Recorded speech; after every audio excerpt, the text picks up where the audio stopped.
You are not an accident. You are not too late. You are not too far gone. The breath in your lungs is proof that your assignment is not complete. And if God is still writing, who are you to close the book? God does not consult your history to determine your destiny.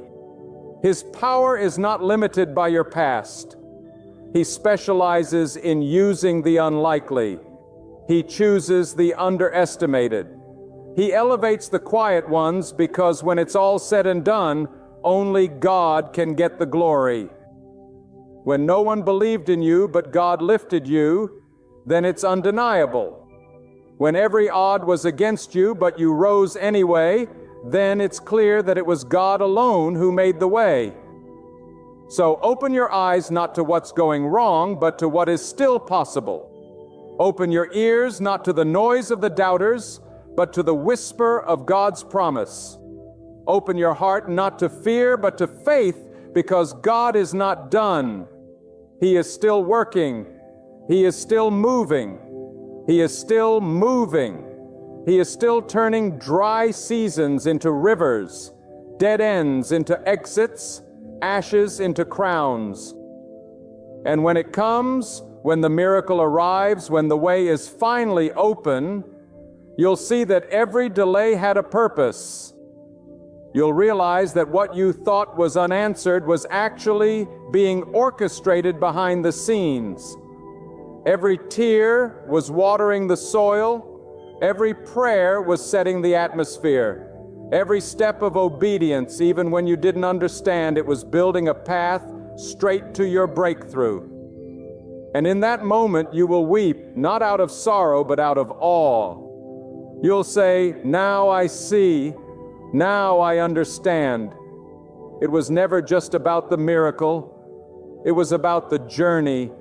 It was about the shaping. It was about knowing my God, not just through blessings, but through fire, through pressure, through surrender. So press on. Don't stop. Don't back down. Don't curse the process. Don't let go of the promise. God's word will not return void. His hand will not falter. His plan will not fail. The way is being made, not by your might, not by your logic, not by your connections, but by the power of the Almighty. Believe again, hope again, pray again, walk again, even if it's slow, even if it hurts, even if you can't see the outcome. Walk, speak, trust, because God will make a way. And when He does, nothing will be the same. Not your heart, not your story, not your future. For when the Creator of all opens a door, it stays open. No man can shut what God has chosen to release. Stand in that promise. Cling to that fire and know your miracle is not far. It's closer than it's ever been. And it's coming. Not because you are worthy, but because God is faithful. Always faithful. Forever faithful. Eternally faithful. And He is making a way for you right now. So now, as you stand at the edge of all you've been through with the weight of waiting heavy and the questions still echoing in your soul, let this truth burn like a fire within you. God will make a way, not might, not maybe, not maybe. What He has promised, He will fulfill. What He has spoken over your life, He will bring to pass. The delays did not cancel it. The setbacks did not erase it. The silence did not silence Him. His plan is still intact. His hand is still over you. And the way, though you cannot see it yet, is already being carved through the wilderness. Do not let the storm around you shake your soul. Stand firm in who God is. He is not a spectator watching from afar. He is the one writing your victory. He knows exactly where you stand. He understands every need in your heart. And the next chapter of your story is already in His hands. Your part is simple. Believe with courage. Believe without wavering. Believe with loyalty. Trust that God will do what no one else can. So lift your face again. Dry the tears. Take the next step forward. Speak hope. Declare victory. Expect the impossible. Because God is already working in your favor, and your miracle is drawing near.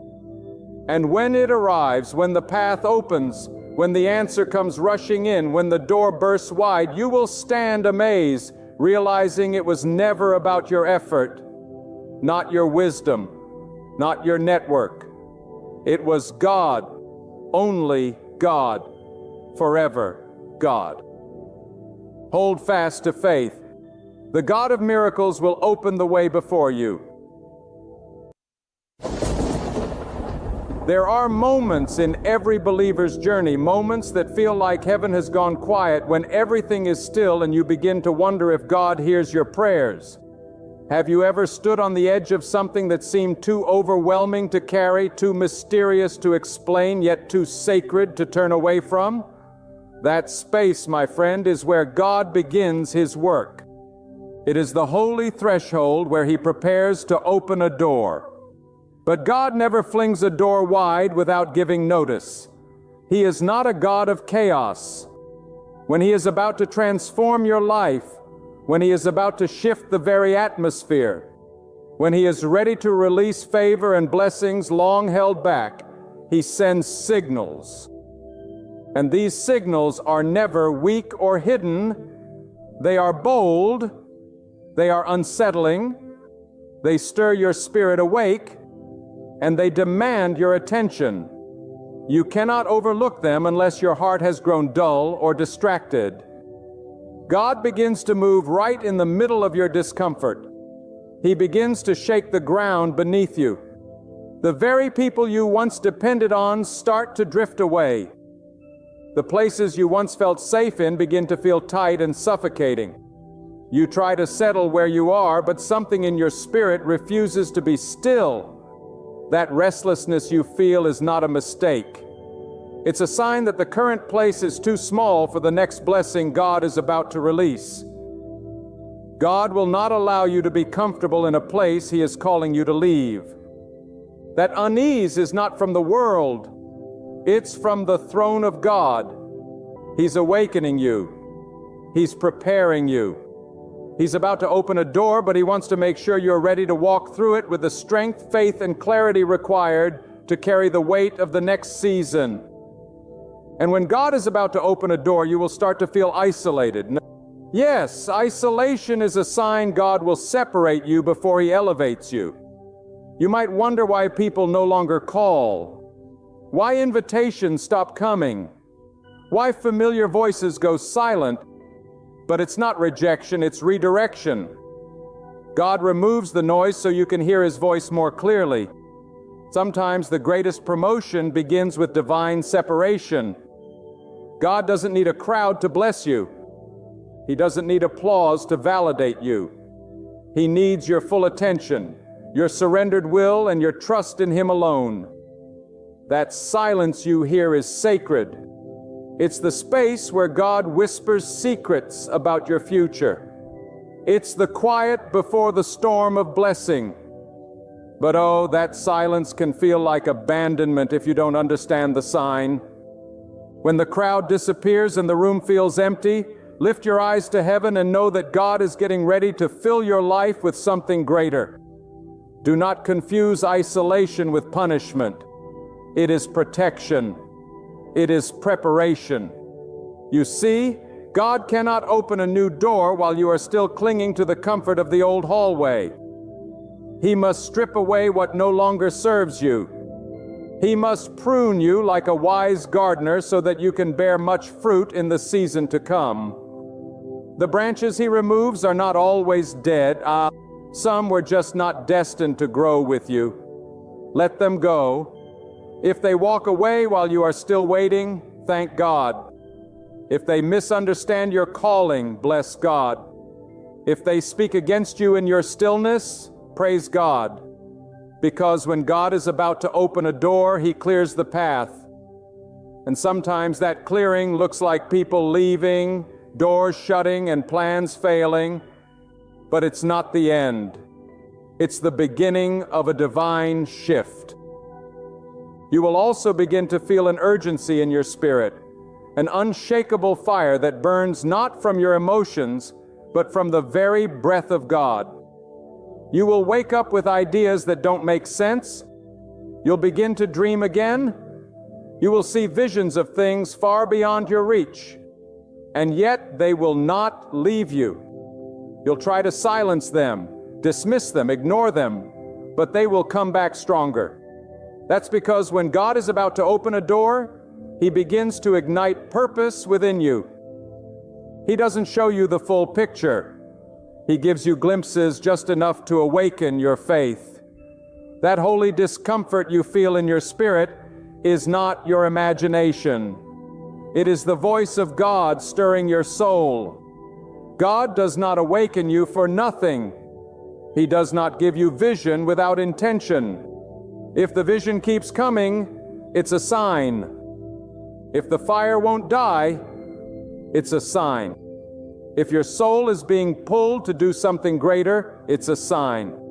God is about to unlock a new level of your destiny. But here's the truth. The door will only open when you are aligned with His timing. So do not rush. Do not force it. Trust that the urgency is not calling you to move ahead of God, but to prepare your heart, your mind, your faith, and your obedience. He's about to call your name. He's about to reveal why you had to wait, why you had to endure, why the road was so long and lonely. The door is closer than you think, but the fire in your soul, that deep yearning, is one of the loudest signs that God is almost ready to open it. Stay alert.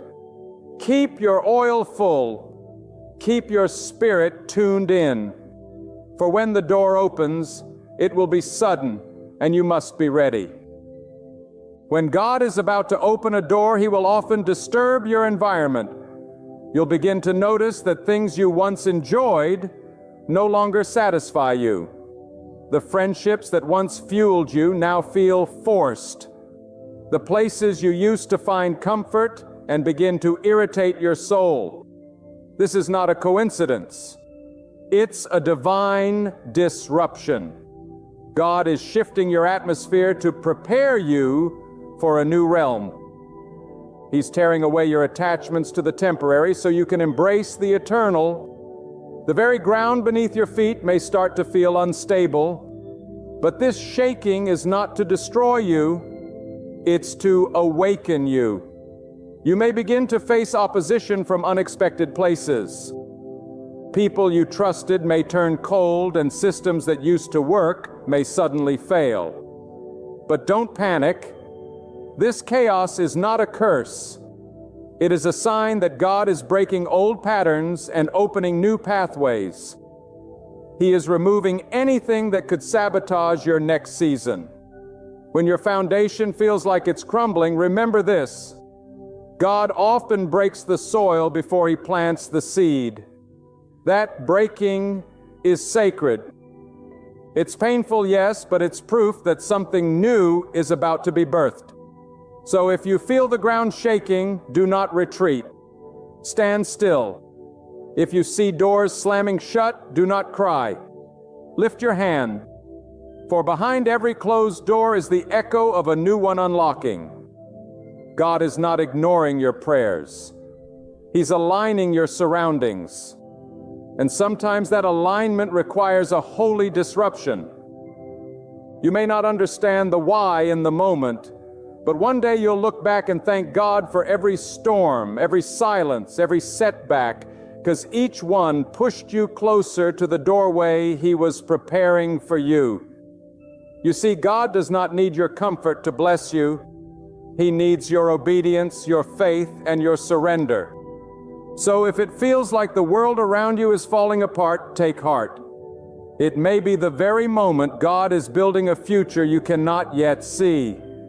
He's not punishing you. He's positioning you. Another sign that God is preparing to open a door is the sudden rise in spiritual warfare.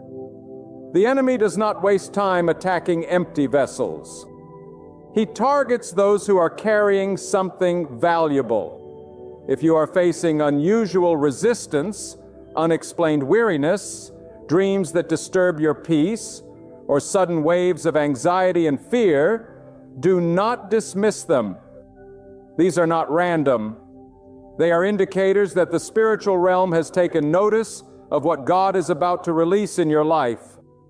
The forces of darkness always try to block the entrance before the door swings open. But hear this loud and clear.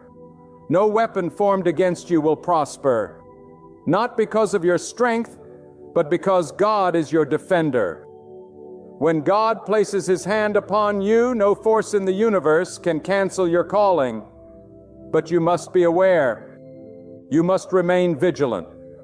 When the attacks intensify, when the battles increase, it is not time to faint. It is time to fight with your faith. God has already equipped you for this moment. The trial is not a sign of abandonment. It's a sign of advancement. Just before the breakthrough, the pressure will mount. Just before the elevation, the enemy will try to suffocate your courage, but you must hold the line. The increase in warfare is simply confirmation that the door is near, and God never allows you to enter a new place without preparing your spirit to withstand what comes with it. That spiritual battle you're in, it's the birth canal of your next level. You're not losing, you're transitioning. You're not breaking down, you're breaking through. God is proving to you that the anointing on your life is real, that His plan for you is not fiction, and that your endurance has a reward. So do not be afraid of the warfare.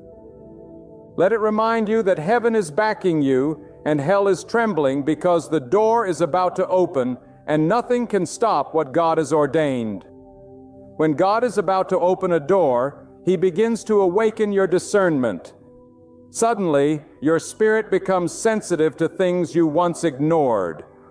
You begin to see through people's words, to feel their intentions, to sense when something is off, even if everyone else is comfortable. God sharpens your inner voice, not so you can become judgmental, but so you can become wise.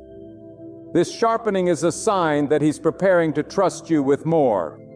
You cannot walk through divine doors with a dull spirit. You cannot handle higher responsibility with blind trust. So God begins to train your eyes and your ears.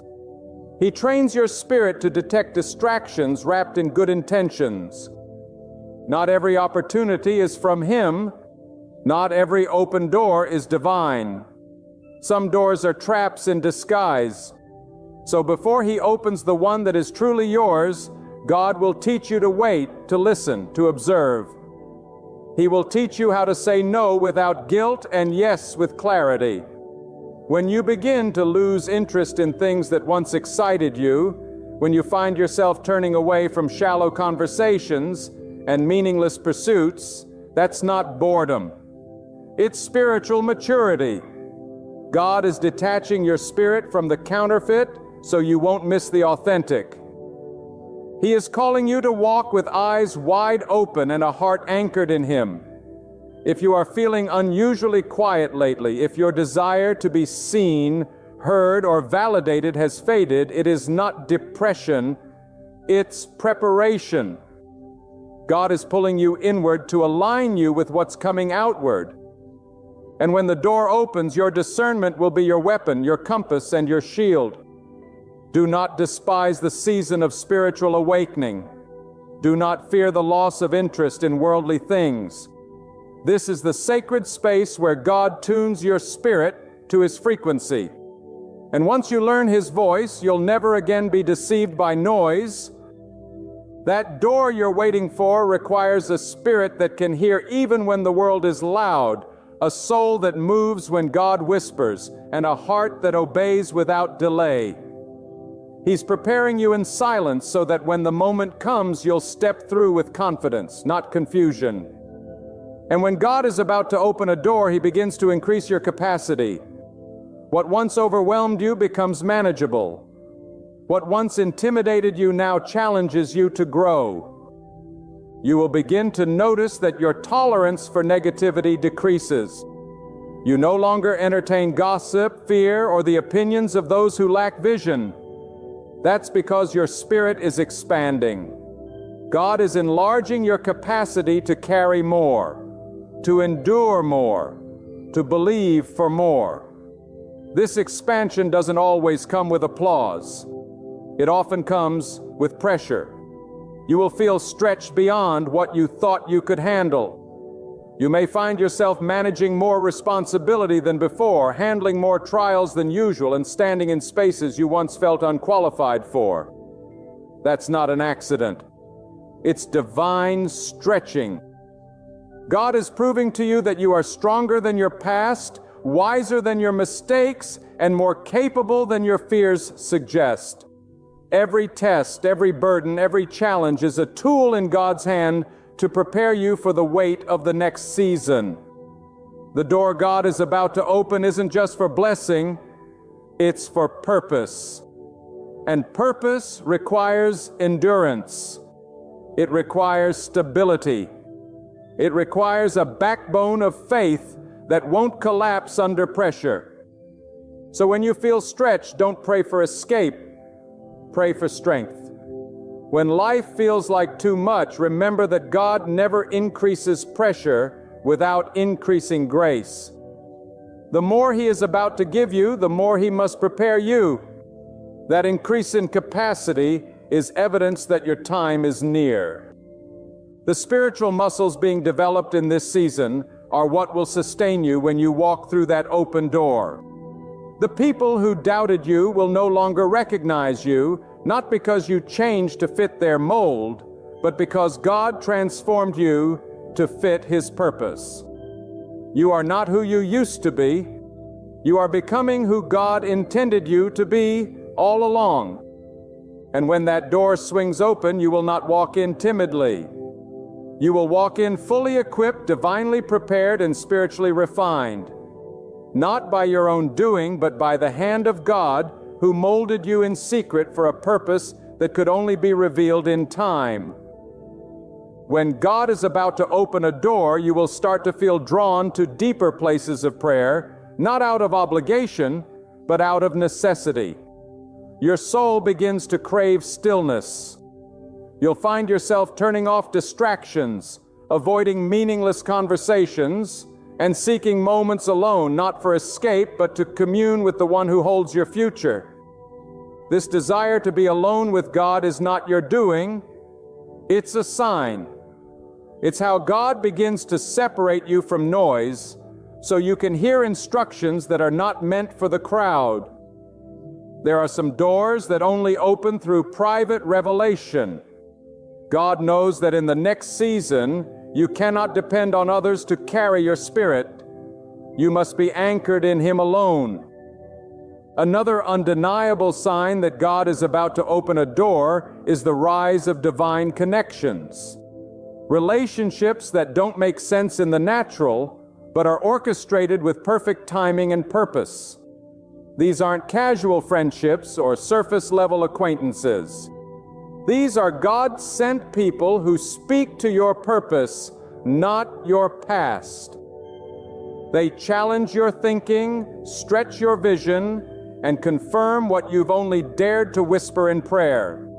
When God is ready to transition you into a new season, He rarely does it without sending someone ahead of you to guide the way or beside you to walk with you. This is not about popularity. It's about purpose alignment. You may be introduced to someone in a moment that feels random, but your spirit will recognize that it's not a coincidence. It's a divine arrangement. God will place in your path people who see the version of you that you haven't even stepped into yet. They won't be impressed by your title, your status, or your appearance. They'll be drawn to the anointing on your life. And that's how you'll know it's a divine connection. These individuals will not drain you. They will water you. They won't compete with you. They'll complete the assignment God has placed in your life. And as they come into your life, they'll often confirm what God has already been whispering to your spirit. It will feel like they've read your thoughts, but in truth, they've just been listening to the same voice you've been listening to, God's voice. Be alert when these connections begin to happen. Don't dismiss people because they don't look like what you expected. Sometimes the vessel doesn't look glorious, but the message they carry is straight from God. And just as God brings divine connections, He will also begin to remove counterfeits. People who once seemed loyal will show their true colors. Relationships built on convenience will start to crumble. This is not a loss. It's a pruning. God is clearing the path for the ones He's chosen to walk with you. When this shift begins, stay grounded. Don't chase those who leave, and don't question those who arrive with peace. Every connection in this season must pass through the filter of prayer. Because when God is about to open a door, He always sends people who can walk through it with you, pray over it with you, or unlock it for you. These are not seasonal allies. They are destiny carriers. And their arrival is a prophetic sign that the door is not only near, it is ready. So He begins to draw you into divine intimacy. And in that secret place, God will pour into you ideas, strategies, warnings, and confirmations. In the silence, you will start to remember who you are. You will be reminded of things God told you years ago that you buried beneath your doubts. He will stir your memory, resurrect your passion, and reintroduce you to the person you were always meant to become. You will come out of those moments of divine encounter with a clarity that cuts through confusion. You will no longer need outside validation because the voice of God will become louder than every opinion. This hunger for prayer, for meditation, for spiritual clarity, it is a sign. Do not ignore it. The closer the door gets, the more urgent the call to the secret place becomes. That tug you feel in your heart is God saying, "Come closer, I have something to show you." And in those quiet, sacred encounters, He will equip you with the wisdom to recognize the right door and the discernment to avoid the wrong one. He will show you not only where to go, but when to move. Timing is just as holy as direction, and God will not allow you to walk into a door unprepared.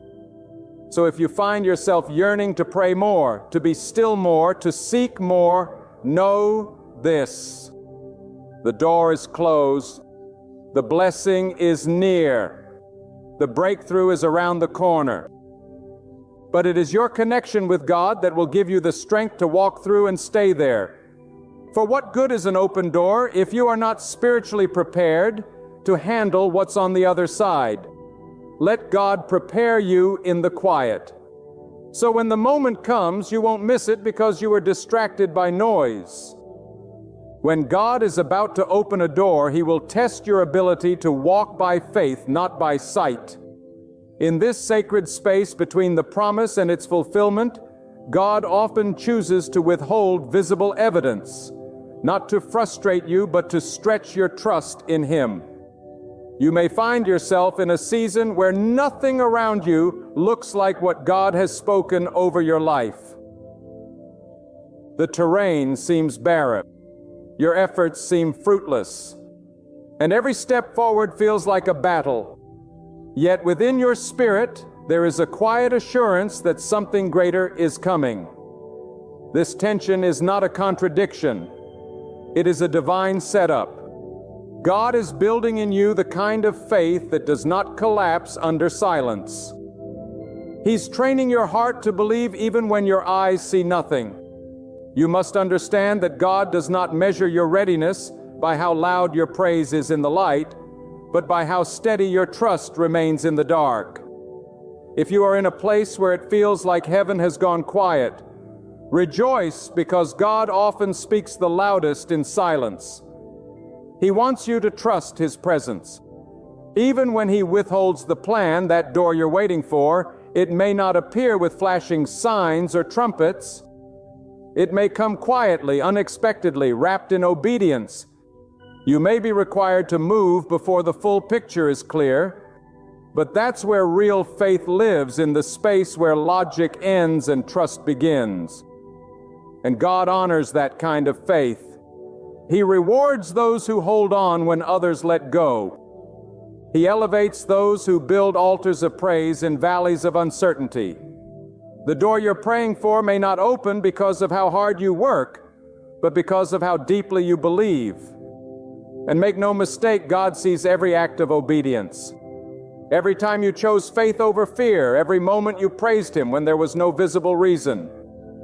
These are the sacrifices that trigger open doors. Not the strength of your hands, but the strength of your heart. So if your environment looks empty, if the silence feels heavy, if the way seems hidden, take courage. These are not signs of delay. They are confirmations that God is near. And when He opens the door, it will be clear that it was not your plan, not your strategy, but your faith in Him that made the way. Another sign that God is preparing to open a door is the deep, sometimes painful realization that you can no longer live beneath your calling. There will come a day when the version of yourself that settled, that compromised, that made peace with mediocrity can no longer survive. It will feel like something inside you is breaking. But what's really happening is that your spirit is rising. God will allow you to feel the discomfort of smallness, so you finally step into the fullness of who He created you to be. You'll begin to see your excuses for what they are, lies that kept you comfortable. The habits you once clung to will start to repulse you. The limitations you accepted will feel like chains you must break. And the fear you once obeyed will begin to lose its grip. This is the internal war that often precedes divine elevation. God stirs up a holy discontent within you. He makes you restless, not because you are ungrateful, but because you were never made to stay where you are. That urge to change, to grow, to move. It's not a worldly ambition. It's a divine calling. And God will not allow His chosen ones to live in the shadows of their potential. He will expose every area where you have settled so He can stretch you into the fullness of your assignment. This is not about chasing dreams. It's about fulfilling destiny. And destiny cannot be fulfilled with a complacent heart. So God begins to press you. He calls you out of the crowd. He disrupts your comfort. He reveals the cost of staying small and then shows you the reward of stepping forward. When this happens, don't resist. Don't silence the fire. Fan it, feed it, let it become so strong that it consumes every lie that told you to stay hidden. Because when God opens a door, it's not just for your blessing, it's for your becoming. The person you are now may not be ready, but the person God is shaping inside of you is. So embrace the inner breaking, the stretching, the rising.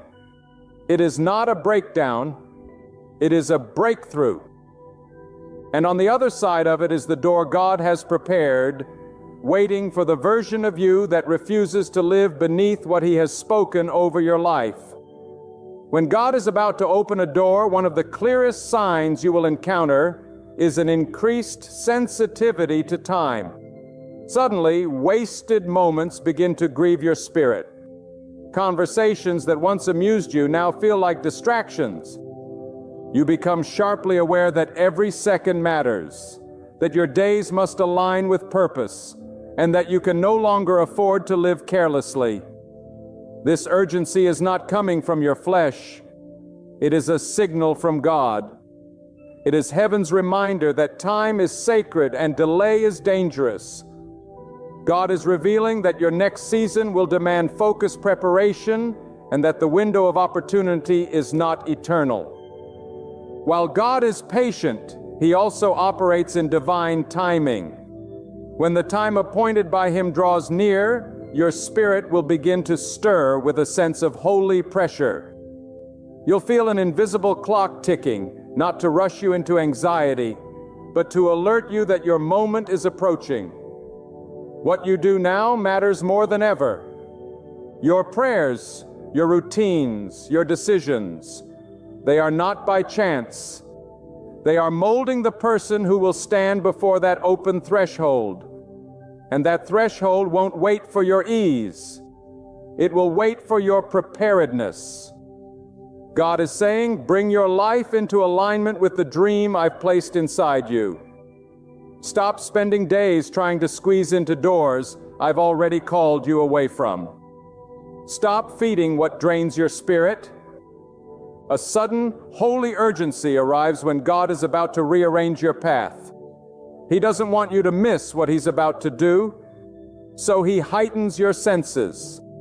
He narrows your circle, and He trains you to protect your time as a soldier protects a stronghold.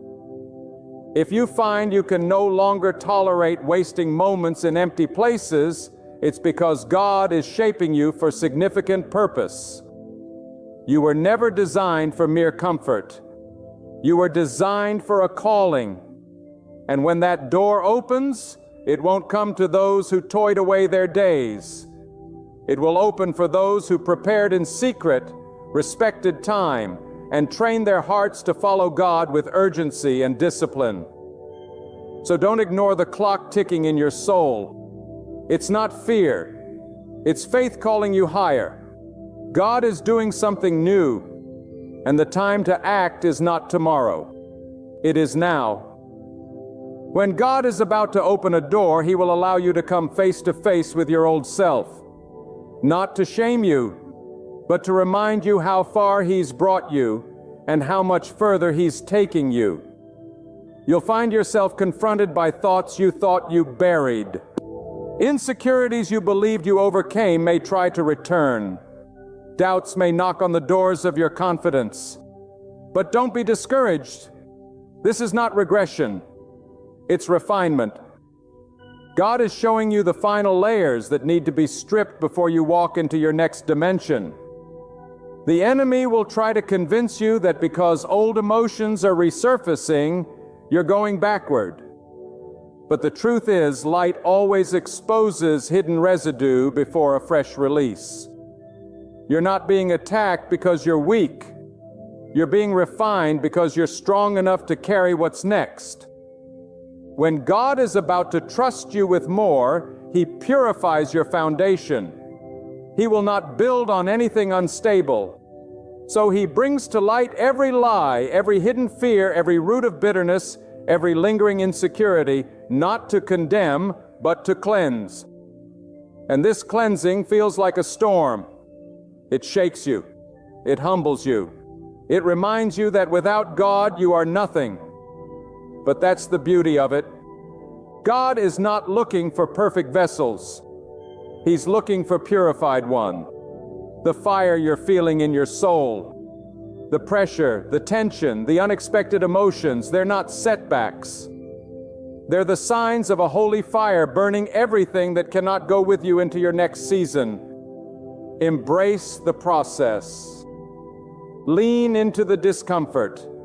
Let God finish what He started in you. The door you're about to walk through requires a version of you that is bold, healed, whole, and aligned. And the moment you allow God to confront the final remnants of your past, He will release you into the fullness of your purpose. Do not resist the mirror He places in front of you. Look deeply, surrender fully, and trust that this confrontation is not your breaking point. It is your launching point.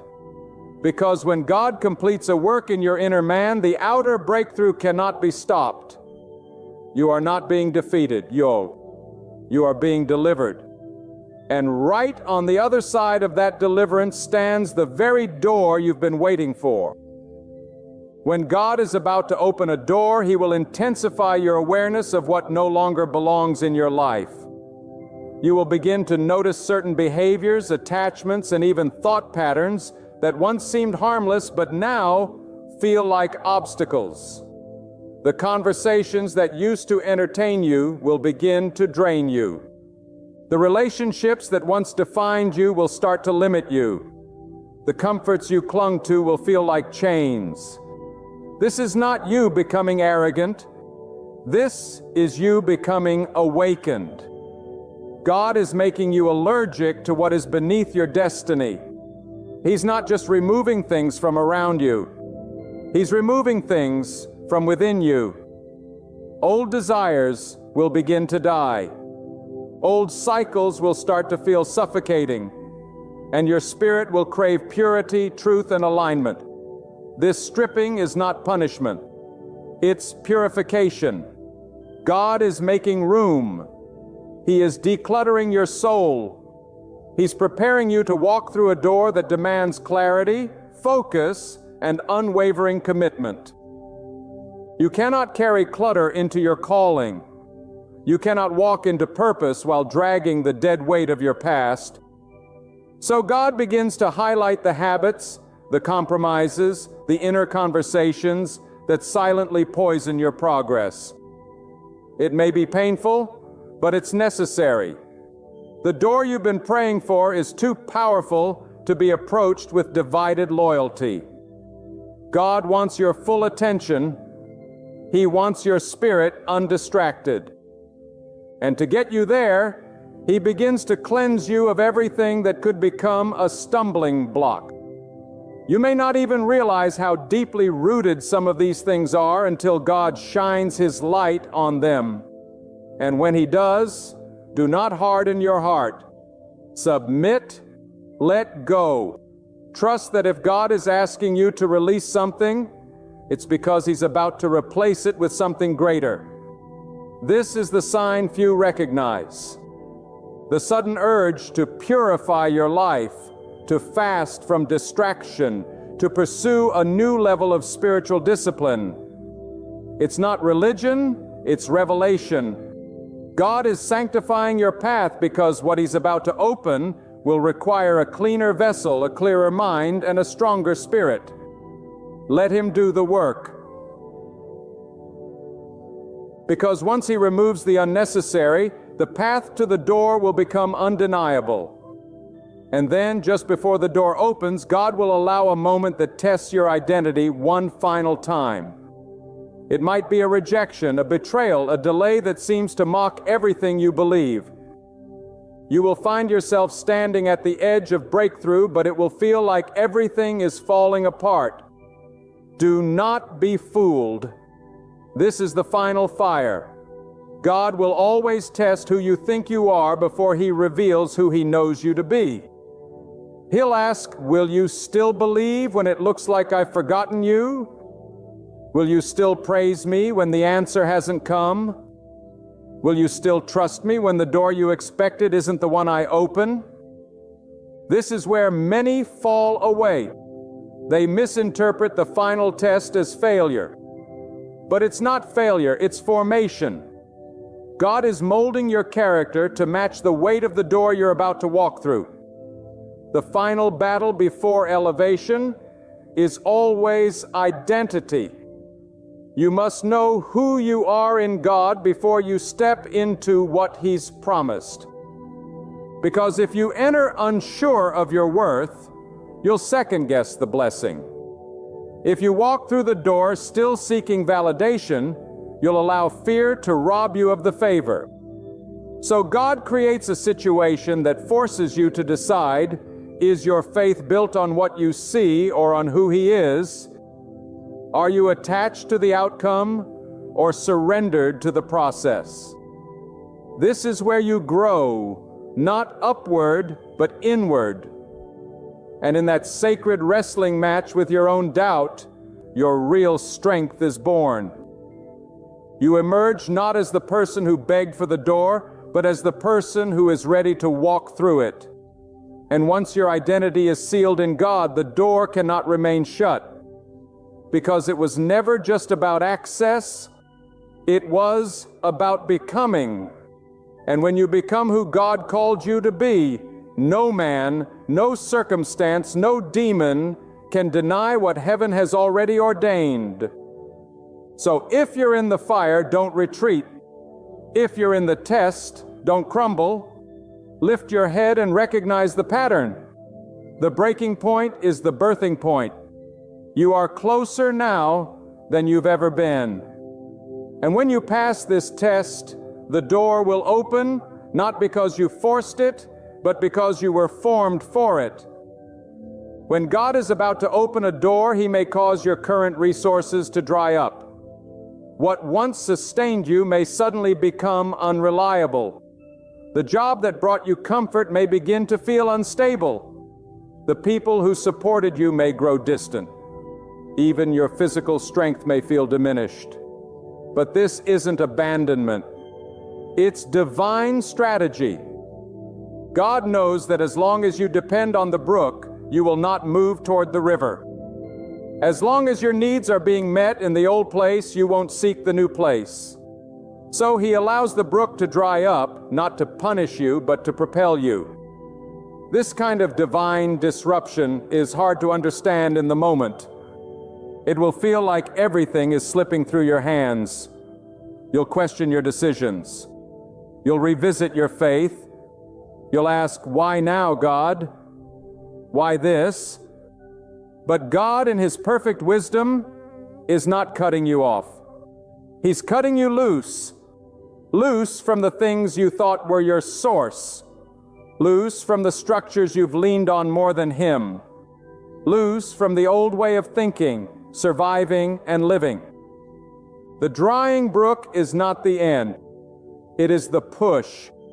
God will never allow a door to open while you're still tied to a place He's calling you out of. So if your current well is running dry, take heart. If the familiar is failing, look up. That scarcity is a signal. That limitation is a loud announcement from heaven. Get ready. I am shifting you. God never shuts down provision without preparing new abundance. But the new abundance is connected to the new place, and the new place is behind the new door. Don't mourn over what is fading. Celebrate what is forming. Because when the hand of God begins to close one chapter, it's because He has already written the next one. And what's waiting in that next chapter is not a repeat of the past. It is a reward for your faith. It is a divine unveiling of what your waiting, your weeping, your working has built. The brook may be dry, but the door's opening. The manna may have stopped falling, but the promised land is near. Trust the signs. God is not taking from you. He's leading you to more. Another undeniable sign that God is about to open a door is the sudden increase in divine clarity. It begins like a whisper and grows into a roar within your spirit. Ideas that once confused you will suddenly make sense. Paths that seemed clouded will now become illuminated. It's as if heaven pulls back the veil and lets you see what was always there, just hidden for the right time. This clarity isn't born from logic or intellect. It flows from obedience and alignment. When your heart is postured before God and your ears are tuned to His voice, you begin to discern His direction with divine precision. What once seemed blurry now becomes unmistakable. You'll start waking up with purpose. Decisions you agonized over will suddenly feel obvious. Doubts that once plagued you will lose their power. That's because clarity is a sign of divine nearness. God doesn't give vision to confuse you. He gives it to confirm your steps, but He doesn't reveal everything all at once. He gives you light for the next step, not the next mile. That's how He builds trust. So when the light comes, when that sudden clarity floods your heart, you must move. Not because you feel ready, but because God has made it clear. When God starts to show you patterns, highlight people, confirm words, and stir visions within your soul, it's time to walk. Do not ignore clarity just because it came in silence. Sometimes the loudest confirmation comes in the stillest moment, and often clarity arrives when chaos is at its peak. That's how you know it's from God. It cuts through the noise. It calms the storm. It settles your spirit. You no longer need to debate or delay. You just know. And when you know, act. Because clarity is not permanent if you keep ignoring it. God reveals direction in windows of time.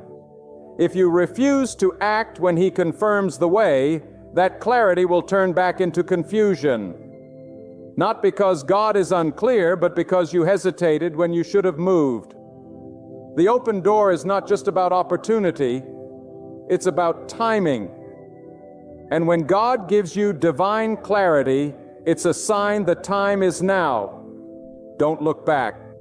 Don't overanalyze. Trust that the same God who gave you the vision will also give you the victory. When God is about to open a door, He begins to demand uncommon obedience. Not partial obedience, not convenient obedience, but full, immediate, and sometimes uncomfortable obedience. He will call you to do things that don't make sense in the natural. He will tell you to move when there's no clear reason to move. He will ask you to give when you feel like holding back. He may even call you to walk away from places, positions, or people you've grown attached to, not because they're bad, but because they're not a part of where He's taken you. This kind of obedience will stretch your trust in ways you never imagined. You'll be tempted to negotiate. You'll try to understand before acting, but that's not how obedience works. God is not obligated to explain Himself in order to be obeyed. He's looking for those who say yes, even when they don't know where the path will lead. He's looking for those who trust His character, even when they don't understand His commands. Because true obedience is not measured in ease. It's measured in surrender. And when God is preparing to open a door, He will always test your ability to follow Him blindly. He wants to know if you're more committed to your comfort than to your calling. If you're more loyal to your plans than to His voice. Obedience is the currency of elevation. When God sees that you will obey without hesitation, He knows He can trust you with what's behind the door. So if God is prompting you to make a change, to take a step, to release something, don't delay. That hesitation could be what keeps the door shut. But your obedience could be the very key that unlocks it. And when you obey, even in fear, even in uncertainty, even in pain, you invite the power of God to move on your behalf.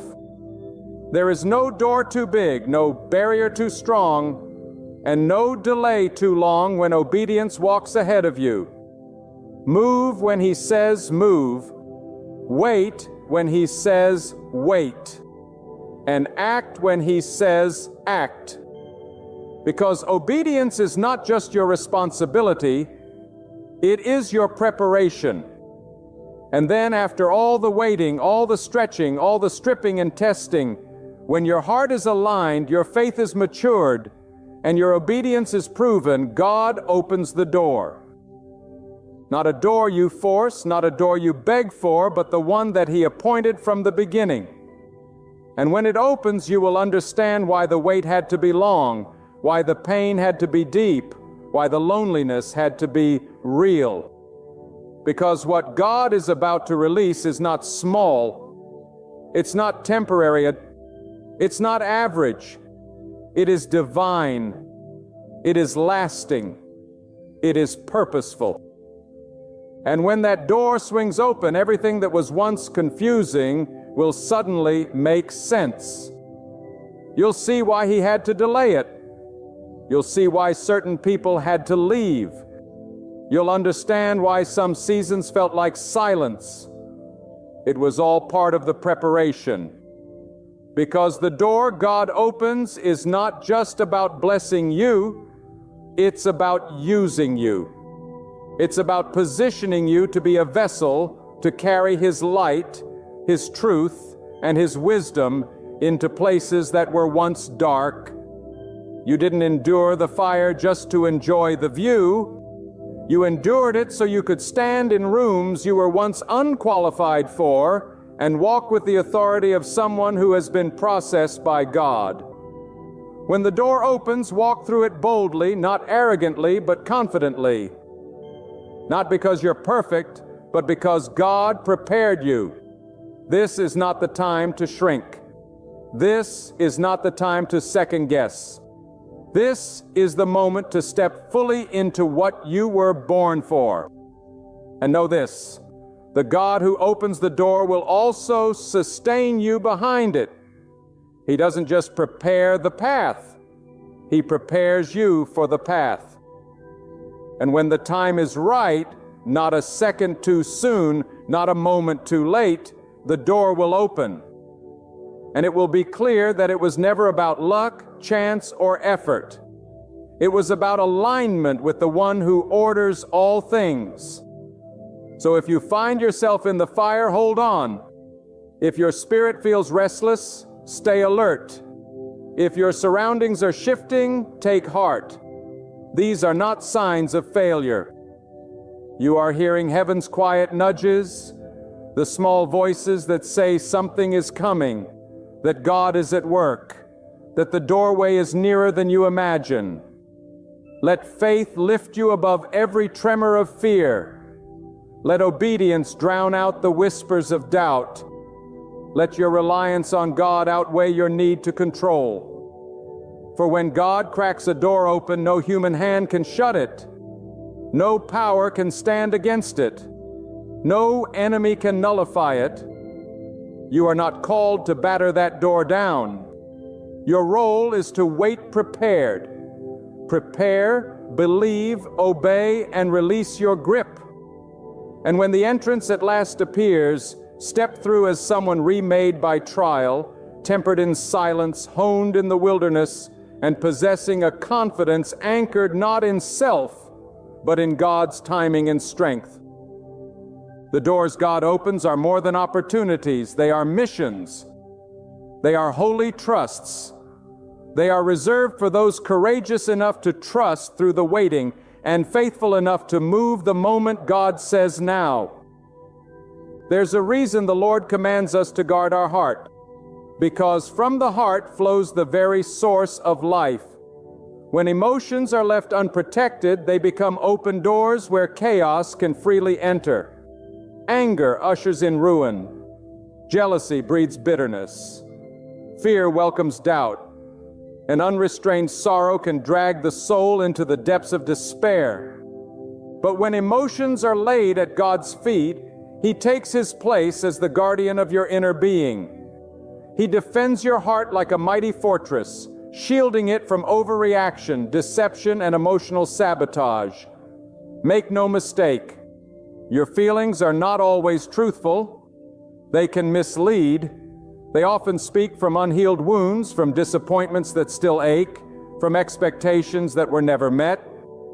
And if you listen to every emotion as though it were truth, you will drift far from God's plan and closer to the cliffs of regret. Hear this: not every feeling deserves to be followed. Not every tear needs to fall publicly. Not every opinion needs to be voiced. Real maturity is when you pause long enough to ask, is this emotion leading me toward God or away from Him? That is the question that separates the wise from the impulsive. That is the question that builds legacies instead of ruins them. Because controlling your emotions isn't about pretending you feel nothing. It's about knowing how to respond when everything in you is trembling.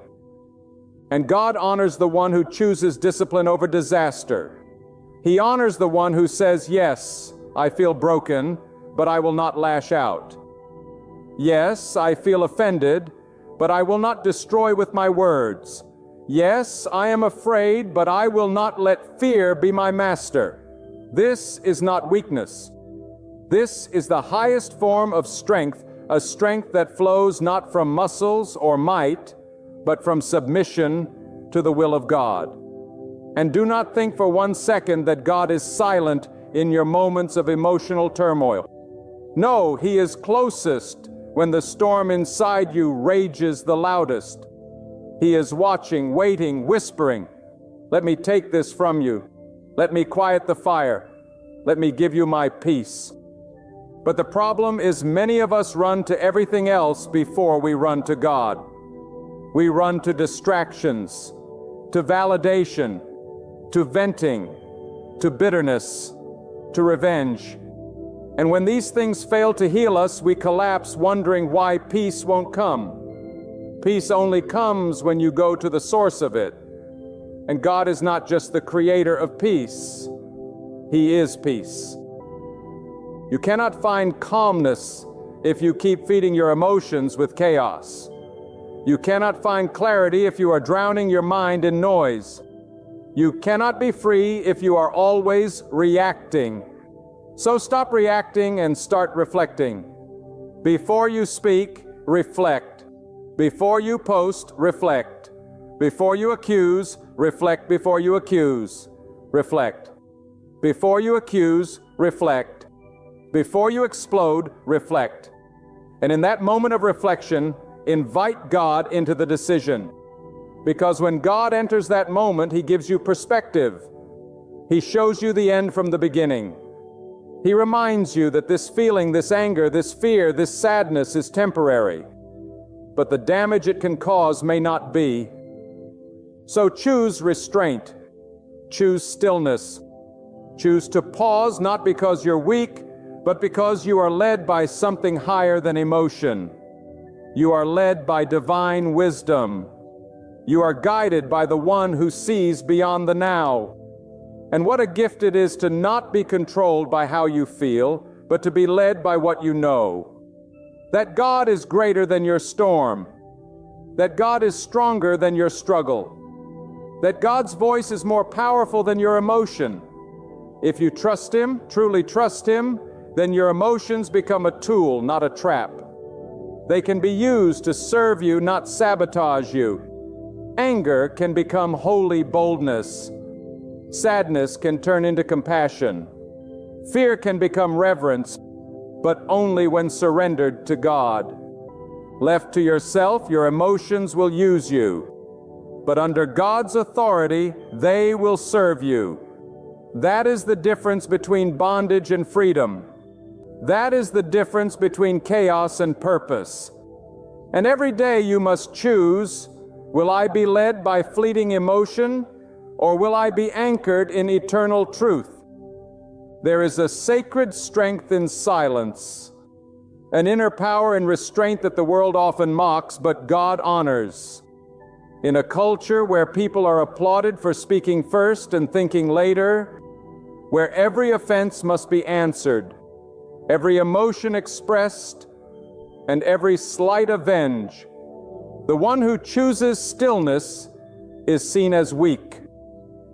But in truth, it is far more powerful to hold your peace than to lose your temper.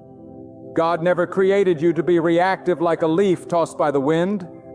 You were created to be rooted like a tree planted by the waters, unshaken, unmoved, steady. Emotions come and go like storms, but your faith must be constant. And that constancy can only come when you hand your emotions over to the one who knows the depths of your soul. He knows why you feel the way you feel. He sees the history behind your triggers. He sees the childhood pain that fuels your anger, the hidden rejection that drives your insecurity, the silent fears that tighten your chest in the dark. But even with all that, He still calls you to rise above it. He does not excuse you based on your wounds. He calls you to healing so you are no longer bound by them. And that healing begins when you say, God, I don't want to be a prisoner of my emotions anymore. I don't want to destroy relationships because I couldn't hold my tongue. I don't want to damage my future because I couldn't process my past. That kind of surrender, raw, real, unfiltered, is where true emotional control is born. Because God does not give you surface-level peace. He works from the inside out. He transforms your heart, renews your mind, strengthens your will, and teaches you how to walk in patience even when everything in you wants to run wild. The world will keep telling you to express yourself, but not everything in you is worth expressing. Some thoughts were never meant to see the light. Some feelings were only meant to be laid down before God in secret. Because if you keep pouring your emotions out on everyone around you, you'll start bleeding on people who didn't cut you. That's not healing. That's harm. God says, come to Him with your emotions, not just your actions. Come to Him with your sadness, your rage, your confusion, your doubt, your shame. Lay it all down. Let Him sort it out. Let Him wash it in His wisdom. Because if you don't process your emotions with God, you will end up projecting them onto the world. You'll see enemies where there are none. You'll mistake correction for attack. You'll think God is silent when He's simply telling you to be still. Stillness is not punishment. It's protection. God is not asking you to suppress your emotions. He's asking you to surrender them. And when you do, you'll find that the fire of rage becomes a light of discernment, that the tears of sorrow become rivers of compassion, and that the winds of fear no longer carry you because God Himself becomes your anchor. And when God is your anchor, you can walk into the chaos of life and remain untouched by the waves. People can misunderstand you, mock you, attack you, and still you will not lose your peace. That is not natural. That is divine. That is the result of a soul mastered by God, not by fleeting feelings. Emotions are meant to be signals, not steering wheels. They can alert you, but they should never lead you. Only God should lead you. And when you let Him lead, even your emotions begin to align with His truth. Your heart begins to calm. Your reactions begin to change. The same people who once provoked you will lose their power over you. Why? Because God is now the one shaping your responses. And His responses are always filled with purpose, never impulsive. That is the true victory. When you no longer have to win arguments to feel in control. When you no longer have to shout to feel heard. When you no longer have to shout to feel heard.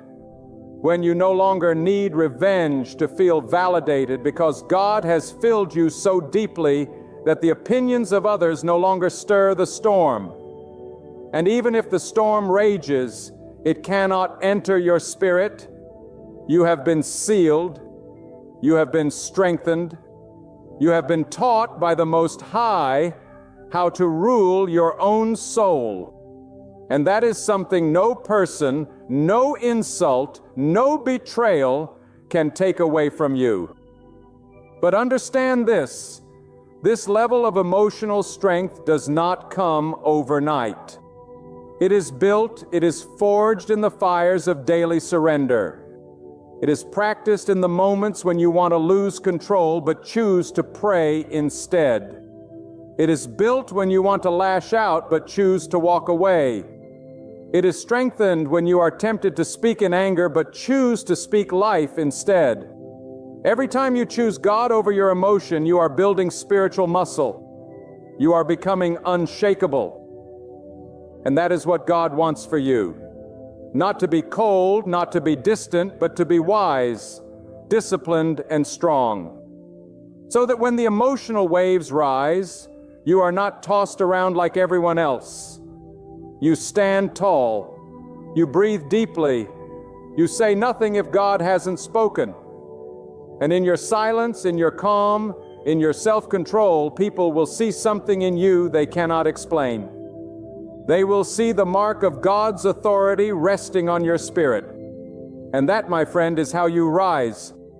Not through emotional explosions, but through divine composure. The kind that only comes from walking daily with God.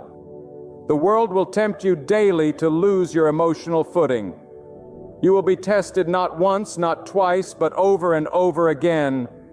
Someone will say something sharp just to see if you bleed. Someone will push your buttons to see if you explode. Situations will arise to try to make you question your worth, your identity, your purpose. And in those moments, your emotions will rise like a wave. But hear this clearly. Just because the wave rises doesn't mean you have to drown in it. When you belong to God, you have authority over the wave. You have the right to say, "No, I will not lose myself today." You can feel the heat of anger without letting it consume you. You can acknowledge the sting of pain without becoming bitter. That is not emotional suppression, it is spiritual awareness. And too many people confuse surrender with silence. But silence alone is not power. Power comes when your silence is filled with purpose, when your restraint is grounded in God's strength, when your peace is not passive but active, guarding your spirit like a soldier at the gate. God does not call you to be a victim of your emotions. He calls you to master them. Not by might, not by pretending you feel nothing, but by constantly pouring every emotion back into His hands. Let Him mold it, let Him filter it, because your heart cannot lead you well if it's unhealed. Your thoughts cannot guide you if they are ruled by wounds. But when you spend time with God, when you pour out your frustrations, your confusions, your fears to Him in secret, He begins to clean the emotional lens through which you see the world. And suddenly, what once made you explode now makes you pause. What once made you retreat now makes you rise. This is the work of God. And it is not always loud. Sometimes it's in the quiet transformation of a soul that no longer bends to chaos. You start noticing it in the way you carry yourself, in the way you no longer explain yourself to everyone. You no longer react to every opinion, every criticism, every mood swing of others. Why? Because your spirit is now anchored in something deeper than emotion. It is anchored in God, and that anchor keeps you steady in storms that used to destroy you. Make no mistake, emotional maturity is not a personality trait. It is a spiritual weapon. When others lose their heads, you keep your crown. When others throw stones, you build bridges. Not because you are soft, but because God has taught you that peace is more powerful than vengeance. And He honors those who choose His way over their feelings. He lifts up those who humble their emotions and exalt His wisdom. And when you walk with that kind of strength, the world begins to take notice. People wonder how you stay so calm in the middle of chaos, how you smile when others are angry, how you remain respectful when disrespected. But what they don't see is the secret place. The hours you spent on your knees asking God to calm your heart, the private battles you fought to not give in to the rage, the silent tears you cried while asking God to give you the strength to keep your mouth shut, to walk away, to not lose control. That is where emotional power is born, in the place where no one is watching but God. And God sees. He sees every time you choose peace over war. He sees every time you choose understanding over reaction. And He rewards it not with applause, but with wisdom, with favor, with inner stability that no man can give and no man can take away. The ability to control your emotions is not weakness, it is alignment. Alignment with the will of God, alignment with the character of God, You become a vessel through which peace flows into rooms filled with conflict. You become a calming presence in an agitated world. Not because you have no emotions, but because your emotions have been placed under divine management. That's the secret. Not to fight your feelings, but to guide them. To tell your anger you may knock, but you don't get to enter. To tell your sadness you may sit with me, but you will not define me. To tell your fear you may whisper, but I choose to trust God's voice instead. This is how you take back your life, one emotion at a time, brought into the light of God's truth. You are not unstable. You are not too broken. You are not too reactive. You are simply a soul that needs to return to its center. God, let Him be your compass. Let Him be your calm. And the next time your emotions rise like a flood, you'll know what to do. You'll go higher. You'll rise above. Because you've learned that the one who walks with God does not follow feelings. They follow purpose. And that purpose, when fueled by God's strength, will carry you through every test without losing the treasure of peace He placed inside you. When you understand that emotions are not your identity, everything begins to shift. You begin to see your anger not as a curse, but as a call to awareness. You begin to recognize that your fear is not the end of you. It's a signal to lean harder on God. Too often people let a temporary emotion define a permanent identity. They say, I am an angry person, or I'm just emotional, or that's just how I am. No, that is not how God designed you. That is how pain shaped you. That is how trauma trained you. But God never intended your emotions to be your master. He intended them to be your servants. When you allow your emotions to dictate your actions, you give them power they were never meant to have. But when you bring those emotions to God, you take back your authority. And hear me now. There is no emotion too dark, too heavy, too messy for God to handle. He already knows what you feel. He already knows what you're holding back. You don't need to filter yourself in His presence. He invites you to be real with Him so He can be real with you. When you say, God, I am overwhelmed. I am on the edge. I'm about to break. That is not weakness. That is wisdom. Because it takes spiritual maturity to admit you need divine help. And the moment you do, something begins to shift inside of you. God doesn't just take the emotion away. Sometimes He lets it stay so He can train you through it. Because the goal is not just peace in still waters. The goal is peace in the storm. Anybody can be calm when everything is going right. But emotional control is tested when nothing is going right. When the pressure is high, when the attacks come from every angle, and you still choose to respond with grace, with restraint, with dignity. That is where you grow. That is where God trains the warrior in you. And let me tell you, there is a warrior in you. Not a warrior of noise, but a warrior of wisdom. A warrior who knows when to speak and when to stay silent. A warrior who knows when to walk away and when to stand firm. Not every battle is worth your energy. Not every offense deserves your reply. Sometimes the greatest victory is your silence. Sometimes the most powerful weapon you have is peace. Because peace confuses the enemy. When the enemy expects you to explode and you stay calm, you shift the atmosphere. When others expect you to retaliate and you choose mercy, you disarm their control. That kind of power cannot be faked. It must be forged. And it is forged in the secret place where your emotions bow before God's authority and your reactions are filtered through His truth. But don't think for a moment that this process will always be easy.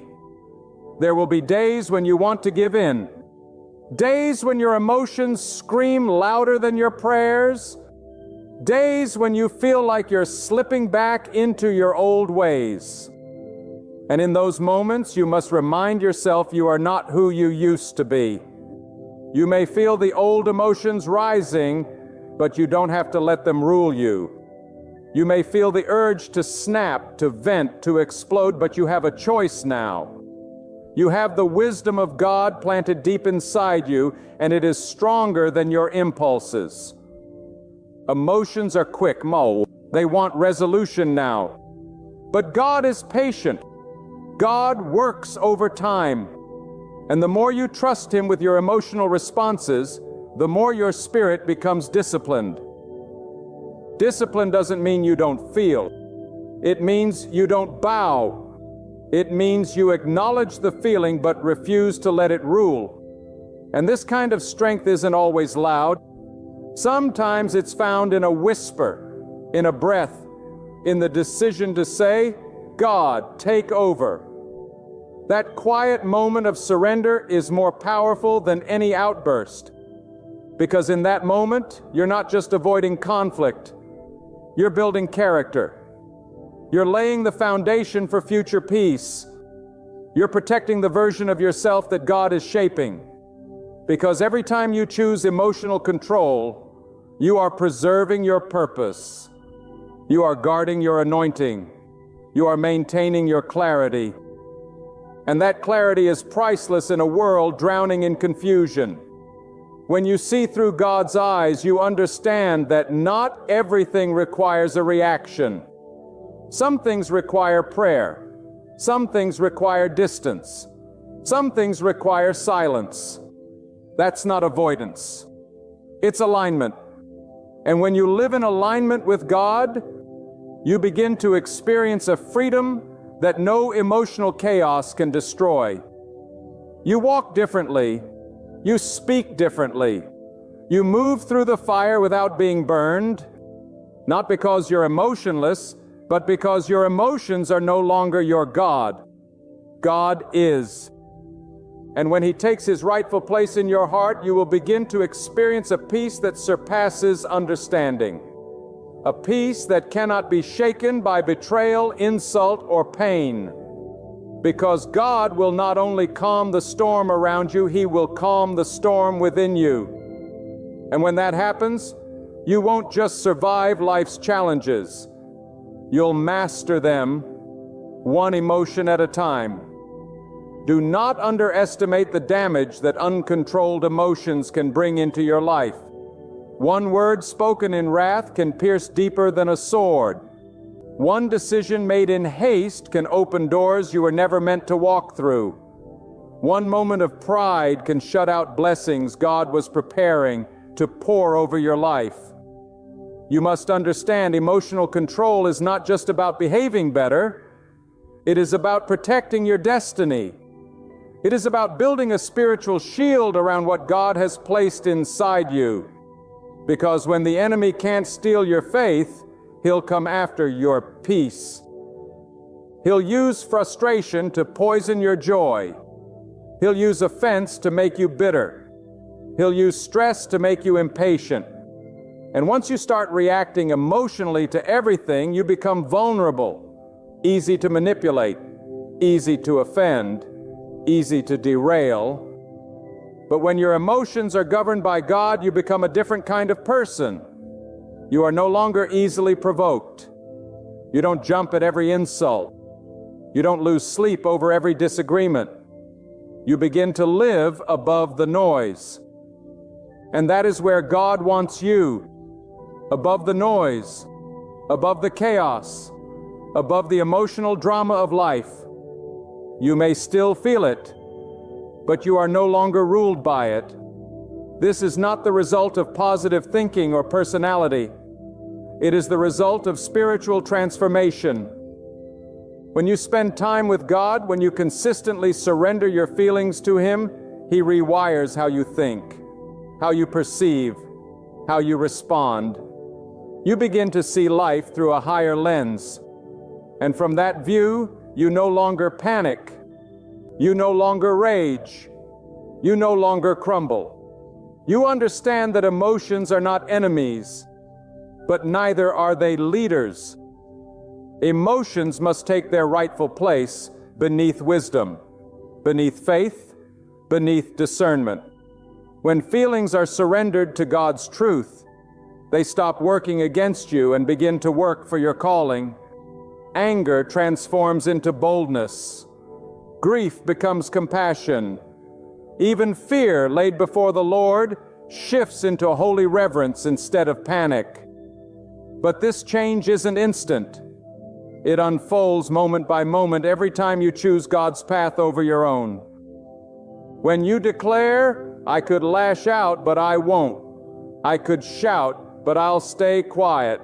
I could hate, but I'll embrace peace." These decisions may appear small, but in the Spirit they are mighty victories. Each time you rise above your emotions, you mature. Each time you silence the urge to erupt, your strength multiplies. Each time you deny the flesh and say yes to God, you step into greater power than you held the day before. That kind of strength is uncommon. Yet it is real, and it belongs to those who live each day in surrender to the Lord.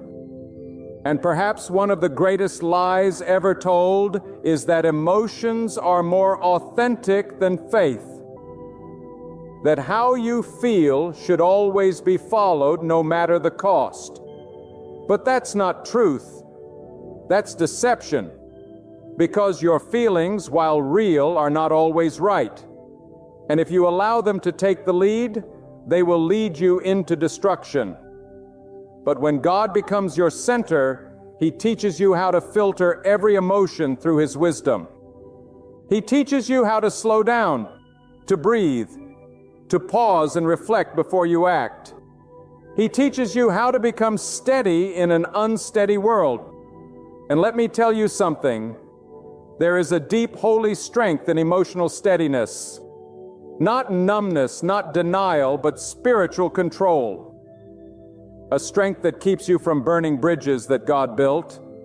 A strength that keeps you from wounding those you love. A strength that preserves your relationships, your calling, your peace. Because not every battle is external. Many are internal. You may smile on the outside, but be at war on the inside. And if that war is not surrendered to God, it will eventually spill out and affect everything around you. That's why the battlefield of emotions must be taken seriously. That's why you must daily bring your soul before God and say, "Search me, clean me, reorder what's out of place." And God in His mercy will respond, not with shame, but with correction. Not with punishment, but with guidance. He will begin to show you why you feel what you feel. He will expose the roots of your reactions. He will peel back the layers of old wounds, pride, fear, and unmet needs. And as painful as that process may be, it is the path to freedom. Because when you understand the why behind your emotions, you are no longer trapped by them. You begin to heal. You begin to grow. You begin to see that your emotions were never the enemy, only the unmanaged parts of your soul that needed God's order. And once He brings that order, you become powerful. Not in noise, not in reaction, but in presence. You walk into situations that once overwhelmed you, and now you are unmoved. You face triggers that used to break you, and now you respond with wisdom. That is the work of God. That is the fruit of surrender. And that is what awaits every person who says, "God, teach me to master my emotions." Not with coldness, but with truth. Not with pride, but with purpose. Not for people's approval, but so I may fulfill the calling you placed over my life with clarity, courage, and peace. There is a kind of freedom that only comes when you no longer allow your emotions to lead your life. It is not the freedom the world talks about, the kind that chases every feeling and calls it truth. No, this is a deeper freedom. A freedom that comes when your emotions are placed under the authority of God and not the authority of your mood or your environment. You begin to see things differently. You begin to respond from wisdom instead of impulse. And that shift, that inner transformation, begins to create peace, not just around you, but within you. You no longer need to defend yourself every time you're misunderstood because you know that God sees your heart. You no longer have to control every outcome because you trust that God is working even when you don't see it. You no longer have to exhaust yourself trying to prove your point because you have learned that some things are better handled in silence and prayer. You stop feeding arguments that were designed to pull you out of your peace. You stop fighting battles that God never assigned to you. You begin to let go, not because you're giving up, but because you are growing up. And spiritual growth looks like restraint. It looks like holding back when everything in you wants to retaliate. It looks like lifting your hands in prayer instead of using them to harm. It looks like crying in God's presence instead of screaming in someone else's face. That kind of emotional control is not weakness. It is strength at its highest form. It is the strength of a person who knows where their help comes from. It is the strength of someone who trusts that God will defend them, vindicate them, heal them, and fight for them. It is the power of one who no longer needs to be right to be at peace. Because peace is not found in victory over people. It is found in victory over your own spirit. And when you learn to master your emotions through God, you become unshakable. The world may shift, but you remain grounded more. People may disappoint you, but you remain stable because your reactions are no longer determined by others. They are anchored in your relationship with God. That kind of life is rare, but it is possible. And it begins when you say, God, take control. Teach me to respond, not react. Teach me to reflect before I speak. Teach me to trust you more than I trust my own emotions. Because emotions, though real and powerful, were never meant to be the compass of your life. If you live by emotion, you will always be up one day and down the next, happy when things go well, crushed when they don't. But when God becomes your compass, even in your deepest feelings, you remain steady. You may still cry, but you will not collapse. You may still get angry, but you will not destroy. You may still feel fear, but you will not run, because now your responses are filtered through a deeper knowing and inner security that God is in control. That even when things feel out of control, He is still holding you. He is still guiding you. He is still teaching you how to carry your emotions without letting them carry you away. And this is where your greatest growth will take place. Not in the moments of applause, but in the moments of pressure. When your emotions press hard against your peace, and you choose peace anyway. When the urge to lash out rises like fire, but you extinguish it with prayer. When your heart breaks, but you keep walking in purpose. That is strength. That is faith. That is obedience. And obedience brings reward, not always immediately, but deeply. God begins to entrust you with more influence, more clarity, more spiritual authority, because He knows you are not led by your emotions. You are led by Him, and He can trust those who are emotionally mature with greater responsibility. But this isn't just about blessings. It's about becoming the person God envisioned when He formed you. Not ruled by emotions, not reactive, not tossed around by every wind of offense or storm of conflict, but mature, disciplined, discerning, steady, rooted. That is what God is building in you. And that's why He allows tests, not to break you, but to reveal you, to show you where you still need to grow, to show you what still triggers you, to show you what still needs healing. And when you see it, don't run, don't suppress it, don't ignore it. Bring it to God.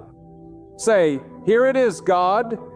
This anger, this pain, this fear, this pride, I lay it before you. Change me." And He will. Not always in a flash, but steadily, powerfully, quietly, from the inside out. Until one day you realize you no longer respond the way you used to. You no longer fall apart the way you once did. You've been transformed not by willpower, but by surrender. Not by performance, but by God's power working in your soul. There comes a point in your journey where you begin to realize that mastering your emotions is not just about protecting yourself. It's about preserving your purpose.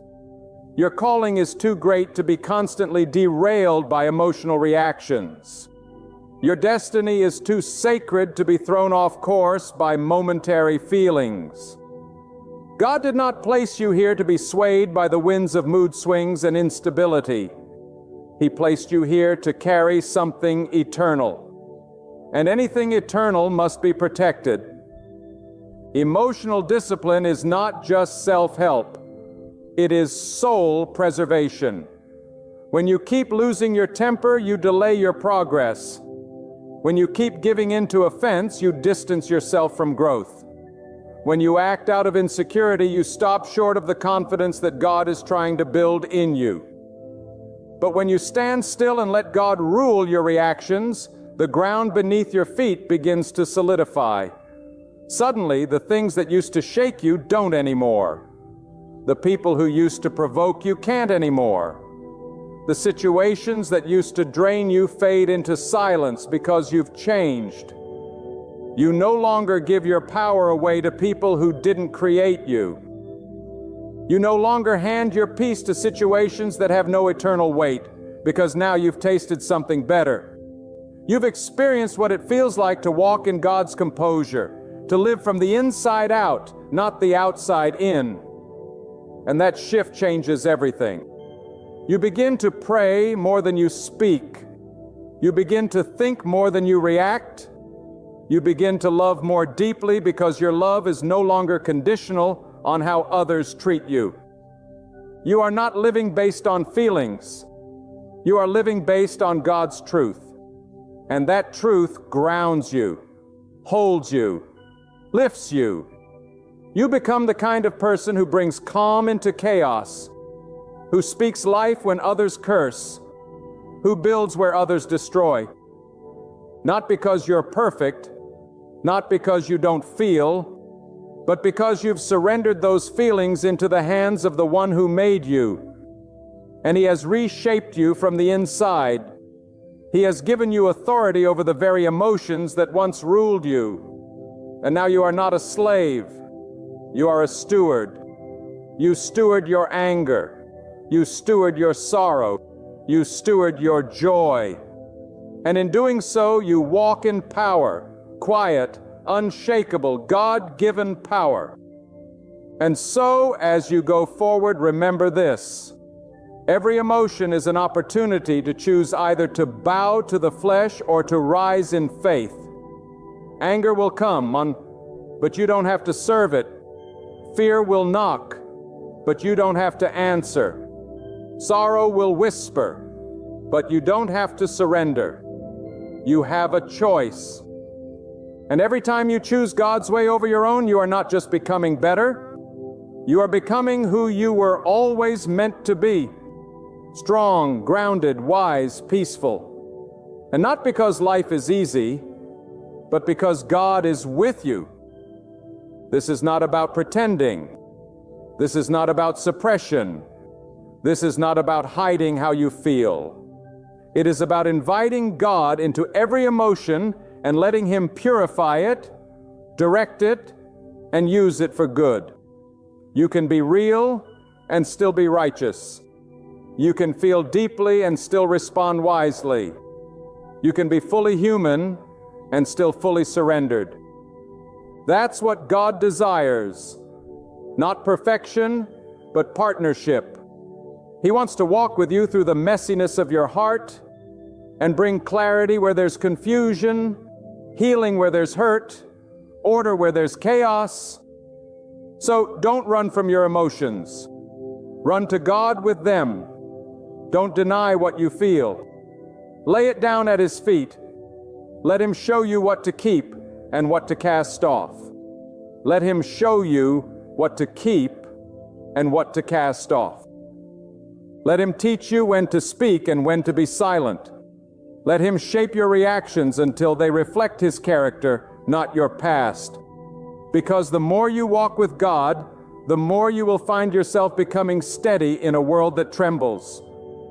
You will find yourself walking in rooms that once made you anxious, and you'll be calm. You will hear the same insults that once broke you, and you'll be unmoved. You will face the same pressures, and you'll be grounded. That's the transformation God offers. That's the strength He gives. A strength not built on denial, but on divine order. A peace not built on avoidance, but on truth. A self-control not born from effort, but from surrender. So let today be the day you say, God, I will no longer be ruled by my emotions. I will no longer give away my peace. I will no longer let feelings dictate my future. From this day forward, you will lead and I will follow. You will guide my heart and I will obey. And when you make that decision, not once, but every day, you will see God shape your emotions into something holy, something powerful, something stable. And you will rise not as someone tossed by the wind, but as someone anchored in God, unmoved, unshaken, and unstoppable. So now the choice is yours. You can continue living at the mercy of emotions that rise and fall like the tides, or you can anchor your soul in the unshakable presence of God. You can continue reacting to every insult, every delay, every fear, or you can pause, breathe, surrender, and let God respond for you. This isn't weakness. This is wisdom. This isn't silence. This is strength. When you surrender your emotions to God, you break free from the grip of disorder. You begin to live with intention and meaning. In the midst of chaos, you remain steady. You shine as a mirror of His unshakable peace in a world overwhelmed by noise. Let this be your bold proclamation. No more chains of emotional slavery. No more reckless impulses. No more surrendering your peace to those who never gave it to you. From today, you choose emotional discipline, not through your own might, but because God walks beside you. He wages war for you. He understands your heart. He shapes your responses. With God guiding your soul, no storm is too fierce, no emotion too heavy, no wound too deep that He cannot soothe, heal, and make whole again. Step into that power. Stand firm in that strength. And never again allow emotions to take the throne that belongs only to God. You may be pacing the floor, whispering desperate prayers through clenched teeth, eyes fixed on the clock, wondering when your breakthrough will finally appear. You've wept in secret, worn a smile in public, and fought battles no one else has ever noticed. But listen closely today. God sees every struggle. He hears every cry. He is never late, and He has not forgotten you. The dreams you carry, the desires hidden deep within your soul, are already etched into the divine design of your life. They are coming They are on the way, but not according to your timetable, according to His. Some of you walk daily with anxiety pressing against your chest, wondering if your turn will ever come. Will peace ever be mine? Will freedom ever come? Will success ever find me? Will the loneliness ever end? But I bring you a word from heaven. What you are longing for is already in motion. Doors are aligning. The right people are being positioned. The road ahead is being cleared. God is orchestrating it all behind the scenes. Even when the stage of your life seems empty, don't mistake God's silence for His absence. He's not ignoring you. He's preparing you. Because if He gave you everything you wanted right now, you might not be able to carry it. You might misuse it. You might lose it. So God, in His divine wisdom, delays the blessing until you are shaped enough to hold it with gratitude, with strength, and with purpose. Let me tell you something that your soul needs to hear. You don't have to force open what God has already promised to open. You don't have to chase people. You don't have to manipulate your way into rooms. You don't have to stress your way into success. You don't have to cry yourself into acceptance. If God has written it for you, it will find you. It will reach you. It will cling to you like destiny itself. Some of you are exhausted, not just physically, but spiritually. You are tired of pretending, tired of waiting, tired of trying to hold it all together. But I want to speak life into you right now. God is not looking for your perfection. He's looking for your surrender. He's not asking you to carry the weight of the world. He's asking you to release your grip, to breathe, to trust, to relax, because what is meant for you cannot be taken, delayed, or denied, not when God has spoken it. You see, in this world, we've been taught that everything good must be chased, that we must hustle, push, compete. But God's way is different. God doesn't operate on chaos. He operates on peace. God leads through calmness, not confusion. When God is in control, you don't have to scream to be heard. You don't have to fight to be seen. When God is in control, you don't have to scream to be heard. You don't have to fight to be seen. When God has authored your story, no one can rewrite it. No enemy can steal it. No delay can destroy it. There's something powerful that happens when you relax in faith. When you stop begging and start believing. When you stop forcing and start flowing. When you stop doubting and start resting in the promises of God. Because when you align your heart with trust, the universe around you begins to shift. Doors that were shut begin to creak open. Opportunities that passed you by suddenly circle back. People that ignored you start to notice. Not because you changed, but because your spirit finally stepped into alignment with God's timing. Let me tell you this. Sometimes God will withhold a thing just long enough to prove that your identity is not found in it. That your value doesn't come from the thing you want, but from the one who made you. And when He sees that you are no longer desperate for the blessing, but anchored in the blesser, then and only then does He open the gates and pour out what you're ready to receive. So many of us think the waiting means denial. But waiting is not a punishment. It's preparation. Just like a seed that is buried in darkness, unseen beneath the soil, your dreams are germinating even in silence. And at the right time, not your neighbor's time, but God's perfect time, it will burst through the ground and blossom into something greater than you could have ever imagined. But you must not rush the soil. You must not dig it up to check if it's growing. You must rest, knowing the process is working. That job you lost, it wasn't a loss. It was redirection. That relationship that ended, it didn't destroy you.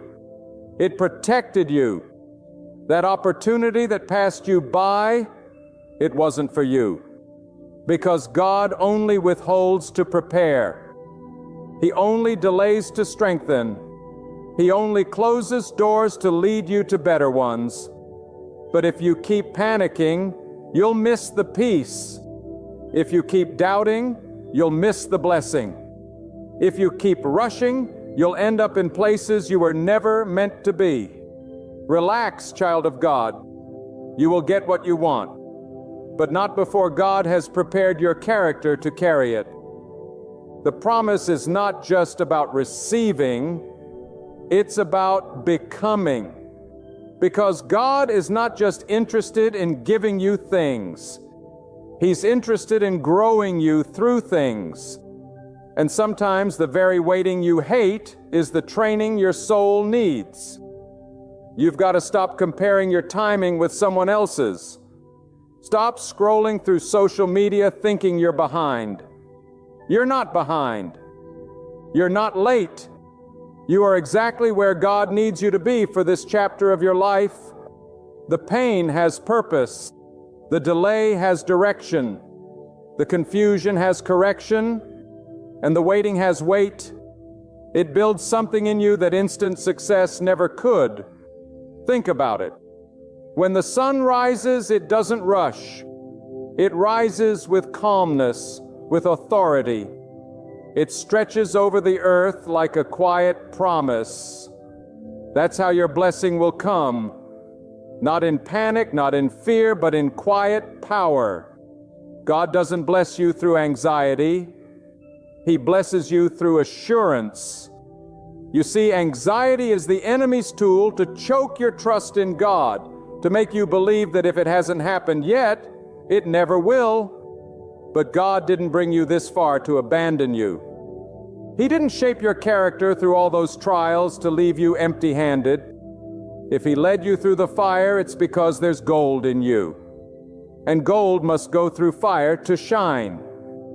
So, breathe. Let go of the tension in your shoulders. Stop rehearsing the worst-case scenarios in your mind. God is not finished. You are still under construction. The storm is not the end. It's just the setup for the calm that's coming. What you're praying for is already on its way. But can God trust you to rest while it's coming? Faith isn't just about believing for miracles. It's about walking in peace while you wait. It's about smiling in the storm, praising in the hallway, trusting in the unknown. That's where your strength is proven. Not in how loud you pray, but in how deep your peace runs when nothing around you makes sense. God is teaching you something in the silence. He's showing you how to rest, not in circumstances, but in His sovereignty. He's pulling you out of performance-based faith and into presence-based trust. Because you don't have to earn what God has already promised. You just have to prepare. Some of you are asking, but how do I relax when everything feels like it's falling apart? You relax by remembering who holds it all together. You relax by speaking truth into your fear. You relax by shutting out the noise of the world and tuning into the whisper of God that says, I've got you. You're not forgotten. Your prayers are heard. Your tears are seen. Your desires are not ignored.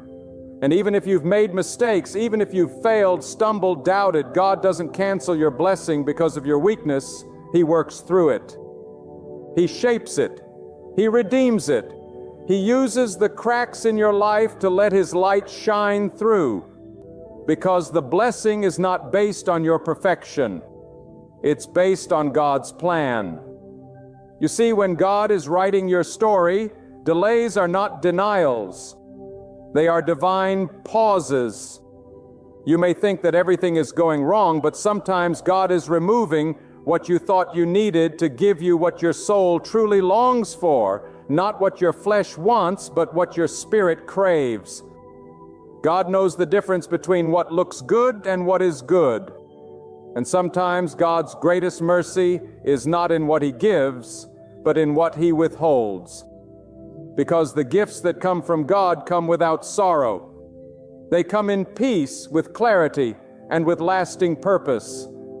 There are moments when you feel abandoned, isolated, and unseen. But that is exactly where the deepest faith is born.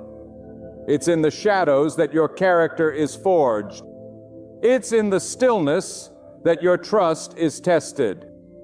And it's in the quiet chambers of waiting where your soul learns to lean not on your own understanding, but on God's infinite wisdom. When you relax, not in laziness, but in surrender, you position yourself to receive what no human effort could ever achieve. Because what God builds, no one can tear down. And what God opens, no one can shut. You're not being punished, by the way. You're being preserved. Preserved from wrong people, wrong timing, and wrong decisions. Because what good is a blessing if it arrives before you're ready? What good is a promotion if your foundation is still shaking? What good is a relationship if your identity isn't rooted in God yet? God knows how to protect you from yourself. He knows when to say yes, and He knows when to hold back, not because He's cruel, but because He is wise. If only you could see what God has already protected you from, you'd fall to your knees in gratitude. The opportunities you thought you lost were never meant to elevate you. They would have broken you. The people who left were not meant to go where you were going. The doors that slammed shut were not rejection. They were redirection. Because when God closes one path, it's because there's a better one He has ordained. And you, child of God, are being led by divine hands. Not chance, not fate, but purposeful, sovereign hands that see the end from the beginning. So relax. Stop thinking you are behind. Stop thinking time is slipping through your fingers. Time belongs to God. And when you walk with God, you are never out of season. He can accelerate your destiny in a moment. He can restore lost years in a breath. He can do in one day what human efforts couldn't accomplish in a decade. But He's not looking at your timeline. He's looking at your trust. Can you trust God when there's no visible sign? Can you walk with confidence when there's no confirmation? Can you sleep at night knowing the answer hasn't arrived, but the author is still writing? Listen to me. Desperation doesn't move God.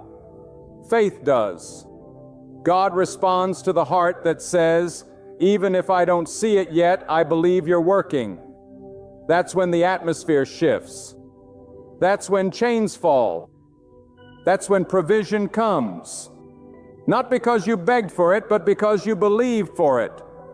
There's a peace that surpasses logic. When you truly believe that God is in control, you start to walk differently, talk differently.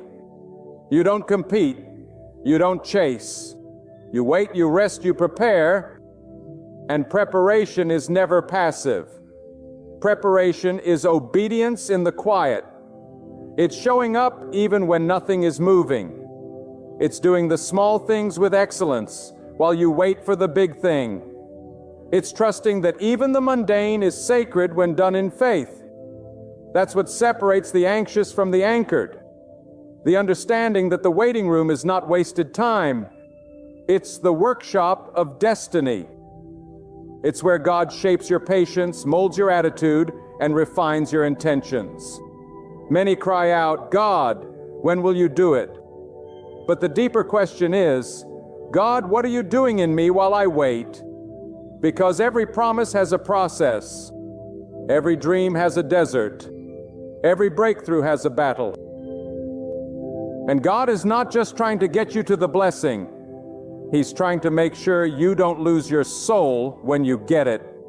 So if you're in a waiting season, thank God. That means He's still preparing you. That means He's still preparing you. That means you're too important to be rushed. God doesn't use shortcuts. He uses seasons. He doesn't bless panic. He blesses patience. And when your heart is aligned with His timing, you begin to understand that what you desire isn't being denied, it's being refined. God is shaping the blessing so that when it arrives, it fits perfectly into the life He designed for you. Look around. The chaos of the world will try to convince you that you must run faster, fight harder, and strive endlessly. But that's not God's way. God's way is steady. God's way is rooted. God's way is peace in the storm, clarity in confusion, joy in the waiting. And when you walk with God, you walk with assurance, even if you don't have all the answers. Don't you know God does His best work in silence? The roots grow underground before the fruit appears. The foundation is laid in private before the structure is seen in public. And the greatest transformations are often invisible to the eye. So don't be discouraged if no one sees your progress yet. Don't be dismayed if your success hasn't manifested. God sees it. God knows it. And when the time is right, He will make it known. But until then, walk in peace. Breathe deep. Worship while you wait. Speak life over your days. Instead of saying, "It hasn't happened," begin to say, "It's on the way." Instead of saying, "I'm tired of waiting," begin to declare, "I'm being prepared." That shift in your words is a shift in your spirit. And that's where transformation begins. Not in the external, but in the internal realm where your faith connects with God's plan. And hear this clearly. No amount of worrying will make it happen faster. You can worry yourself sick and it still won't change what God is doing. But one moment of peace, one moment of surrender can open doors you couldn't have pried open in your strength. There's a rhythm to God's timing. And once you learn to flow in that rhythm, you no longer fear missing out because you know that what is meant for you won't miss you. You must let go of the illusion of control. Let go of the fear that you're not enough. Let go of the panic that you'll be left behind. God doesn't operate through fear. He operates through purpose. And your purpose is still intact. Even if the path looks unclear, relax. Not because it's easy, but because God is trustworthy. Relax, not because the situation is light, but because your burden is being carried by the one who has never failed. And I say to you again, do not let your heart be troubled by the timing of things. God's ways are not our ways, and His timing is not our clock. When you place your full trust in God, you surrender the illusion of control and step into the river of His will, which flows with precision and purpose. You may not understand why certain things are taking longer than expected, why certain doors remain closed, or why silence fills your prayers. But understand this: delay is not neglect. Silence is not abandonment. When God seems still, He is often working the most. God is not reacting. He is orchestrating. He is not figuring things out as they go. He already knows the end from the beginning. And when God moves, He moves in fullness. You do not serve a God of half measures. You serve the one who gives good measure, pressed down, shaken together, and running over. But in order to receive that abundance, you must first be positioned by trust. You must unclench your fists, release your anxieties, and let peace be your posture. That is the language God responds to, faith in stillness. Your weariness does not go unnoticed. Your silent tears are seen by the one who created your soul. You've been fighting battles that no one understands, carrying burdens that no one can see, but God knows. And not one moment of pain will be wasted. Not 1 second of your waiting will be empty. For every sleepless night, God is storing up a harvest of peace. For every denied request, He is preparing a better yes. For every lonely moment, He is writing a story of deeper intimacy between you and Him. So hold your ground in the stillness. Don't move out of panic. Don't compromise your principles because the path seems slow. When you trust God, you begin to see that what you are waiting for is not just about an outcome. It's about shaping who you are in the process. This is not punishment. This is divine craftsmanship. You are being carved, refined, and shaped into a vessel that can carry not just blessing, but legacy, wisdom, and divine authority. Some of the greatest gifts from God come wrapped in patience. Let your spirit be settled in this truth. Everything meant for you is already under God's command. You do not have to chase what's yours. You only need to walk faithfully and stay connected to God's guidance. He will bring the right opportunity at the right time. He will align the right voices, the right relationships, the right breakthrough. And when it comes, you will not have to fight to keep it. Because what God gives, no man can take away. That is the difference between worldly striving and godly waiting. One is full of pressure, the other is full of peace. Some are striving for recognition, others are hungry for status. But the one who trusts God seeks alignment, not attention. You don't need the spotlight to validate your worth. You don't need applause to affirm your direction. When God's approval rests upon you, it outweighs every human opinion. Your assignment is not to be famous, but to be faithful. Fame fades. Trends change.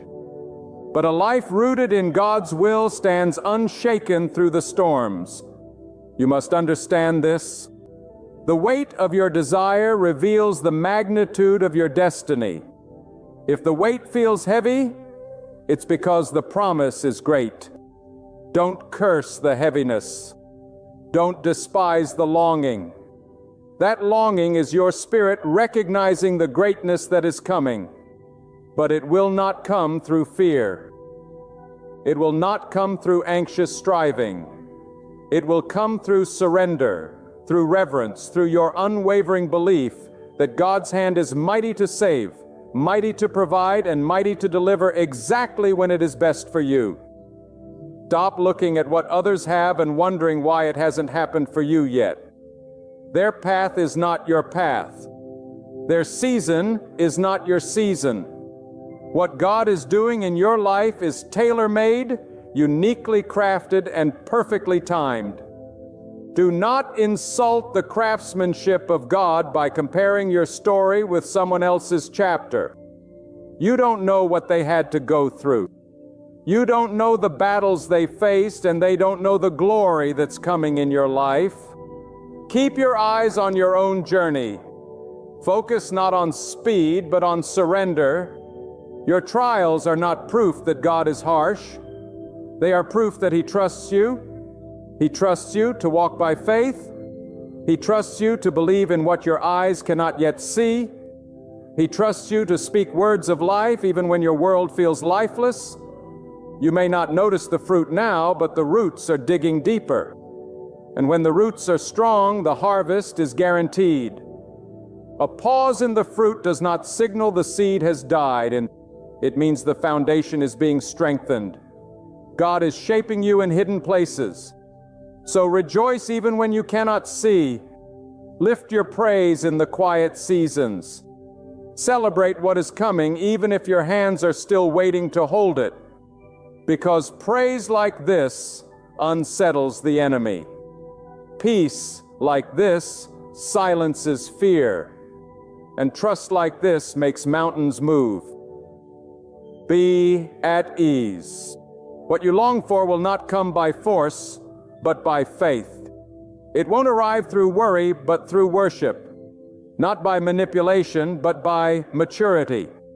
Remember, there is nothing impossible for God.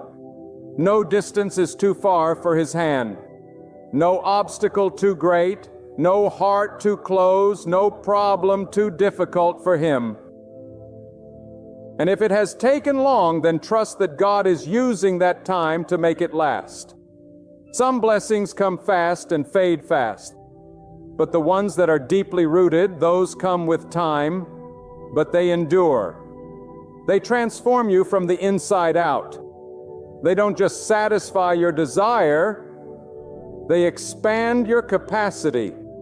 God isn't just trying to bless you, He's trying to build something through you that speaks for generations. He's preparing you to be the answer to someone else's prayer. He's preparing you to carry not just wealth, but wisdom, not just influence, but integrity. And when the moment comes when what you've longed for finally arrives, you'll look back and say, it was worth every second. God was wise to wait. So, relax. You will not miss your moment. You will not miss your blessing. What God has ordained, no hand can block, no delay can cancel, no enemy can dismantle. And while you wait, let your faith be your anchor. Let your peace be your weapon. Let your worship be your shield. You are not at the mercy of the world. You are under the watch of God, and He does not sleep. He does not falter. He does not forget. This is your season to rest while God works. This is your time to breathe again, to smile again, to trust again. The weight you've carried is being lifted. The fear you've tolerated is being broken. The uncertainty you've endured is being transformed into unshakable confidence. Because God is not done with you. God is just beginning. And the best part is you don't have to figure it all out. You only have to walk in obedience, stand in faith, and wait in peace. So do not be discouraged by what you don't yet see. Celebrate what you know is coming. Declare it, believe it, live like it. Because when you align yourself with God's will, the heavens move in your favor. The earth shifts to make room for your destiny. And what once seemed impossible becomes inevitable. Let your trust be louder than your fear. Let your calmness be stronger than your worry. Let your heart rest in the truth that God is faithful. Not sometimes, but always. Not partially, but completely. And He is not a God of confusion. He is the God of clarity, of order, of divine alignment. Relax. You are not late. You are not forgotten. You are not failing. You are being led strategically, lovingly, and powerfully by the hand of God. What you want is not out of reach. It is in God's hand, and if you stay faithful, stay patient, and stay surrendered, it will reach you. You must understand there is no force more powerful than the timing of God. His timing is flawless. His process is intentional, and His silence is not indifference. It is instruction. When God withholds, He is teaching you where to place your dependency. When God delays, He is deepening your discernment. You are not being ignored. You are being groomed. The very waiting that feels like punishment is the sacred hallway to your next elevation. In your patience, God is building something holy in you, something that cannot be shaken by people's opinions or life storms. We are often tempted to ask, when will I see the answer? When will the season change? But the deeper question is, how God can I honor you while I wait? Because those who learn to honor God in the waiting are the ones He trusts with greater things. If your faith is only alive when things are going your way, then it's not yet anchored in truth. But when your heart still praises, when your hands still serve, when your spirit still believes despite delay, that is when your trust becomes a weapon. That is when your faith moves mountains. God doesn't want you restless in the waiting. He wants you rooted. He doesn't want you agitated. He wants you aligned. Your peace is not weakness. It's strength. Because anyone can panic when things are uncertain, but it takes spiritual maturity to be still and know that God is in control. That stillness doesn't come from pretending everything is fine. It comes from knowing that even if it's not, God still reigns. He still governs every detail, and the final word always belongs to Him. Some people will misunderstand your peace. They'll wonder how you can be so calm when things look chaotic. They'll wonder how you can keep going when it seems like nothing is changing. But they don't know that your soul is no longer anchored in outcomes. It's anchored in God. You're no longer moved by appearances. You're no longer shaken by delays. Because you've tasted the truth that when God moves, He moves completely. When God acts, He acts fully. And when God opens a door, nothing and no one can close it. There is a maturity that comes only through waiting, a strength that is birthed in silence, a confidence that rises from stillness. God doesn't just want to give you what you want. He wants you to become someone who can carry it with grace and honor.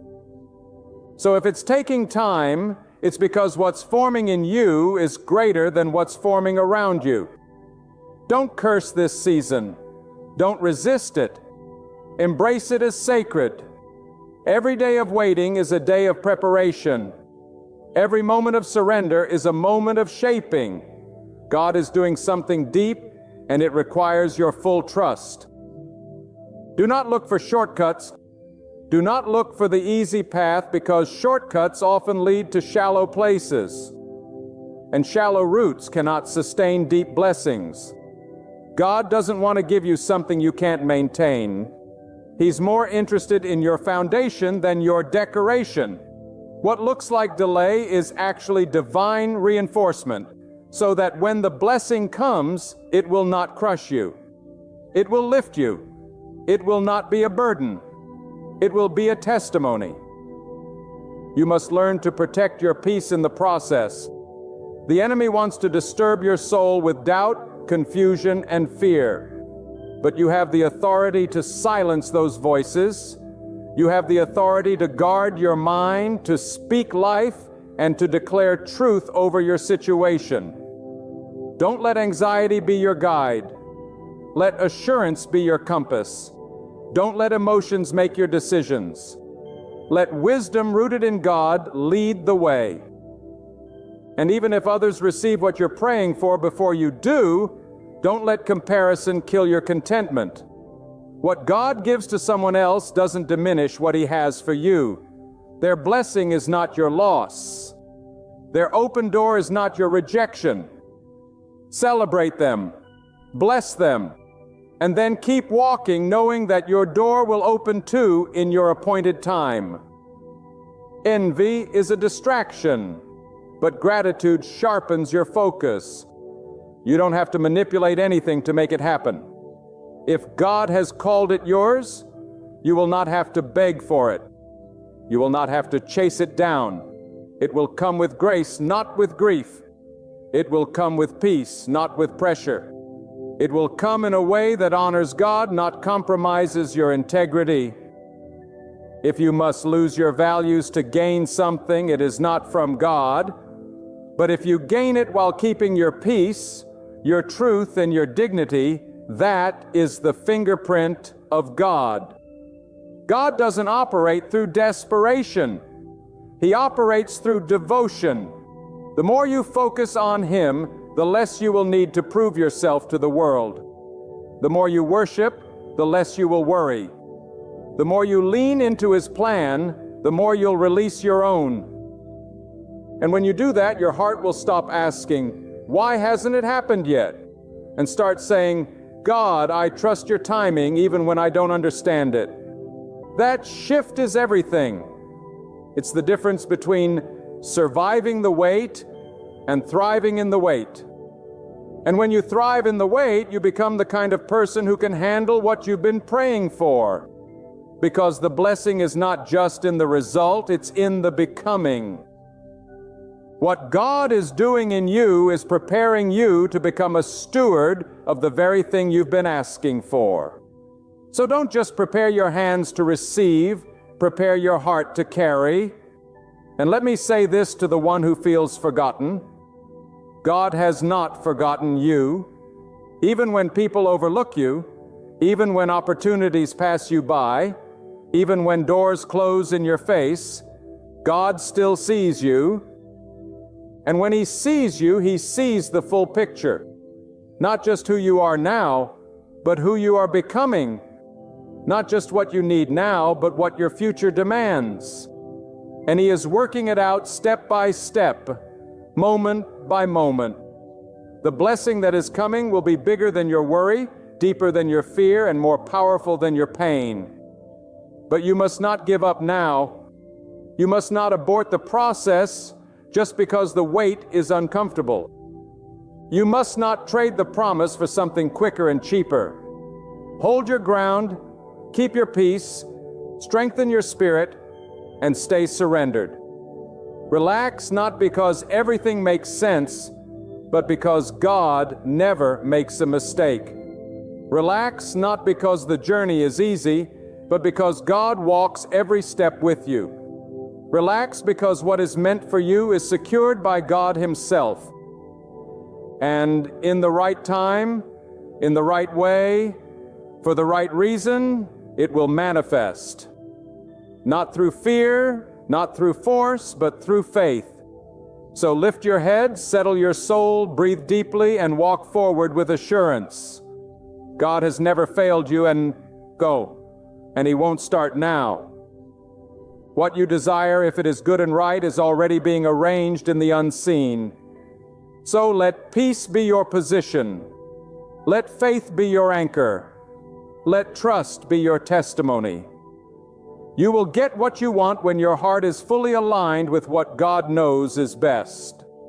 And when that moment comes, you'll understand why the wait was not a setback, but a sacred preparation for something far greater than you imagined. And I say unto you again, relax, not because you figured it all out, but because God has already gone before you. Long before you faced the mountain, God had already carved a path through it. Long before the storm reached your life, God had already prepared your shelter. And long before you uttered the prayer in your heart, God had already recorded the answer in His divine design. There is nothing random about your life, nothing accidental. You are not drifting through this world. You are being guided step by step, breath by breath, by the master planner who sees all, knows all, and controls all. So many chase what they think they need, exhausting themselves in pursuit of shadows. But when you are rooted in God, you don't chase. You attract. You attract what is aligned. You attract what has been assigned. You draw near what was already destined. And how do you attract it? Not through striving, but through surrender. Not through panic, but through peace. Not through force, but through faith. Because it is not the loudest voice that moves the heavens. It is the most trusting heart. God does not ask for your perfection. He asks for your trust. That even in the absence of evidence, you still believe. That even when it feels like the night will never end, you still rise and bless His name. That even when your hands are empty, your heart remains full of praise. This is the kind of faith that unlocks heaven's best. This is the kind of posture that pulls breakthrough into your reality. Many want the results of faith without the endurance of trust. But true faith holds on when the feelings fade. True faith says, even if I see nothing, I know God is doing something. Because faith is not about seeing, it's about knowing. And what you know must be greater than what you feel. Your feelings will fluctuate. Your circumstances will shift. But God is the same, unchanging, unwavering, unstoppable. And I must tell you this, your current condition does not cancel your divine calling. Just because you're in a season of waiting does not mean you are in a season of wasting. God uses every second. He uses silence to sharpen your hearing. He uses stillness to stabilize your walk. He uses closed doors to build discernment. Nothing is meaningless when God is in it. Every delay is loaded with design. Every delay is loaded with design. Every interruption is charged with intention. You are not being buried. You are being planted. And if you stay buried in faith, you will rise in due season with fruit that speaks of the glory of God. Let that settle in your spirit. Let that water your soul. Because if you truly knew how much was being arranged behind the scenes, your only response would be worship. If you could see the divine blueprint being written for your life, you wouldn't question the timing. You would praise in anticipation. But God is not obligated to show you the entire map. He gives you light for the next step. That's how trust is built. Not by knowing everything, but by trusting in the one who does. And when you walk by that kind of trust, your confidence no longer comes from outcomes, but from obedience. You say, whether it happens now or later, I trust that God knows the right time, the right place, and the right way. That kind of trust creates a quiet strength that nothing and no one can shake. Stop measuring your progress by what the world celebrates. God is not building you for applause. He is building you for purpose. He is not grooming you for popularity. He is shaping you for power. And that shaping often happens in solitude, in struggle, in silence. So don't despise the hidden seasons. Don't curse the invisible work. God does His deepest work in places that others never see. You may not be where you want to be, but you are exactly where God wants to meet you. You may not feel qualified, but God has already marked you. You may not have the resources yet, but God is the source. Everything you need is already in His hand. Your provision, your healing, your breakthrough, your open door. It is not found in hustle, but in holiness. It is not found in pressure, but in posture. A posture of surrender. A posture of peace, a posture of surrender, a posture of peace. A posture that says, God, I may not see it, but I still trust you. And that trust, beloved, becomes your weapon. When others are panicking, you'll be standing. When the winds rage, you'll be rooted. When people give up, you'll endure. Because your foundation is not built on changing seasons. It is built on the eternal presence of God who never changes. And that presence will carry you when your strength fails. It will sustain you when your hope flickers. It will uphold you when everything around you feels like sinking sand. Let this be your declaration. I will not let fear make decisions for me. I will not let doubt define my destiny. I will not let impatience push me outside of God's will. That's how you win. That's how you stay in alignment. That's how you protect what God is doing in your life, because there is nothing more dangerous than stepping outside of divine timing. What comes prematurely can crush what God meant to bless. So if He says wait, then wait with confidence. If He says not yet, then worship with joy. Because every not yet from God is filled with purpose. It's not a rejection. It's a refinement. He's removing what doesn't belong. He's strengthening what is weak. He's reinforcing your spirit. He's stretching your faith. And when the fullness of time arrives, you will not only receive the promise, you will be ready for it. And that readiness will speak volumes. It will be evident that you didn't just stumble into the blessing. You were shaped for it, prepared for it, tried by fire, and found faithful. And all those nights you cried, all those moments you doubted, all those times you almost gave up, they will turn into testimonies of how God was always working, always watching, always weaving everything together for your good.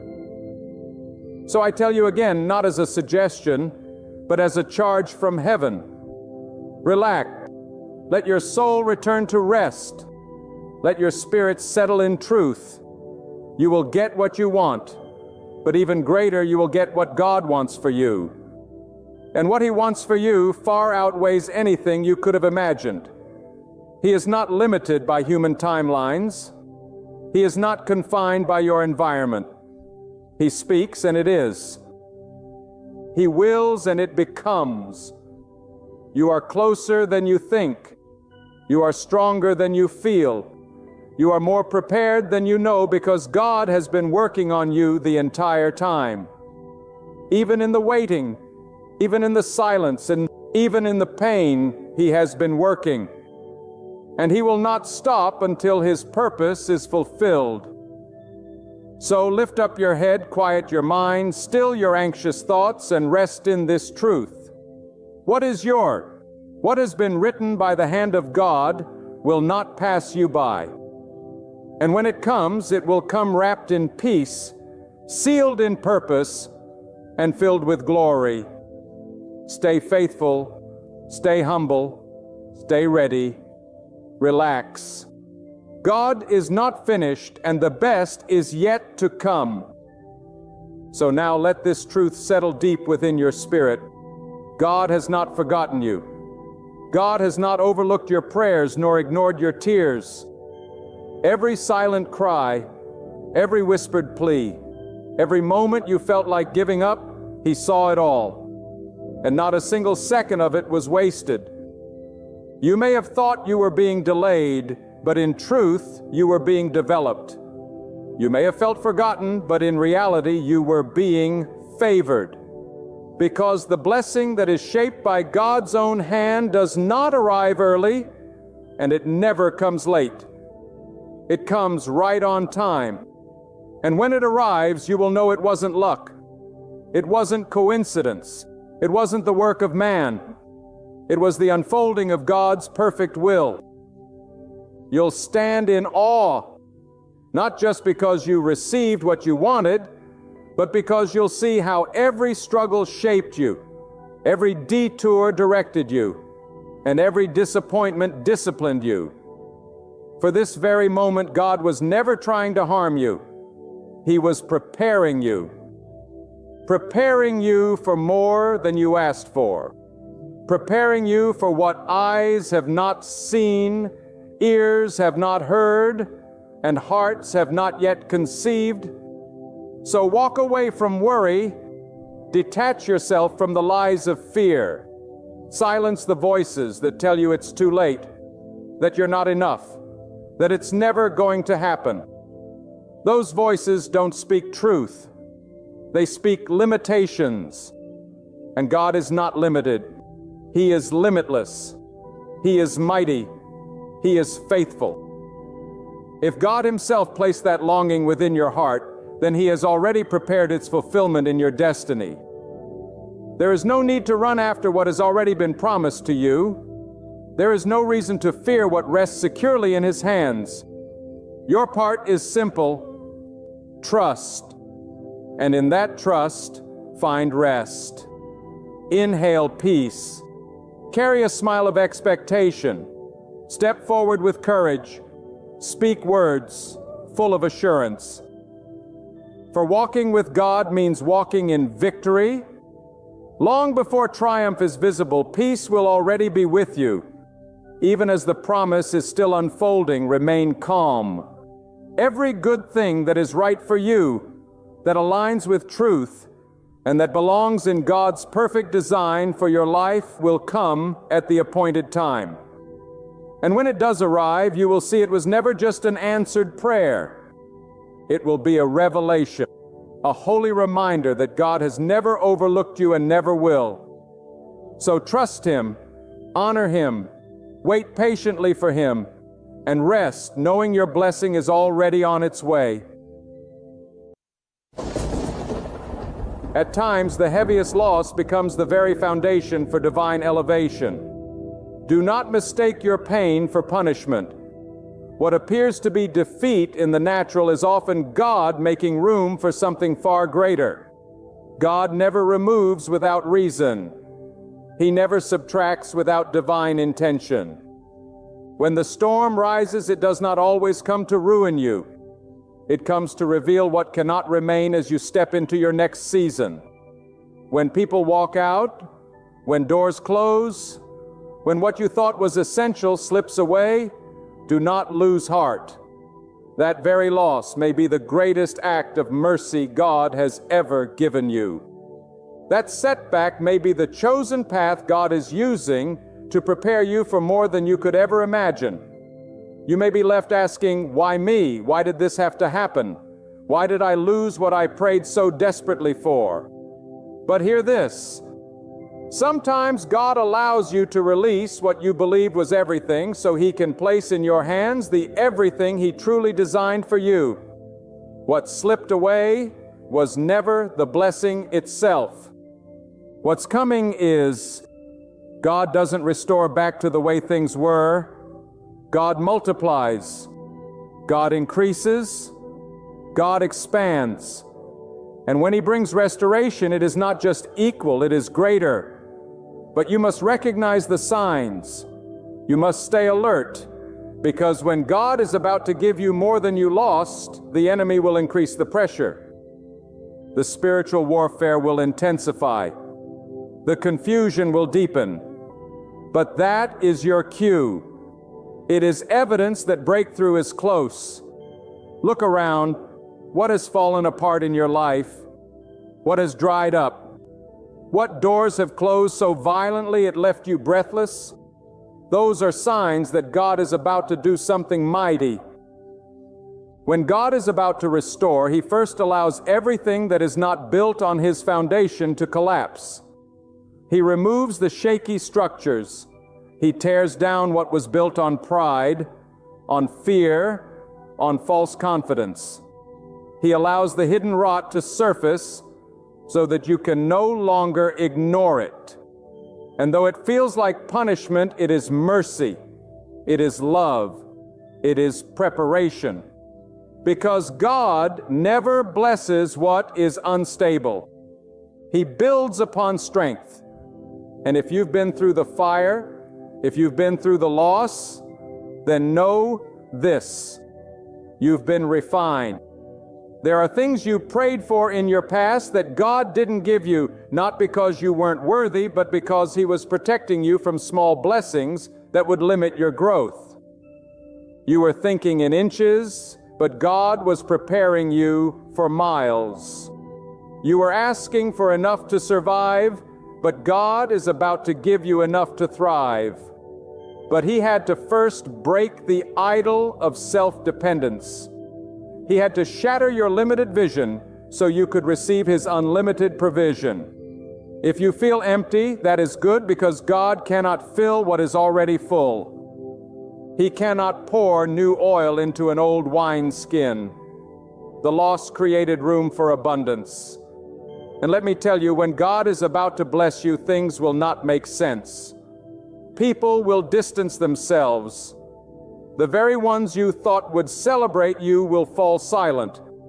You will be surrounded by silence, confusion, and opposition. But do not be discouraged. This is your test. This is your proving ground.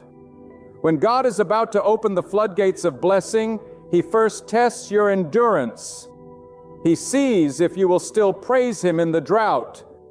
He watches to see if you will still worship when nothing is going your way, because what is coming is weighty, and God will not place His abundance into hands that cannot carry the responsibility.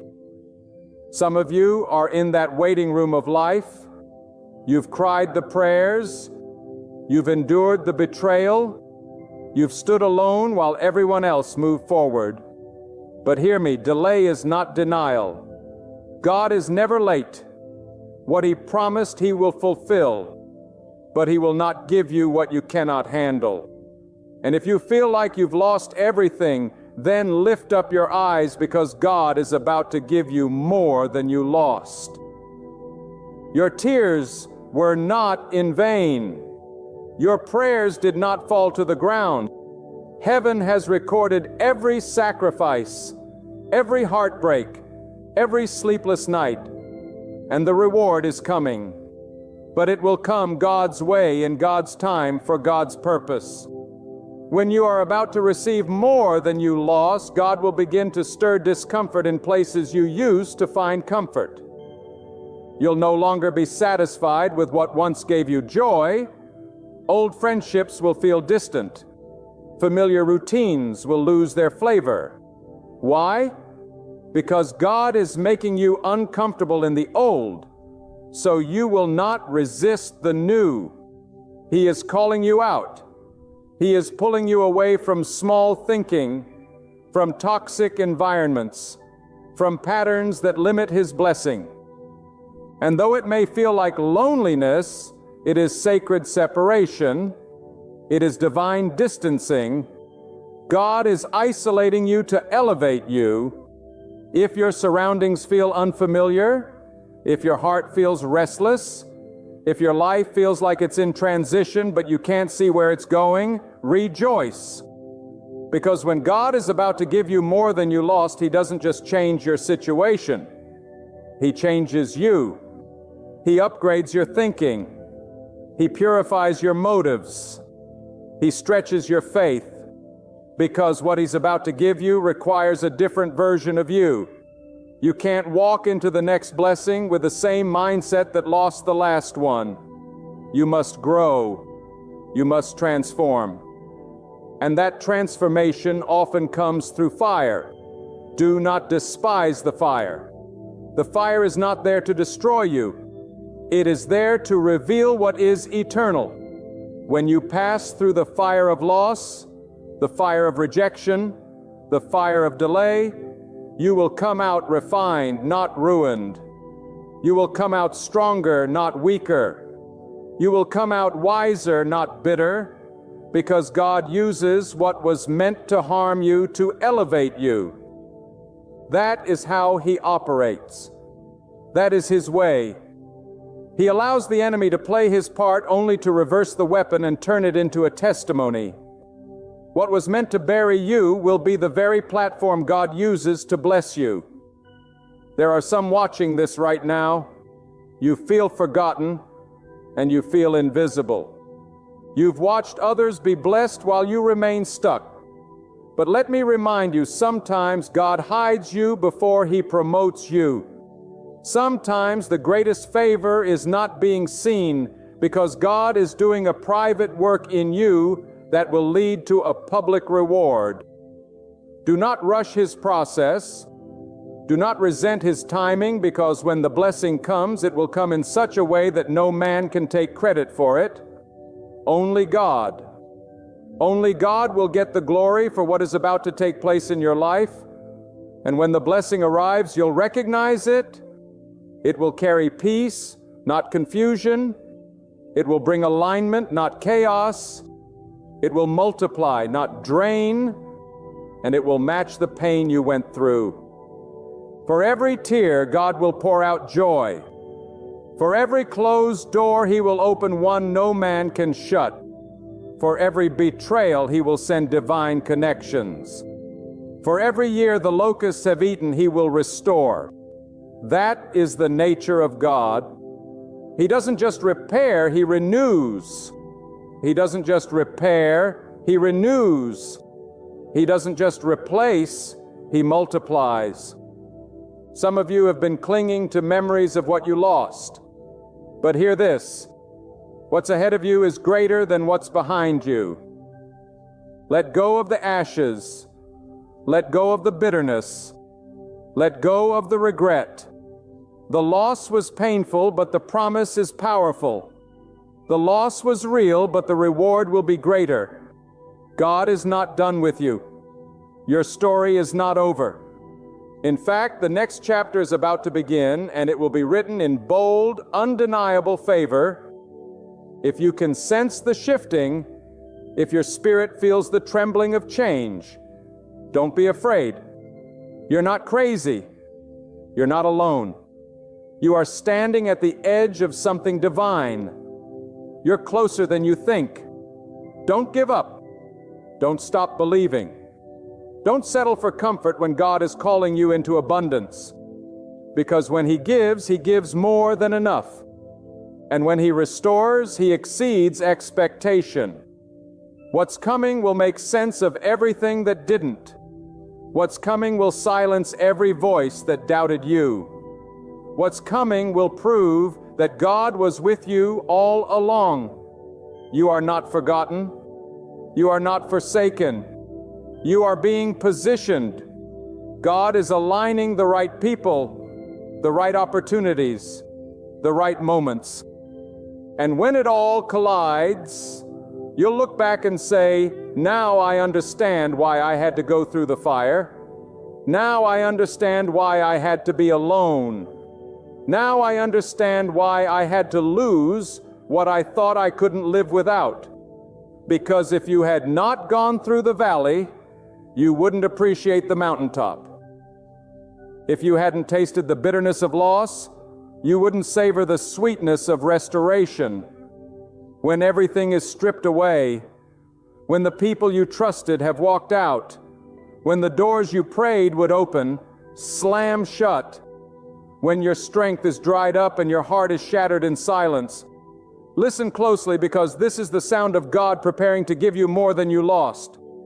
This is not the end, my friend. This is the beginning of divine restoration.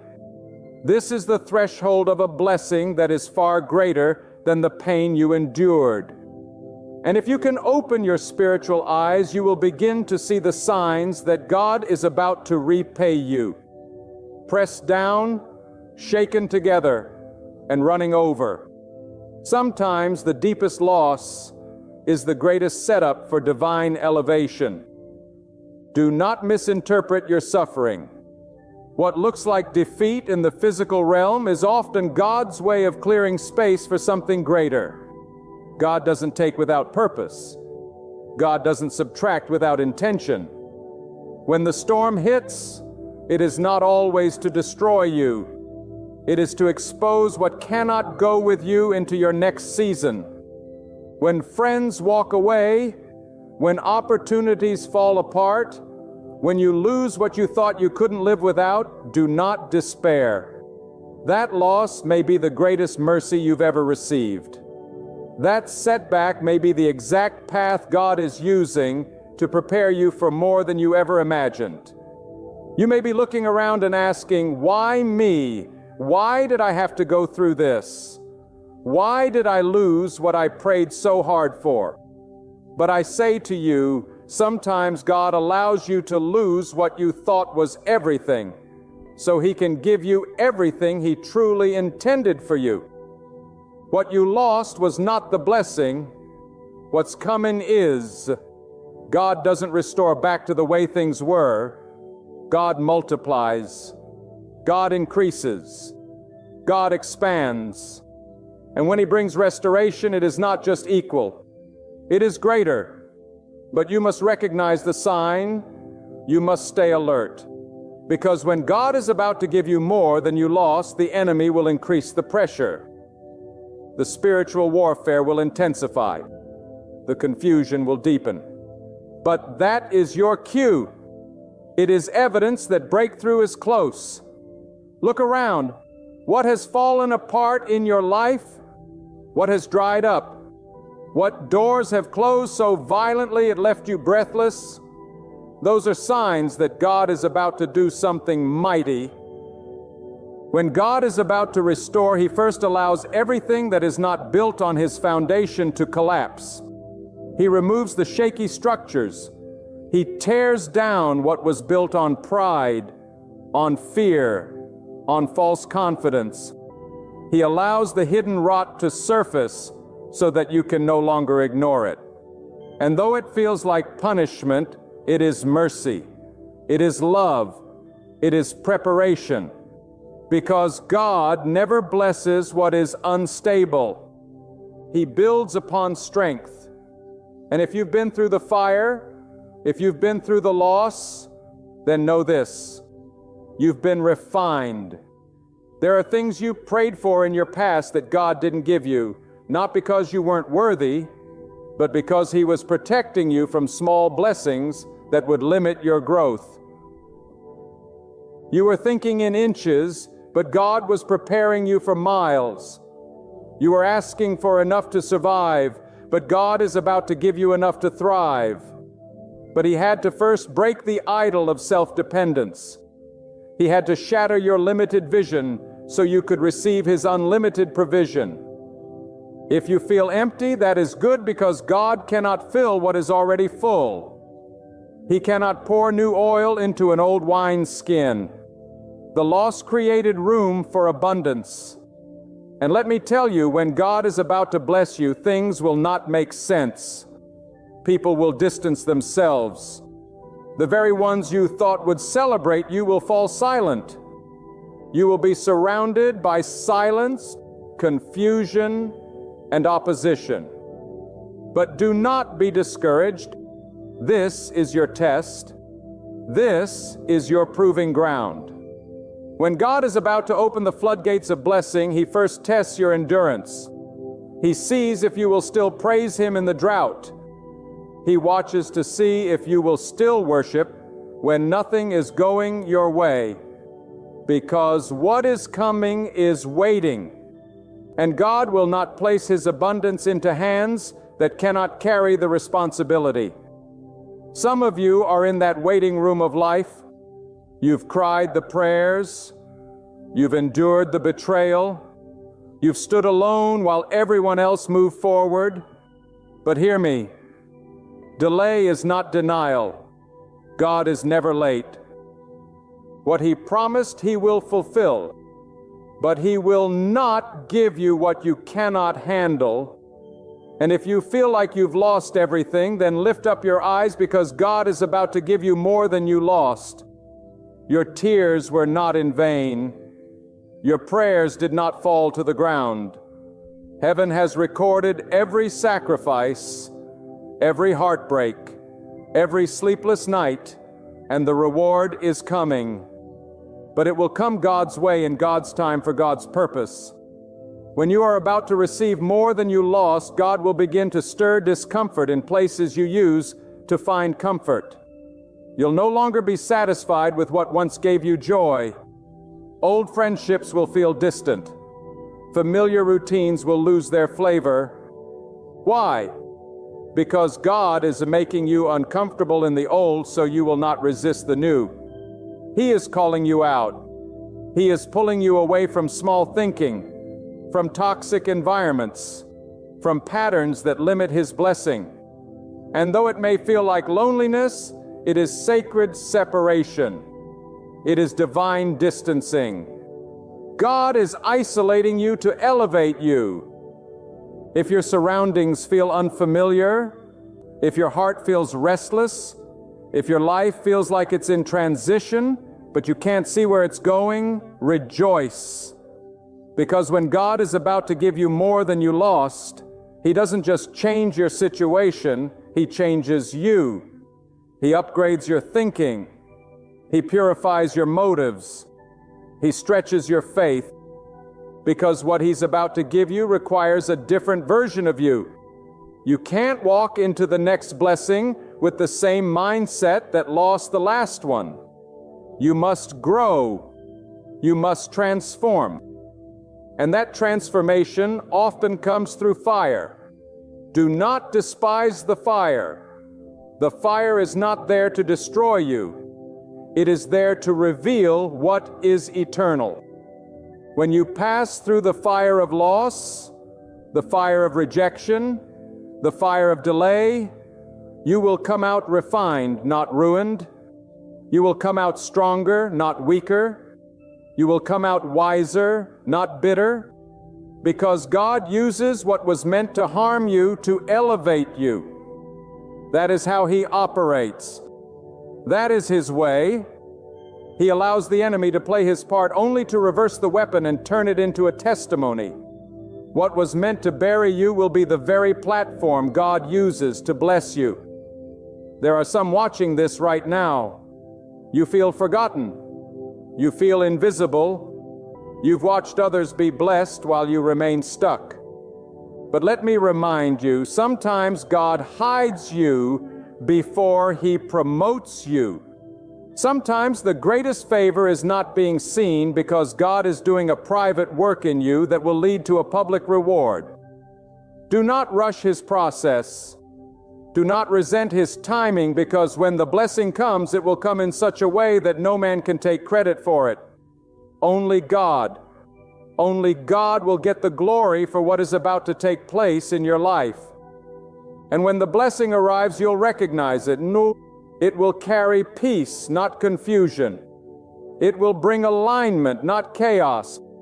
It will multiply, not drain. And it will match the pain you went through. For every tear, God will pour out joy. For every closed door, He will open one no man can shut. For every betrayal, He will send divine connections. For every year the locusts have eaten, He will restore. That is the nature of God. He doesn't just repair, He renews. He doesn't just replace, He multiplies. Some of you have been clinging to memories of what you lost. But hear this. What's ahead of you is greater than what's behind you. Let go of the ashes. Let go of the bitterness. Let go of the regret. The loss was painful, but the promise is powerful. The loss was real, but the reward will be greater. God is not done with you. Your story is not over. In fact, the next chapter is about to begin, and it will be written in bold, undeniable favor. If you can sense the shifting, if your spirit feels the trembling of change, don't be afraid. You're not crazy. You're not alone. You are standing at the edge of something divine. You're closer than you think. Don't give up. Don't stop believing. Don't settle for comfort when God is calling you into abundance. Because when He gives more than enough. And when He restores, He exceeds expectation. What's coming will make sense of everything that didn't. What's coming will silence every voice that doubted you. What's coming will prove that God was with you all along. You are not forgotten.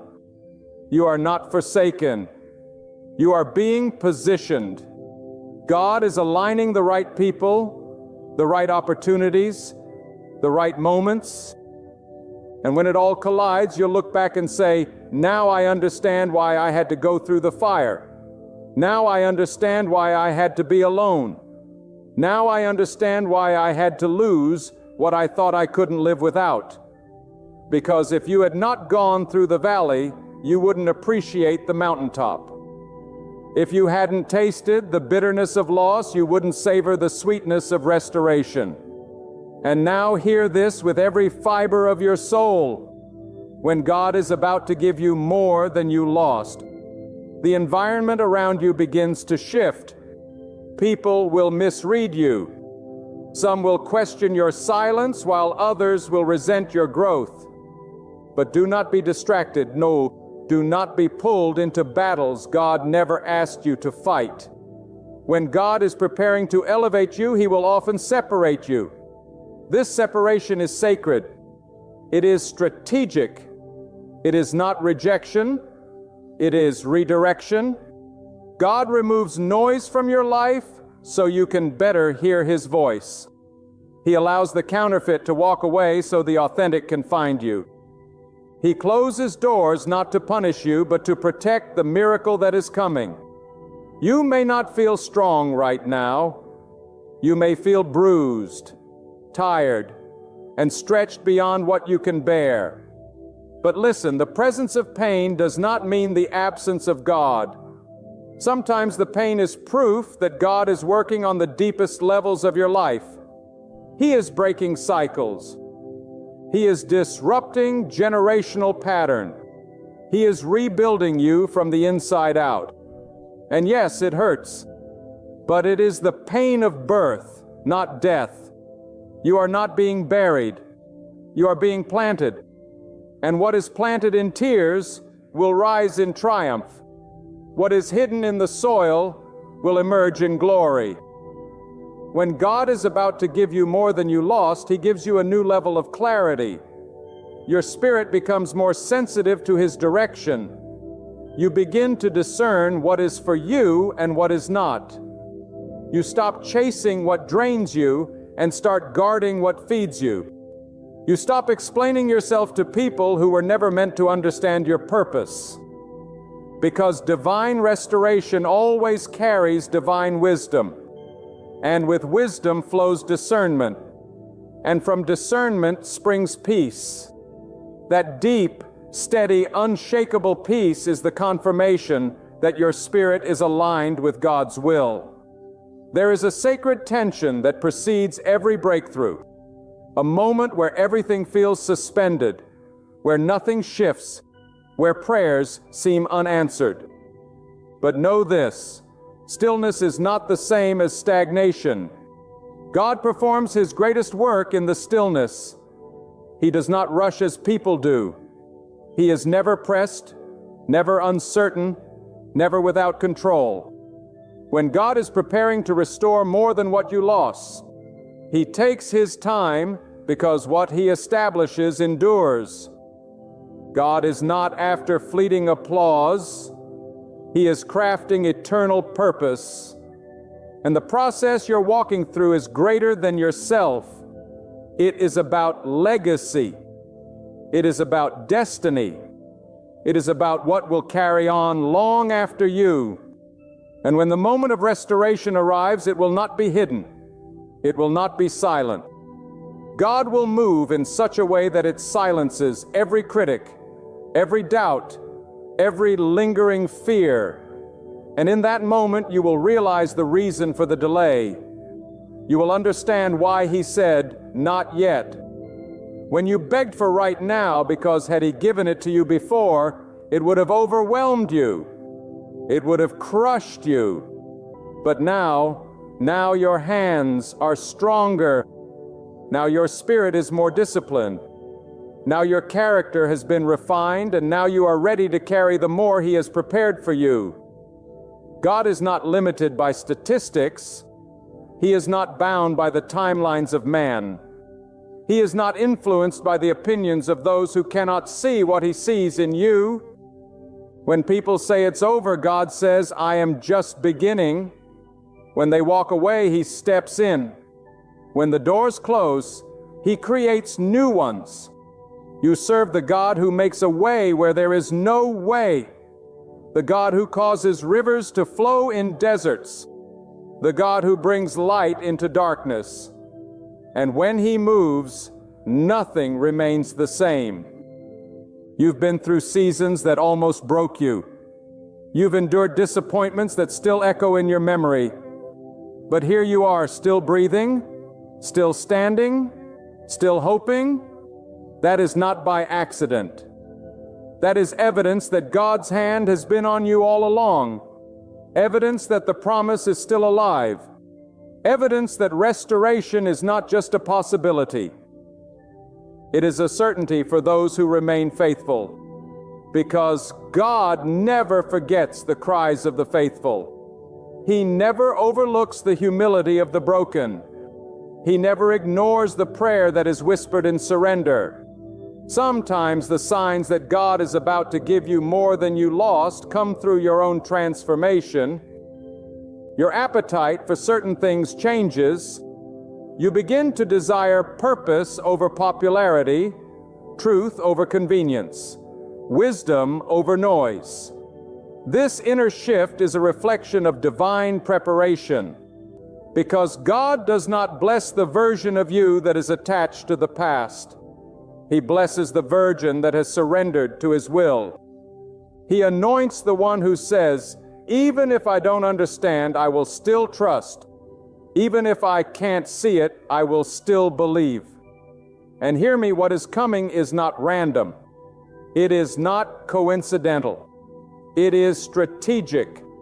God has been orchestrating your life behind the scenes, aligning details, connecting pieces, arranging people, positioning events. He has seen every moment of weakness and turned it into a point of strength. He has taken what was intended to destroy you and made it the very soil where your destiny will grow. And the day is coming when you will look back not in pain, but in praise, not in fear, but in faith, not in regret, but in gratitude. You were not meant to stay in the valley. You were not created to live in the ashes. You are being called out of the wilderness and into the promise. But you must let go of what God has removed. Stop mourning the door He closed. Stop trying to revive what He has buried. If He allowed it to fall apart, it was not your foundation. If He allowed them to leave, they were not your covering. What God has for you is ahead, not behind. And the moment you turn your eyes forward, you will begin to see the signs, subtle, powerful signs that your restoration is near. You'll feel a strength that doesn't match your circumstances, a calmness that defies logic, a hope that rises in the face of delay. This is the supernatural working of God. This is the evidence that you are being carried by something greater than yourself. And this, my friend, is the sacred moment before the reward, the quiet before the miracle, the pause before the overflow. Hold steady. Anchor yourself in faith, because what is coming is not small. It is not partial. It is not temporary. It is full. It is multiplied. It is divine. God is about to give you more than you lost. Not because of who you are, but because of who He is. Not because you earned it, but because He promised it. And when God makes a promise, heaven and earth may shake, but His word will never return void. So walk forward with confidence. Lift your head with expectation. Stand tall in the middle of the unknown. Because the same God who allowed the loss is the God who holds the restoration, and His hands do not fail. His plans do not falter. His timing is always perfect. And I tell you with the fire of conviction, when God is preparing to give you more than you lost, He will strip away not just the external, but also the internal barriers within you. Your doubts, your fears, your old mindsets, they cannot enter the next level of your life. God does not elevate without purification, and before He expands your territory, He refines your identity. He removes every lie you believed about yourself. He removes the dependence on people, the pride that grew unnoticed, the ego that quietly poisoned your purpose. He doesn't just want to give you more. He wants to make sure you're someone who can carry more without being crushed by it. And understand this, divine increase is not simply about possessions or positions. It is about power. It is about the power of clarity, the power of contentment, the power of knowing who you are and who God is. Many pray for more, but what God desires is that your soul becomes rooted. Because what does it profit to gain abundance and lose yourself in the noise?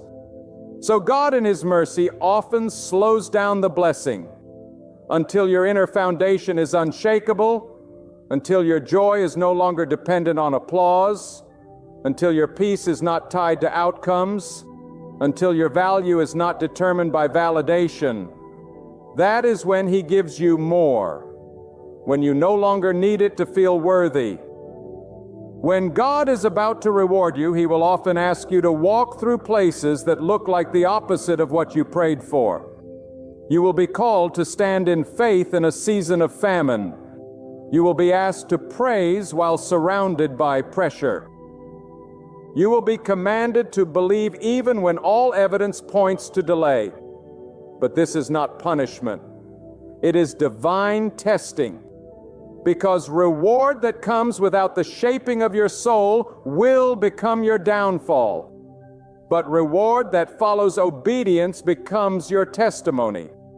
When you choose to trust God despite how it looks, despite how it feels, despite what others say, that is the faith that moves mountains.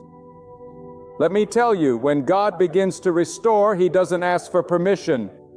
He doesn't follow the rules of man. He doesn't need consensus. What God has declared over your life will come to pass. Not by might, not by connections, not by force, but by His decree. And no amount of delay can cancel what God has already destined. No betrayal can block it. No hardship can destroy it. The Word of God stands above every situation. And when He commands the blessing, it will locate you. Even in the desert, even in exile, even in the lowest pit, the blessing will find you because it is attached to your name, not your location. There are moments when you will feel like the silence is too long, that the wait is too painful, that the prayers are bouncing off the ceiling. But God is not deaf. He is not distant. He is deeply involved in every detail of your life. And sometimes His silence is the space in which He watches your faith grow. It is in that silence that your roots dig deep. It is in that waiting that your heart is tested for loyalty. Will you worship when there is no sign of a blessing? Will you trust when the answer is not yet? That is where God separates the shallow from the surrendered. That is where God finds the vessel He can fill to overflow. And when the day of restoration comes, it will come suddenly, swiftly, like rain on dry land. What was barren will bloom. What was dormant will awaken. What was dormant will awaken. What was forgotten will rise with power. God will open doors that have been shut for years. He will resurrect dreams you buried in disappointment. He will shine light on the path you thought was closed forever. And in that moment, your spirit will testify that it was not your strength, not your wisdom, not your effort. It was God. It was always God. You may feel like you've missed your moment, like your chance came and went. But with God, there is no such thing as too late. He is the one who redeems time. He is the one who calls things that are not as though they were. And when He moves in your life, He will accelerate what took others decades. He will compress years into days. He will bring sudden favor that overrides every loss, every delay, every season of suffering. What you thought was wasted will be restored in a way that only God can do. Your past does not disqualify you. Your weakness does not disqualify you. Your mistakes do not disqualify you. In fact, it is often those who have been through the most fire that God chooses to bless the most deeply. Why? Because they know how to value what others take for granted. They carry humility. They walk with reverence. They give glory where it is due. And God looks for such hearts. Hearts that will not idolize the blessing, but will worship the one who gives it. Some of you are about to walk into a season that will not make sense to those around you. They will wonder how you were elevated so suddenly. They will ask how you recovered so quickly. They will marvel at how you found peace after such chaos. and you will smile not with pride, but with praise, because you know the cost. You know the crushing. You know the nights when all you had was faith. You know the fire, and now you will know the favor. Because when God restores, He does it in such a way that there is no doubt who deserves the glory. This is not the time to quit. This is not the time to shrink. This is the time to stretch your faith, to walk with boldness, to speak with conviction, to live with expectancy.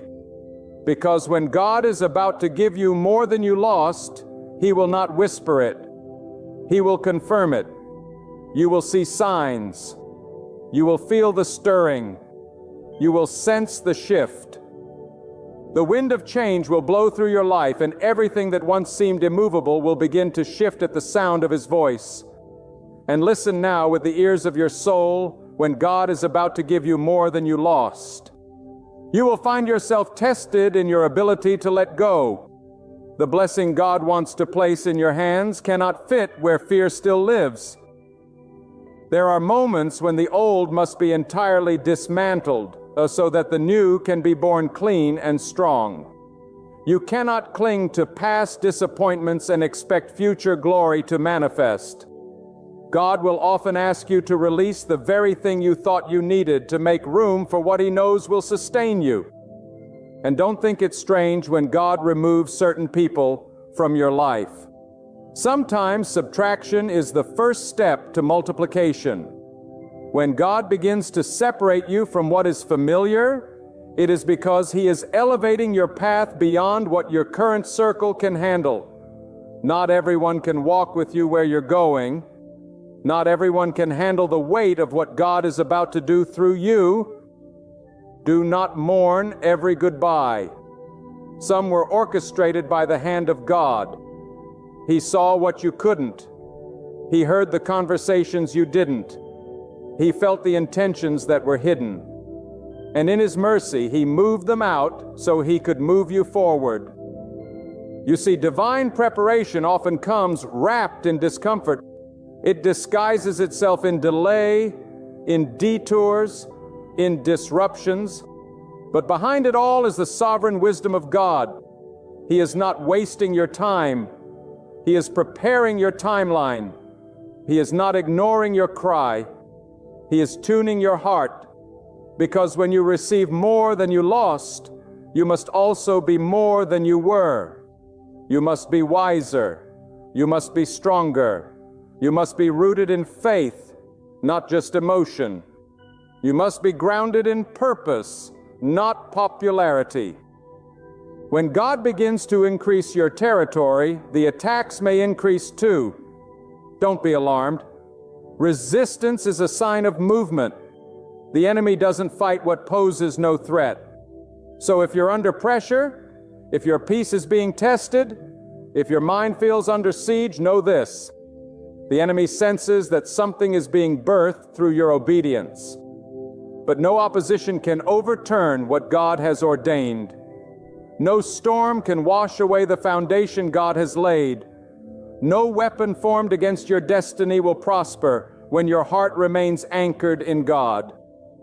And while the world chases after recognition, after applause, after worldly elevation, God is looking for those who seek righteousness, those who seek His pleasure over people's approval, those who would rather be hidden in His presence than famous in the eyes of the crowd. These are the ones He trusts with overflow because they will not use the blessing to boast. They will use it to build. They will not turn the miracle into a monument. They will turn it into a message of hope, of perseverance, of divine reward. The moment you stop depending on what you can see and start relying on what God has spoken, the shift begins. You are no longer limited by natural circumstances. You begin to operate in a different realm, a realm where faith is the currency and obedience is the path. And in this place, losses are not final. They are divine transactions. What was taken was making room for what would be eternal. What was delayed was increasing your capacity. What looked like rejection was actually redirection to something greater. And when that moment of increase arrives, it will not be subtle. God does not do small things when He is proving a point. Your restoration will be loud, undeniable, and overflowing. The very ones who thought you were finished will watch in awe as God raises you higher. Not so that you can say, "Look at me," but so you can say, "Look at what God has done." The blessing will not just lift you, it will bless those connected to you. It will break generational limits. It will birth something that outlives you. Because when God restores, He doesn't just restore things, He restores purpose. And hear this deeply. What God is about to give you is not just about healing your past, it's about aligning your future. It's about placing you exactly where you need to be so that others may be blessed through your obedience. You may think your pain was pointless, but God is using it as a bridge for others to walk across, a bridge that shows them that God still moves, still heals, still restores, still elevates. Do not despise your waiting season. It may feel like silence, but it is saturated with the presence of God. Heaven does its deepest work when the earth seems still. God is not inactive. He is intentional. He is preparing the hearts of those who will bless you. He is aligning divine connections. He is arranging the right time, the right place, the right opportunities. And when everything aligns, the favor will fall like rain. So keep walking with courage. Keep standing with integrity. Keep sowing in tears, because you will reap in joy. Keep trusting when nothing makes sense, because your endurance is the soil where the blessing is taking root. Your patience is proof that you are ready for what God has in store. Your humility is the container that will hold the glory when it arrives. The doors that are opening in front of you are not random. They are designed by the hand of God, and no man can close them. No system can block them. No delay can cancel them. What God has spoken over your life cannot be erased. Not by failure, not by fear, not by what you've been through. The promise still stands. The covenant is still active. The vision is still alive. And God is still faithful. And you will know, oh yes, you will know when it happens. There will be no confusion, no striving, no manipulation. It will flow. It will fit. It will align with such precision that you'll have no choice but to say only God. And that is the point of it all, that your life would reflect His greatness, that your story would shout His mercy, that your testimony would echo His power. So now, as you stand at the threshold of what God is about to do in your life, take a deep breath, not of fear, but of faith. Let every loss you've endured remind you that God has not forgotten you. Let every delay become your confirmation that preparation was taking place in realms you couldn't see. Let every closed door be a symbol that what's ahead is tailor-made for the new you, stronger, wiser, refined by fire, and ready to carry the weight of divine abundance. What you thought was the end was never your ending. It was the divine pause before the promise. It was the moment God stepped in to realign, to redirect, to rebuild. And now God is about to pour into your life, not just what was taken, but more. More peace than the pain, more clarity than the confusion, more favor than the failure, more reward than the rejection. What is coming will silence every doubt and every fear. It will shout one thing loud and clear: God kept you for this moment. Lift your head, set your gaze on God, and move forward with courage. The season of scarcity has ended, making way for abundance. Tears lasted through the night, but now joy flows like a mighty river. You are not going back. You are not returning to what once broke you.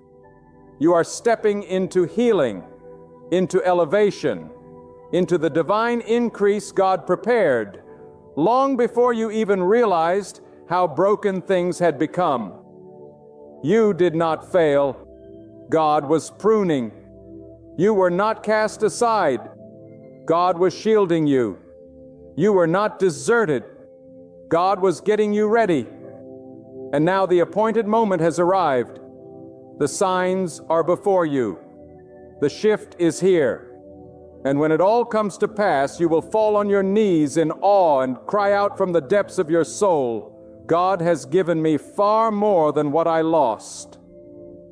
All glory to God and God alone. God is not unmoved by your suffering. He is not a mere observer in your battle. You may have felt overlooked, but you were never forgotten. You may have felt abandoned, yet you were always under divine protection. Often the greatest pain conceals the greatest purpose. And sometimes the quietest season is when God is working the loudest in your destiny. When others walked away from you, God remained by your side. When it felt like everything was falling apart, God was building the foundation for something greater than you could imagine. Understand this: God never subtracts without preparing to multiply. He never prunes without planning a greater harvest. What you lost is not gone forever. It is safeguarded in God's timing, and He will return it in ways beyond your imagination. Many have tried to measure your tomorrow by the pain of your yesterday. They assume what was lost defines what you can become. But God does not shape your future through the lens of past wounds. He searches the hidden places of your life, the parts unseen by others, and declares, I will repay. And when He repays, it is never just what was taken. It is always better, deeper, stronger. What He restores is not a replica. It is something brand new. The world may strip you and people may disappoint you, but God never forgets those who trust in Him through fire and loss. Your suffering was not a waste. Your waiting was not in vain. God is a recorder of faithfulness. He does not miss even the smallest act of endurance.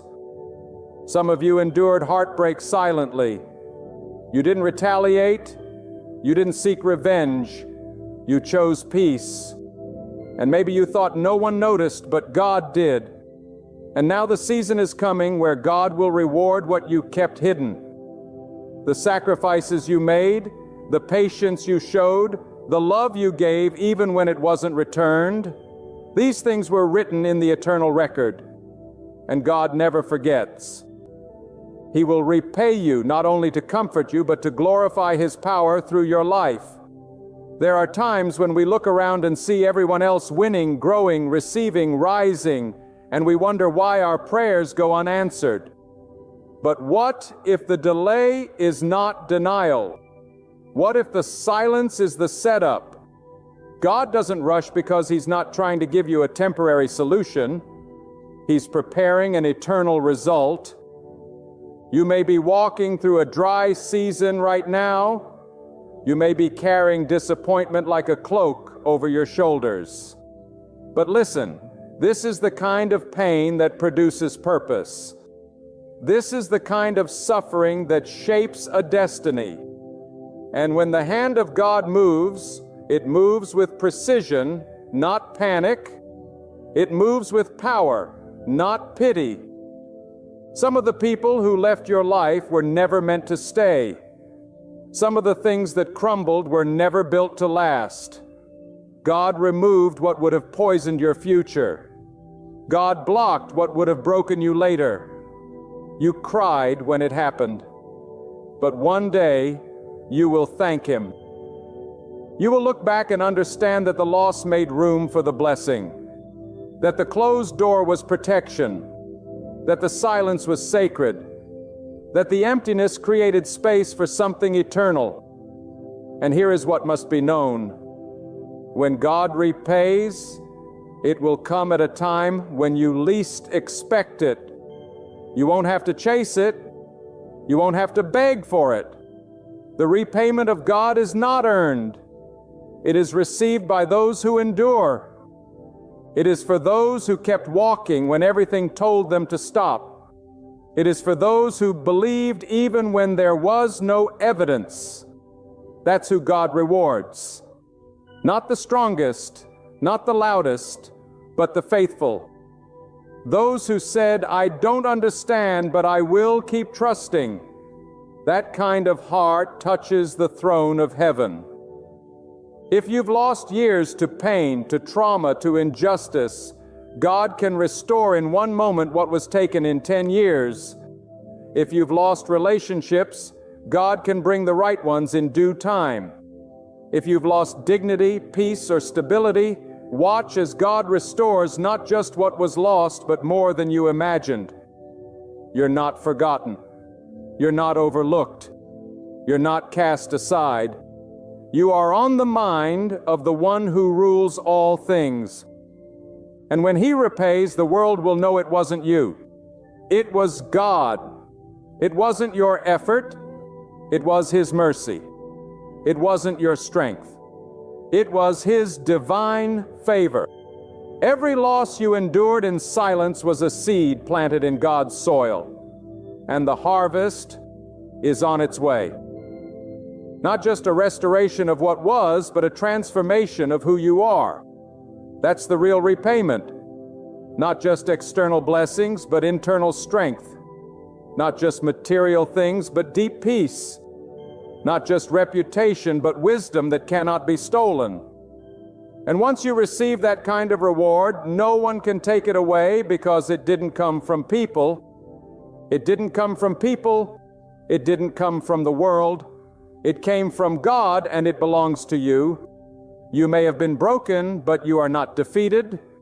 You may have been emptied, but you are not finished. The greater the loss, the greater the glory that follows when God repays. So don't shrink back. Don't lower your expectations. Don't bury your hope. Lift your eyes. Raise your voice. Strengthen your soul. Because repayment is coming, and it is not small. It is pressed down, shaken together, running over. It is divine repayment measured not by your pain, but by God's purpose. Those who tried to destroy you didn't realize they were pushing you into the arms of the one who holds all power. Those who mocked your loss will witness your elevation, not because you fought back, but because you trusted God. And now, God will fight for you. You don't need to prove yourself.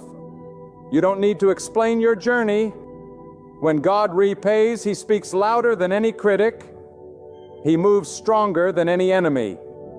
He opens doors no one can shut. And He does it in such a way that only one name receives the glory His. You see, there are moments in life when all that remains is your cry to God in the dark.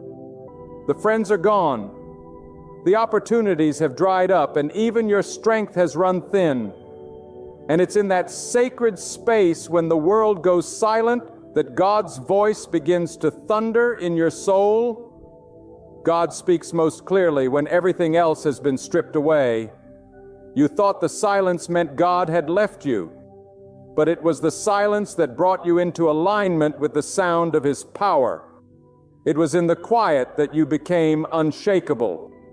It was in the emptiness that your faith was purified, not polluted by the noise of men, but refined by the fire of divine testing. Do not let the weight of what you lost convince you that it was for nothing. Every closed door, every betrayal, every loss has a divine fingerprint on it. God doesn't just allow suffering, He transforms it. He doesn't allow pain to crush you. He uses it to craft you. The wound was real, but it was never the final word. What others meant to destroy you, God used to develop you. The very storm that tried to drown you will become the testimony that lifts others out of their own floods. And this is not just hope, it's divine reality. When God steps in, He rewrites the story, not by erasing the past, but by redeeming it. And when the hand of God redeems something, it becomes stronger than before it was ever broken. Let no one lie to you. What you lost was painful, but what you're about to receive is powerful. What you're walking into will not even compare to what was taken, because when God repays, it is not to replace, it is to reveal. God's repayment is not limited to material things. His repayment touches the depth of your being. It heals places no eye can see. It strengthens parts of you that were worn thin. It revives what you thought was dead. It renews your hope until your very outlook on life is changed. You no longer walk with a limp. You walk with purpose. You no longer beg for peace. You live in it. You no longer chase after what was lost. You carry what can never be taken again. Some of you have been through seasons that felt like exile. You were shut out, misunderstood, misjudged. You kept your integrity when it would have been easier to compromise.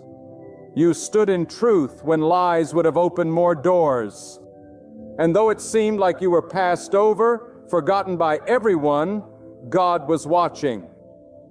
And now He is preparing to bring you out of hiding, not to elevate your ego, but to demonstrate His power. What was done in secret will be rewarded in the open, and not by man's timeline, but by God's. Every time you stayed silent when you were slandered, every time you gave when no one noticed, every time you refused to sink into bitterness, God saw. And now the heavens are rumbling with movement on your behalf. The repayment of God is coming, not because of who you are, but because of who He is. He is just. He is aware. He is never late. And when He repays, He not only fills what was empty, He overflows it. He doesn't just settle the score, He raises the standard. And those who thought your story was finished will have to witness the next chapter written by God's own hand. You might feel like your life has been in delay. You prayed, you hoped, you waited, but nothing changed. Listen carefully. God's delay is not denial. Delay is the proving ground of faith. It's where God watches to see if you will trust Him even when there is no evidence. Will you still believe when nothing seems to move? Will you still stand when every voice around you says, "Sit down"? Will you still expect the rain when the sky is dry? That's where the strong are separated from the shallow. That's where the strong are separated from the shallow. That's where the strong are separated from the shallow. That's where the faithful rise. And for those who have endured that kind of season, God has a reward that no one can calculate. Not only will God repay you in your lifetime, but your legacy will carry that reward forward. Generations will be blessed because of how you endured. Entire bloodlines will be shifted because you chose to believe when it would have been easier to quit. This is not just about you. This is about what God is building through you. Your life is the ground where divine restoration is being planted. Your future is the field where the harvest will come. So let them talk, let them laugh, let them mock, because what is coming will speak louder than their words ever could. God is setting a table not just for you, but in the presence of those who never thought you'd rise. This is not about vengeance. It's about vindication. And only God can do that. Only God can take broken pieces and make them a masterpiece. Only God can take seasons of rejection and turn them into revelations of destiny. Some of you were left alone for a reason. You were separated not because you were weak, but because you were chosen. And being chosen doesn't always feel like a blessing.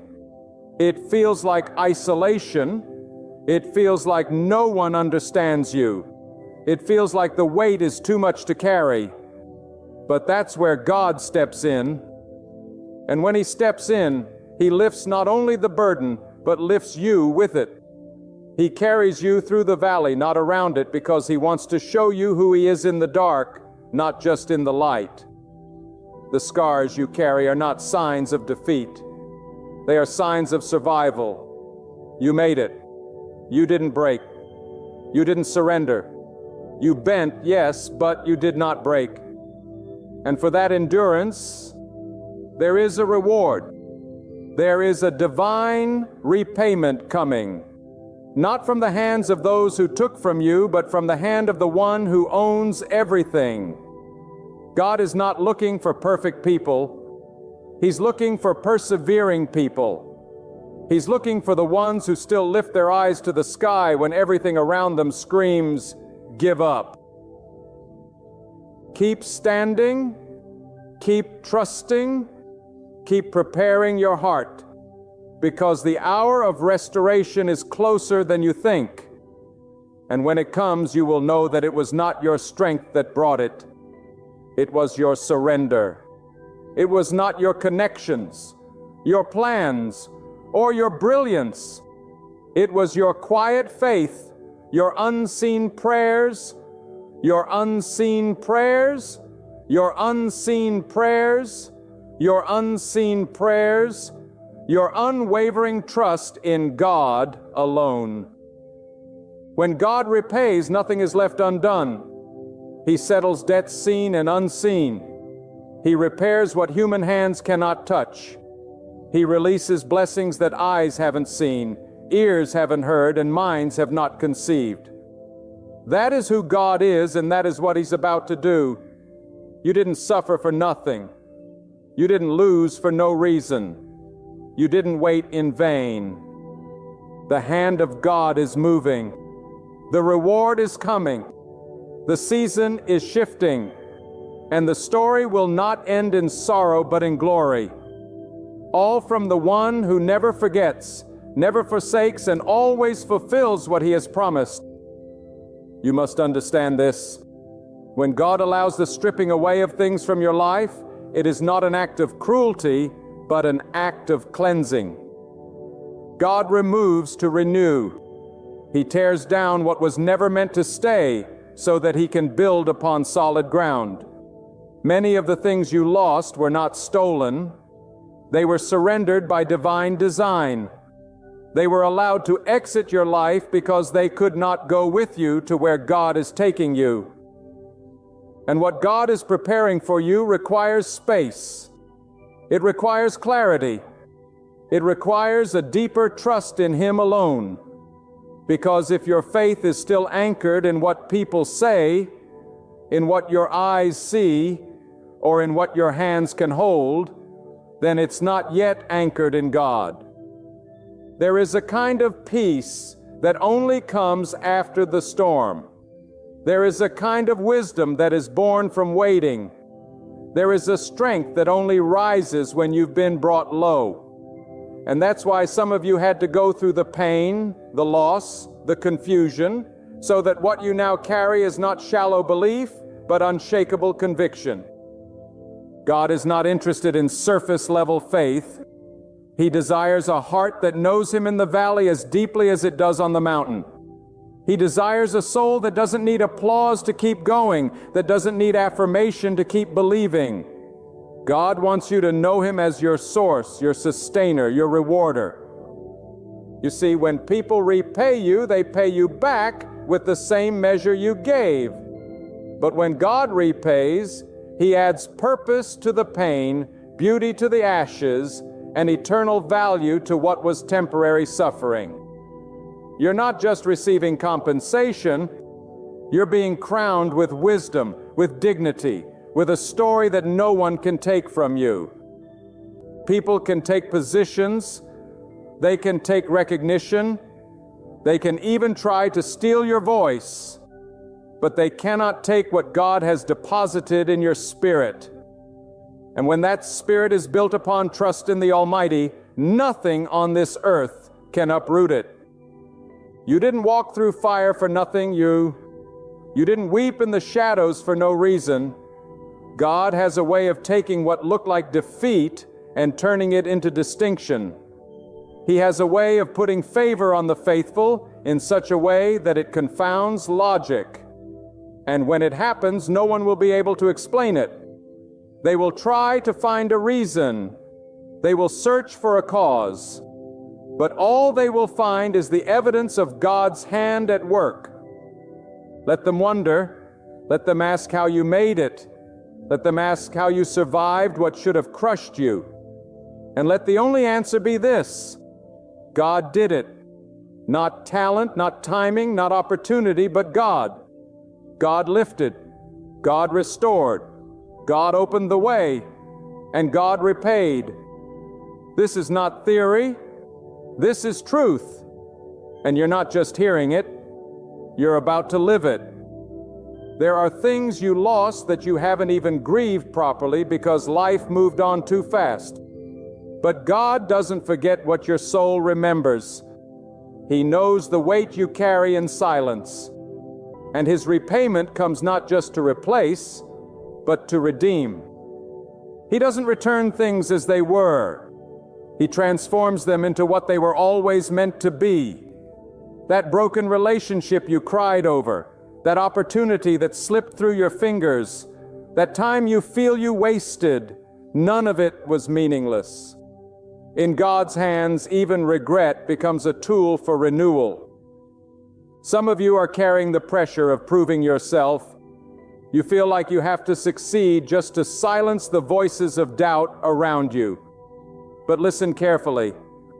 Your worth does not come from proving others wrong. It comes from knowing that God is always right. And when He says He will repay, that's all you need to stand on. Don't waste your energy on revenge. Don't waste your heart on bitterness.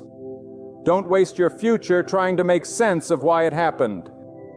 Instead, focus on who God is and what He's still going to do.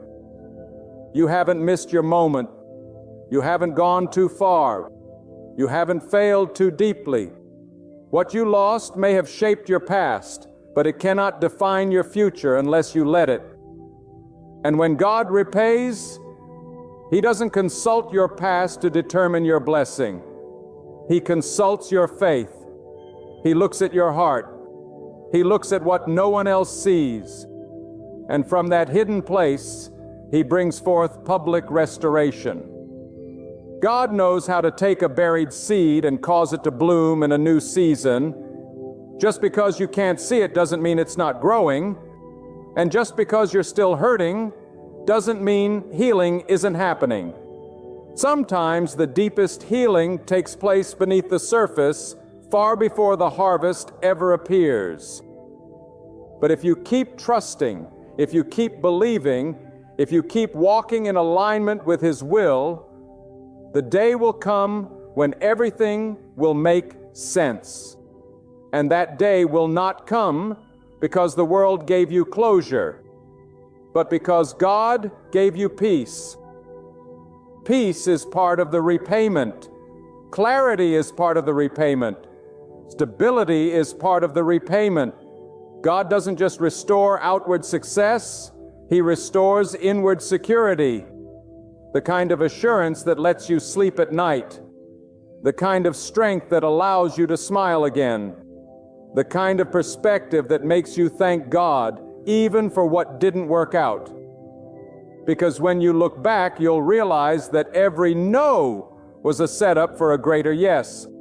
Every loss was part of the architecture of a divine design. And now the time is coming. God is aligning things. He is positioning people. He is stirring the atmosphere. And soon, what was once out of reach will be placed into your hands. Not by luck, not by connections, but by His will. When God decides it's time, no force can delay it. And when God opens a door, no hand can close it to throw. So hold fast to what you know, even when you can't feel it. Anchor yourself not in emotions, but in truth. Emotions rise and fall, but truth stands eternal. And the truth is this: God is faithful, God is able, God is just, and God will repay you, not with the things you think you need, but with what He knows will complete you. And when it comes, it will be more than enough. It will be more than expected.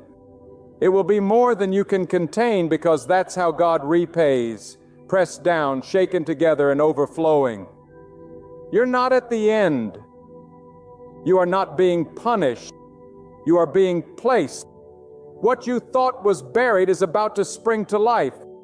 What you believed was lost forever is returning in a way that will surpass every expectation. And when that season arrives, give all the praise to the one who never left you, who watched the whole journey and prepared your reward even while you walked through the storm. God was not merely a bystander to your pain. He will repay it with purpose, with peace, and with power. His timing is always perfect. Hear this clearly.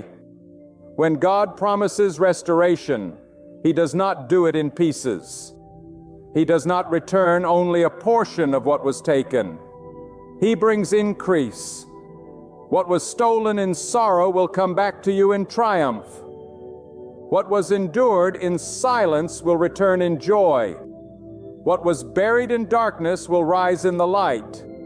But understand, the repayment of God is not measured by your timeline. It is measured by your transformation. Some of you are looking for compensation in material things, Bobby.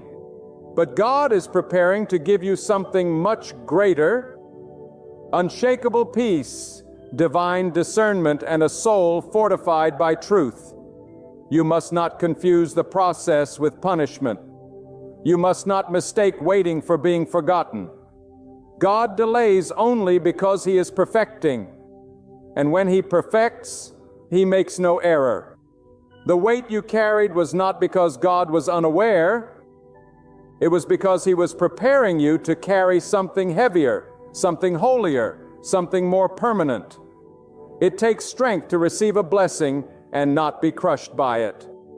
And God is wise enough to build the vessel before He pours in the oil.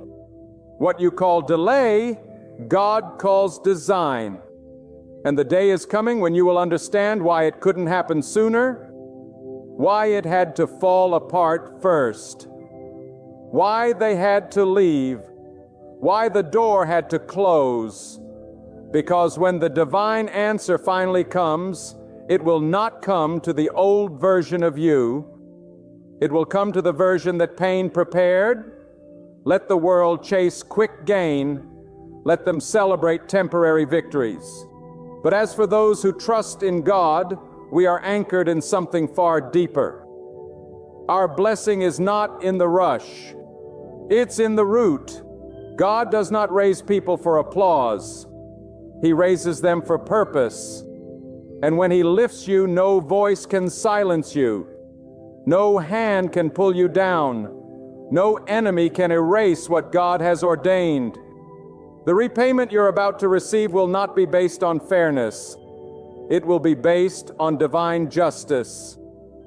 And divine justice does not ask permission. It does not consult the opinions of men. It moves by the command of the Almighty.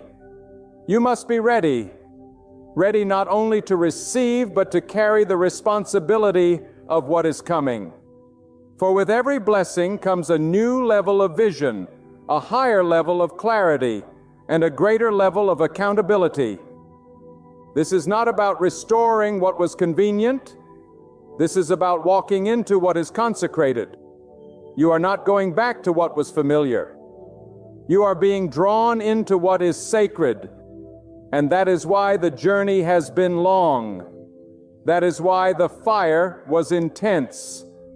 Because God does not pour His glory into anything careless or casual. Do not wish to return to what was. Do not long for the comfort of the past. God is not in the business of rewinding. He is in the business of renewing. And when He renews, He makes all things better, not just the same. What you once thought was the pinnacle will look like the starting line compared to what God is about to release.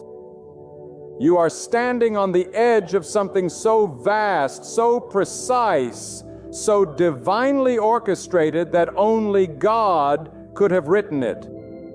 And when it arrives, there will be no mistaking it. You won't question if it's from God because it will bear His signature. It will carry the weight of His power, the peace of His presence, and the unmistakable fragrance of divine timing.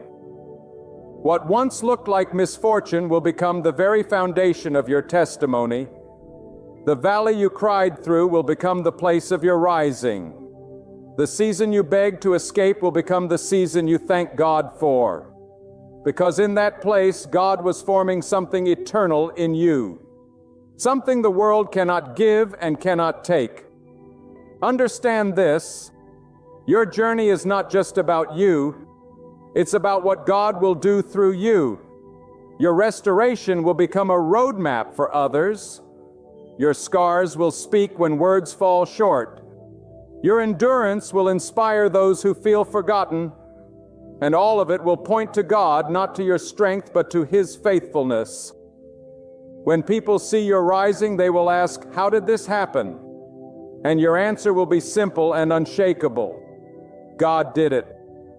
There is a shifting taking place. Heaven is not idle. God is moving in silence. And you are closer to the outpouring than you realize. That pressure you feel is not destruction. It's delivery. You are birthing a new chapter, a higher season, a deeper understanding. And when it arrives, you won't have to apologize for it. You won't have to explain it. Because those who knew your pain will recognize your glory. And those who doubted your endurance will witness your elevation. Let your faith rise. Let your hope stand tall. Let your spirit awaken. Because the time for mourning is passing, and the time for rejoicing is drawing near. Your weeping endured for the night, but morning is approaching. A morning not defined by the sun, but by the light of God's intervention. A morning where the weight is lifted, the promise is revealed, and the heart finally breathes again. God has seen every step. He has counted every sacrifice. He has recorded every moment of obedience. And now the storehouses of heaven are opening, not because you are perfect, but because you are prepared. When the hand of God moves, it is never by accident. It does not tremble. It does not hesitate. It moves with power, with perfection, and with purpose. You must understand that God is not working on your life based on convenience. He is working based on covenant. He made no mistake when He allowed you to walk through loss. He made no error when He permitted the storm. Because through it all, He was shaping your soul to carry the very reward He prepared for you long before the pain ever touched your life. God's plan for your restoration didn't begin after the loss.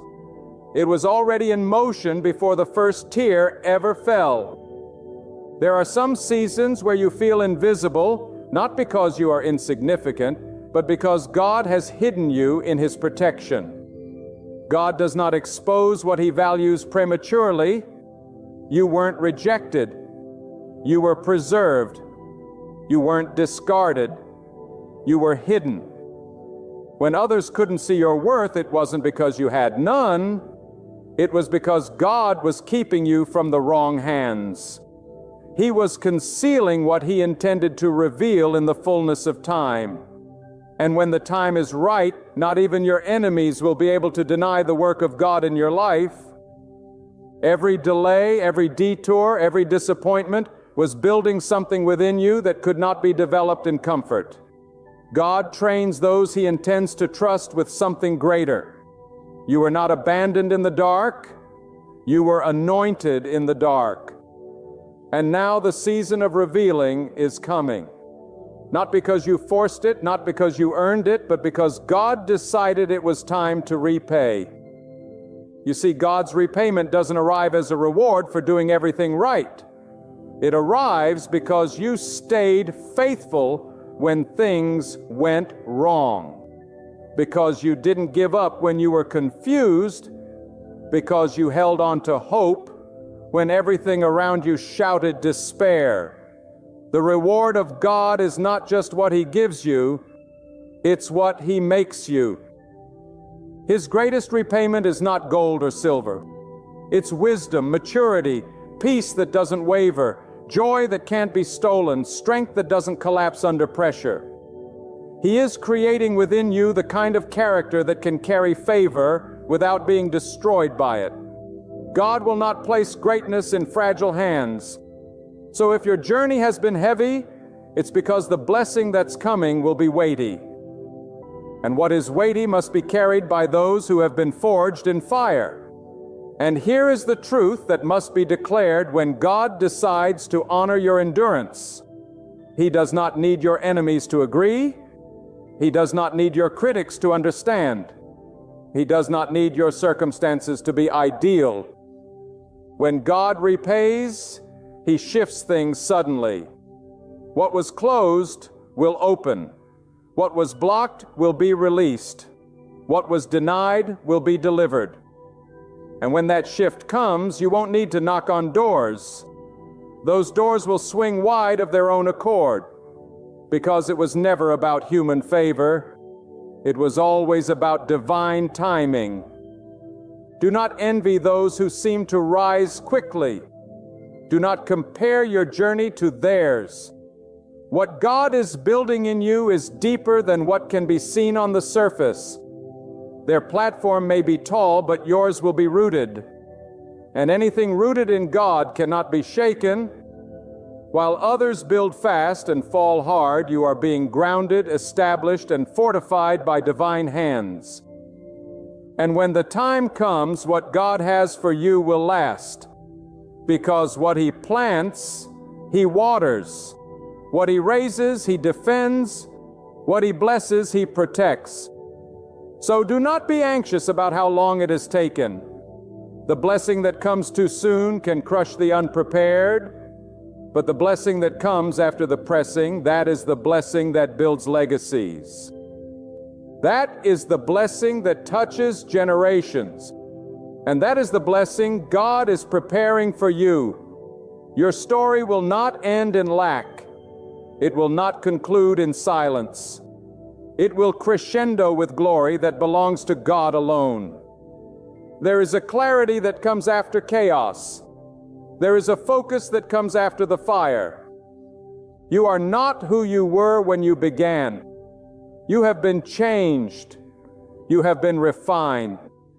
And now what God is about to release will not only restore what was taken, it will redefine your entire future.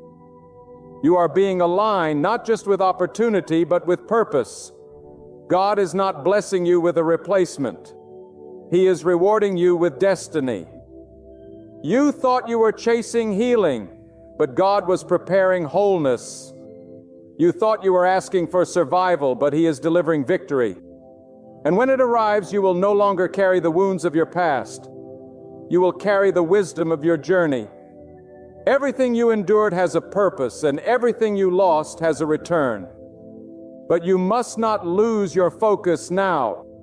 You must not trade your expectation for doubt. You must not let fatigue make you forget what God already promised. Stand tall. Speak life. Keep your posture of praise. because the repayment is not in the far distance. It is closer than your breath, and it will not come empty. It will come full of joy, full of clarity, full of abundance, full of divine proof that God has been with you all along. So rise in your spirit. Let your heart remember who your source is. Not the people who turned on you, not the systems that failed you, not the plans that crumbled. Your source is God, and He is not running out. He is not second-guessing. He is not calculating whether you're worthy. He already decided. And when God decides to repay, there is no force, no voice, no darkness, and no delay that can stop it. The next chapter of your life is not built on what others allowed you to have. It is built on what God is commanding to be released. And when that command is spoken, creation itself must obey. Doors will open, paths will clear, resources will flow, not because of who you are, but because of who God is. And He is faithful to complete what He began. He is mighty to fulfill what He promised. He is merciful to restore beyond measure. And He is just to repay, pressed down, multiplied, and overflowing. And I declare this to your heart with urgency and power.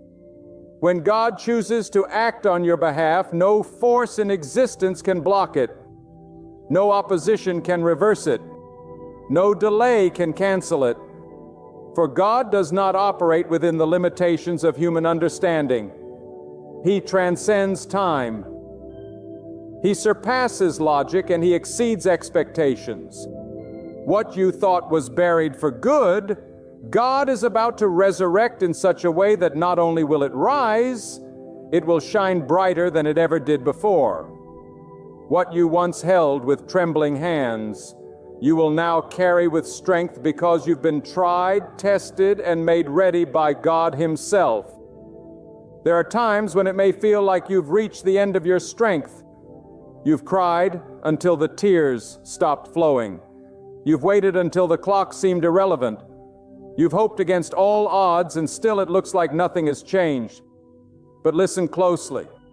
What hasn't changed in the natural has already shifted in the spiritual. God moves before you see it. He prepares before He reveals. And if you could only see the unseen, if you could only witness what is being rearranged behind the curtain of this life, you would fall to your knees, not in despair, but in overwhelming awe of what God is about to deliver into your hands. There are rewards that are not visible to the crowd. There are victories that don't make noise but carry eternal value. God is not just in the business of showing you favor in front of people. He is also in the business of healing you in private. That private healing is a repayment in itself. You are being made whole from the inside out. You are being repaired where no human hand could reach. You are being stabilized in the depths of your spirit so that when the blessing arrives, you don't buckle under its weight. Let others chase validation from the world, but you hold out for the reward that comes from God alone. Because when God gives, He gives with peace. He adds no sorrow to it. It does not come wrapped in anxiety. It does not come tangled in manipulation. It comes pure, clear, certain, and appointed. And when it lands in your life, it will not compete with anything because it will be so clearly from God. No one will be able to deny it. Sometimes the silence of God is louder than the noise of the world. It is in that silence that He tests your roots. Will you still worship when the doors stay closed? Will you still believe when the prayers go unanswered? Will you still follow when the path is hidden in shadow? Because those who endure that silence and keep their trust anchored in God, those are the ones who will experience the kind of repayment that shifts entire generations. Their children will reap peace because they stood strong. Their descendants will walk in stability because they refuse to bow to despair. This is not just about you. It is about what God is writing through you. Do not underestimate the power of one faithful soul. One life surrendered and submitted to God's timing can bring light into places that have known only darkness. And that's what you are becoming. A light that was refined in loss. A flame that didn't burn out but burned brighter. You're not coming out of this season bitter. You're coming out better. You're not emerging empty. You're emerging equipped. God has been gathering every shattered piece of your story, and He is now forming a masterpiece, not to put you on display, but to reveal what His mercy can do through endurance. And make no mistake, when the moment of divine repayment comes, it will not just bless you, it will humble you. It will leave you breathless, not because of its magnitude, but because of its mercy. You will weep not out of sorrow, but out of reverence, because you'll remember the nights you wanted to give up. You'll remember the days you walked in silence, misunderstood, overlooked, and abandoned. And then suddenly the very same life you once tried to escape will be overflowing with purpose. Not because you figured it out, but because God stepped in. Yes, there is coming a time when your hands will no longer be empty. Your heart will no longer be heavy. Your mind will no longer be at war. That time is being crafted by the one who holds time in his palm. And when he opens his hand, what you lost will look small compared to what is given. Or because God does not merely return what was taken, He multiplies it, He enriches it, He elevates it, and He sanctifies it for something greater. You may be thinking, but I lost so much. Yes, you did. But what you gain will speak louder than what you lost. Your story is not going to end with a list of things taken. It will conclude with a testimony of what God restored, refined, and repaid. And this time, what you receive will last. It will not decay. It will not be taken. It will not be temporary because it was built in God's presence. And anything built in His presence is built for eternity. And now, as this word settles into your heart, let this truth never leave your soul. What you went through was not the end. It was the beginning. What you lost was not wasted. It was a seed. What felt like a postponement was actually God arranging the exact scene for something far bigger than you could have pictured. You have not been overlooked. You are not finished yet. You are not abandoned. God has witnessed every tear, heard each silent plea, and carried every bit of pain that had no voice. In His perfect wisdom, He has appointed a season not merely for healing, but for full restoration. Hold fast. The season of divine recompense is approaching. What arrives will bring clarity to all that once made no sense. What is being lifted up will quiet every lingering doubt. When it comes, you will not only be made whole, you will be refreshed. You will rise not as someone defeated by loss, but as a vessel of purpose, a living witness to God's righteous restoration, and proof that the Most High repays with abundance, overflowing beyond measure. Move forward now, not with fear, but with faith. The one who allowed the loss is the same one who will restore it, pressed down, shaken together, and lifted in glory. And when it unfolds, let every eye that sees it know this was the work of God alone. Have you ever walked through a season where every part of you wanted to argue, to defend, to prove your point, yet God whispered, "Be silent," not because you lost the battle, but because He was preparing to move in such a powerful way that your words would only interfere? This silence is not defeat. It is the pause before the downpour of blessings. It is the holy quiet that comes just before a miracle so undeniable it will speak louder than anything your voice could declare. God does not require noise. What He requires is your trust. And sometimes the greatest proclamation of faith is to remain silent. Be still. That is the decree that flows not from man, but from the throne of heaven itself. Be still, not because you lack strength, not because you doubt, not because you lack direction, but because in the silence, God is accomplishing what words could never explain. There is a moment in every believer's life when God says, be quiet, wait, trust, don't announce it, don't fight it, just be silent until I bring the miracle. And in that moment, your obedience in silence becomes your loudest declaration of faith. You see, the world teaches us to speak up, to defend ourselves, to react, to make our voices heard. But God works differently. God says, I will fight for you. You need only to be still. When God is preparing a miracle, He often demands your silence. Why? Because some blessings are too sacred to be exposed to human interference. Because what God is about to do in your life will not require your explanation, your announcement, or your defense. It will speak for itself. There are moments when the storm rages and you want to shout your pain, you want to cry out your confusion, you want to scream your disappointment, but God whispers, hush, hold your peace, I am working behind the curtain.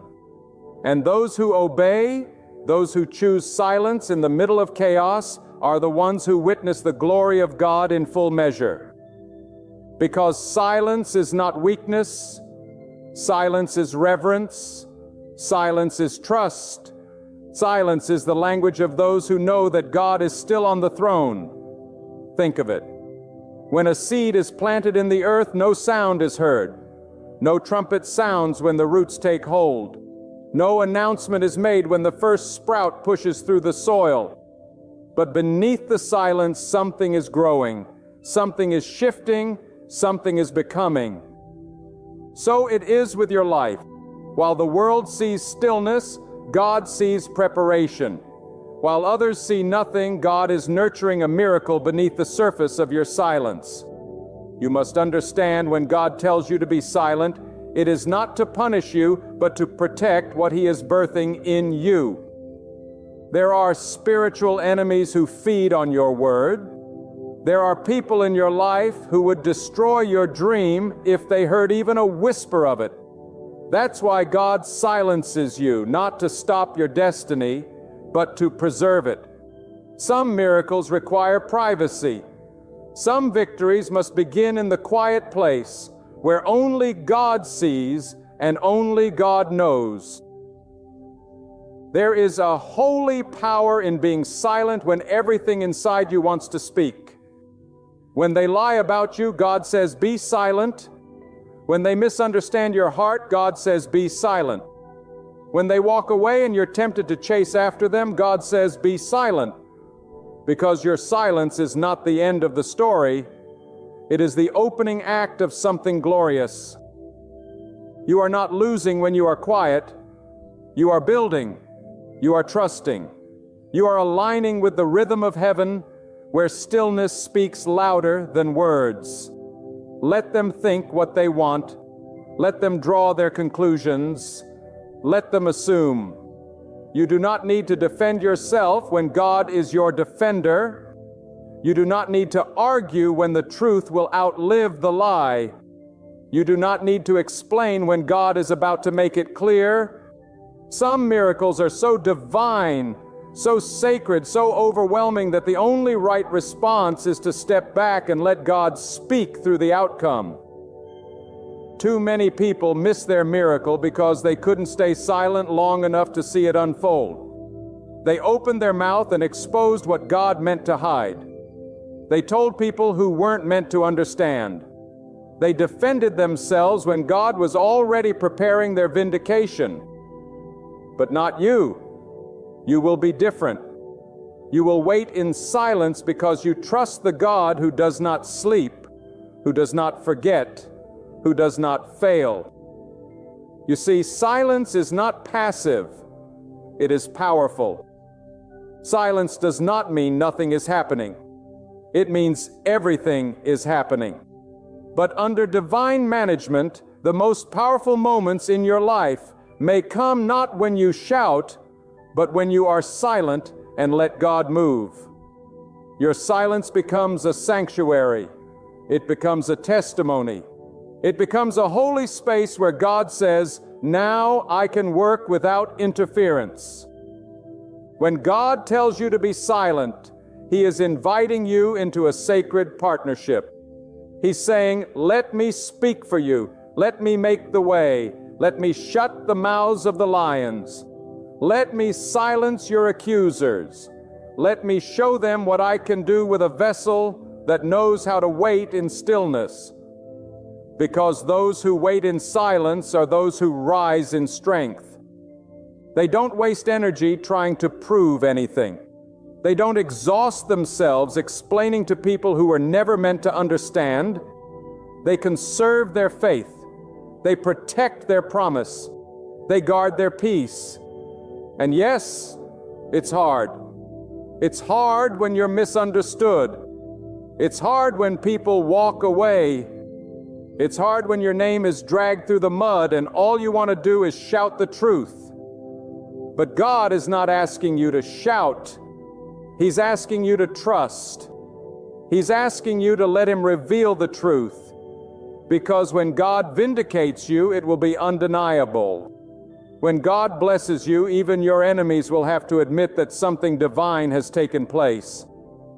So do not fear the silence. Do not curse the quiet season. That silence is sacred. It is the pause before the breakthrough. It is the breath before the birth. It is the stillness before the storm breaks in your favor. Some of the loudest victories begin in absolute silence. When you learn to be silent in faith, you allow God to speak in power. There are seasons in your life when you must walk with sealed lips and open hands. Not because you have nothing to say, but because you trust the one who says it all. God does not need your explanations. He does not need your arguments. What He needs is your surrender. And silence is a form of surrender.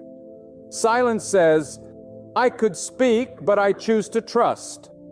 Silence says, "I could fight, but I choose to believe." Silence says, "I could explain, but I choose to wait on God." And God honors that kind of faith. He honors that kind of discipline because He knows the power that is coming. He knows the miracle that is on the way. And when it comes, it will speak volume. The very people who doubted you will have no choice but to watch. The very situations that tried to break you will become the foundation of your testimony. But only if you can stay silent long enough to see it through. The silence is not empty. It is full of God's movement. It is full of angels being dispatched. It is full of closed doors being unlocked. It is full of favor that is being arranged. It is full of the impossible bending to the will of the Almighty. But if you speak too soon, you disrupt the flow. If you act too early, you miss the perfect timing. If you try to handle it yourself, you might delay what was meant to come quickly. So be silent, not in fear, but in faith, not in weakness, but in wisdom, not in defeat, but in divine expectation, because something is coming. Something is shifting. Something is being orchestrated that you couldn't plan even if you tried.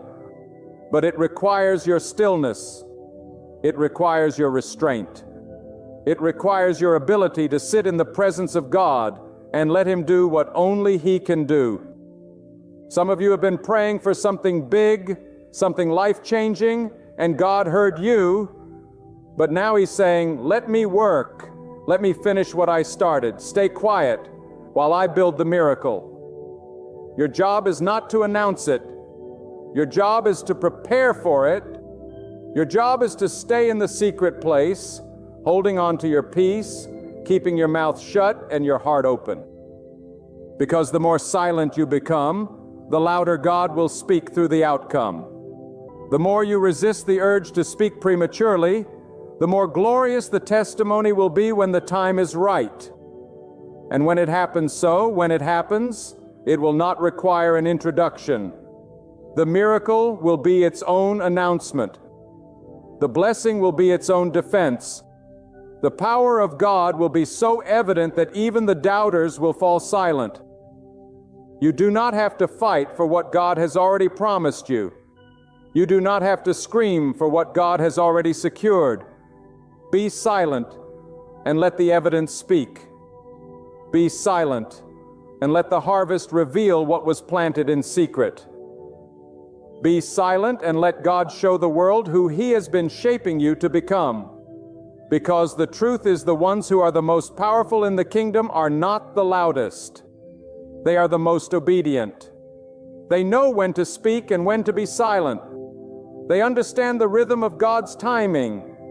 And when you learn that rhythm, you will walk in a peace that cannot be shaken and a power that cannot be stopped. So do not despise the silence. Do not rush out of it. Embrace it. Honor it. Because in that silence, God is building something eternal. In that stillness, God is preparing something unshakable. And when the appointed time comes, your silence will break into celebration. Your stillness will explode into blessing. Your waiting will be rewarded with wonders. When God calls you to silence, He is not pushing you away. He is drawing you in. He is inviting you into a deeper intimacy, a divine closeness, where the noise of the world fades and only His whisper remains. In that sacred silence, your soul becomes attuned to things that others cannot perceive. Your ears begin to hear not the opinions of men, but the directions of heaven. And in that silence, your spirit becomes strong, not through speaking, but through listening. Because there are revelations that only come when the mouth is shut and the heart is wide open to God alone. God does not rush. His power is not hurried. His timing is not dictated by your anxiety. God moves with purpose, with precision, and with perfect wisdom. And sometimes the silence is His signal that He is orchestrating something far beyond your current understanding. While you're worried about how things appear on the surface, God is working deep underground, aligning circumstances, shifting hearts, and preparing the moment when the curtain will rise and His glory will be revealed. But until then, He tells you to hold your tongue, not because you are voiceless, but because your voice is being preserved for a greater proclamation. There is strength in restraint.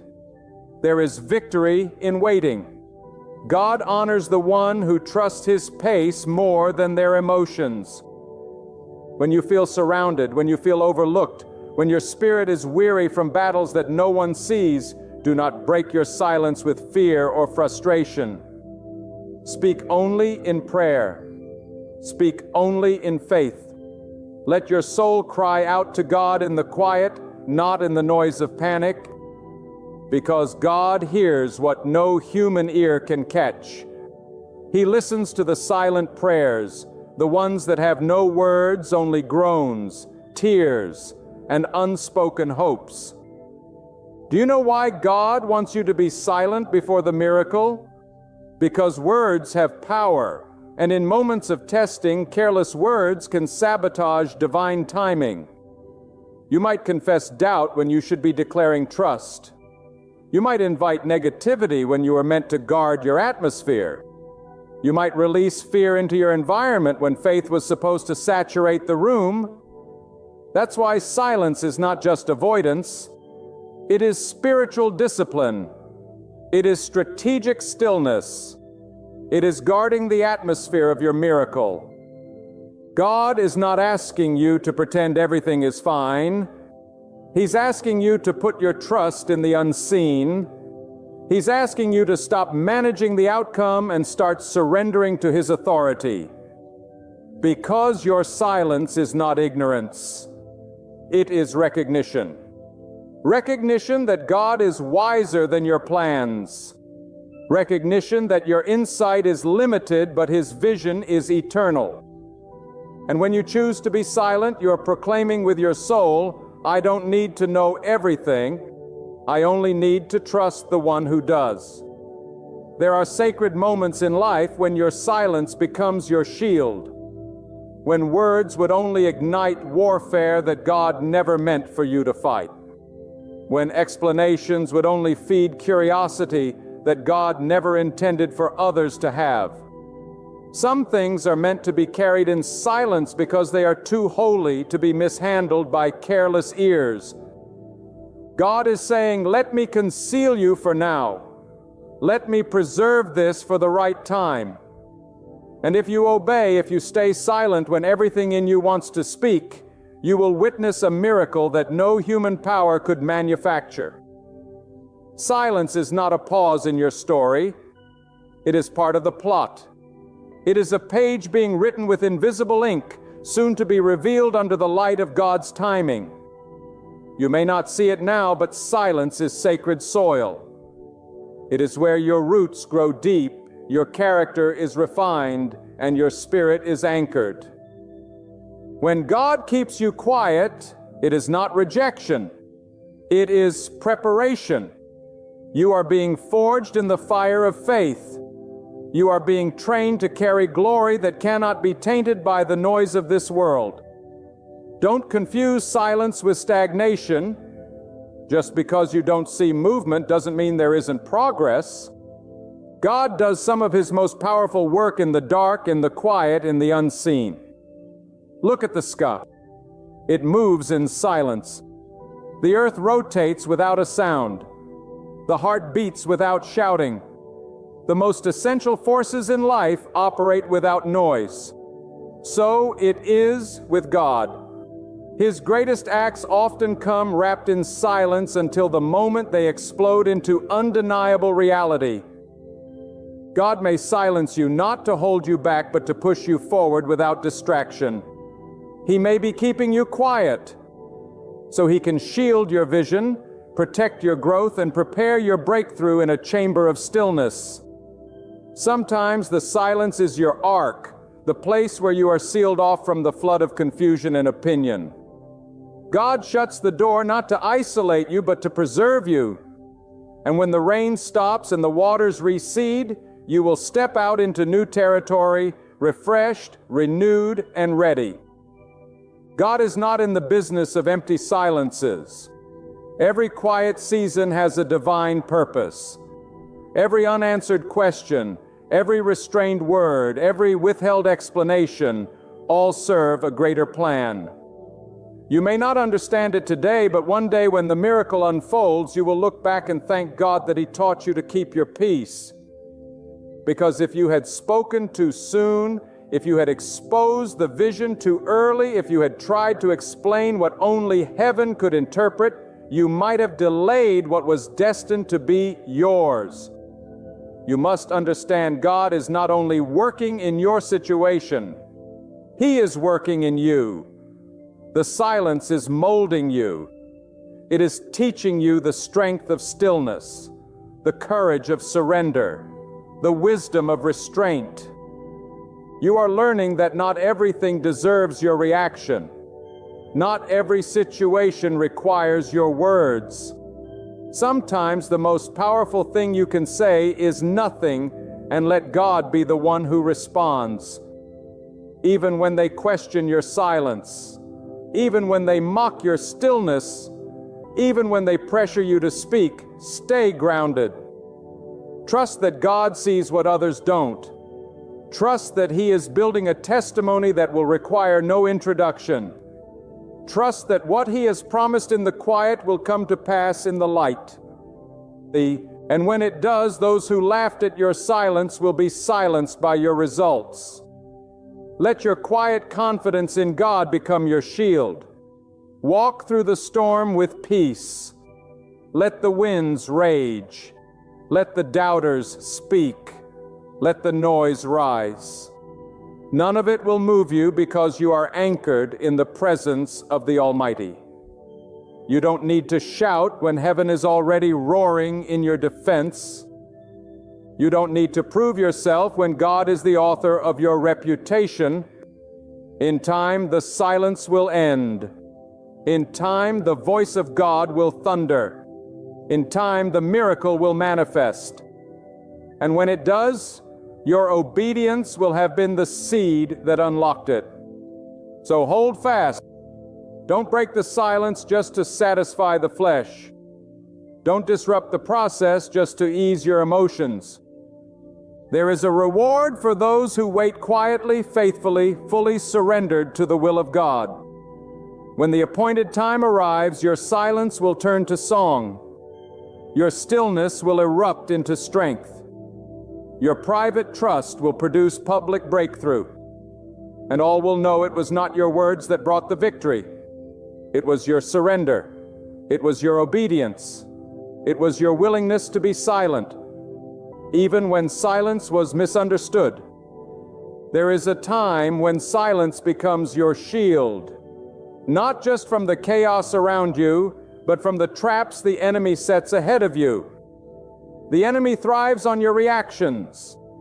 He listens closely to your panic, feeds on your impatience, and seeks to twist your words against you. But when you are silent, truly silent in the presence of God, you strip the enemy of his weapon. You confuse the camp of darkness because they cannot figure out what you are thinking, what you are planning, or what you are expecting. Silence frustrates the enemy because it means you're no longer reacting. You're waiting. You're no longer trying to control. You're surrendered. And when you surrender to God, no force on earth or in the unseen world can stop what He has ordained. There is a stillness that does not come from laziness, but from boldness. It is the stillness of the one who knows, I've placed it in God's hands and I will not pick it back up. There is strength in sitting down when everything in you wants to rush ahead. There is wisdom in keeping quiet when everything in your flesh wants to scream. And there is power in trusting that the one who formed the stars is perfectly capable of handling the details of your life. God is not seeking those who panic in the waiting. He is seeking those who trust in the pause. Do you know why God tells you to be silent before the miracle? Because He wants you to recognize that He alone is the source. Not your words, not your wisdom, not your networking, not your charisma, only God. He wants your testimony to be free from contamination, free from pride, free from the fingerprints of man. That when the blessing comes, it will be undeniably marked by the power and presence of God. And no one else will be able to take the credit. The silence is not a punishment. It is a purification. It is the place where your motives are refined, where your desires are tested, where your heart is aligned with God's will and not your own. In the silence, you are stripped of distractions, illusions, and pride. You are brought face to face with the reality that no matter how loud the world gets, the only voice that truly matters is the voice of God. Some people cannot handle silence because they are addicted to noise. They seek validation from people. They chase applause. They need someone always agreeing with them to feel right. But when God takes you into the silent place, He severs your dependence on external affirmation. He detaches your peace from people's approval. He teaches you to live off of His voice alone. And that kind of transformation cannot be bought, cannot be borrowed, cannot be imitated. It can only be learned in the stillness with God. You see, when you stay silent, you are not just avoiding speaking, You are tuning in to hear the instructions that only come in stillness, because there are assignments that God will only whisper, not shout. There are directions He gives only to the soul that is quiet enough to receive them. If your life is filled with constant noise, constant venting, explaining, overthinking, you may miss the subtle nudge of God that shifts everything. But in silence, you become sensitive. You begin to discern what others overlook. You begin to walk not by reaction, but by revelation. And here's the truth.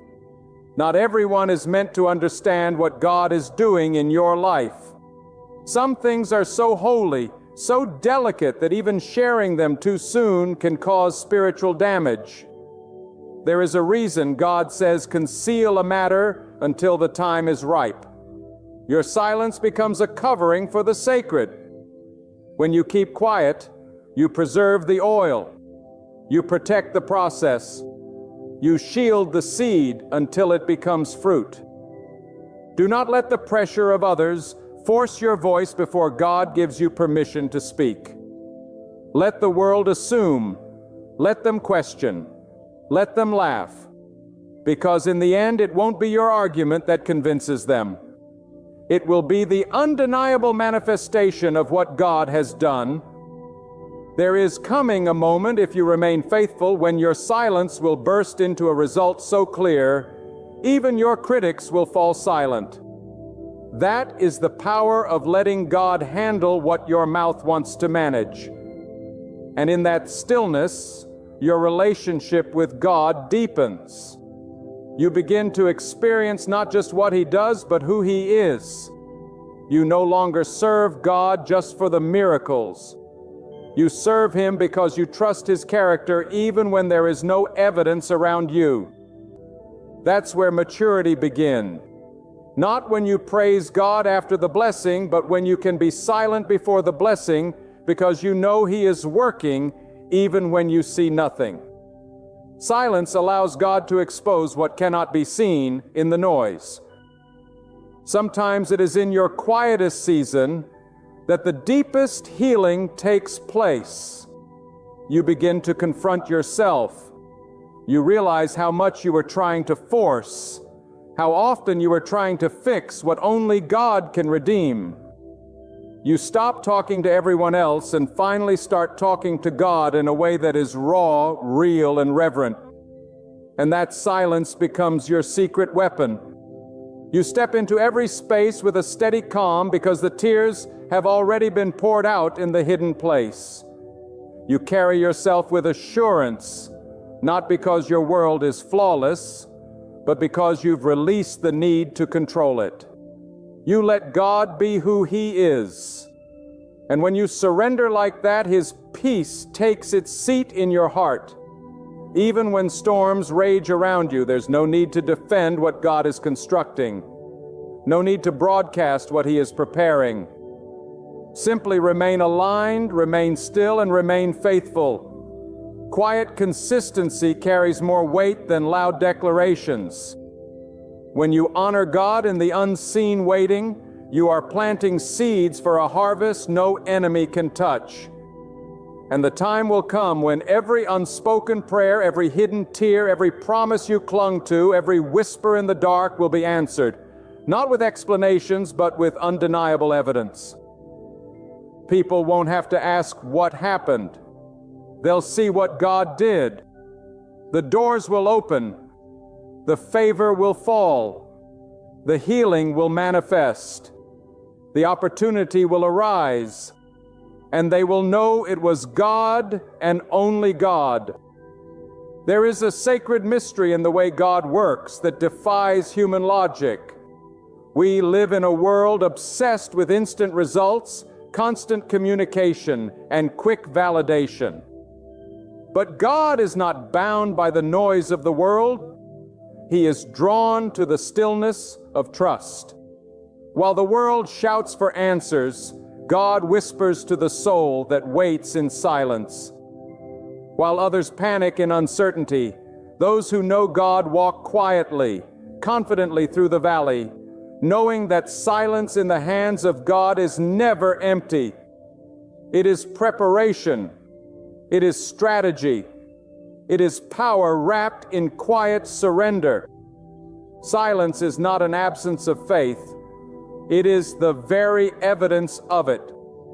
When you can keep quiet in the middle of the storm, when you can resist the urge to speak before God has finished what He's doing, when you can stand in the middle of delay without doubting His presence, you are walking in a dimension of spiritual maturity that few ever reach.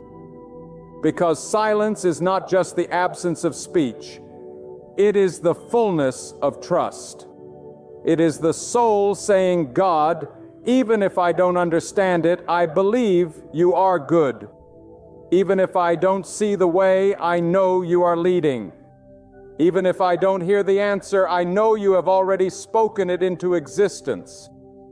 In this world, we are trained to announce every step, to promote every decision, to gather approval from others before we even begin.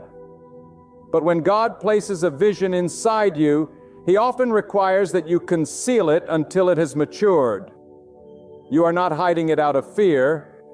You are guarding it out of honor. You are protecting what is holy from being handled by what is carnal. Because when something is in seed form, it is vulnerable. And God says, let me water it in silence. Let me grow it in secret. Let me prepare the soil before you shout to the world what I've begun in you. When you remain silent, you are not disengaged. You are aligning yourself with a deeper current. You are stepping into the divine rhythm of patience and purpose. You are no longer reacting to the noise of the world. You are moving to the heartbeat of heaven. And when you move with God, you do not need to rush. You do not need to explain. You do not need to convince. Time itself becomes your ally, because time in God's hand becomes a servant to your destiny. Some of you are being tested in the waiting room of silence. You are sitting between the promise and the fulfillment, and everything in your flesh wants to speak. You want to justify yourself. You want to rush the outcome. You want to declare what hasn't yet manifested. But hear this with the authority of spiritual truth. If you wait upon God in silence, you will be preserved, protected, and positioned in ways that the loud and impulsive will never understand. Let them question your stillness. Let them misinterpret your quietness. Let them assume you have nothing to say, because soon the fruit will speak. Soon the outcome will roar louder than anything you could have said. And in that moment, your silence will be vindicated. Because it was not silence out of weakness, it was silence out of obedience. It was not fear, it was reverence. You were not mute. You were listening. And the one who listens in silence is the one who will hear the secrets of heaven. God does not reveal His deepest plans in the clamor of the crowd. He speaks in the stillness to the one who turns off the noise, who shuts the door, who quiets the soul before Him and says, God, I don't need the world's noise. I need your guidance. That is the soul God will fill. That is the life God will use. That is the vessel God will pour out His glory upon. You must learn to trust that silence is not avoidance.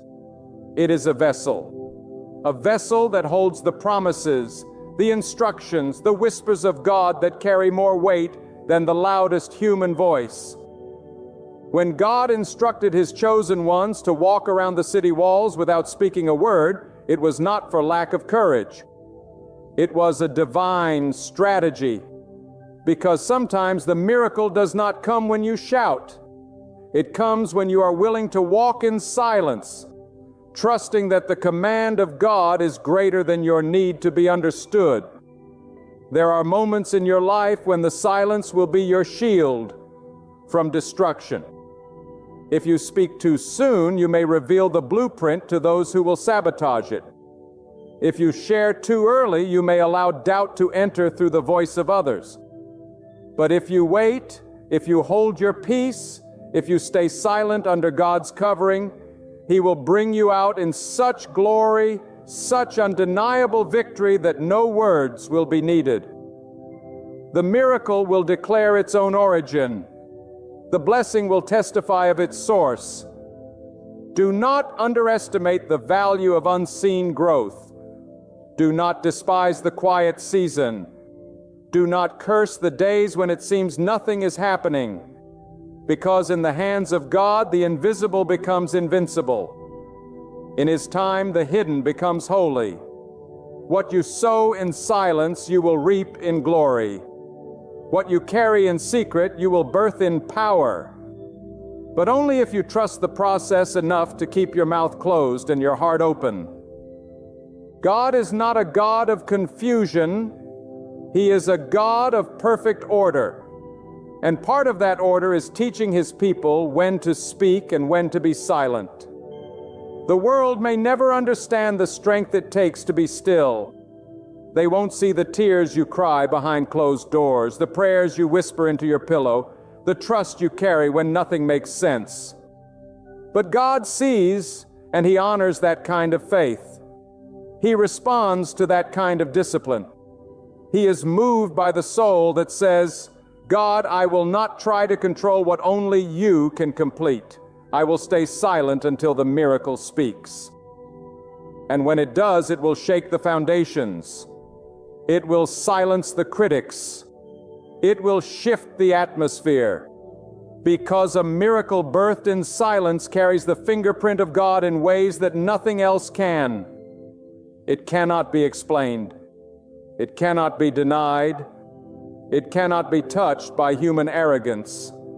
It is pure. It is holy. It is divine. There comes a time in every soul's journey where the only answer God gives is silence. And that silence is not absence. It is divine intention. It is not neglect. It is sacred design. Because silence is where God pulls you out of the noise, the distractions, the false securities of this world and draws you into the secret chamber of trust. He is not ignoring you. He is refining you. He is not punishing you. He is preparing you.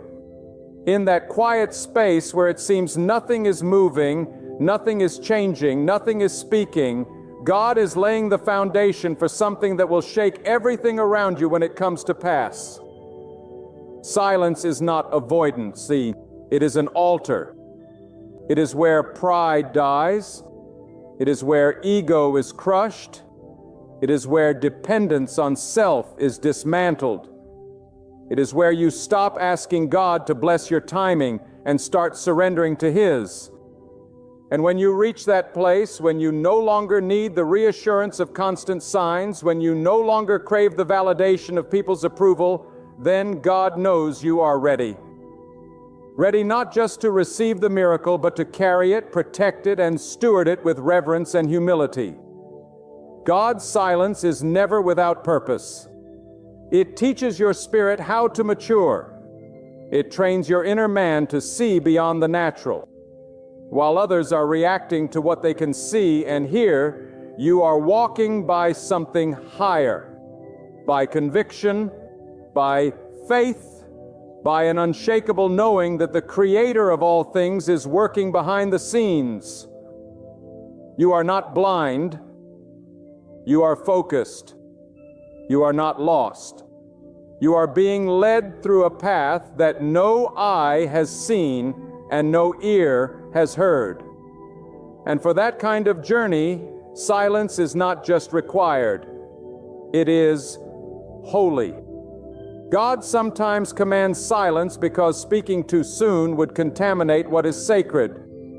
He knows that premature speech opens the door to human interference. Sometimes even well-meaning people can speak fear, doubt, or confusion into something that was never meant for their ears. That is why God will seal your lips not as a punishment, but as protection.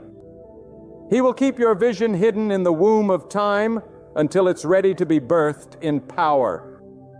And when that moment comes, it will arrive not with the noise of men, but with the thunder of heaven. The silence is a spiritual cocoon. It's where transformation takes place. The caterpillar doesn't announce to the world what it's becoming. It simply withdraws. Silence is the noise that disappears for a time, and in that hidden place, the miraculous begins. So too, God pulls you away, covers you in silence, and begins the sacred work of changing you from the inside out. And when He finally brings you forth, you will not be the same. You will not need to explain what happened. Your presence will carry the evidence. Your peace will testify. Your victory will speak volumes. People may mock your silence. They may question your inactivity. They may misread your restraint as weakness. Let them assume. Because when you are silent by God's instruction, you are not standing still. You are standing in position. You are not being passive. You are being sharpened. And when the time is right, God will release you like an arrow straight into the target of His will. But if you move too early, if you speak too soon, if you step out before He says go, you could forfeit what was already yours. There is a divine authority that comes with obedience to God's timing. It is not loud, but it is unshakable. It does not boast, but it cannot be denied. It is the authority of one who has been tested in silence, refined in waiting, and released in perfect alignment. That kind of authority cannot be taught. It must be cultivated in the fire of surrender. And only those who walk through the valley of silence and still choose to trust God will carry it. When God tells you to be silent, He is saying, "Let me speak for you. Let me show them who you are. Let me reveal the truth. Let me bring justice. Let me shine light on what has been hidden." You do not need to rush to defend yourself. You do not need to fight every accusation. When God is involved, He will not only vindicate you, He will elevate you. And your silence will become your crown. There is something deeply powerful about refusing to speak against what God is allowing. Even when it hurts, even when it seems unfair, even when the waiting is long, when you stay silent in submission rather than lashing out in frustration, you are telling God, "I trust you more than I trust my own understanding." And that kind of trust moves the heart of God. It invites Him into your situation in a way that words never could. Let this truth burn into your spirit. Silence in God's hands is never wasted. Every second of your quiet obedience is building a testimony that will thunder when it is released. You may not feel it, but roots are growing. You may not see it, but foundations are being strengthened. You may not hear it, but doors are unlocking in realms you haven't even entered yet. And when the appointed time arrives, God will reveal what He was doing all along. And the silence will have been the soil that nourished the miracle. So endure the silence with courage. Embrace the stillness with reverence. Do not rush to speak just to feel in control. Do not allow your impatience to drown out the quiet voice of God. There is power in staying quiet until God gives the release. And when that release comes, it will come with undeniable evidence. It will come with favor no man can fabricate. It will come with a peace that silences every voice of doubt.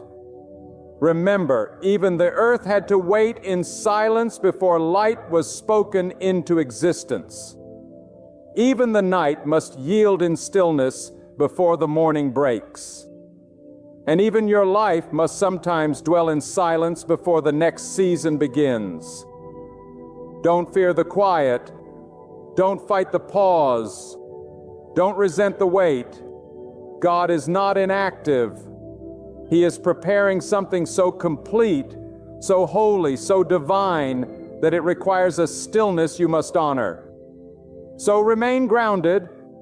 Let the silence do its work. Stay humble in the hidden place. Keep your spirit surrendered. Let your silence be worship. Let it be faith in its purest form, not spoken, but lived. And when God moves, and He will move, your silence will become a song. Your stillness will become strength. And your waiting will birth wonders that no words could ever fully describe.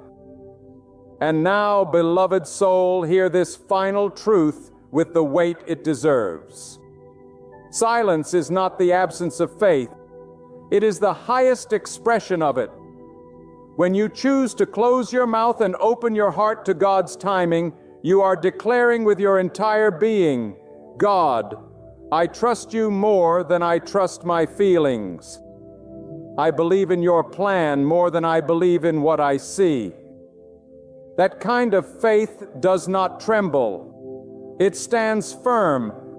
That kind of obedience does not waver, for it waits with holy expectation. You may be in a season right now where everything seems still. The world is moving around you. People are making noise. Things are happening for others. And yet God has told you to be silent. Do not look at this season with bitterness. Do not reject the quiet moments. For in the hush of silence, God is crafting what will one day be the most powerful testimony of your life. He is shaping something within you that can only be born out of stillness. Something holy, something eternal, something untouched by human hands. So keep your peace, protect your heart, trust His timing. The very God who led you into this silence will be the same God who ushers you into the miracle. And when that miracle appears, it will need no announcement, no defense, not even your words, for it will bear the undeniable mark of God alone. Until then, remain still, remain steadfast, remain quiet, because this silence is not a conclusion. It is a holy beginning. And when God moves, every eye will see. It was never your effort, but His power. Never your labor, but His command. And the silence you carried will be revealed as the seed that opened every door. When God intends for you to be with someone, creation itself responds in ways beyond human understanding. The wind carries a new melody. The heavens align with divine order, and the timing unfolds so perfectly that you know it cannot be chance. It is not luck. It is the very hand of God directing your path. And if you have ever wondered whether your journey was meant to intertwine with another's, if you have ever found yourself standing where love and destiny meet, lean in. Because when God is the one writing the story, nothing can interrupt it. A deep peace settles within your soul. With God at the center, you don't need to force it. You don't need to chase after it. You don't need to plead for anyone to remain. When the Lord ordains a union, it flows naturally. It breathes life. It grows in grace. Anxiety does not exist in the will of God. There is only certainty. If your heart has been shattered by those who failed to see your value, if you have endured lonely seasons thinking God overlooked you, hear this truth. God's delay was never meant to wound you. He was preparing you. He was preparing the other person. Because divine timing requires divine molding. When God wants you with someone, He'll first isolate you.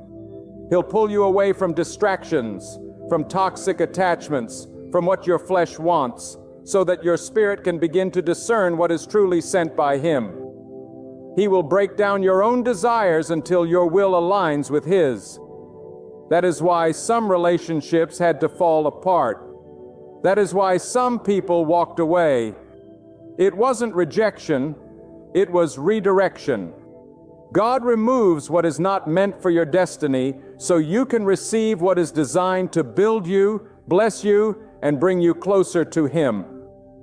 And you must understand, when God chooses someone for you, it will not always look how you imagined. It will not always come in the package you were praying for, but it will come with a peace you never knew existed. It will challenge you to become better. It will push you toward purpose, not pull you into confusion, because God is not the author of chaos. He is the architect of harmony. When He connects two souls, it's not based on shallow attraction or fleeting emotion. It's based on spiritual alignment, purpose, and divine order. There are signs, oh yes, undeniable signs, when God is drawing two lives together. He will give you clarity. He will confirm it through His Word, through your prayers, through your peace. You won't have to second guess it day and night. You won't have to sacrifice your dignity to keep it. When God wants you with someone, it will never require you to lower your standards or compromise your values. It will lift you up. It will make you want to be more obedient, more prayerful, more aligned with your Creator. That's the power of a divine connection. It brings you closer to God, not further away. And don't think for one second that you have to manipulate your way into someone's life. When God ordains it, you won't have to beg to be loved. You won't have to perform to be accepted. You won't have to compete to be chosen. The one God has for you will recognize you in the Spirit. They will see your worth not just in your words, but in your walk. And the connection will be deeper than appearance, deeper than worldly things. It will be a soul-deep recognition, a knowing that this is who you are meant to walk with through the fire and the favor. God is not random. He is strategic. He places people in your life at specific times for specific purposes. Some are there to teach you, to stretch you, to test you. But when He wants someone to stay, nothing you do can push them away. And when He wants someone to go, no amount of pleading can make them remain. That is why you must trust Him, not just with your heart, but with your path. He sees what you don't. He hears conversations you can't. He knows motives before they are exposed. And when He wants to protect you, He will block certain people from accessing your spirit. No matter how much you think you want them, you may feel like you're running out of time. You may feel like everyone else is finding their person and you're being left behind. But hear me, delay does not mean denial. God's timing is not man's timing. He doesn't operate on your calendar. He moves according to purpose. He moves when your heart is ready to receive the blessing, not just crave it. And sometimes He waits until you stop idolizing companionship and start prioritizing His presence. Because until God becomes your first love, every other relationship will become a source of distraction, not direction. When God wants you with someone, He will speak to them just as clearly as He speaks to you. He will not be one-sided. He will not be full of confusion. God is a God of confirmation, and He will show you through their actions, their intentions, their prayers, their pursuit. And you will not have to wonder where you stand. You will not have to live in a cycle of hot and cold. There will be consistency. There will be integrity. There will be peace. And peace is one of the clearest signs that God is in something. Because wherever He is, peace follows. Do not be deceived by emotions alone. Emotions can be misleading. They rise and fall. They are subject to mood, to loneliness, to insecurity. But when God is behind it, it goes deeper than feelings. It is rooted in truth. It is sustained by faith. It is built on trust. You will feel it in your spirit before you feel it in your skin. It will bear fruit that glorifies God, not fruit that feeds your ego. And it will strengthen you for the storms of life, not weaken you in your faith. You may be asking, how do I know if it's truly from God? Listen closely. When it's from God, it will not contradict His principles. It will not pull you into sin. It will not ask you to hide in the shadows or compromise your convictions. It will stand in the light. It will be honorable. It will be protected by prayer and guarded by purity. When God wants you with someone, He will create a foundation that is unshakable. Not perfect, but unshakable. Because the connection will not depend on circumstances. It will depend on covenant. And sometimes God will bring someone into your life and things won't go smoothly at first. There will be trials.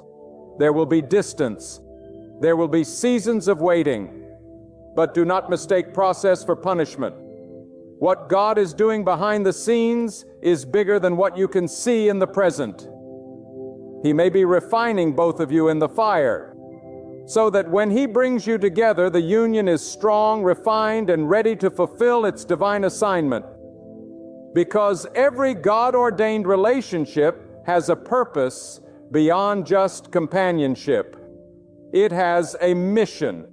It has a spiritual responsibility. That is why you cannot attach yourself to just anyone.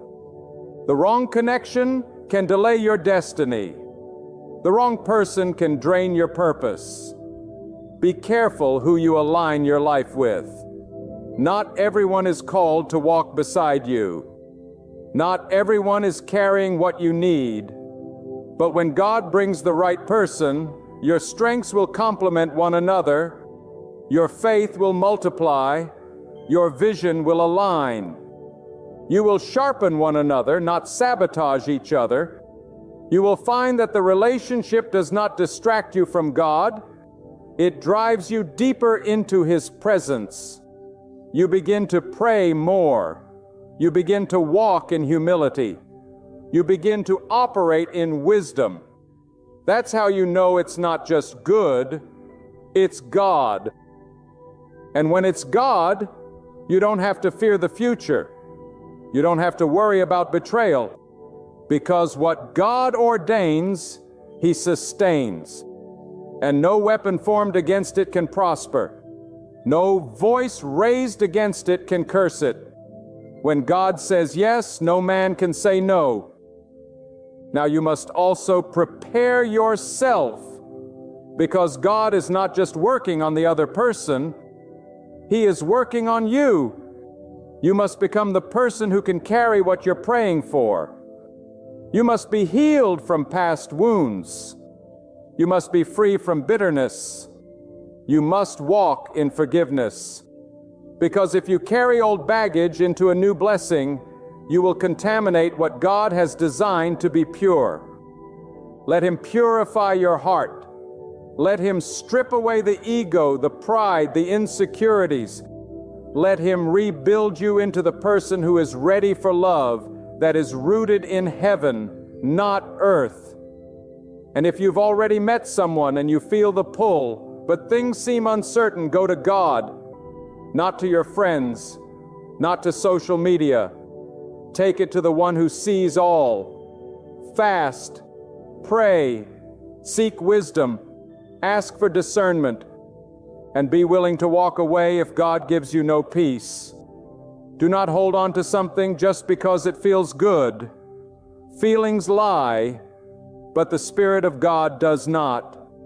If God is not in it, it is not worth it. No matter how beautiful it looks on the outside. But oh, when it is from God, you'll know. You'll feel covered. You'll feel seen. You'll feel safe. You won't have to fear being yourself. You won't have to fight to be valued. You will be loved with a love that reflects the heart of God. and together you will rise. Together you will pray. Together you will walk through valleys and mountaintops with grace and grit. Because when God wants you with someone, He doesn't just bless you with a partner. He gives you a warrior, a teammate, a spiritual covering, a purpose-filled companion who will stand beside you and never let go. When God writes your story, every detail carries eternal weight. Every conversation, every detour, every delay is perfectly placed not to confuse you, but to craft something greater than your human heart can comprehend. You see, when God aligns your destiny with another, it is not about romance alone. It is about the fulfillment of divine assignment. It is about two souls joining forces, not to please each other, but to glorify the one who created them. The connection God ordains is not rooted in selfish desire. It is born out of spiritual necessity. It is not meant to complete you, but to complement your calling. There is something holy about timing when it is governed by God. You may be ready, but the other person might still be in the process. You may feel eager, but God may still be preparing your character. Because God will not allow what is meant to bless you to come into your life when you are not equipped to handle it. He does not give sacred things to careless hands. He does not join hearts that have not been healed. And so if it seems delayed, it is not rejection. It is protection. It is preservation of something sacred. You must not confuse loneliness with lack. Sometimes God separates you so He can sanctify you. He removes all noise from your life so His voice becomes the loudest. Because when your heart is too entangled in the world, you cannot hear the whispers of heaven. And when God is preparing to place someone in your life by divine design, He requires your ears to be tuned to Him, not your own longing. He wants you to choose with clarity, not craving. To walk in wisdom, not desperation. For God does not bless rushed decisions. He blesses surrendered obedience. When God wants you with someone, He begins to adjust your life so that your purpose aligns with theirs.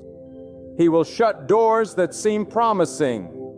He will remove relationships that looked stable. He will allow you to feel alone, not to harm you, but to bring you closer to Him.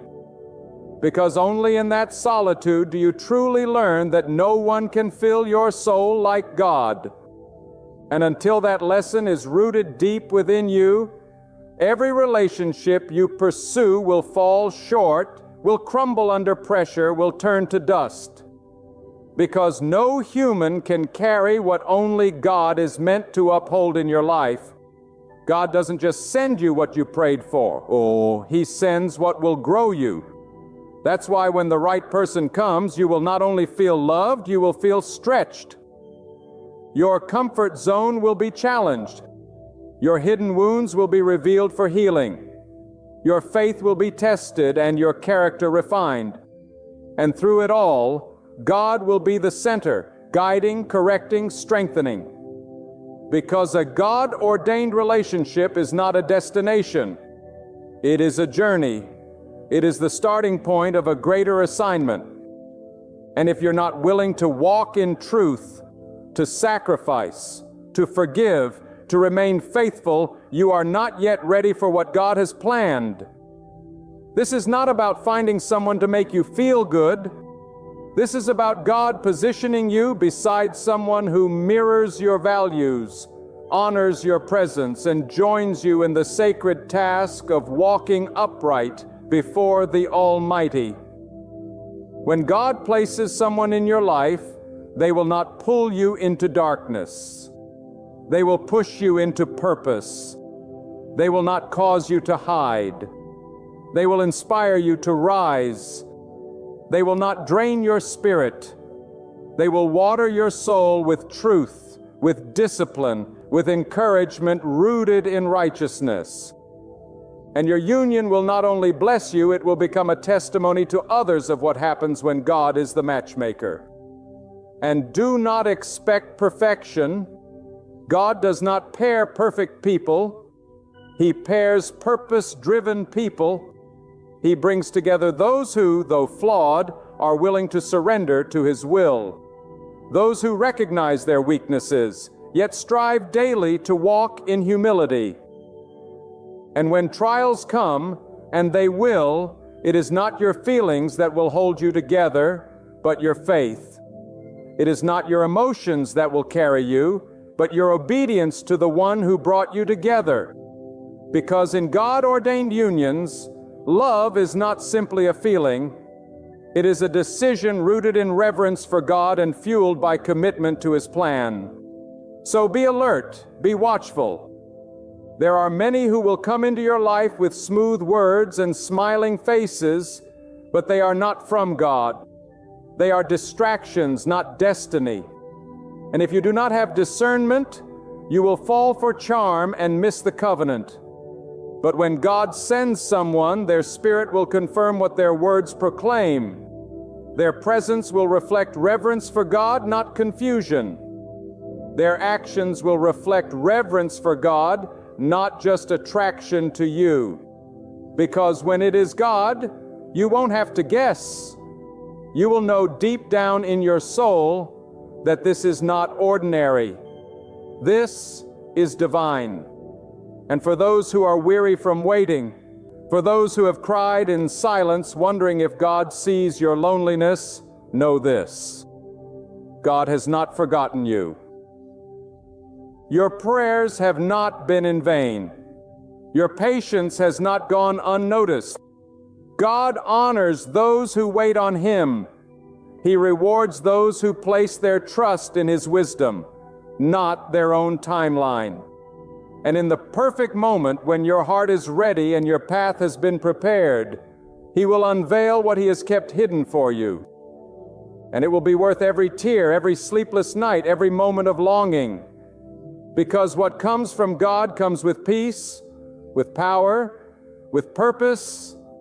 You must also be willing to let go. Let go of what you thought your future should look like. Let go of the image you created in your mind. Because sometimes what we think we want is far smaller than what God has in store. He will exceed your expectations, but you must release your limitations. Stop holding on to people who are not tied to your future. Stop reopening doors that God has sealed shut. Stop chasing those who walk away. God will never allow what is truly yours to miss you. If someone left, they were not assigned to your journey. Do not mourn what was never meant to remain. When God wants you with someone, the connection will be undeniable, but it will also require effort. God may bring the person, but it is your responsibility to walk in love, to serve with humility, to communicate with wisdom. Do not think the presence of God removes the need for discipline. Divine unions demand divine character. They require both parties to grow, to yield, to sacrifice. And when the storms of life come, and they will, you will not be shaken because your foundation will not be built on temporary feelings, but on eternal truth. This is not a fairy tale. This is a faith walk. And every step must be taken with God leading the way. You will not always understand. You will not always feel secure, but you must trust the one who sees what you cannot. You must believe that His plan is better than your own, because God does not waste time. He does not make mistakes. If He has promised you something, it will come to pass, not in your time, but in His. And when it does, you will look back and see how every closed door, every painful goodbye, every silent season was preparing you for what your heart could not yet carry. Let your prayers be shaped not by impatience, but by purpose. Instead of asking when, begin to ask what. What do you want to teach me in this season, God? What must I release? What must I strengthen? What must I surrender? Because when your heart is postured in surrender, God can pour out blessings that no eye has seen, no ear has heard, no mind has imagined. And the person He sends will not only be a blessing to your life, they will help you become a blessing to others. There is beauty in waiting. There is power in patience. There is transformation in trusting God. And when that divine connection enters your life, it will not bring more questions than answers. It will bring peace that surpasses understanding. It will bring growth. It will bring alignment. And together you will walk into the future, not hand in hand for your own glory, but united for the glory of God to fulfill His will and accomplish the assignment that can only be completed through unity. And listen closely. When God truly ordains your steps towards someone, He will not only prepare the way, He will prepare your heart to carry the weight of what's coming. Because love sent by God is not light. It is powerful. It is life-altering. It demands a higher level of discipline, faith, and surrender. It calls you out of selfishness and into sacrifice. And until your heart is willing to serve, not be served, until your soul is anchored in trust, not pride, God will keep molding you in the fire, not to punish you, but to purify you. He's not delaying to destroy your hope. God is waiting because He is enlarging your capacity. You need to see this clearly. When the Lord places someone in your life, it is not to make you comfortable. It is to fulfill His purpose. That relationship comes with responsibility. It carries weight in the spiritual realm. It is not just an emotional bond. It is a divine covenant. And where God's will brings agreement, power is released. Favor will come, but so will opposition. The enemy will attempt to tear down what God is building. That is why your foundation must never rest on a person, but on the God who sent them. Because storms will rise, trials will press in, and if you are not standing on the solid truth of God, what seemed unshakable at first will eventually fall apart. This is why many relationships break down, not because there was no love, but because there was no alignment. They were started from impulse, not from instruction, from attraction, not from assignment. But when it is truly from God, He calls you to be more than a companion. He calls you to safeguard the vision, to stand as a vessel of prayer, and to preserve peace. He will require you to guard the union with your character, not your emotions, because your feelings will lie to you. But God never does. And sometimes God will allow a counterfeit to come before the real one, to test your discernment, to see if you truly trust His voice over your own desire. The counterfeit will look the part. They'll say the right thing, but something in your spirit will feel uneasy. Something won't sit right. That's not fear. That's God warning you. Don't silence that voice. Don't override that signal. Because when you ignore God's warning signs, you invite unnecessary pain. But when you obey, even when it hurts, you make room for what is truly meant. When God wants you with someone, the connection will mature you. It will not always feel easy, but it will always feel purposeful. You will begin to grow in ways you never have. You will feel stretched, not to break you, but to build you. Because God doesn't just send someone to walk beside you. He sends someone to challenge the parts of you that need growth. The right person will call you higher. They will correct you in love. They will hold you accountable to God's standard, not just affirm your comfort. And though it may not always be pleasant, it will be necessary. Because growth is proof of God's involvement. Do not idolize a person. Do not place them on a throne in your heart. That space belongs to God alone. Even when God sends the right person, they are not your source. They are not your provider. They are not your Savior. They are a blessing, but never the foundation. God remains your anchor. And the moment you place more trust in a person than in God, you will feel the shaking. You will feel the misalignment. Because no human being is meant to carry the weight of your soul. Only God can. You must walk into divine connections with open eyes and a guarded heart. Not closed off, but discerning. Let God lead the way. Let Him confirm, not just once, but over and over again through peace, consistency, and clarity. If you have to constantly convince yourself it's from God, it probably isn't. When God moves, He brings assurance. He brings light into dark places. He brings order to chaos. And what He unites, no confusion can unravel. Don't allow loneliness to be louder than God's wisdom. Loneliness is temporary, but a decision made outside of God's will can cost you years of peace. It can lead you into battles you were never meant to fight. That's why you must silence the noise of the world and anchor your soul in what God is whispering. Sometimes His voice is quiet, not because He's absent, but because He's testing your willingness to still seek Him when the answer isn't instant. And when you show God that your trust doesn't waver in silence, He rewards that faith with clarity. Remember, God doesn't show you someone's soul through their appearance.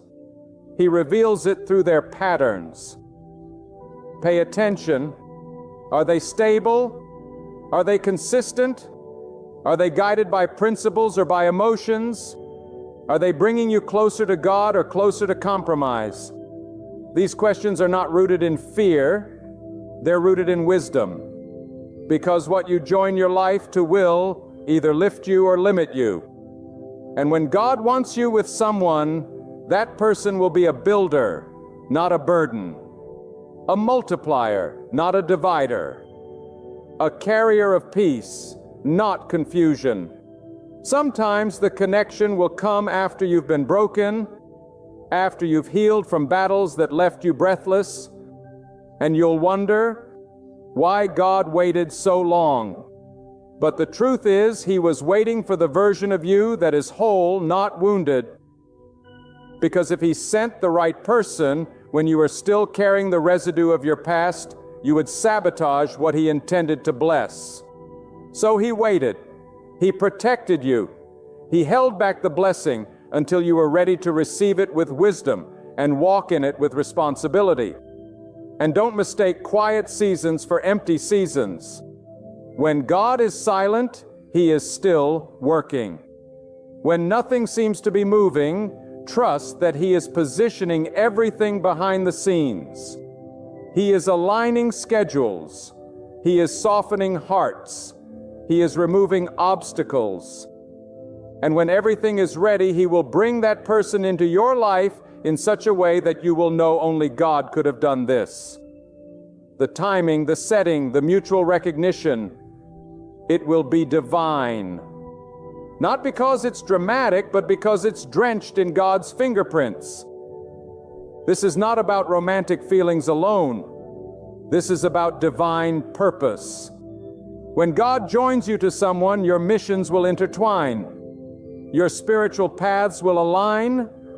Your goals will not compete. They will complement.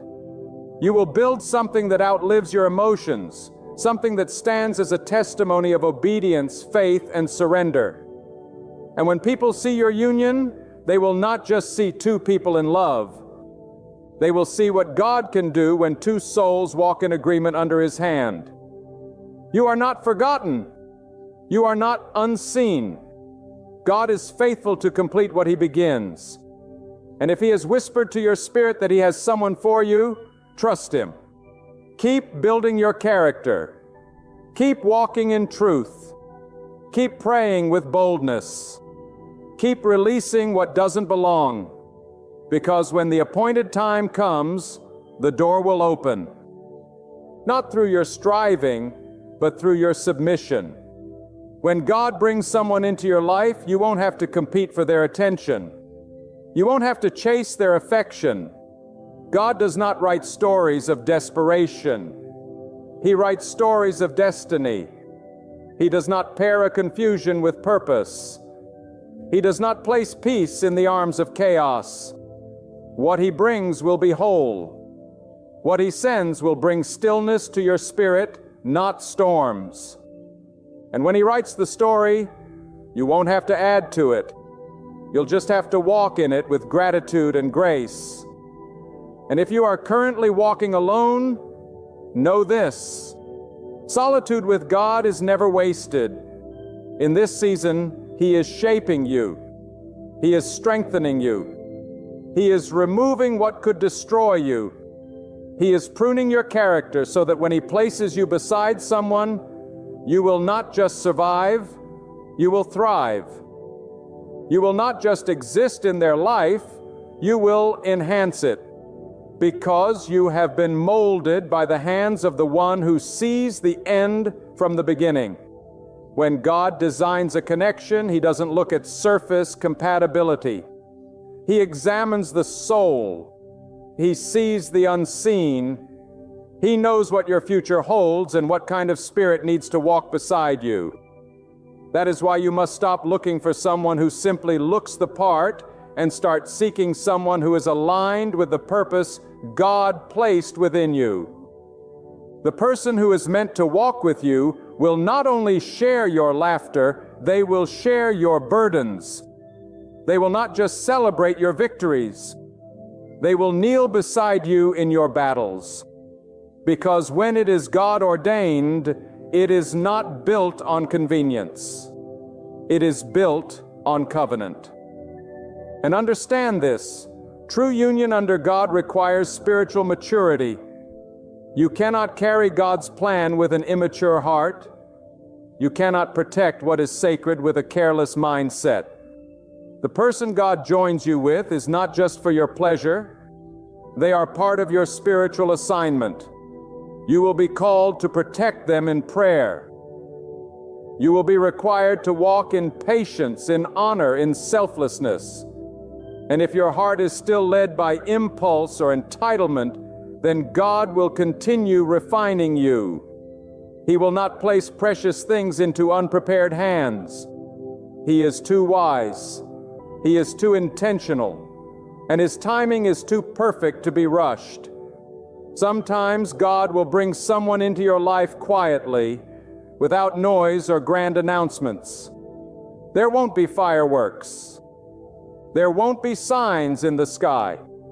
But there will be a divine stillness in your spirit. There will be a quiet confirmation that this is right, that this is safe, that this is sacred, that this is not something you need to fight for, but something you need to steward. That is the fingerprint of God. When the soul rests, not because everything is perfect, but because the presence of God surrounds the connection like a shield. And do not forget, God protects what He ordained. He shields it from premature exposure. He hides it from eyes that would envy it or try to destroy it. That's why for a time you may feel unseen. That's why the one meant for you may be invisible to the crowd. God is hiding you both, not to delay joy, but to protect destiny. What is pure must be preserved. What is holy must be shielded. And when the right moment arrives, He will reveal what He has kept covered. And the world will see what heaven already approved. If you're struggling with disappointment from the past, if someone you thought was the one walked away, hear this: if it was from God, it would not have ended in confusion. If it was from God, it would not have taken you away from prayer, peace, and purpose. When God joins two people, He does not pull them away from His presence. He pulls them deeper into it. So thank God for the ones who walked away. Thank Him for every door that closed. You may not understand it now, but God sees every motive. He hears every conversation spoken behind closed doors. And when He removes someone, it is not to break you. It is to build you for what's ahead. And what is ahead requires focus. It requires strength. It requires the kind of faith that trusts God even when your eyes don't see a thing moving. Because often the greatest moves of God happen in silence. He works in the soil beneath the surface in the unseen. He softens hearts. He reroutes paths. He tears down false connections and clears the clutter so that your spirit can recognize what is real. And when the time is ripe, when both your soul and theirs are prepared, God will cause your paths to cross in a way that not even the wisest among you could have orchestrated. This is why you must stay faithful, not just in your actions, but in your thoughts, in your posture, in your private moments of prayer. You are not waiting in vain. You are being prepared. You are being sharpened. You are being equipped for something that will outlive your emotions. Do not let the temporary noise of culture distract you from the eternal wisdom of God. The world may tell you to settle. The world may tempt you to chase validation. But God calls you to wait, not because you're being punished, but because He is saving you from less than what He designed. And when God brings you the person He has prepared for you, it will feel like divine alignment. Not because everything will be easy, but because everything will make sense. You will begin to understand why it didn't work with anyone else. You will see the purpose behind the pain, the meaning behind the waiting. God's design will not require you to abandon who you are. It will allow you to grow into who you were always meant to be. It will not crush your spirit. It will activate your calling. You will not feel smaller in their presence. You will feel strengthened, supported, and seen. This is how God moves. Not with confusion, but with clarity. Not with rush, but with revelation. He opens your eyes to see through the flesh and into the spirit. And when He speaks, He does not stutter. His confirmations are not vague. They are undeniable. You will find yourself in prayer not because you are begging for clarity, but because you are overwhelmed with gratitude. Because when God joins you with someone, it's not just a relationship. It's a reflection of His wisdom, His timing, His mercy. Do not be fooled by impatience. Impatience will lead you to the wrong arms. It will make you justify what your spirit already knows is not from God. It will make you settle for potential instead of purpose. But when you truly trust God, you don't just wait, you prepare. You build. You become the kind of person who can receive what you've been praying for. Because the blessing is not just in the person, it is in what that person brings out of you. A divine connection should make you more prayerful, more disciplined, more grateful, more aligned with God. And when that kind of person enters your life, sent not by your emotions but by God, you will notice the difference. You won't feel the need to perform. You won't be afraid of losing them. You won't be tormented by doubt because they were never yours to keep. They were God's to give. And what God gives, He sustains. What He ordains, He surrounds with peace. You will not have to compromise to keep them. You will not have to abandon your values to stay close. Instead, you will rise. Both of you will rise in strength, in purpose, in truth. When God joins your path with someone, it is not for shallow companionship. It is for divine fulfillment. It is not simply to appease your longing for partnership, but to activate the deeper purpose within your soul. And if you are not grounded in that understanding, you will reduce what is sacred to what is seasonal. You will mishandle what is holy. That is why God sometimes holds back what you desire because He loves you too much to give you something you'll destroy with immaturity. He waits until your character can protect what your prayers have requested. He sees beyond the surface.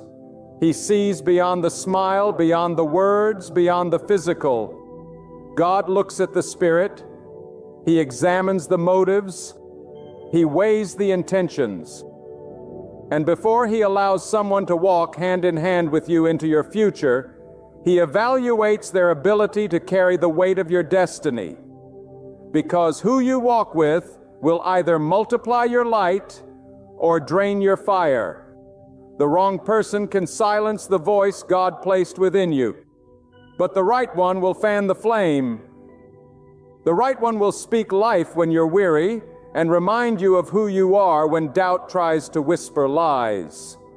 When it's from God, they won't just understand your calling. They will honor it. And it will never require deception. It will never require you to pretend, to shrink, to twist yourself into someone else. What God sends will meet you at your most authentic place. You will be fully seen and fully safe. And they will not come to take. They will come to give. Not because they want to gain control, but because God has taught them how to pour without expecting, how to lead without dominating, how to love without conditions. That's the fruit of someone who's been with God. That's the mark of a heart that's been surrendered, refined, and matured by the hands of the Almighty. But you must stop seeking validation from broken places. You must stop trying to convince people to see what only God can reveal. When God intends for someone to recognize you, He will open their eyes. He will awaken their spirit. You won't have to force clarity. You won't have to beg for love. You won't have to fight for position in someone's life. God does not assign confusion to His promises. He assigns peace. And peace is not passive. It is powerful. It is the quiet assurance that though you may not have all the answers, you are exactly where you're meant to be. Some of you have cried at night asking God why your heart has been delayed, why your soul has wandered in a season of waiting. But what you must realize is that waiting is not wasting. Waiting is preparation. Waiting is purification. Waiting is sacred. It is in the waiting that God removes what is weak and replaces it with wisdom. It is in the waiting that you stop needing a person to feel whole and begin needing only God to feel complete. Because when you enter into a union still broken, you will place weight on the other person to fix what only God can heal. And that is a burden no one was built to carry. Let your healing be your preparation. Let your solitude be your sanctuary. Don't rush the process. God is doing something behind the scenes that your eyes cannot see. The delay is not your enemy. It is your protection. And when it finally happens, when the pieces come together, when the prayers collide with reality, you will understand that the wait was worth every silent night. Because what God builds is eternal. What God joins is covered. What God writes cannot be erased by time, distance, or distraction. Those two things cannot be erased. This is, and don't be surprised when the enemy tries to attack what God is preparing. The enemy is not threatened by those who are connected by emotions. He's threatened by those who are connected by obedience. The enemy is terrified of unions that are born through prayer, sustained by discipline, and destined for purpose. That is why distractions come when you're closest to breakthrough. That is why false opportunities arise when you've just started to trust. But do not lose focus. Do not let temptation pull you from truth. Stay rooted in God. Stay watchful. Stay discerning. Because what He is preparing is not only for your joy, It's for His glory. When God puts His hand on a relationship, it becomes more than two people in love. It becomes a divine force, a shield against darkness, a testimony of faith, a vessel of peace. That kind of bond does not crumble under pressure because its strength is not drawn from man or bride. It is drawn from God Himself. And when both souls are submitted, when both hearts are yielded, they move together like a storm of light through a world of shadows. They build, they bless, they bear fruit, that others can taste and see that God is real, that God still answers, that God still joins souls in perfect time. You must ask yourself, am I becoming the person I'm praying for? Am I walking in the kind of discipline I desire in another? Am I prepared to lead in patience, to follow in humility, to sacrifice without recognition, to forgive before apology? Because love sent by God is not soft. It is strong. It is forged in truth. It endures testing.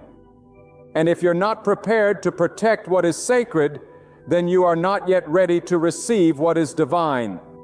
But when your heart is refined, when your mind is sober, when your spirit is humble, then the blessing can come.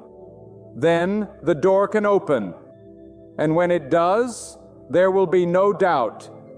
There will be no striving, no performance. The love will be quiet and steady, not loud and frantic. It will be sacred, not showy. It will honor your boundaries, not cross them. It will protect your spirit, not manipulate your emotions, because it is not driven by flesh. It is driven by truth. It is not ruled by fear. It is ruled by peace. That is the difference between a relationship that is convenient and a relationship that is called. When God wants you with someone, the entire rhythm of your life will begin to align. Not because it's easy, but because it's right. Conversations will carry depth. Moments will carry weight. Even the hard days will carry grace. Because when it's from God, there is purpose in the pain and mercy in the trial. You won't walk this road alone. You will travel together, shoulder to shoulder. Not in front, not trailing behind, equally strong, equally faithful, equally surrendered to the design of the one who joined you. So I urge you, ready yourself not only for the blessing, but for the duty that accompanies it. Get ready to lead, to hear, to pray, to stay. Get ready to guard what God entrusts to you, not with force, but with the Spirit. Remain in prayer, remain humble, and keep watch, for the hour is close. When the blessing comes, may your recognition be measured not by its appearance, but by how it draws your heart nearer to God. And when it arrives, remember the giver, for this union is not the finish line. It is the doorway to a higher call God has been arranging since the dawn of time. There are seasons in life when it feels like everything is crashing in at once. Pressures from society, echoes from your past, and the weight of an uncertain future. Your heart pounds, your thoughts race, and your soul quivers. But hear me today, if you truly long to receive the deepest desires of your heart, you must grasp the divine secret so many forget. Rest. Be still within. Quiet your soul before the Lord. For in that sacred stillness, in that holy pause, you open the way for God's power to move mountains for you. The world urges you to strive, to fight, to seize what you want. Yet God in His wisdom often calls us to the opposite path. To step aside, to release control, to trust Him enough to take over. Because true strength isn't born in restless striving. It's found in surrendered stillness. It's rooted in the quiet assurance that God knows who you are, knows what you need, and knows the perfect moment to deliver it. You don't need to drain your soul chasing what God has already prepared for you. When you relax, when you rest in the assurance of His will, you open the door for miracles. You unlock blessings that no effort could ever achieve. The most powerful position in life is the one on your knees, not begging but trusting, not striving but surrendering. Many are running, clawing, competing, comparing, constantly moving from one goal to another, yet never satisfied. They're chasing money, relationships, recognition, and they believe that only through endless effort will they succeed. But the soul is not built to carry that kind of pressure. It is only when we pause and realign with God that we realize what matters most was never far. It was waiting for us to be still. If the heart is restless, nothing you gain will ever satisfy. But when your heart is at peace with God, even the smallest thing becomes a blessing. The greatest treasures of life, peace, favor, purpose, fulfillment, are not taken by force. They are received in faith. Some of you have been praying for years, waiting, hoping, fasting, pleading. But I ask you today, have you tried relaxing in the presence of God? Have you tried letting go of your anxious grip and simply telling Him, God, I trust you? Because sometimes the answer doesn't come through your intensity. It comes through your peace. Sometimes God waits for you to stop running so He can begin moving. Sometimes the door won't open until you stop banging on it and quietly sit before it in faith, knowing that if it's meant to be yours, God Himself will turn the key. There is a holy kind of rest that is not laziness, not apathy, but divine confidence. It says, even if nothing changes today, I know God is working. I know He's aligning the right people, the right opportunities, the right timing. That kind of rest is powerful. That kind of rest releases angels. That kind of rest brings clarity because when your spirit is calm, you begin to hear the voice of God more clearly. Not the voice of fear, not the voice of culture, but the voice of purpose and direction. Look around at nature. The rivers do not rush anxiously, yet they reach their destination. The stars do not compete to shine, yet each holds its place in the heavens. The sun does not rise early or late, yet it brings light to the world every single day. God has built balance and order into everything He created. And you, who are made in His image, are not meant to live in panic and pressure. You are meant to live in divine alignment. There is power in calm. There is glory in rest. There is victory in trust. And trust is what it all comes down to. Do you trust that God has your back? Do you believe that He's not just watching from a distance, but orchestrating things in your favor? Because if you do, then you don't need to chase after what's already chasing you. Favor follows faith. Breakthroughs follow belief. When you relax in the presence of God, you position yourself to receive what is already yours in the Spirit. You stop striving for crumbs and begin preparing for the feast He's been setting in your honor. But if your hands are full of worry, how will you receive what He is trying to place in them? Many people lose what was meant for them simply because they didn't know how to be still. They rushed ahead. They tried to force it. They let fear dictate their pace. But faith is not afraid to wait. Faith is not afraid to rest. Faith knows that when God moves, no man can stop Him. And when God says now, nothing can delay Him. That's why when you relax, not in the flesh but in the Spirit, you activate a heavenly force that goes before you, making crooked paths straight and turning impossible situations into testimonies. Some of you are tired, not because you've worked too much, but because you've trusted too little. You've placed the weight of your future on your own shoulders, forgetting that it is God who carries you. Relax. Let Him lift it. Let Him handle what you cannot. Stop trying to control what was never in your hands to begin with. That relationship, hand it to God. That job, hand it to God. That dream that seems so far off, hand it to God. And then breathe. Breathe knowing that the one who created the universe is not confused about your life. There is a kind of peace that comes when you stop begging for signs and start believing in the unseen. When you know that God is not slow, He is strategic. When you believe that the delays are not denials but divine development.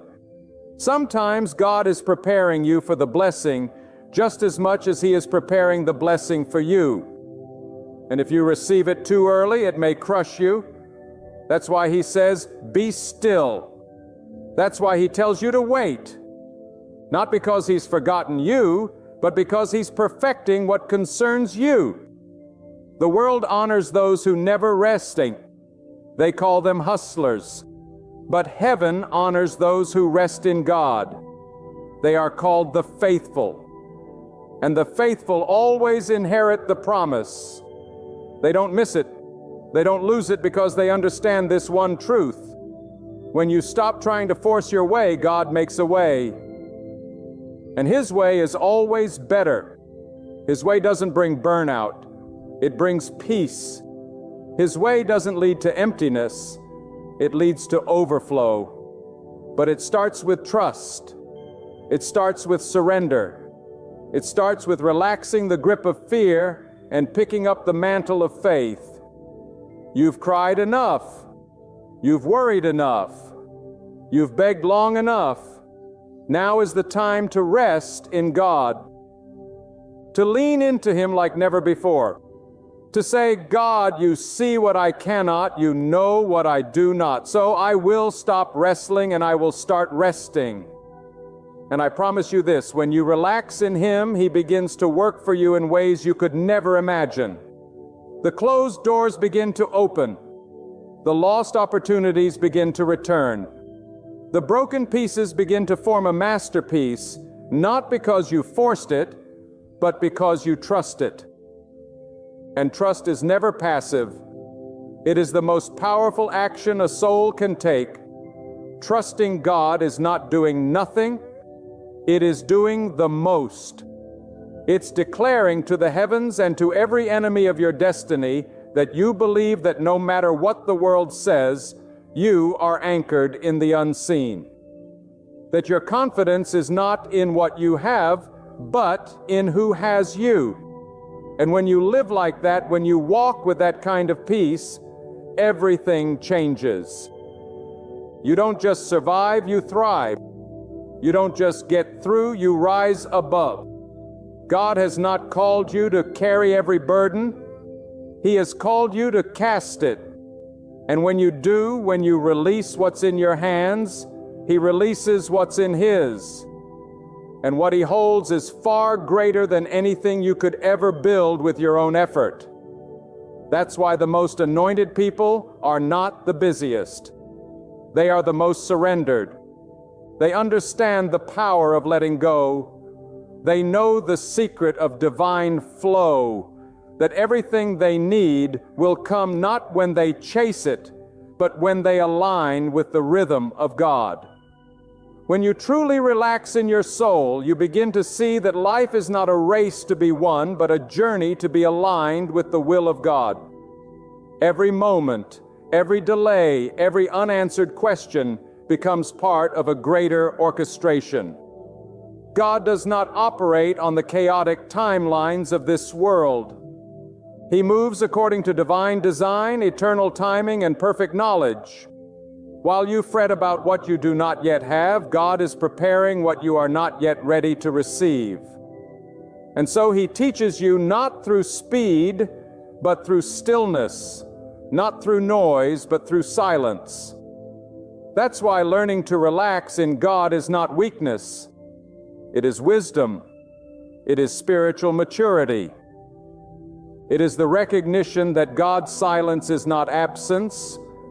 It is preparation. There is a storm that brews in the heart of every human being who thinks they must do it all, fix it all, be it all. That storm is fueled by fear, anxiety, pride, and doubt. But God never created you to live in the eye of that storm. He called you to stand above it. And the only way to rise above the chaos is to anchor yourself in divine trust. That trust is not loud. It is quiet and unwavering. It is the voice within you that says, even if I don't see the way, God is making the way. Even if I feel alone, God is closer than my breath. Even if I don't understand, God knows exactly what He's doing. It is in this posture of trust where transformation begins. Your thoughts shift from worry to worship. Your mind moves from panic to peace, and your steps begin to align with divine timing. The reason so many people feel like they're constantly hitting walls is not because the path is wrong, but because the pace is wrong. As God never asks you to run ahead of His will. He asks you to walk with Him, to listen, to rest, to obey. And sometimes that obedience looks like doing nothing but waiting. Waiting with faith, waiting with peace, waiting with a heart fully surrendered. You are not forgotten. You are not overlooked. The delay you face is not a rejection. It is a sacred pause, a divine intermission, where God rearranges everything for your benefit. And if you fight the stillness, you may miss the direction, because often God will not shout above your noise. He will wait until you are quiet enough to hear Him. This is why you must relax. Not just physically, but spiritually. You must stop carrying the burdens that belong to God. He does not need your worry. He needs your worship. He does not require your stress. He asks for your surrender. There is a weight that lifts when you say, God, this is too much for me, so I give it to you. And when you mean it, when you truly release it, something miraculous happens. Doors open, burdens lift, and paths that were once blocked become clear. Not because you fought harder, but because you let God fight for you. You see, many blessings are held back not because God is withholding, but because you haven't made room for them. Your hands are too full of fear. Your schedule is too packed with noise. Your heart is too burdened with self-reliance. But when you relax, when you clear the clutter of anxiety, God rushes in. He is not impressed by how much you can carry. He is moved by how much you're willing to lay down. The most powerful people in the world are not the ones who shout the loudest or work the hardest, but those who are in perfect alignment with the will of God. And that alignment comes through peace, a peace that says, God, I trust you more than I trust my understanding. I choose rest over worry, surrender over striving, patience over panic. That is the kind of heart God honors. That is the kind of spirit He blesses. Look back at your life. The moments where you were the most anxious, the most desperate, the most restless. Did they bring you peace or did they drain your spirit? Now look at the moments where you let go, where you said, God, if this is your will, then I surrender to it. Weren't those the moments when everything began to shift? When things started to fall into place, not because of your effort, but because of your surrender. That is the sacred pattern of faith. Let go and let God lead. And remember, relaxing in God does not mean giving up on your dreams. It means trusting that God is the keeper of those dreams. It means believing that what is meant for you will not miss you. And what misses you was never meant for you. God's plans are not fragile. His timing is not flawed. His blessings do not require your manipulation. They require your trust. So stop trying to control what only God can orchestrate. Stop tying yourself to outcomes. Detach from the need to understand everything and anchor yourself in the knowledge that God understands everything. There is a place in the soul where anxiety cannot survive.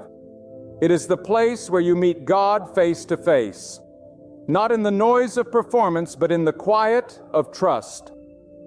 There you are reminded that you are not what you do, not what you have, not what people say about you. You are who God created you to be, fearfully, wonderfully, purposefully made. You don't need to chase validation. You don't need to impress the world. You need only to rest in your Creator. And when you do, a peace descends like rain on a dry land, a peace that cleanses, restores, and renews. Let God renew you. Let Him strengthen you, not through constant activity, but through divine rest. Stop trying to outrun the process. Stop comparing your pace to others. What God is doing in your life is unique. You are not behind. You are not late. You are exactly where God needs you to be. And even if you feel stuck, even if you feel like nothing is moving, understand this.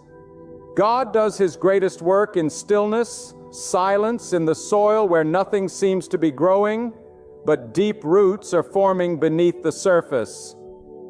And yet there are those who still believe that peace is only for the privileged, that rest is for the lazy, that stillness is for those who've given up. But I declare to you with every fiber of conviction, peace is for the obedient. Stillness is for the wise. Rest is for the one who trusts that God is enough. You do not rest because the journey is over. You rest because you know who walks with you. You relax not because the battle is finished, but because you know that the battle is not yours, but God's. And when you truly believe that your soul stops shaking, your hands unclench, your eyes lift not to the problem, but to the provider. What the world teaches you is to grind, to press, to push harder when things get tough. But what God teaches is that when the load gets heavier, you go lower. You humble yourself. You submit the pressure at His feet. You say, God, if you brought me this far, you won't leave me now. If you opened one door, you will open another. When you walk in faith, you're not walking alone. When you rest in God, you're not being passive. You're declaring spiritual war against the forces that want you to burn out, give up, and forget your purpose. Relaxing in God is not ignoring your responsibilities. It is doing them with a heart that is not ruled by fear. It's applying for that job, but trusting that God decides the outcome. It's taking care of your family, but knowing that God is your ultimate sustainer. It's showing up every day not to impress the world, but to honor the one who gave you life. That kind of relaxation does not lead to laziness. It leads to clarity. You start to see where your energy should go. You stop trying to control everything and start moving only where God leads. Some of you are exhausted because you've been trying to do God's job. You've been playing the role of the provider, the protector, the planner, the judge. But there is only one who holds that authority. And when you release your false control, when you step down from the throne of your own life and let God sit where He belongs, peace returns like a river. Then and only then do you begin to see that you were never meant to fix it all. You are meant to trust the one who can. Do you know why you haven't seen your breakthrough yet? It's not because God has forgotten you. It's because you've been blocking what He wants to send by holding too tightly to your version of the plan. You're so focused on what you think it should look like that you're missing what He's trying to give you. But when you relax, when you let your heart breathe and say, God, do it your way, you allow the unseen to take form. You allow destiny to align with divine timing. You let go of counterfeit blessings to make room for the real ones. And yes, there will be moments where you'll be tempted to take matters into your own hands again. You look at others who seem ahead, and the urge to panic will rise up. But hear me clearly, comparison is the thief of peace. The moment you take your eyes off what God is doing in you and start focusing on what He's doing in them, you lose your rhythm. And when you lose your rhythm, you start forcing things. And when you start forcing things, you fall out of favor. Because God blesses order, not chaos. You don't need to worry about who's getting married before you, who's getting richer before you, who's getting recognized before you. God didn't forget you. He's preserving you. Because what He has for you is not common. It's not ordinary. It's not quick or cheap. It's custom made, and anything custom takes time. So stop fighting the process and start trusting the Creator. Stop running after everything and let the right things start running toward you. This is not the time to panic. This is the time to plant yourself deeper in trust. Because when your roots are in God, your leaves will not wither in the heat of delay. When your foundation is in the Almighty, no storm will shake you. And when your eyes are fixed on God, you will see what others miss. You will hear the quiet instructions, the divine nudges, the sacred whispers that lead you to places no map can guide you. That's the reward of rest. Clarity. God doesn't shout over noise. He whispers to the still. Let me ask you this. What would happen if you truly believed that nothing good would ever pass you by? That anything meant for you would find you? Not when you're stressed, not when you're anxious, but when you are at peace with God's pace. That's not fantasy. That's the promise of those who walk in surrender. They may not move the fastest, but they always end up exactly where they were meant to be because their steps are not based on pressure. They are based on divine instruction. So yes, relax. Let people think you're being too calm. Let them wonder why you're not rushing like everyone else. Let them question your peace, because when your breakthrough comes, and it will, they'll understand. They'll see that your calm was not foolishness. It was faith. They'll realize that your peace was not passivity. It was power. Because God always defends those who place their trust in Him. He always honors the ones who wait on Him. And waiting is never weakness. Waiting is preparation. A farmer doesn't pull up the seed each day to see if it's growing. He waters it. He tends to it. And he trusts the process. That's exactly what your waiting is accomplishing. It's watering your faith, building your endurance, shaping your character so that when the harvest arrives, you won't just receive it, you'll carry it well. Because every gift from God comes with preparation. That's why rushing can never produce what resting will. Rest proves your readiness. When anxiety takes over, you lose sight of who God is. You shrink the Creator of the heavens down to the size of your impatience. But when you choose peace, you lift God higher. You exalt His power above your need. You lift His will above your worry.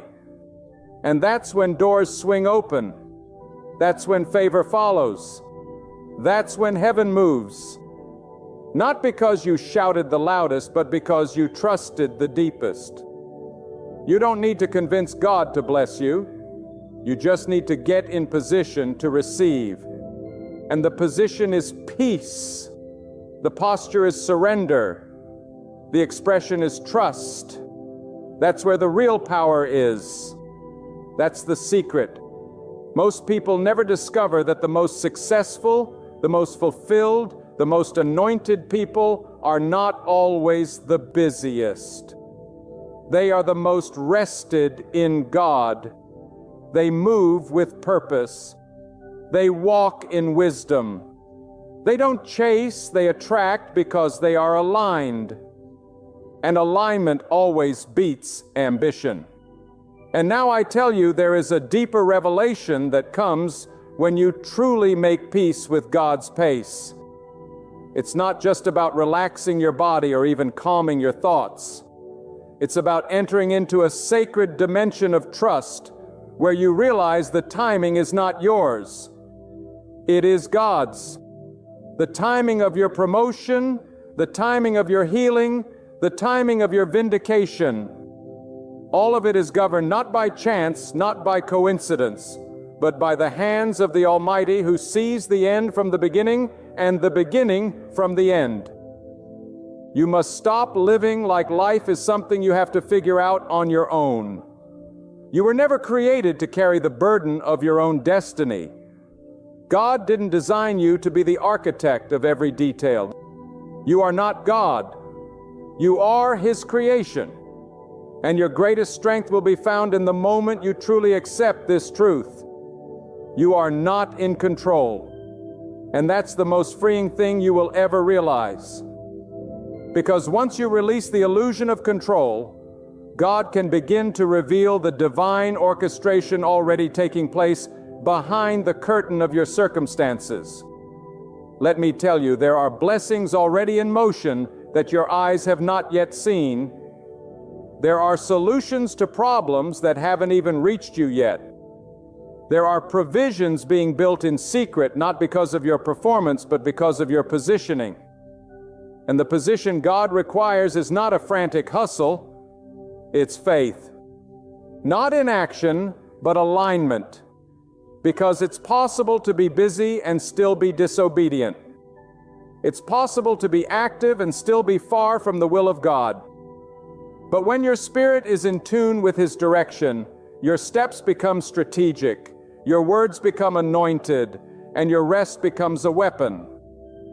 You see, the enemy wants to steal your rest because he knows that in rest, your discernment becomes sharp. In rest, your hearing becomes clear. In rest, your spirit becomes sensitive to God's movement. That's why so many are agitated, confused, doubtful. It's not because they don't have access to God. It's because they haven't created the silence necessary to hear Him. But when you quiet the distractions, when you turn down the volume of fear, when you detach from the endless noise of comparison and anxiety, you begin to hear something deeper, the whisper of destiny. And that whisper doesn't rush. It doesn't panic. It doesn't demand that you have all the answers. It simply calls you to trust, to believe that even when the night is long and the way is unclear, God is still working. He is still weaving every delay, every setback, every closed door into something far greater than you imagine. Sometimes what feels like rejection is simply redirection. Sometimes the thing you're begging God to do now is something He's intentionally withholding because He knows what's ahead and He's protecting you. So don't mistake the silence of God for the absence of God. Don't interpret a closed door as a divine no. It might just be a not yet. And if you'll stay in faith, if you'll hold your peace, if you'll relax into the rhythm of trust, you'll see that the very things you thought were being denied are actually being prepared for a more perfect time. God is never early and He is never late. He moves with precision. He answers with perfection. He gives not just what you ask for, but what your soul truly needs. Some of you have cried, "Why haven't I seen it yet? Why is this taking so long? Why do I feel stuck?" And I say to you, it's not because God has turned away, it's because He's building something deeper inside of you. He's teaching you to wait well, to live with expectation, not anxiety, to prepare your inner world to carry what your outer world will soon experience. He's not just working around you, He's working in you. And when the time comes, you won't just receive the blessing, you'll be ready to handle it, because a blessing given too soon becomes a burden. A door opened too early becomes a trap, and a dream fulfilled without maturity becomes a curse. That's why God is careful. That's why He sometimes says, wait, not because He delights in your frustration, but because He delights in your future. And if you could see what He's protecting you from, you would thank Him for every delay. If you could glimpse the weight of what's ahead, you'd praise Him for every silent season. Because while you've been asking for what's good, God has been preparing what is best. So I say again, relax, breathe, let go of the timeline you've built in your head. Let go of the pressure to be where someone else is. Your journey is not theirs. Your timing is not theirs. Your purpose is not theirs. And that's the beauty of it. What God has written for you cannot be stolen, rushed, or missed.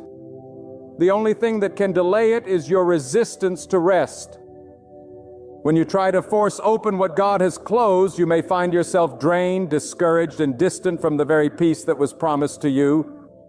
But the moment you step back, the moment you say, God, I choose your pace over mine, your way over mine, your will above mine, that's when the shift begins. Not always immediately, not always visibly, but spiritually something breaks open. Because God honors those who trust Him. He elevates those who wait on Him. He pours out abundance on those who rest under His covering, knowing that in their stillness, He is moving. You want to see miracles, learn to be still. You want to receive answers, learn to listen. You want to walk in divine timing, learn to wait, not passively, but actively, with praise, with faith, with expectation. Let your relaxation be a declaration of your belief that God is not done with you yet, that what He started, He will finish, that what He promised, He will perform, that what He prepared for you is on its way. Not because you chased it, but because you trusted for it. And when it comes, and it will, you'll look back and realize that every moment you chose peace over panic was a seed that birthed your harvest. Every time you said, I will not worry, I will worship, you moved the heavens. Every breath of surrender, every step of obedience, every act of faith brought you closer, not to what you wanted, but to what God always knew you needed. And that, my friend, is where everything changes. And now I urge you to reflect. Truly reflect on what it means to rest, not just with your body, but with your spirit, to relax in the depth of your soul.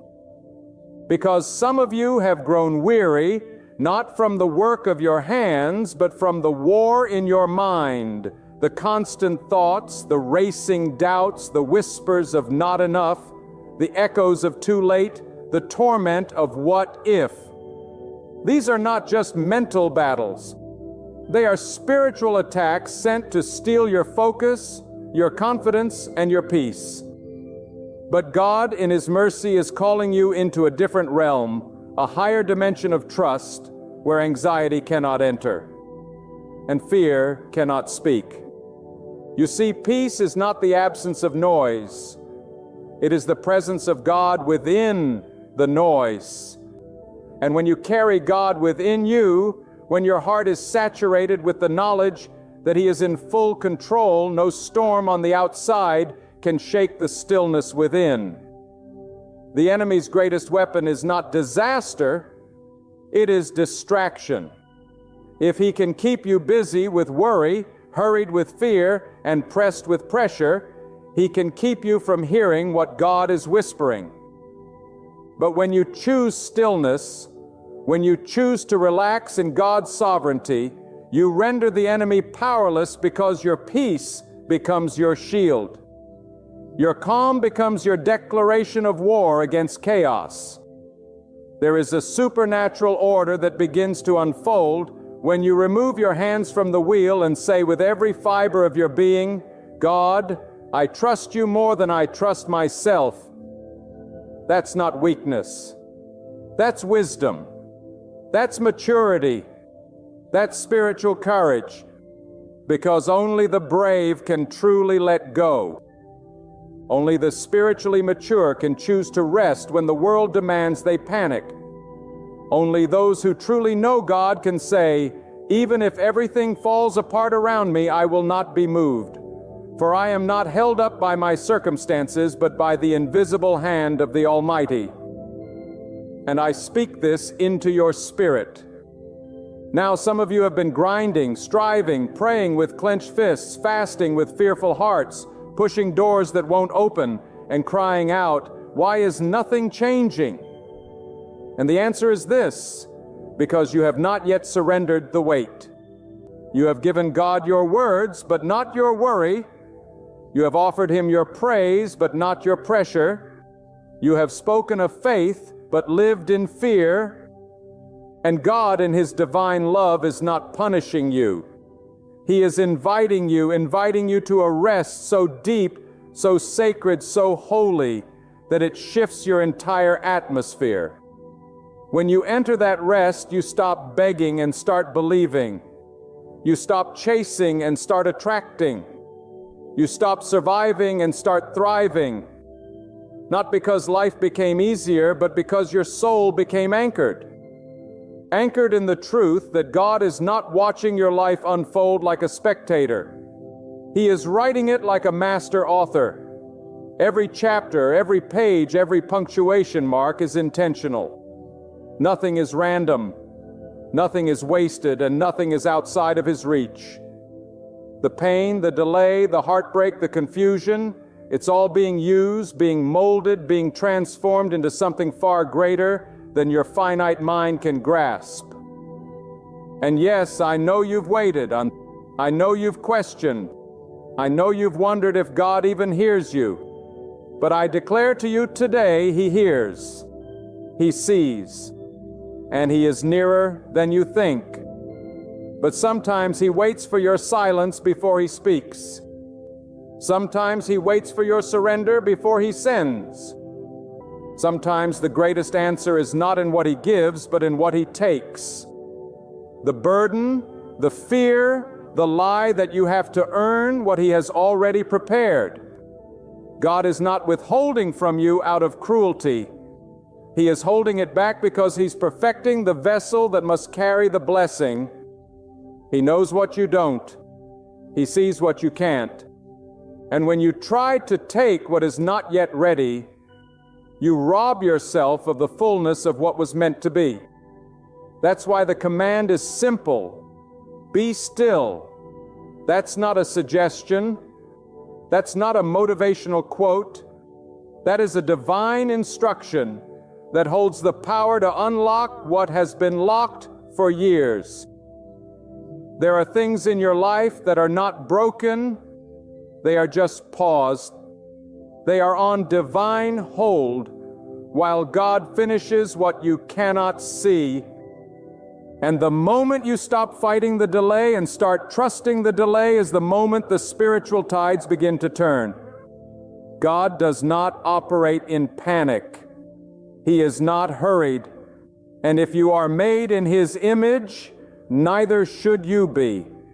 Learn to walk with the calm of someone who knows that everything they need is already in motion. Learn to rest like one who knows their name is written in the plan of God. Because when you trust God deeply, you begin to live differently. You don't speak from fear, you speak from faith.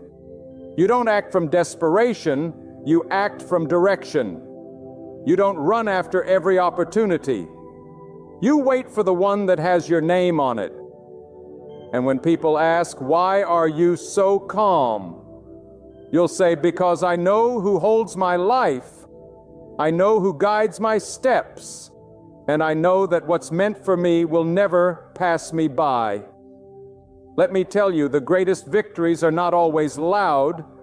Sometimes the greatest victory is peace in a storm, a calm spirit in a world that's spiraling, a heart that smiles in the waiting. That's when the enemy knows he's lost. When you're not shaken by what should have shaken you. When you're not bitter about what you lost, because you know God will restore better. When you're not afraid of what's ahead, because you know God has already gone before you. And when you reach that level of trust, your prayers begin to change. They're no longer frantic. They're filled with quiet confidence. You no longer cry out in panic. You speak with authority, knowing you are heard. Your faith is no longer conditional. It's unwavering. You don't just believe when things go right. You believe when nothing makes sense because your hope is not in outcomes. It's in God Himself. And that, my friend, is the place where true life begins.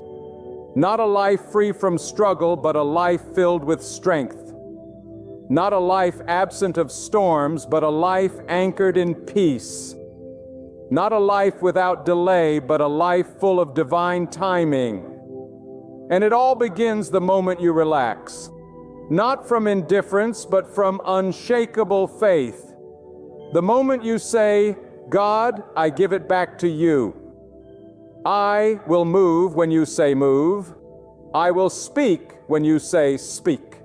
Until then, I will rest in your plan. Because peace is power, rest is strategy, and surrender is the highest form of strength. When you master these, when you truly relax into the arms of the Almighty, you won't just receive the things you prayed for, you'll become the person He created you to be. Not a product of panic, but a vessel of peace. Not a captive of fear, but a warrior of trust. And when you walk like that, talk like that, live like that, the world takes notice. Because the light of a relaxed, God-centered soul cannot be ignored. And now let this truth be written on the tablets of your heart. When your spirit truly rests in God, the world no longer has power over you. The timelines of society, the expectations of others, the lies of fear, they begin to lose their grip because you've anchored your hope in something eternal, something immovable, something no eye can see and no hand can alter. The will of God Almighty. That will is not vague. That will is not uncertain. It is deliberate. It is sovereign. It is unstoppable. And when you align your soul with that will, the chaos outside may rage, but the calm within will stand unshaken. Do not mistake silence from God as inactivity. When you see no movement, God is moving the most. His greatest works are not always performed in the open. They begin deep beneath the surface of your life where pride is broken and character is built. You may want the blessing now, but God is more concerned with preparing you to carry it. And in that preparation, He calls you to relax. Not because the journey is over, but because He's taken the weight off your shoulders and placing it onto His own. He never designed you to carry everything. He designed you to trust. In a world that glorifies busy, God glorifies balance. In a culture that tells you to run, God may ask you to wait. Because the fastest path is not always the right one. The loudest voices are not always speaking truth. And the most visible victories are not always rooted in divine favor. But when you rest in God, you begin to see through the fog of pressure. You begin to recognize the quiet path that leads to true fulfillment. Not worldly noise, but divine nourishment. In mute, God is not moved by panic, He is moved by trust. And when you stop shouting in desperation and start sitting in expectation, that's when the shift happens. That's when what was held back is released. That's when what you thought was lost returns in ways that only God could orchestrate. Because when you let go of your grip, you give room for God's hands to work. When you sit down in surrender, you rise up in strength. Let us not be the people who panic at every delay. Let us not be the ones who think silence means abandonment. God does not forsake the ones who wait on Him. In fact, it is often in the waiting where He reveals the deepest truths. He peels back the layers of impatience and fear until what remains is pure faith. A heart that no longer needs signs to believe. A soul that no longer needs speed to feel secure. A mind that no longer needs answers to walk forward. Some of the greatest blessings come wrapped in stillness. The kind of stillness that breaks chains. The kind of stillness that silences the voice of the enemy. The kind of stillness that says, I don't need to see the whole staircase. I just need to trust the one who built it. That's faith. And faith doesn't scream. It doesn't demand. It waits. It listens. It knows that God is faithful, and if He said He will do it, He will. But so many today are trapped in the illusion of doing. They think their value is in their hustle. They believe their worth is in their results, and in doing so, they exhaust themselves, burn out their spirits, and disconnect from the very source that sustains them. God does not need your performance enough. He desires your presence. He does not ask for your perfection. He asks for your peace. That peace is not found in finishing every task or fixing every problem. It is found in knowing that God is already ahead of you, working on your behalf, orchestrating what your eyes have not yet seen. Even in the darkest of nights, when you feel alone, forgotten, and overwhelmed, know this: God is closest in your calm. He draws near, not when you strive, but when you still your soul before Him. That's when you feel His strength. That's when you hear His voice. That's when you realize you were never walking alone, not even for a second, but the noise of your anxiety was drowning out His comfort. The fire of your worry was clouding His guidance. And the clutter of your thoughts was closing the door to His instruction. But when you quiet your soul, you open the door again. And when that door opens, divine clarity floods in. You begin to see that your delays were not detours. They were doors being installed at the right time. You begin to understand that what felt like silence was a sacred setup. That what looked like a loss was actually liberation from what would have harmed you. God does not misplace His children. He does not forget their prayers. He collects every tear, hears every whisper, and watches over every step. And if you're willing to be still, you will begin to see the pattern emerge. How every piece of your pain was leading to purpose. How every setback was shaping your strength. Yes, life has its storms. Yes, there will be trials. But when your soul is anchored in God, even the winds must obey. Even the waves must submit. Peace is not found in the absence of storms. It is found in the presence of God within the storm.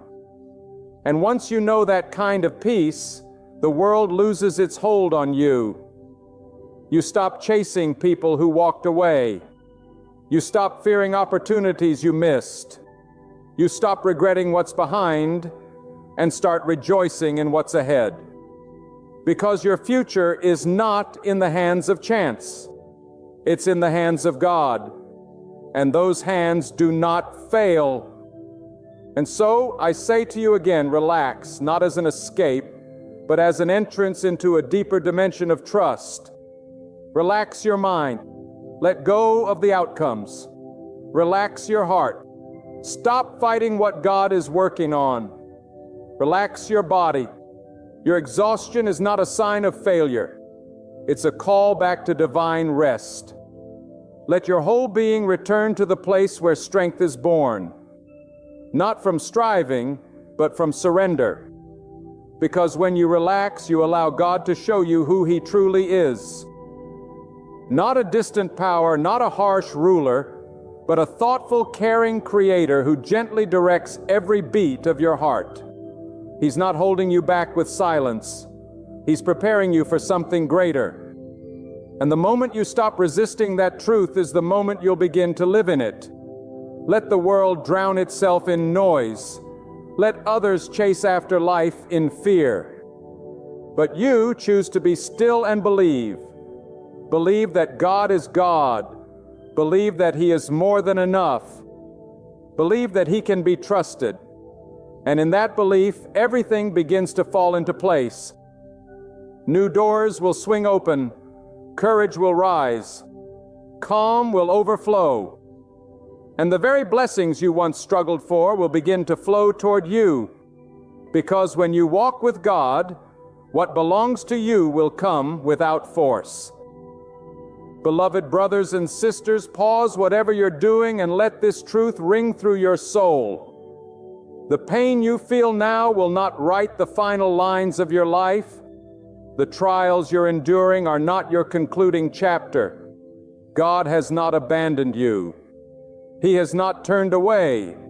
He has not shut the door of mercy on you. The season of struggle you find yourself in is only for a time.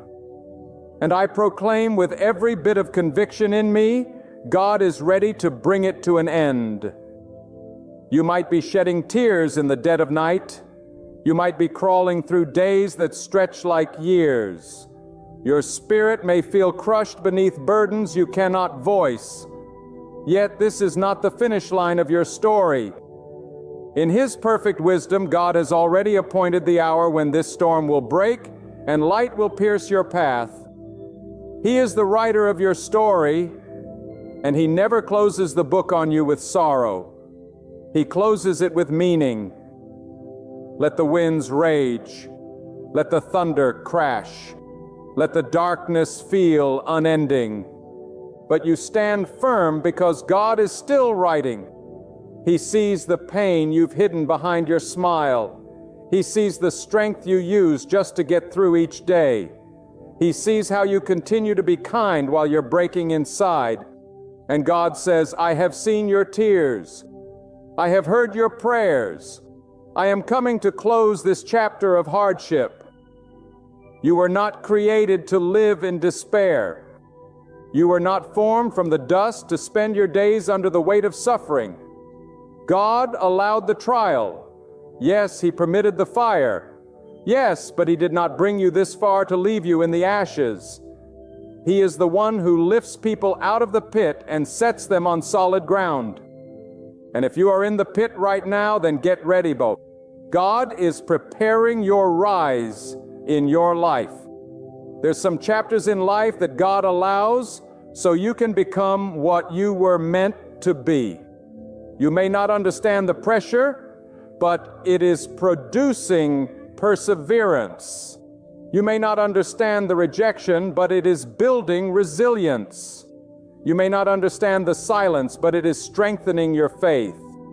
God is not ignoring you. He is developing you. And when He's done, the page will turn, the dust will settle, and what seemed like suffering will be revealed as shaping.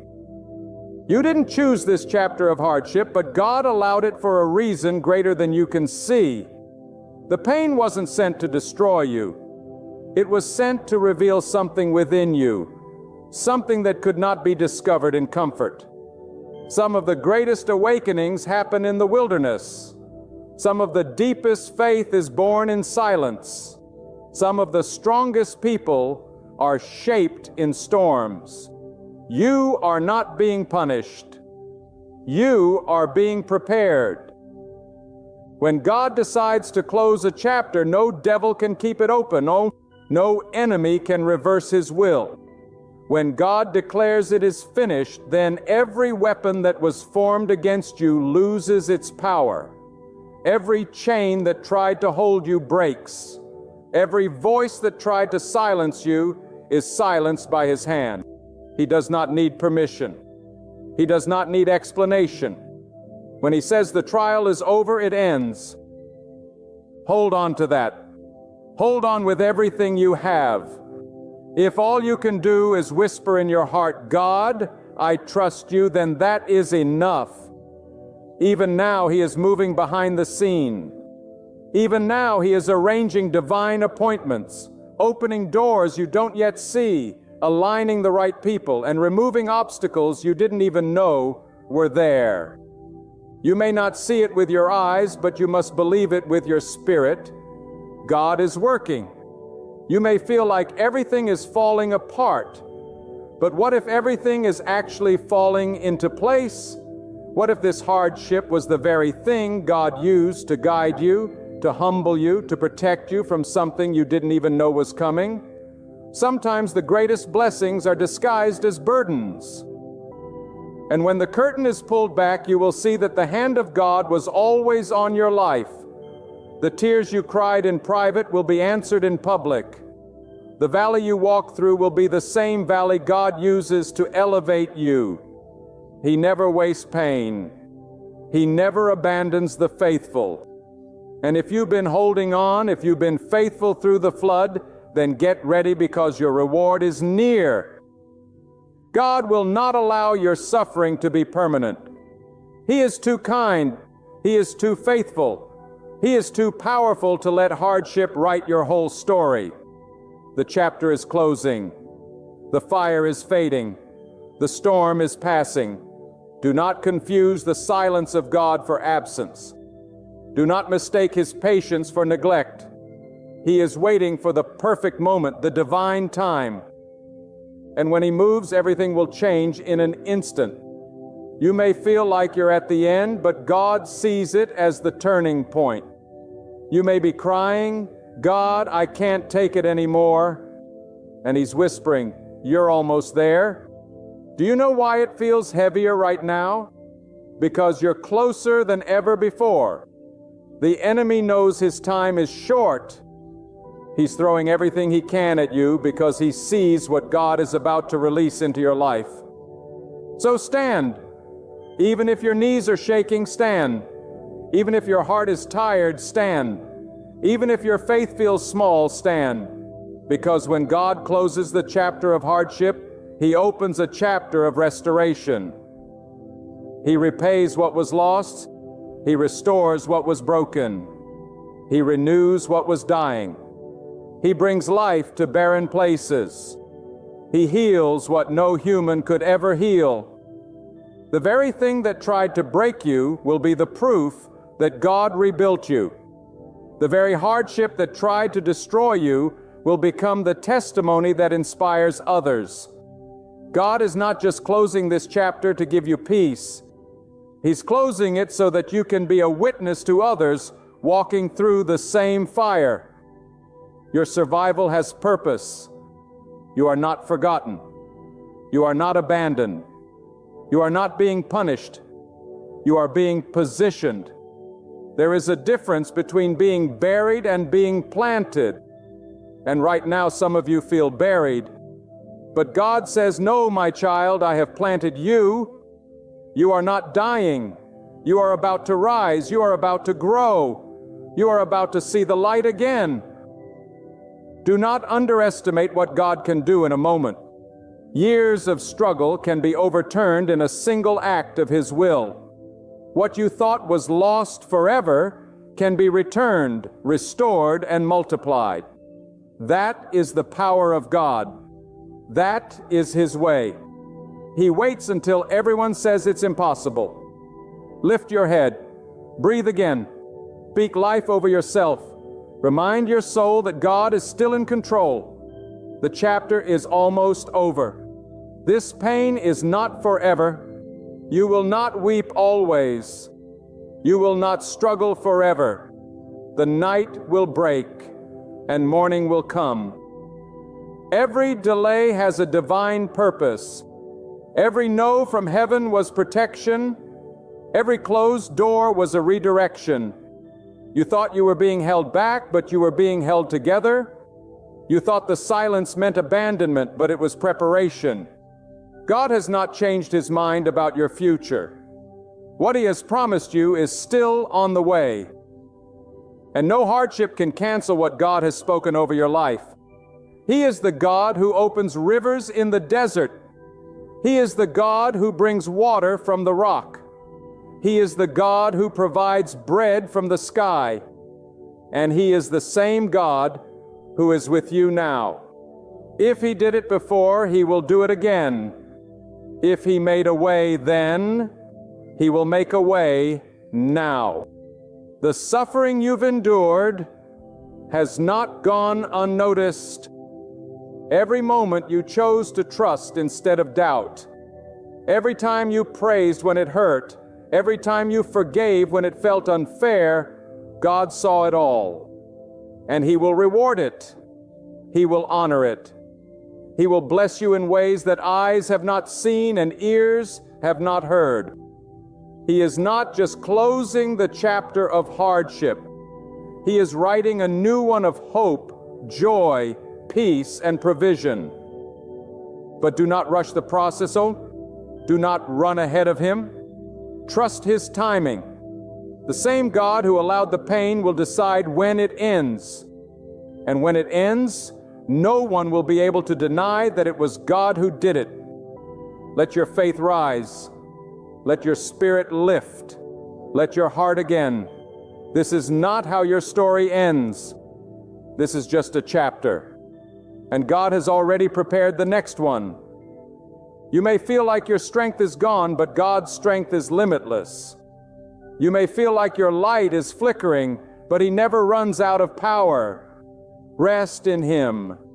Lean on Him. Let go of fear and hold on to the truth that God is faithful. You are still here. You are still breathing. That means He is not done. That means purpose still lives in your bones. That means the best is not behind you. It is ahead of you. The enemy would not be attacking you so hard if there weren't something powerful on the horizon. You're not under attack because you're weak. You're under attack because you're chosen. When God decides to close this chapter, it will be sudden. It will be undeniable. You'll go to sleep burdened and wake up with peace. You'll look back and say, that was the day everything changed. He's not asking you to figure it all out. He's asking you to trust Him while He works it out. And He will. Oh, He will. Not on your timeline, not when you think it should happen, but in His perfect timing. And when that time comes, your weeping will turn into laughter. Your mourning will turn into dancing. Your worry will turn into worship. My beloved, listen closely, for I am not just speaking to your ears. I am speaking to your soul. You have walked through a season of darkness. You have endured hardship that words cannot fully express. You have been tested in the fire. And though others cannot see your scars, God has counted every silent cry, every sleepless night, every ache in your heart. He knows. And not only does He know, He is acting. Even now, He is turning the pages of your life, bringing this chapter of sorrow to its end. God is not distant. He is not idle. He is not unmoved by your suffering. While you have been struggling to understand, He has been preparing the shift. While you were wondering why the door wouldn't open, He was building a door that no man could shut. While you were asking how much longer you could survive, He was preparing a breakthrough that would silence every doubt. This is not the end. This is the breaking point of what you've known and the birthing place of what God is about to reveal. Some of you have been walking through affliction, not because you are forgotten, but because you are chosen. There are battles assigned only to those whom God has equipped for deeper purposes. You have not been in this fire because of weakness. You have been in it because God trusted you with the heat. You have not been enduring because you are ordinary. You've been enduring because you were called to carry something extraordinary. God does not put heavy oil on fragile vessels. You are being refined for greatness, not punished by misfortune. Let this sink into your spirit. God never wastes pain. What broke you today will build someone else tomorrow. What crushed you in this season will crown you in the next. You are not going to walk away from this empty-handed. The tears you've sown in faith will return in a harvest of strength, of wisdom, of divine elevation. The very thing the enemy meant to use to break you, God will turn into the weapon of your rising. Now I must tell you something that may shake you. Not every hardship is from the enemy. Some battles are authored by God not to destroy you, but to develop you. He allows some storms not to drown you, but to teach you how to walk on troubled waters. He allows some deserts not to starve you, but to teach you that His provision is not limited by your environment. And when that lesson is complete, when the shaping has done its work, He steps in not a moment too soon and not a second too late, and He closes that chapter. Do not mistake divine delay for denial. What looks like silence is God working behind the veil. There are things in motion you cannot see. Doors being opened in rooms you haven't walked into yet. Hearts being stirred on your behalf. Resources being aligned. The moment God says now, your season of struggle will collapse under the weight of His favor. It will not be gradual. It will be swift. The same way night gives way to day without resistance, hardship will give way to divine peace. If you've been walking through rejection, understand this: rejection is often redirection. Not everything that is taken from you is a loss. Some things must fall away so that the hand of God can be clearly seen. Some relationships must end. Some opportunities must pass you by. Why? Because God is not interested in your comfort. He is interested in your calling. And when the season shifts, you will understand why He said no to things you thought were essential. You are not being reduced. You are being refined. The shaking you've experienced has not come to destroy your foundation, but to expose anything not built on God's strength. He is anchoring you. He is stripping away the distractions. He is preparing you for something far greater than you imagined. But understand this: before God promotes, He prepares. And sometimes preparation feels like punishment. But oh, when God finishes His work, when the final stroke of His hand completes this chapter, you will not recognize yourself. You will rise from the ashes, not bitter but blessed, not broken but built, not lost but led. And the very people who questioned your faith, who watched you struggle, who mocked your hope, they will have no choice but to acknowledge that God was with you all along. Now let me speak to the tired one, the one who's barely holding on, the one who's wondering if it's even worth continuing. You have come too far to give up now. Do not let this valley convince you that there is no mountain ahead. God has not brought you this far to leave you in the wilderness. Keep walking. Every step you take in faith is shaking the gates of your next season. And to the one who's angry at God, who feels betrayed by the pain, you're not disqualified. Even in your frustration, He understands. God is not afraid of your emotion. He sees beyond your feelings into your destiny. He knows that what looks like anger is often just confusion. What sounds like doubt is often the cry of a weary heart.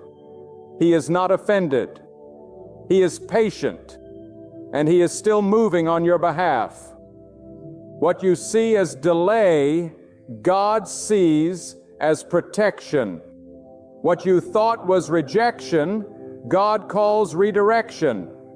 He has been guarding you from stepping into things that would have drained your spirit. He has been holding you back, not because He's against you, but because He's saving you for something greater. The enemy wanted to break you in this chapter, but God has preserved you. He has hidden you in the shadow of His might, and when the time comes, He will reveal the glory He has been forming in secret. You must understand God's deliverance is not always loud. Sometimes it is quiet. Sometimes it comes through endurance. Sometimes it looks like nothing has changed, but something inside you has shifted. And that inner shift is the proof that the outer breakthrough is coming. You are not the same person who entered this storm. You are stronger. You're wiser. You're more grounded in the truth. You have been transformed.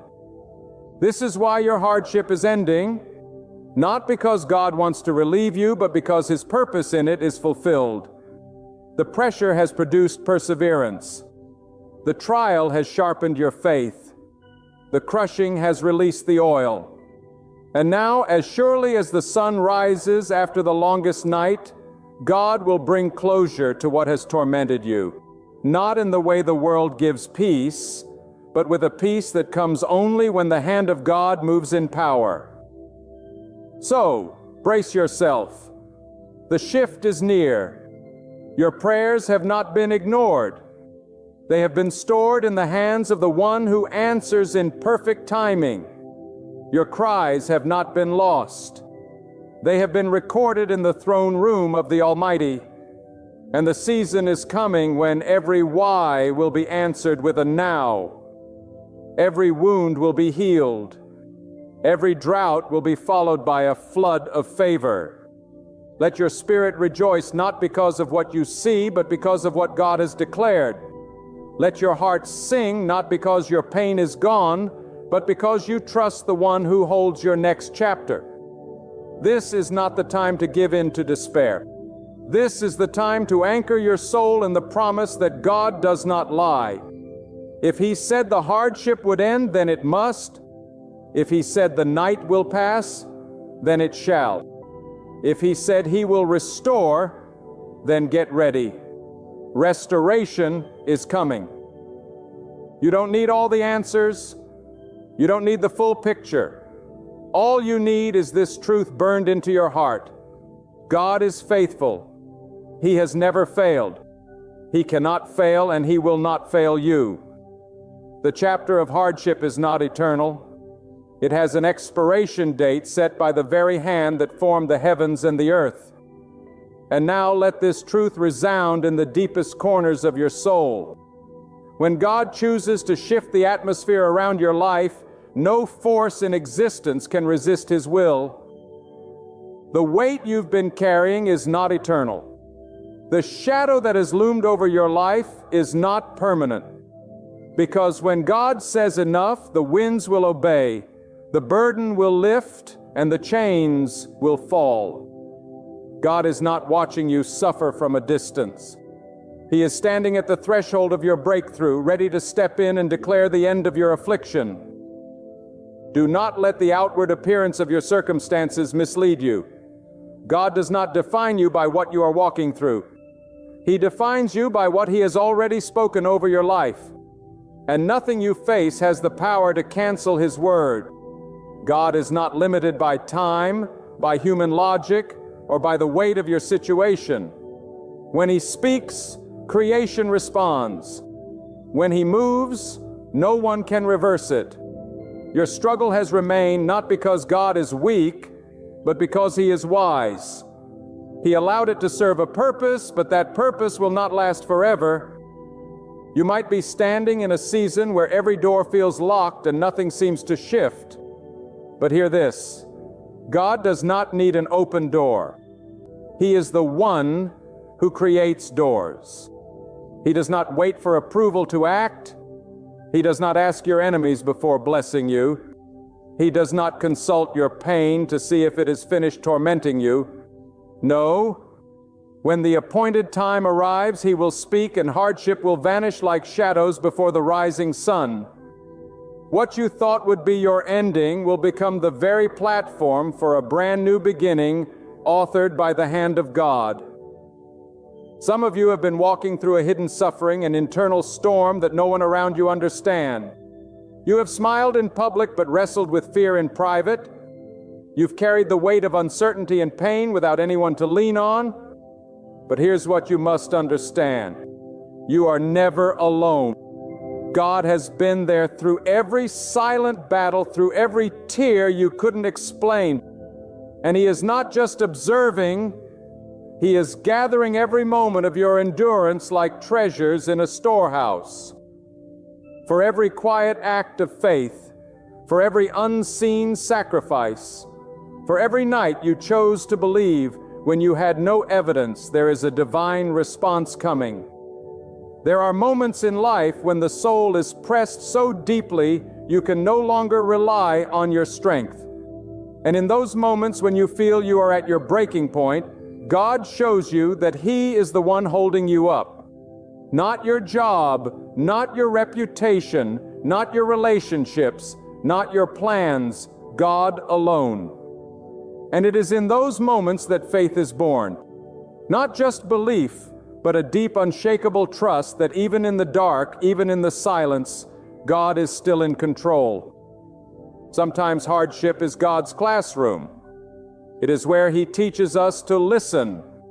It is where He removes the clutter of the world, the distractions of noise, the dependence on people, and teaches us to walk by His voice alone. It is in the furnace that faith becomes fire. And though the fire is hot, though the flames are fierce, it does not consume the one who walks with the covering of God. Instead, it burns away what is unnecessary. And what remains is pure, tested, indestructible. You may not understand why things happened the way they did. You may not understand why you lost what you did, or why certain people walked away, or why your path has been so long and painful. But hear me clearly. God does not waste anything. The betrayal was not pointless. The delay was not empty. The pain was not in vain.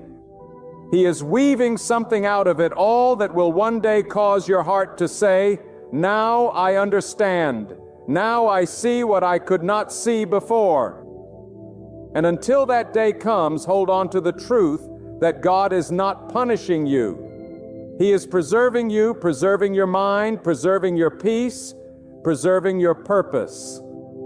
Some chapters are filled with hardship because God is protecting you from stepping into something too soon.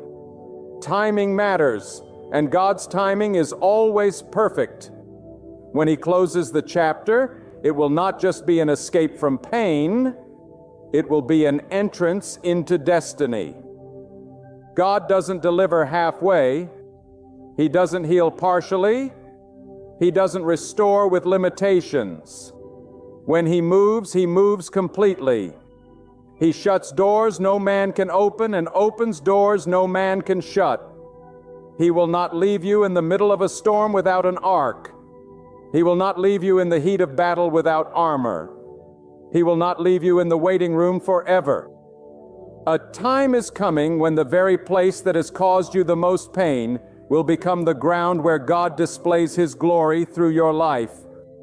So strengthen your heart, wipe your tears, lift your eyes not to the mountain, but to the one who created the mountain. He is your provider, your protector, your sustainer. He is not just the God who starts things. He is the God who finishes them. The hardship is coming to an end, not because it ran out of power, but because God has declared that it has served its purpose. And when He closes a chapter, it is never a whisper. It is a declaration. It is a shift. It is a divine verdict that says no more. Your chapter of hardship is about to be followed by a chapter of peace. Not the peace the world gives, Not peace that depends on circumstances, but peace that is rooted in the knowledge that God reigns. Peace that cannot be taken by bad news, by betrayal, by economic shifts, or by fear. That peace is coming. That rest is coming. That new chapter is not a fantasy. It is a promise. And God's promises are not like man's words. They are not empty. They are alive. They carry the weight of divine authority. And when they are spoken, nothing in this world can stop them from being fulfilled. Let this be a wake-up call to your spirit. You are stepping out of the wilderness. You are coming out of the cave of despair. You are being lifted from the shadows into the light of divine favor. And when that light shines, you will not be the same. You will not walk the same. You will not speak the same, because hardship has refined you. God has already written the next sentence of your life, and it begins with redemption. It begins with recovery. It begins with joy that no sorrow can erase. And you will look back on this season not with bitterness, but with reverence. You will say, even then God was with me. Even then He was faithful. So let your faith rise. Let your trust deepen. Let your soul lean into the voice of the one who has carried you this far. Oh, and now let this truth strike the deepest chords of your heart. Every hardship has an appointed end in the eyes of God. It may feel like the pain has become permanent, like the storm is your new identity, like sorrow has become your companion. But that is a lie. It is a lie whispered by fear, sustained by doubt, and fueled by delay. But the truth is this: God has already written the conclusion of your affliction, and it ends with deliverance, not defeat. It ends with restoration, not ruin. God is not pacing the heavens wondering how to help you. He is not searching for a solution. He is the solution. He is the master planner, the knower of all things, the one who makes a way where there is no way. And when He chooses to act, time itself must obey. When He sends His command, no barrier can remain standing. No condition can resist His decree. That's the kind of power guiding your life. That's the force standing behind your next breakthrough. Some of you have become too familiar with struggle. You've worn your suffering like a second skin. You've been in the fire so long that you've forgotten the feel of peace. But let me remind you today, you were not created to live in bondage. You were not meant to wake up every day expecting pain. You were not meant to live with clenched fists, bracing for another blow from life. No, God did not design you for defeat.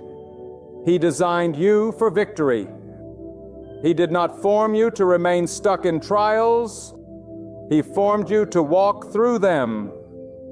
And on the other side of that storm, there is a promise waiting that hardship cannot steal. Do you not see it? The very trial that tried to define you is the same trial God is using to elevate you. The very darkness that tried to swallow you is the same darkness God will use to reveal the light within you. The chapter of hardship is not your identity. It is a process. And when the process ends, the promise begins. That's why the enemy has been trying so hard to discourage you. He knows what you're about to walk into. He knows that when God closes this chapter, you will emerge with more wisdom, more clarity, more strength, and more favor than ever before. Let your heart wake up to this reality. God is never late. You may feel forgotten, but heaven has not gone silent. You may not hear answers, but that doesn't mean God is absent. Silence is not a sign of inactivity. It is often the sign of divine preparation. When the seed is planted in the soil, it is unseen. But just because you can't see growth doesn't mean growth isn't happening. God has been cultivating something in the dark, something powerful, something sacred. And when it finally breaks the surface, the world will see what He has been doing in secret. There are blessings that only come after struggle. There is understanding that only comes after wrestling. There is peace that only feels like peace after chaos has tried to consume you. This is why God doesn't always remove you from the fire. Sometimes He lets you walk through it so you can come out with a fire of your own. Not a fire that destroys, but a fire that burns away fear. A fire that refines your character. A fire that fuels your purpose. So do not curse the chapter. Do not despise the season. It is coming to a close.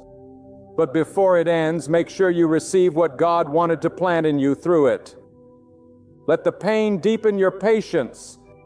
Let the silence sharpen your discernment.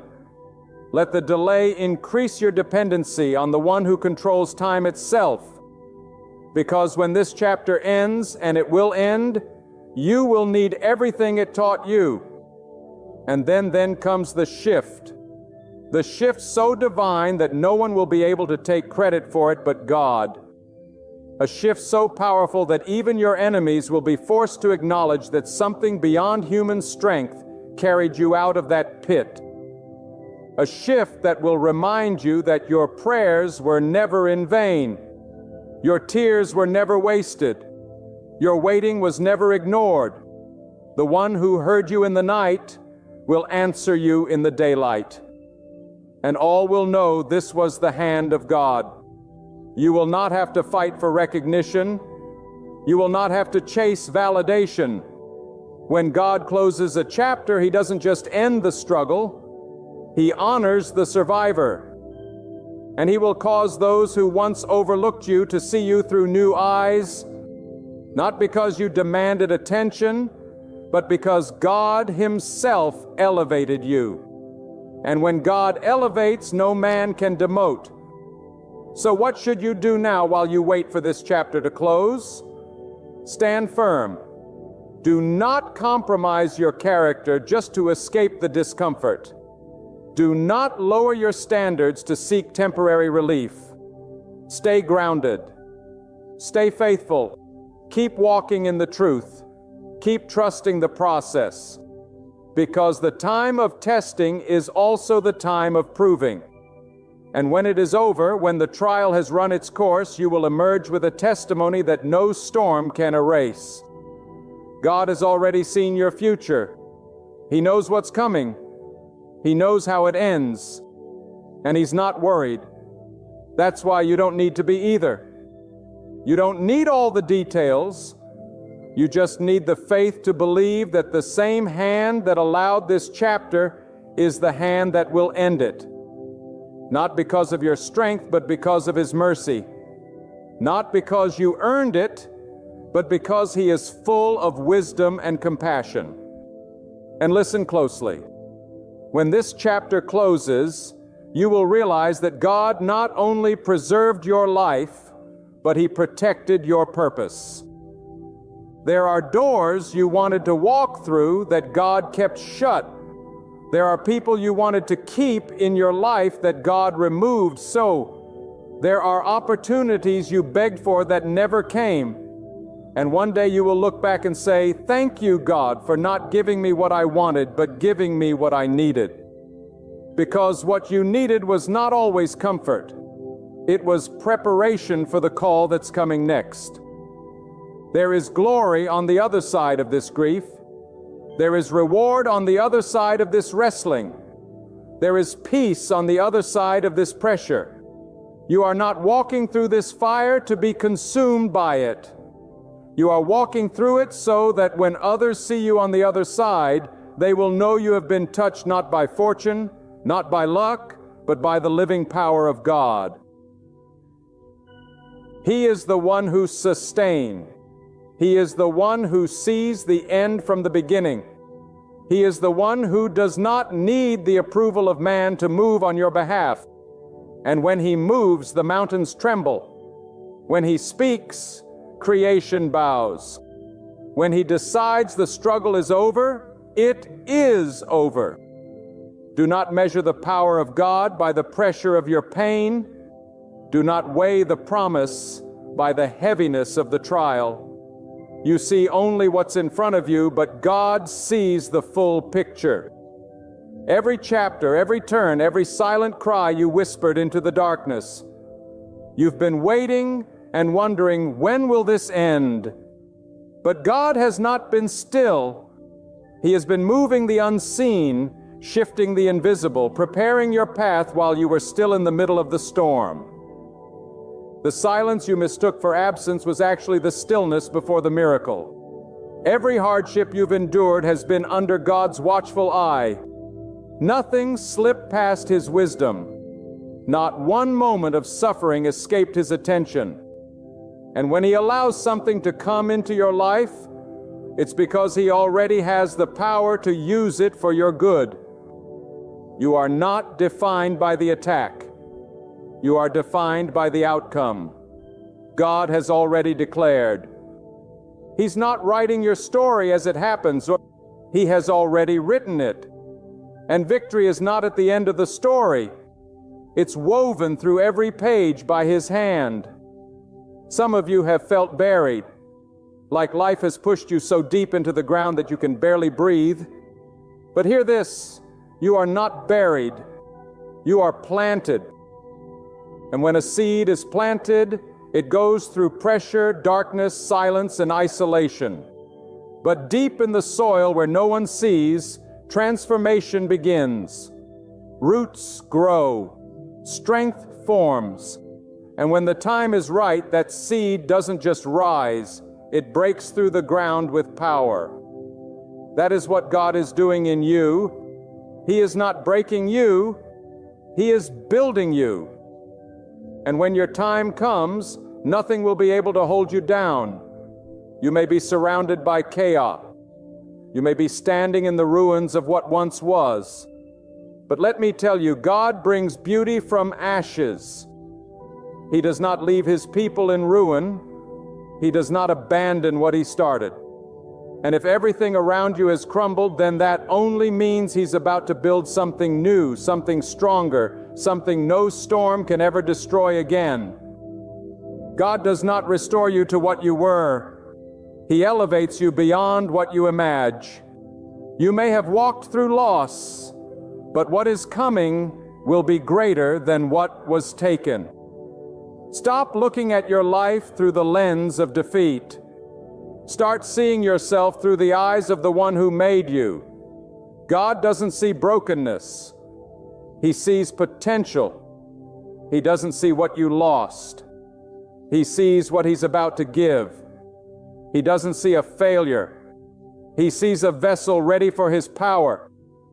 And when you finally understand that your hardship was not a punishment but a platform, your spirit will begin to praise Him even before the breakthrough arrived. He began to thank Him even before the breakthrough arrived. There is no power greater than the will of God, no timing more accurate than His divine plan. When God says your season of hardship is over, nothing can stop what comes next. But before He releases the blessing, He builds the foundation. That's why He allowed you to be tested, not to harm you, but to strengthen your roots. So when the winds come again, and they will, you will not be moved. You will stand firm. Because what God builds, He builds to last. Let your soul rise in faith today. Refuse to settle into sorrow. Refuse to identify with struggle. You are not weak. You are not forgotten. You are not cast aside. You are the evidence that God still moves in the earth. You are the testimony that survival is not only possible, it is powerful. You have been through what should have crushed you. And yet here you are breathing, hoping, believing. That is not by accident. That is the mark of God's mercy on your life. There will come a time sooner than you think when you will look back and barely recognize the person who endured so much. You will look back not with regret, but with reverence, not with shame, but with strength. You'll say, I didn't know it then, but God was with me every step. He covered me when I couldn't cover myself. He guided me when I was walking blind. He held me when I had no one else. And that will become the core of your gratitude. And listen carefully now. God is not asking you to be perfect in this chapter. He is asking you to be faithful. Stay anchored. Stay open. Stay committed to doing what is right even when it's hard. Because it's your faithfulness in the fire that activates the next season. Anyone can praise when the sun is shining, but those who lift their hands in the rain, those are the ones God lifts higher when the storm clears. You don't need to prove your strength. Just keep proving your trust. The deliverance that's coming is not random. It's strategic. It's purposeful. God doesn't just close chapters to end suffering. He closes them to release destiny. The pain pushed you. The hardship humbled you. But now comes the reward. Now comes the reward that only God can give. Not man-made, not momentary, but lasting and full of peace. And it won't just affect you, it will overflow. Your healing will heal others. Your rising will inspire others. Your testimony will spark the faith in someone else who's still in the fire. You see, when God closes a chapter, He doesn't leave you standing in the ashes. He lifts you, and He doesn't lift you quietly. He lifts you so those around you will know it was not your own doing. It was His mercy, His power, His hand. And they will ask, how did you come through all that? And you will say, because God carried me. So now, my dear listener, stand still and know that God is not finished with you. The weight you've been carrying, the storms you've survived, the tears you've cried in silence, all of it has been seen. All of it has been recorded by the hand of the one who neither slumbers nor sleeps. And now by His command, the chapter is turning. Not by chance, not by the will of man, but by the decree of God Almighty. The weight of sorrow that has followed you is about to be replaced by peace. The fear that once held your heart captive is about to be shattered by heavenly assurance. Every closed door, every broken path, every prayer that seemed unanswered, they are now being rewritten by the hand of divine purpose. And what unfolds next will prove that the hardship was never your final verdict. It was only the setup, a sacred preparation for a destiny far greater than you ever dreamed. Step forward, not with fear, but with faith. Do not look back with regret, but lift your eyes with expectation. The season of struggle is drawing to a close, not because you forced a way out, but because God opened a way through. The light of dawn is breaking over your story, and the very God who carried you through the fire will guide you into the abundance of what He has prepared for you. Make this your proclamation. God is faithful. God is sovereign. He is transforming my pain into purpose, my battles into victory, and my struggles into a testimony. The new chapter begins today, written by God's own hand, overflowing with peace, triumph, and the undeniable proof that He was with you every step of the way.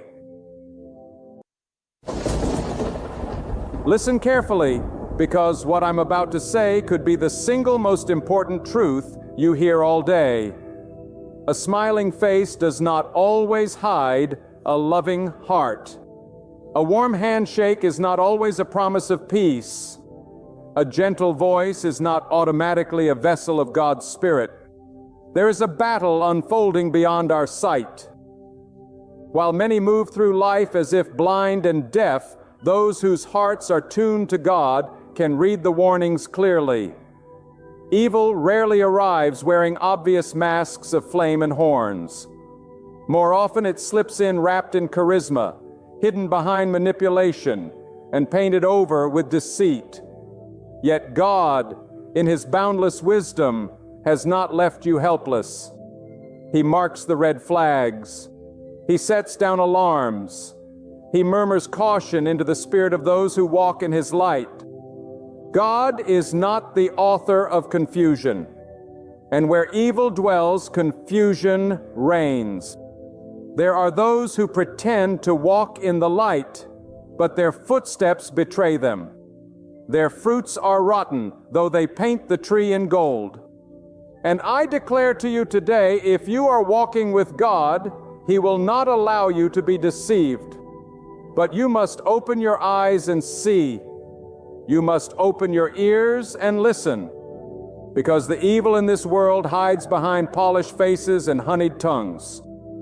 The first sign of evil is the absence of repentance. Listen to me now. Evil never says, "I was wrong."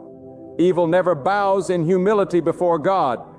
Instead, evil justifies itself. It twists the truth until wrong becomes right in its own eyes. These people will lie to cover their sin. But worse, they will lie to themselves. A person who cannot admit their wrongdoing is a person who has removed God from the throne of their conscience. They place their ego above truth. And when a man or woman does that, the spirit of darkness finds a home. If you see someone who always blames others, who never bends the knee to correction, know this: they are not walking with God, no matter how loudly they speak of Him. The second sign is manipulation.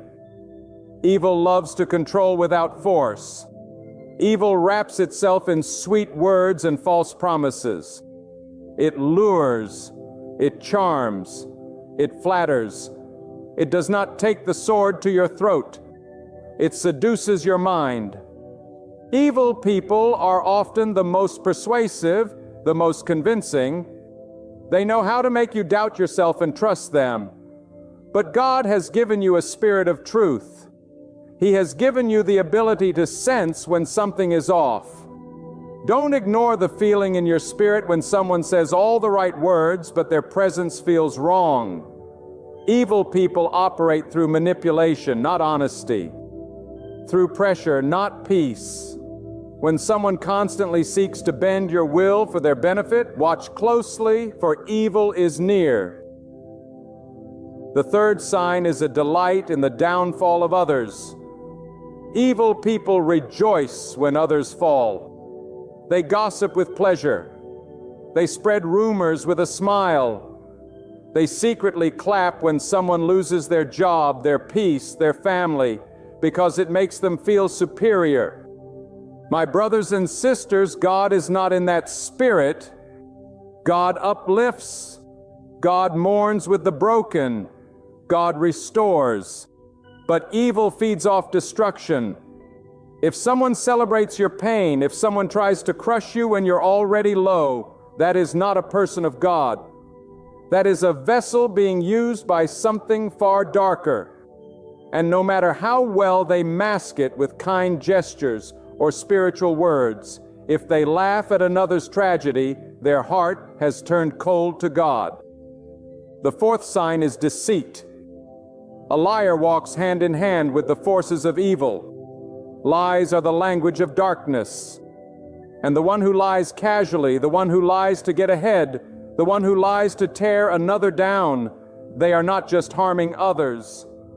They are lining themselves with wickedness. God is a God of truth.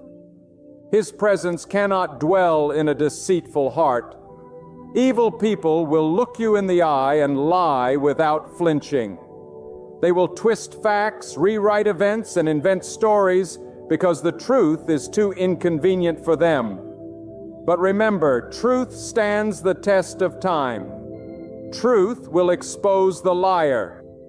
If someone constantly lies and excuses it with smooth words, walk away. Their tongue is a flame that sets fire to everything holy. The fifth sign is arrogance. Oh, how evil feeds on pride. The spirit that says I am better. The attitude that says I deserve more.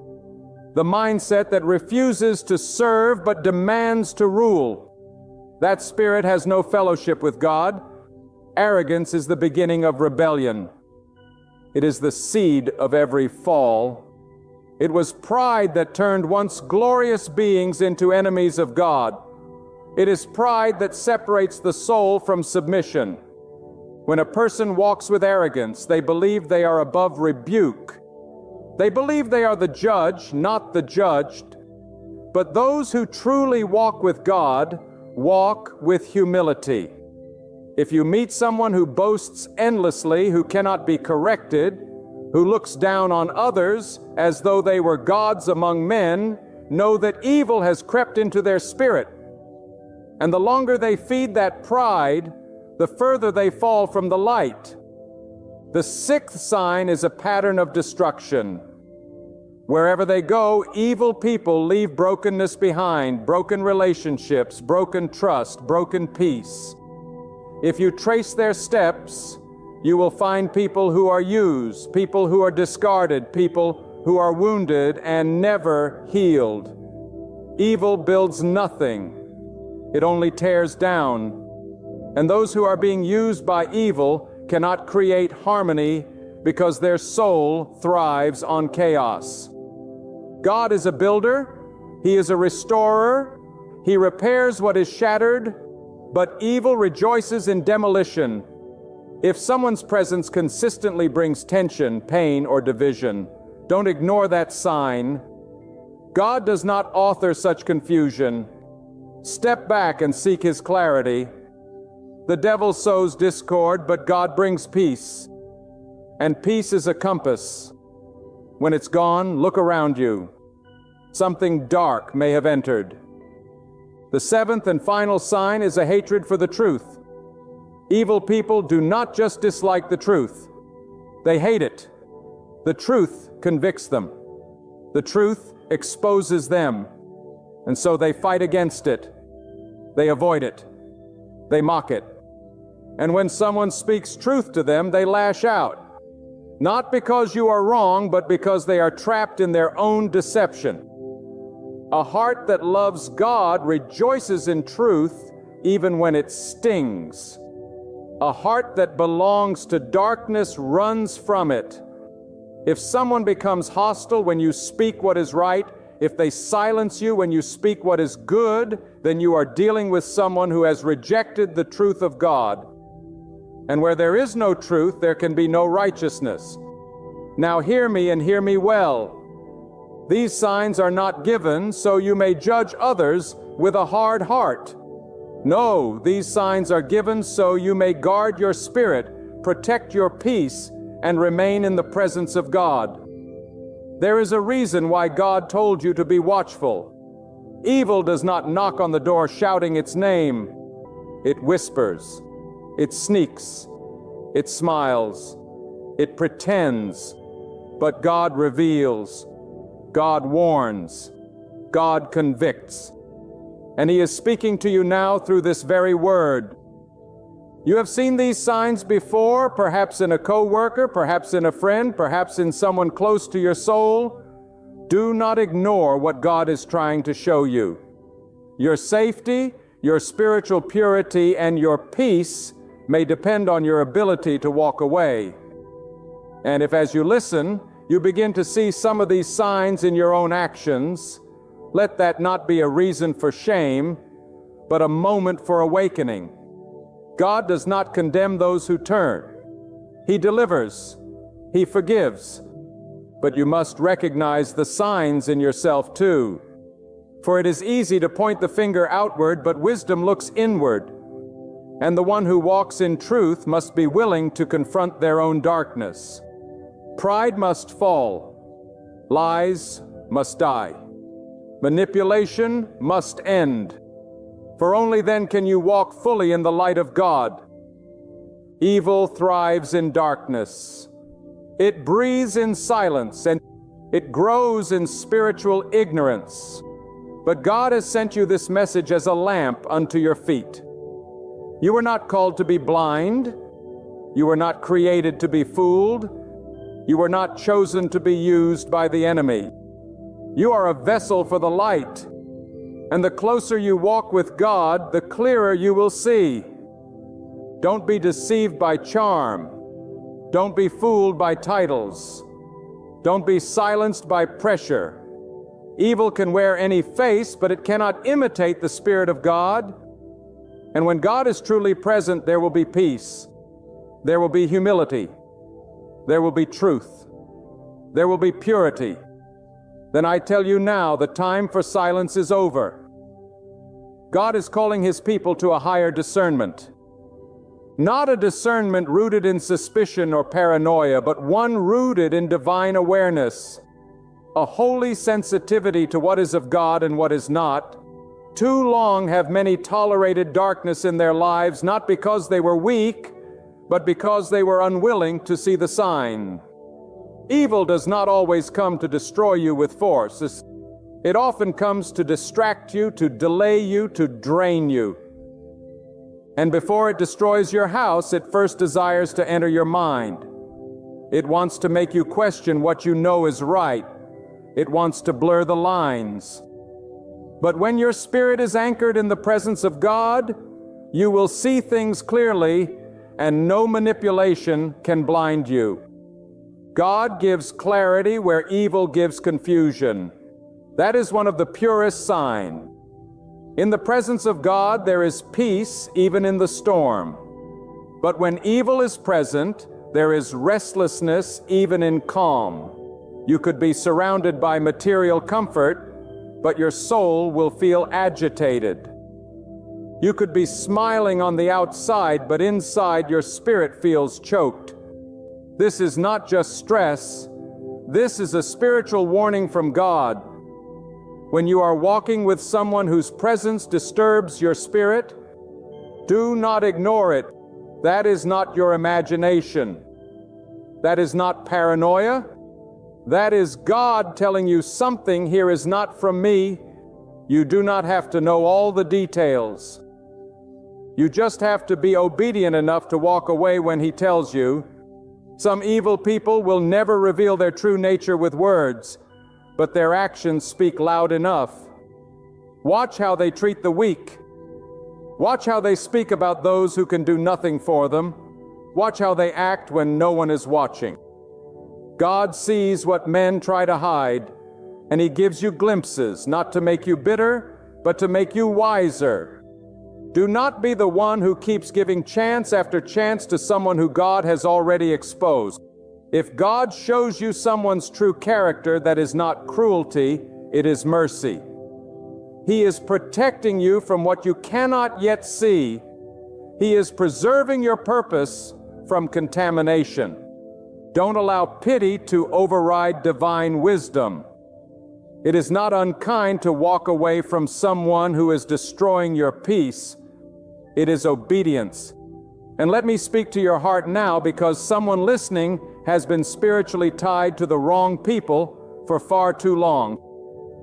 You thought you were being loyal. You thought you were being loving. But in the name of love, you tolerated poison. In the name of faithfulness, you allowed evil to make a nest in your life. You've been drained, discouraged, and confused. But God is shaking your soul today. He is saying, come out from among them.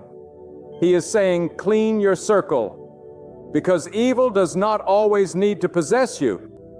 It just needs to be near you to slow you down. It doesn't need to destroy you directly. It just needs to distract you long enough that you miss your divine timing. God did not create you to survive, and He created you to thrive. But you cannot thrive while you are entangled with those who serve darkness, whether knowingly or unknowingly. And let's be clear, not everyone who carries evil is aware of it. Some people are being used by spirits they do not understand. They operate under jealousy, under rage, under pride, and they don't even know it. But that's why God calls you to walk in wisdom. Your responsibility is not to fix them. It's to recognize them and act accordingly. You are not their savior. You are a servant of God, and your duty is to protect what God has planted in your soul. There comes a moment in every person's life when God begins to separate. He begins to divide what is holy from what is harmful, what is pure from what is poisonous. And if you are in that moment, do not resist it. God removes not to punish, but to preserve. He takes away to protect. He exposes not to shame, but to sharpen. And you must be willing to accept what God shows you, even if it hurts.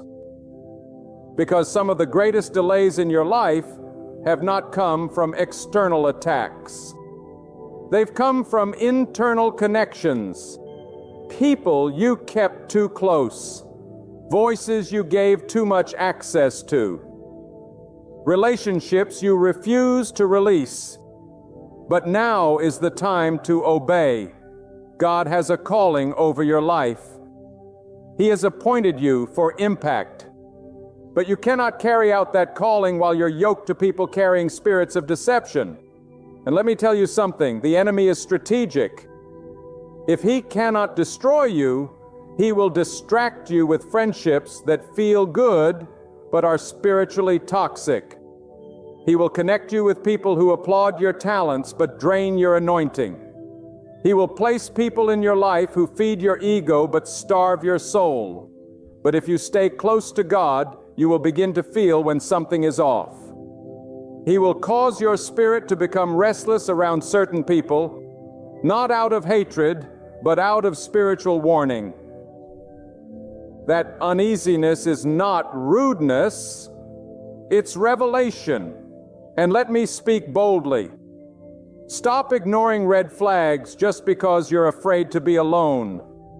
God never called you to cling to evil for comfort. You were not made to blend in with darkness for the sake of companionship. When God sets you apart, He also requires you to walk alone at times. But it's better to walk alone with God than to walk with evil and lose your soul's clarity. Evil people will use your kindness against you. It will guilt you into staying, manipulate you into silence, and twist your loyalty until you can't even recognize yourself. But God is your defender. God is your clarity. And if He has called you out, don't look back. Some of you have been questioning your instincts. You have been asking, why does my heart feel heavy around this person? Why do I always feel drained after talking to them? Why do I lose my peace when I'm near them?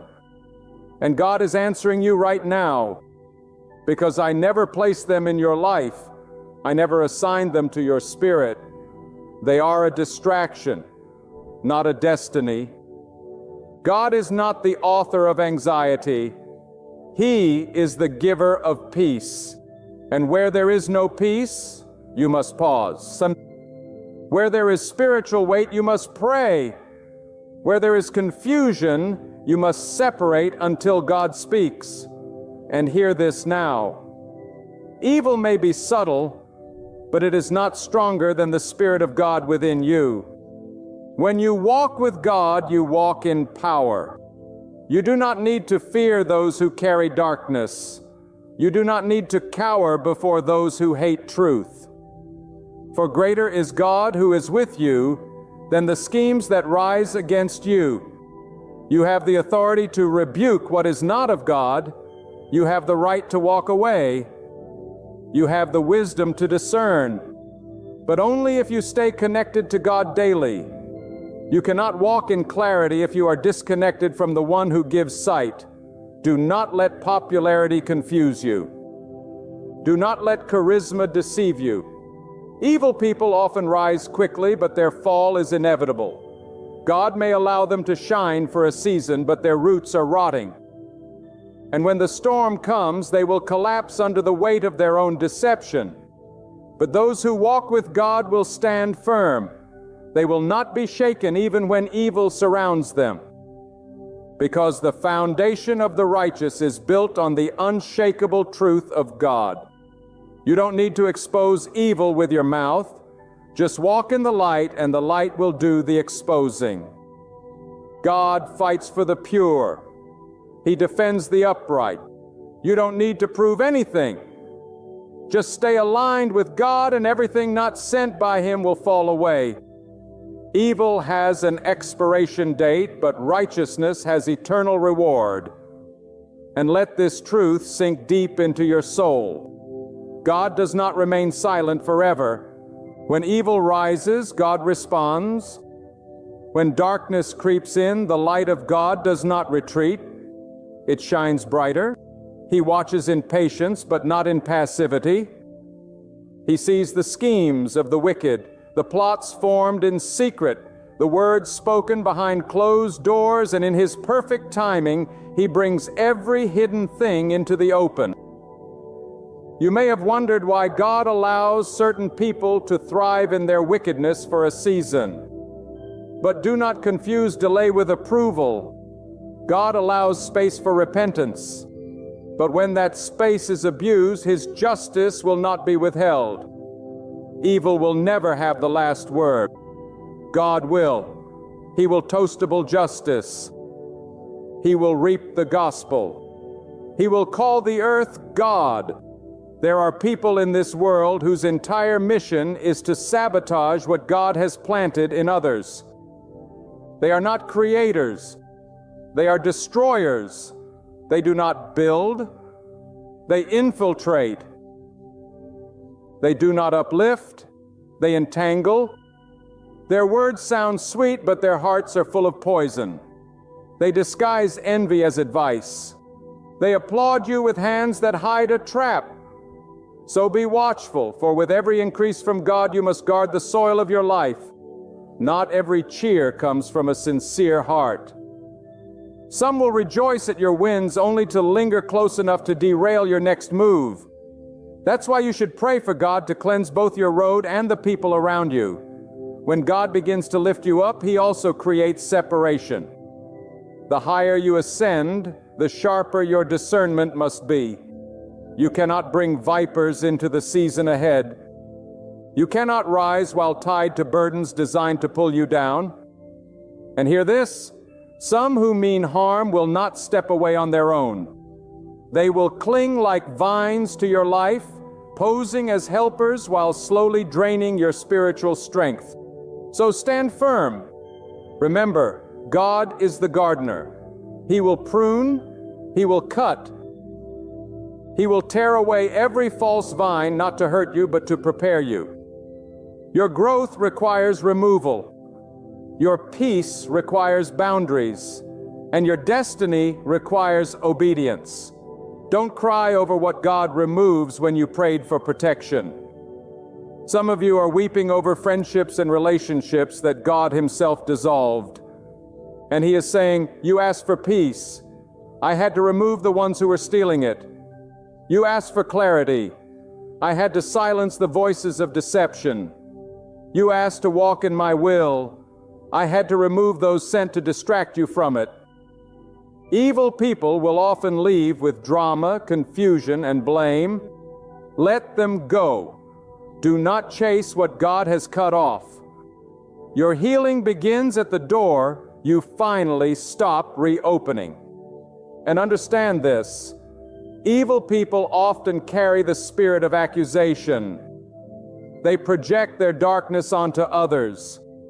They accuse the innocent. They twist facts to favor their narrative. They pretend to be victims while orchestrating chaos behind the scenes. If you've ever been falsely accused, slandered, or misunderstood by someone you once trusted, know that God saw it. He saw the lies. He saw the manipulation, and He is not blind to your tears. Your vindication may not come through a public apology. It may not come through confession, but it will come through divine reversal. When God vindicates, He doesn't just clear your name. He elevates your life.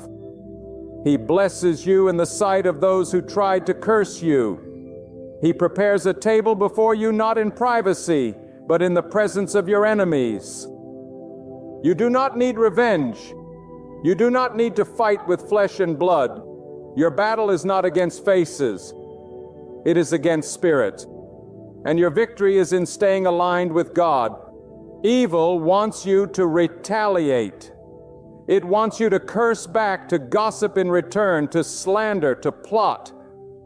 But when you stay silent and surrender it to God, He fights battles you didn't even know were forming. He shuts mouths you never even heard.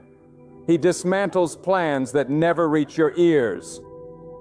This is the power of walking in righteousness. Your silence speaks louder than their schemes. Let me also tell you something powerful. You become what you tolerate. If you entertain evil, it begins to shape your perspective.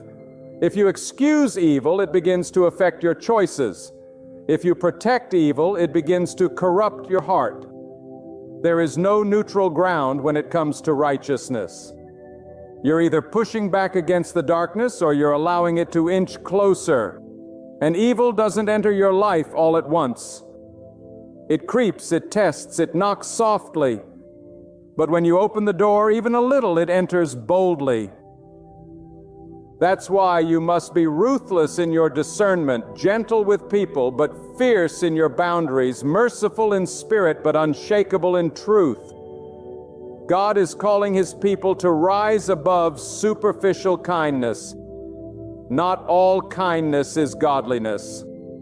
Sometimes the most godly thing you can do is walk away, to say no, to separate, to protect your spirit from contamination.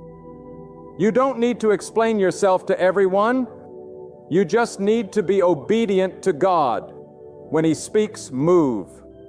When He warns, listen. When He removes, release. Your peace is not worth compromising for the sake of pleasing people who are walking in darkness. And to the one who is weary, God sees your heart. He knows the toll it has taken to deal with hidden enemies, smiling manipulators, and trusted voices that turned out to be weapons. But don't grow bitter, grow wiser, don't shut down. Rise up. This pain is not the end of your story. It is the beginning of your sharpening. God is forging you through this fire. You are becoming more discerning, more focused, more purified. Evil thought it could destroy you, but instead it made you more aware of who truly stands with God and who only pretends. This season is not for soft sight. It is for clear vision. You cannot afford to blur lines anymore. You cannot pretend not to see what God has shown you. You must protect your spirit like your life depends on it, because it does. Every compromise weakens your shield. Every ignored red flag drains your discernment. But every time you choose obedience, your spirit grows sharper. Your heart becomes more aligned with the truth. The fear of God must return to your walk. Not a fear of punishment, but a reverent awe, a sacred commitment to remain in His will, no matter the cost. Because in the end, when you stand before God, you will not be held accountable for what they did.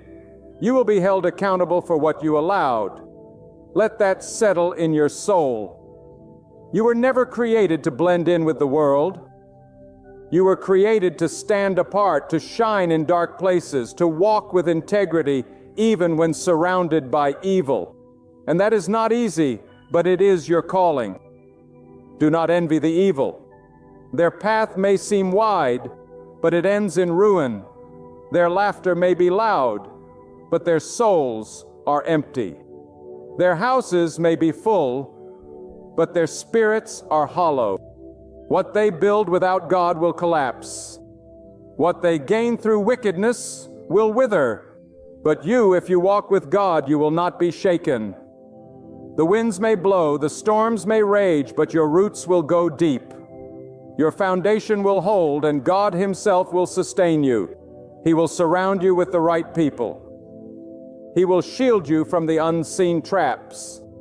He will guide you away from every counterfeit connection and into relationships that strengthen your soul. You will no longer be deceived by appearance. You will see with spiritual eyes. You will no longer be impressed by charisma. You will seek character. You will no longer fall for empty words. You will discern the spirit behind the voice. This is what it means to walk in the presence of God. Not just to feel Him, but to see through Him. To look at a smiling face and sense the spirit behind it. To hear a flattering word and detect the motive underneath. To be unshaken, unbothered, unmovable because you know who you are. And when evil tries to return, dressed in a new disguise, it will not find you vulnerable. It will not find you blind. It will find you guarded by truth, covered by wisdom, anchored in God. This is your shield. This is your weapon. This is your strength to walk in step with the Most High, to live in His shadow, and to stand in His light. Let every evil plan fall. Let every dark spirit flee. Let every voice of confusion be silenced. And let your life be a testimony, not of how much you avoided, but how much God preserved you from what you didn't even see coming. God is with you, and when He is with you, no evil can stand against you. Not in your mind, not in your heart, not in your house, and not in your future. And now hear this deep within your spirit. There is no greater tragedy than becoming comfortable with evil. There is no greater danger than normalizing what God has condemned. Evil does not always crash into your life. It often seeps in through compromise. It comes through the little things we excuse, the behaviors we tolerate, the company we refuse to confront, and over time it hardens the heart. It desensitizes the soul. It makes darkness look like wisdom and truth sound like offense. But when you walk closely with God, He will disturb every comfort that was built on a lie. He will interrupt every relationship that was wrapped in deception. Because God will not allow the ones He loves to settle in places where His presence cannot remain. God is not just concerned about what you do, He is concerned about what you allow. Evil people often don't need your participation. They just need your silence. And the moment you begin to remain quiet in the face of wickedness, you begin to give it space. But the one who walks in the fear of God cannot afford to be silent.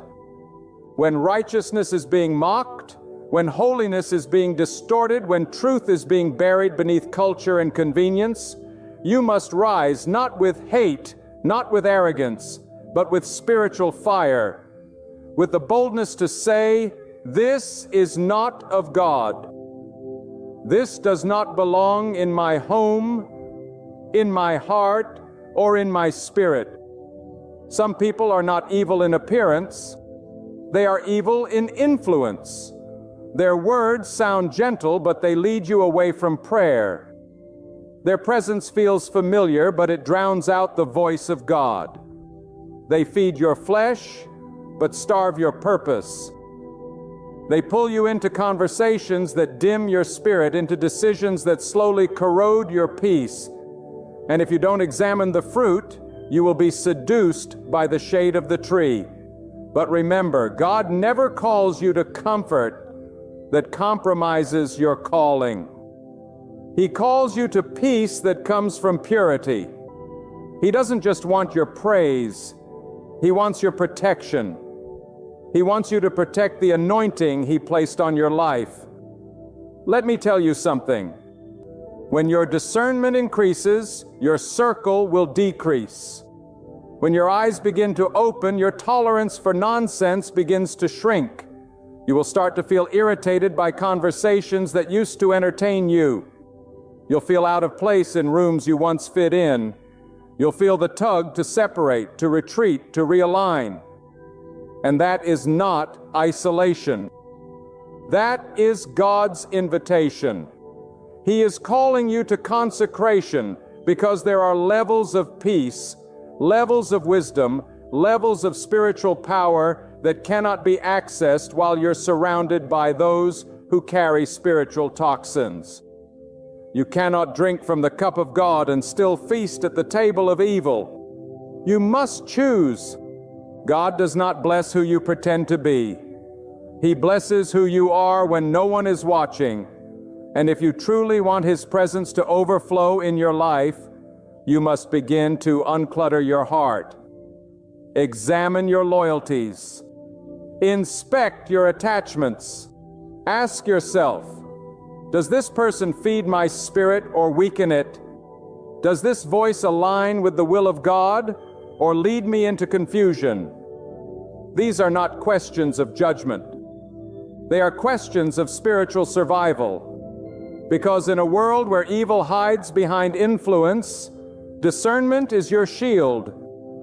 And oh, how desperately the world needs people who walk in divine clarity. Not those who echo what they hear, but those who stand on what God has revealed. Not those who blend into trends, but those who are anchored in truth. The evil people of this world are bold in their deception, confident in their chaos. And it's time for the people of God to be even bolder in righteousness. Not in pride, not in shouting, but in unshakable conviction. A quiet soul aligned with God has more power than a loud crowd chasing vanity. You may not have a platform. You may not have a title, but if you have the presence of God, you carry more authority than those who rule with corruption. Your prayers shake atmospheres. Your obedience builds unseen walls of protection. Your discernment keeps your home safe from infiltration. Do not underestimate the power of walking upright before God. It is not the loudest that are heard in the heavens. It is the purest, the clean heart, the surrendered will, the soul that says, God, even if it costs me everything, I will not entertain evil. I will not welcome it. I will not protect it. I will stand with you even if I must stand alone. Some of you are in seasons of exposure right now. God is revealing hearts. He is lifting veils. You are seeing people for who they truly are, not to hurt you, but to heal you. He is showing you conversations that were never meant to reach your ears, attitudes that were hidden behind smiles, intentions that were buried beneath gestures. And it hurts. But this pain is a gift. It is the hand of God separating you from silent sabotage. It is His mercy wrapped in revelation because He does not want you to be blindsided in the future. He wants you to be anchored now. And when God exposes evil, do not argue with it. Do not negotiate with it. Do not try to make it comfortable. Rebuke it. Reject it. Remove it. Because what you fail to confront today will confront you tomorrow with greater strength. What you allow in your atmosphere will begin to shape your identity. And once your identity is compromised, your calling begins to slip through your fingers. But not you, not now. God has sent this word to you as a warning, as a wake-up call, as a declaration. You were not made to blend with darkness. You were made to shine with purity. You were not made to tolerate wickedness. You were made to walk in truth. You were not made to remain bound. You were made to be set apart. So guard your gate, guard your ears, guard your eyes, guard your spirits. Because evil does not just want your agreement, it wants your attention. It wants to occupy the space that was reserved for God. But you must decide who gets access to your soul, who gets to speak into your mind, who gets to walk with you in this divine journey. Not everyone deserves that closeness. Not everyone has the purity to stand in your purpose. Let God be your filter. Let Him show you. Let Him cut where you couldn't. Let Him remove what you were too afraid to confront. And And when he does, rejoice, not because you lost something, but because you were delivered from something. Evil may look like gain for a moment, but it is loss wrapped in illusion. And when God takes it away, He's not depriving you. He's preserving you. You don't know the storms He protected you from. You don't know the destruction He blocked. But one day you will look back and say, God, thank you for showing me. Thank you for removing what I didn't have the strength to release. Thank you for opening my eyes. Let this be your prayer tonight. God, remove from me every connection that is not from you. Strip away every alliance that weakens my spirit. Expose every smile that hides a dagger, and build in me the courage to walk away from what you never ordained. This is not a message of fear. It is a call to spiritual maturity, to stop living by feelings and start walking by discernment, to stop chasing comfort and start pursuing holiness, to stop being impressed by the outer and start being aligned with the inner. For God is not concerned with how people appear. He sees their intentions. And if you ask Him, He will show you too. And now let your heart receive this final truth. The power to overcome evil is not found in physical strength, loud voices, or worldly strategies. It is found in unwavering submission to God. It is found in the silent strength of a soul that kneels when no one is watching, that listens for God's whisper in the midst of noise, that chooses righteousness when wickedness is more convenient. Evil cannot stand in the presence of a heart that is fully surrendered. It may try, it may surround, it may even shout, but the soul anchored in God remains unshaken, untouched, and undefeated. You are not weak because you walk away from corruption. You are strong because you choose to walk with God when others compromise for applause. You are not naive because you protect your purity. You are wise because you understand that what God has placed in you is too valuable to be contaminated by false connections and deceptive influences. You are not alone when you let go of those who carry darkness in disguise. God stands with you and He surrounds you. And when you choose Him over everything else, He fills every void, heals every wound, and lifts you higher than anything evil tried to take away. Do not be surprised when evil people rise around you. It is written that trials will come, but let their rising be your reminder to remain in God's shadow. Evil may succeed for a moment, but its success is built on sand. God is building you on rock. And when the storms come, and they will come, what is built in truth will stand, but what was crafted in wickedness will collapse under its own weight. And hear me with every fiber of your being. There is no evil so deep, no deception so cunning, no person so dangerous that God cannot protect you from it. You do not walk blindly. You walk under divine watch. You walk with spiritual sight that sees beyond the surface. God gives wisdom not to puff you up, but to protect your path. He gives you discernment not to judge others harshly, but to guard what He's planted in your life. What He has entrusted to you is holy. Treat it as such. Your time is holy. Your peace is holy. Your mind, your energy, your calling. These are sacred gifts from God. And they are not to be offered to those walking in rebellion against Him. Do not be afraid to change your circle. Do not fear loneliness for a season. God often isolates before He elevates. He separates before He establishes. And what feels like loss is often divine subtraction, removing what was secretly subtracting from your peace, your strength, and your purpose. When God removes, He always replaces with better. What you release in obedience, He replaces with abundance. But trust Him. Trust His timing. Trust His yes. Trust His no, and most of all, trust His silence. Because even when God is quiet, He is still working.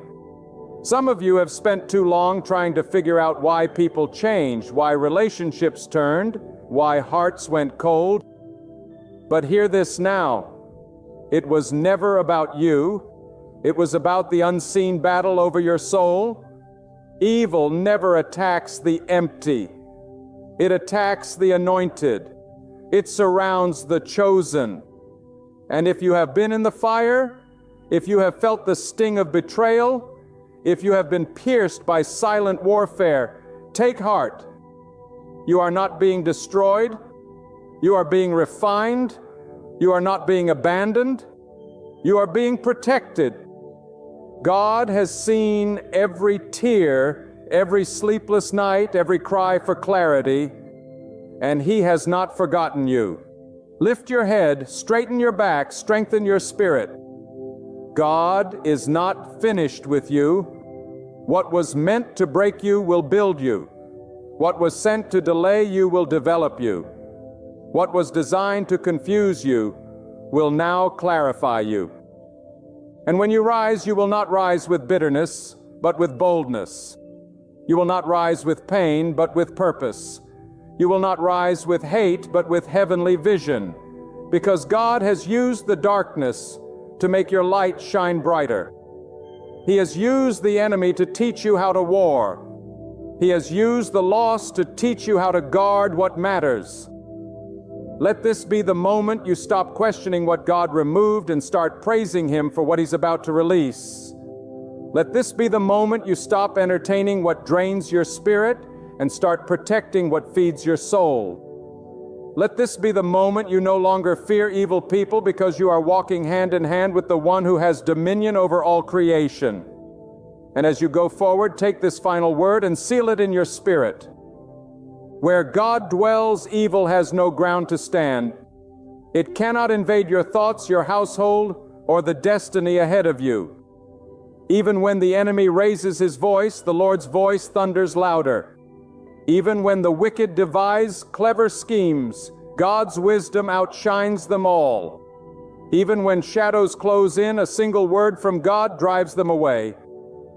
Therefore, lean not on your own might, but rest under the covering of the Almighty. Stand firm in truth. Stand steady in holiness. Stand strong in peace. For every weapon forged against you will be broken. This victory is not because of your own strength, but because of who God is. You are shielded. You are chosen. You are set apart.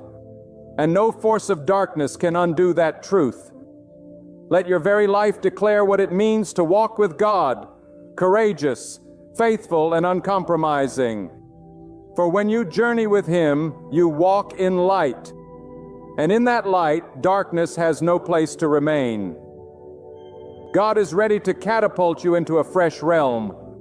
I don't know who needs to hear this, but you've been weeping in hidden places, waiting in quiet, asking when the tide will turn. You stayed loyal when it felt like no one noticed. You survived assaults that would have crushed a lesser spirit.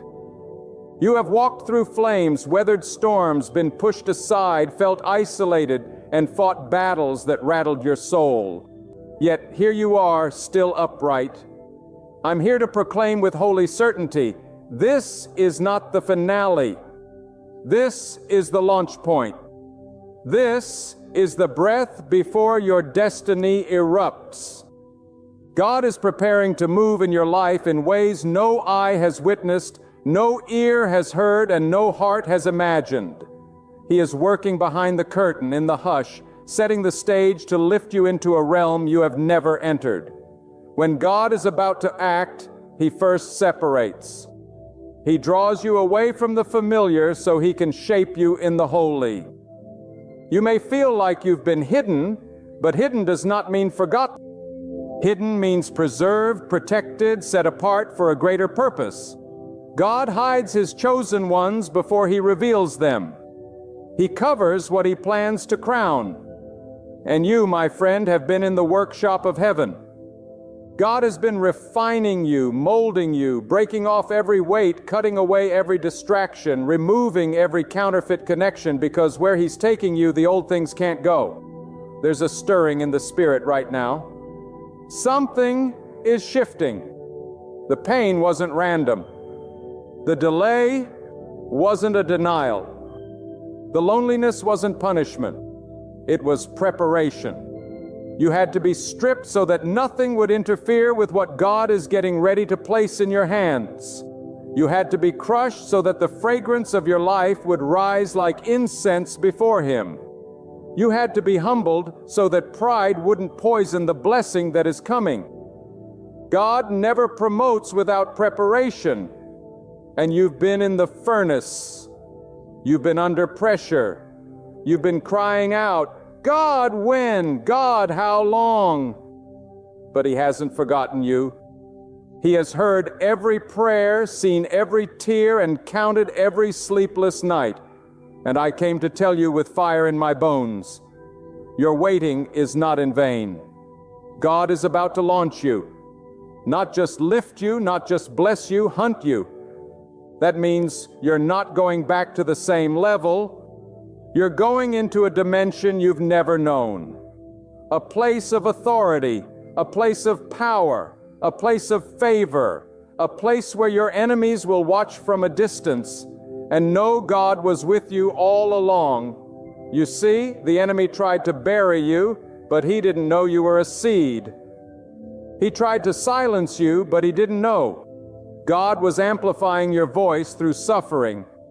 He tried to wear you down, hoping you would quit before the breakthrough came. But God sustained you. God strengthened you. God shielded you. And now the time has come. The heavens are declaring it. The earth is groaning for it. Creation is waiting for the manifestation of what God has placed inside you. Don't be discouraged by the silence. The silence before the launch is sacred. Rockets don't make noise while they're fueling. They roar when it's time to rise. And you've been fueling in obscurity.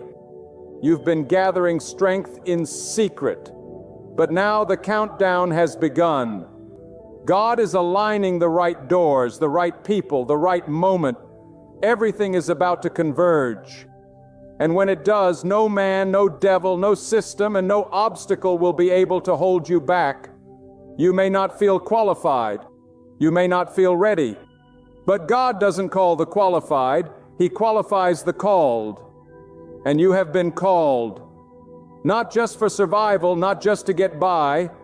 You've been called to dominate, to take territory, to walk in divine purpose with boldness, courage, and power. The fire you walked through was the furnace that forged your faith. The betrayal you survived was the training ground for your discernment. The rejection you endured was God's redirection toward your real assignment. God is not just preparing a blessing for you. He's preparing you for the blessing. Because if He launched you too soon, the weight of it would crush you. But now, because you didn't give up, because you kept praying, because you kept believing, when nothing made sense, you are ready. You are ready to carry what others couldn't handle, ready to build what others only dreamed about, ready to lead, to impact, to shift atmospheres, to walk with authority that comes only from walking with God. And let me tell you this, when God launches you, it won't be a small thing. It won't be a whisper. It will be undeniable. It will silence the mouths of the mockers. It will confound those who doubted you. It will make even your enemies acknowledge the hand of God on your life. You won't need to announce it. You won't need to prove anything. The evidence will speak louder than any words. The fruit will silence every critic. The glory will rest upon you in such a way that people will wonder how you survived what you went through, and you will simply say, God. You see, the launch is not about your talent.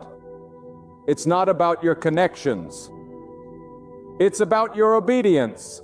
God elevates those who are willing to trust Him when it doesn't make sense. Those who will go where He says, even when it hurts. Those who will surrender their plans so He can fulfill His purpose. That's who God launches. Not the loud, not the flashy, but the faithful. The ones who pray in the midnight hour. The ones who forgive when it's not deserved. The ones who keep showing up even when it feels like nothing is changing. That's you. You've passed the test. You've endured the crushing. You've survived the waiting. And now you're on the edge of destiny. The pressure you feel is not an attack. It's propulsion. The pain you feel is not the end. It's the beginning of something bigger than you can imagine. You're not just turning a page.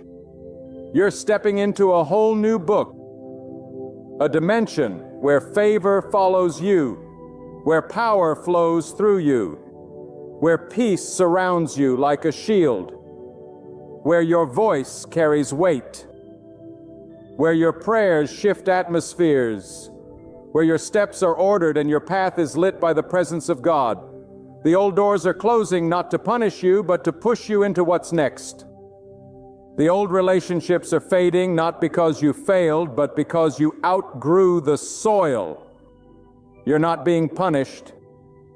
You're being positioned. Positioned for divine encounters. Positioned for supernatural acceleration. Positioned to walk in rooms that your resume never qualified you for. God is about to open doors that no man can shut, and shut doors that no man can open. He is about to place you in positions where your only explanation will be, this is the hand of God.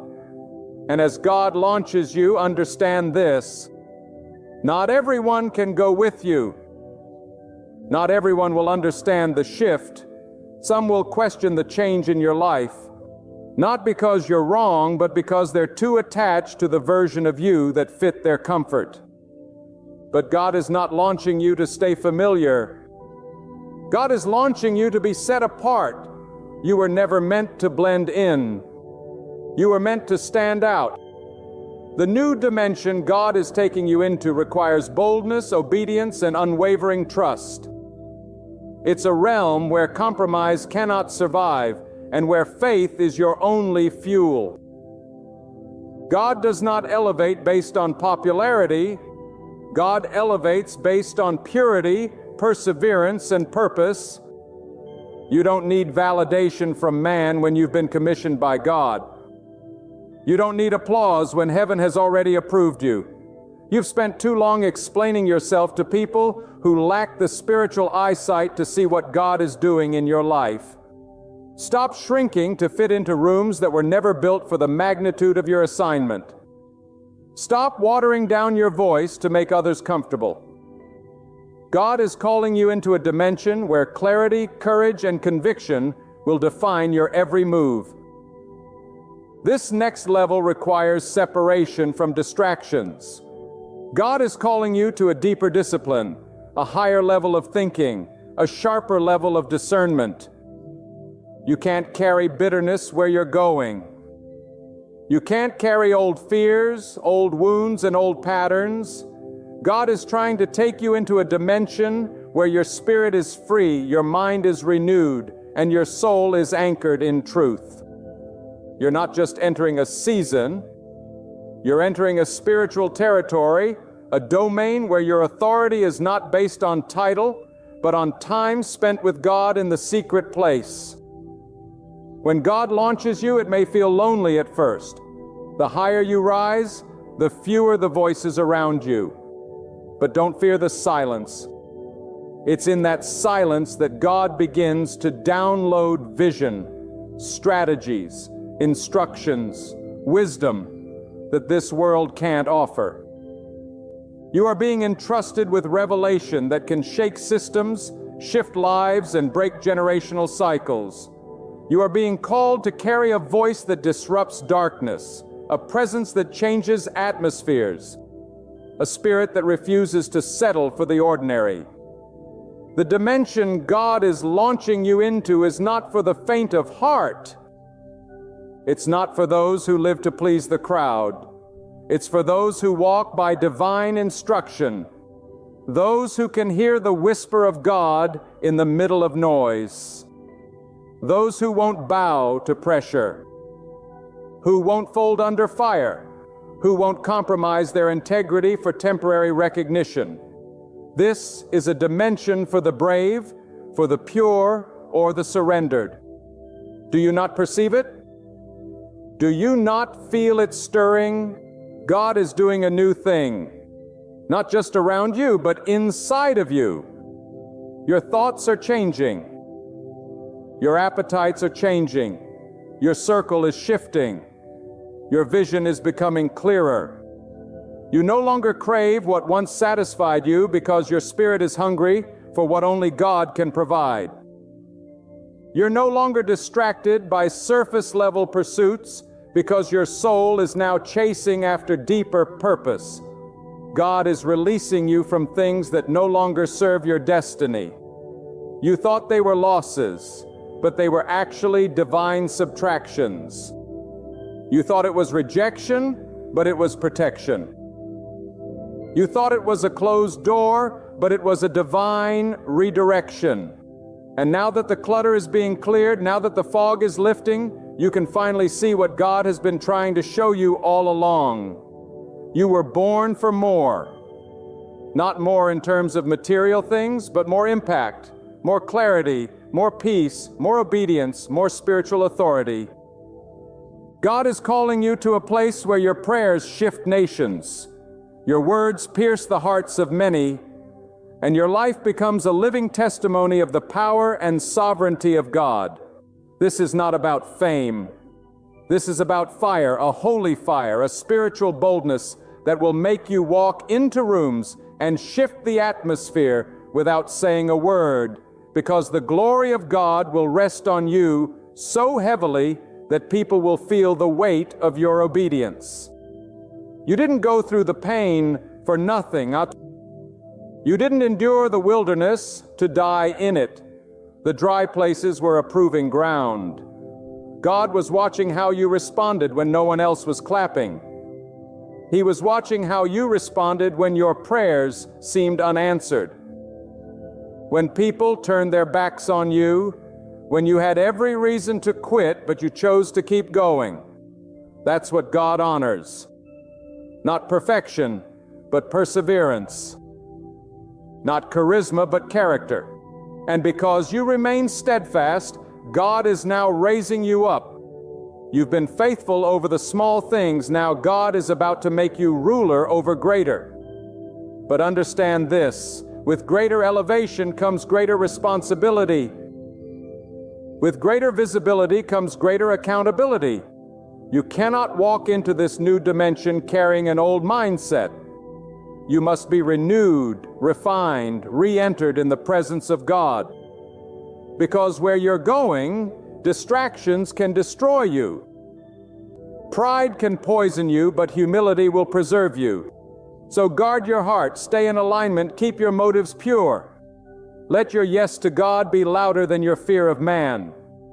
Let your hunger for truth be stronger than your desire for applause. Let your obedience be swift, your prayer life be deep, and your spirit be sensitive. Because in this next dimension, God is going to speak in ways you've never heard before. He's going to move through you in ways that will surprise even you. Doors will open that you didn't even knock on. Resources will appear from unexpected places. Favor will follow you like a shadow. But you must remain grounded, rooted, anchored in God and God alone. The treasure of people will ask, how did this happen? How did you rise so fast? How did you walk through all of that and still carry peace? And you will say, it was only God. Not my strength, not my plan, not my wisdom. It was God. Every step, every door, every victory, God. Because when God launches you, He makes sure you don't get the glory. He makes sure that those who see you know there is a divine hand at work. You are not entering this new dimension to impress. You are entering to impact, to build, to transform, to walk with authority that breaks chains off others, to release a sound that wakens sleeping spirits, to carry a fire that revives the broken. God didn't save you for comfort. He saved you for purpose. And that purpose is now being ignited. When God begins to launch you into a new dimension, you must prepare for the unfamiliar. The new dimension is not just a place of promotion, it is a place of precision. It is not simply a reward for your suffering, it is a responsibility for your calling. The level of accountability increases because you are no longer just surviving battles. You are now commanding in them. You're no longer reacting to the attacks. You are discerning them before they come. In this new realm, your spirit must be sensitive. Your mind must be sharp. And your heart must remain surrendered to God alone. God does not elevate for the sake of ego. He elevates for the sake of impact. And He chooses those who have been emptied of pride, stripped of self-will, and broken enough to know that without Him, they are nothing. If you still seek the approval of people, you are not ready for what God is about to do. If you still crave comfort more than calling, then this dimension will intimidate you. But if you are hungry for God, if you are willing to move by His instruction, even when it disrupts your logic and stretches your faith, then get ready. You are entering the realm of divine movements. This is the dimension where obedience trumps understanding, where the instructions God gives you may not always make sense in the natural, but your spirit will know they carry the weight of destiny. When God told you to walk away from that place, when He shut that door you thought you needed, He wasn't taking from you. He was preparing the platform for your launching because what is coming requires total alignment. Partial obedience will not sustain you here. God is calling for the kind of surrender that says, even if I don't understand, I will trust. Even if I don't see it now, I will believe.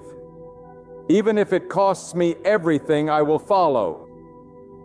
In this dimension, God will place you in situations that stretch your capacity, not to break you, but to build you. He will allow circumstances to expose your weaknesses, not to shame you, but to strengthen your dependence on Him. You are being equipped with spiritual weapons that do not rust with time. Patience, discernment, restraint, peace in chaos, wisdom in uncertainty, silence in storms. These are not traits the world teaches, but they are traits heaven honors. They are marks of those God launches. Some of you have been through spiritual isolation, and you wondered why God removed you from everyone. But isolation is often divine incubation. God placed you in solitude to speak to you without noise. He distanced you from the crowd so He could draw you close to Him. What you thought was rejection was preservation, because God would not allow voices to contaminate the vision He was birthing in you. And now, the vision is ready. The time has come, but He wants you to know this launch is not about applause, it's about assignment. It's not about being seen, it's about being sent.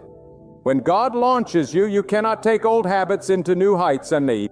You cannot cling to broken mindsets while expecting breakthrough. The new dimension requires internal transformation before external elevation. And that's why you had to go through the crushing. That's why the process was long. That's why it felt like you were forgotten. Because God was not only preparing the path for you, He was preparing you for the path. The weight of what you are about to carry demanded a deeper root system. Shallow faith cannot sustain divine assignment. And so God took His time with you. Don't despise the stretching. Don't resist the pruning. Every tear, every unanswered prayer, every lonely night was molding something eternal in you. God saw what you could not see. He foresaw the battles you would face in this next level. And in His mercy, He didn't rush your process. He covered you while you healed. He refined you while you doubted. He matured you while you waited. And now that your roots are deep, now that your foundation is strong, He is about to propel you with such force that you will look back in awe at how quickly things changed. But with that speed comes stewardship. What God is placing in your hands must not be misused. Your influence, your voice, your time, your impact, all of it must remain surrendered. God did not raise you to glorify yourself. He raised you to reflect His power, to point others to Him, to build what will outlive you. And that's why your name doesn't need to be known, because your life will carry a weight that names can't hold. Your presence will shift atmospheres not because of who you are, but because of the one who walks with you. The enemy tried to confuse you because he saw what was coming. He tried to cloud your mind with fear, with self-doubt, with distractions.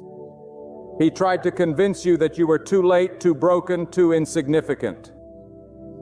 But what the enemy didn't understand is that your launch wasn't based on your perfection. It was based on your perseverance. You kept showing up. You kept seeking God. You kept praying in the middle of the storm, and now the heavens are aligning. Now the gates are opening. Now the winds are shifting in your favor. Not because of man, but because of God. And when God launches you, it won't be subtle. The change will be undeniable. The shift will be sudden. Doors you couldn't even find will open before you. Resources you didn't ask for will come to you. People who once ignored you will try to reach for you, but you'll know that your help comes not from people, but from God. You'll walk through rooms with a calm confidence, not because of what you wear, but because of what you carry. And you will move with purpose. You will speak with clarity.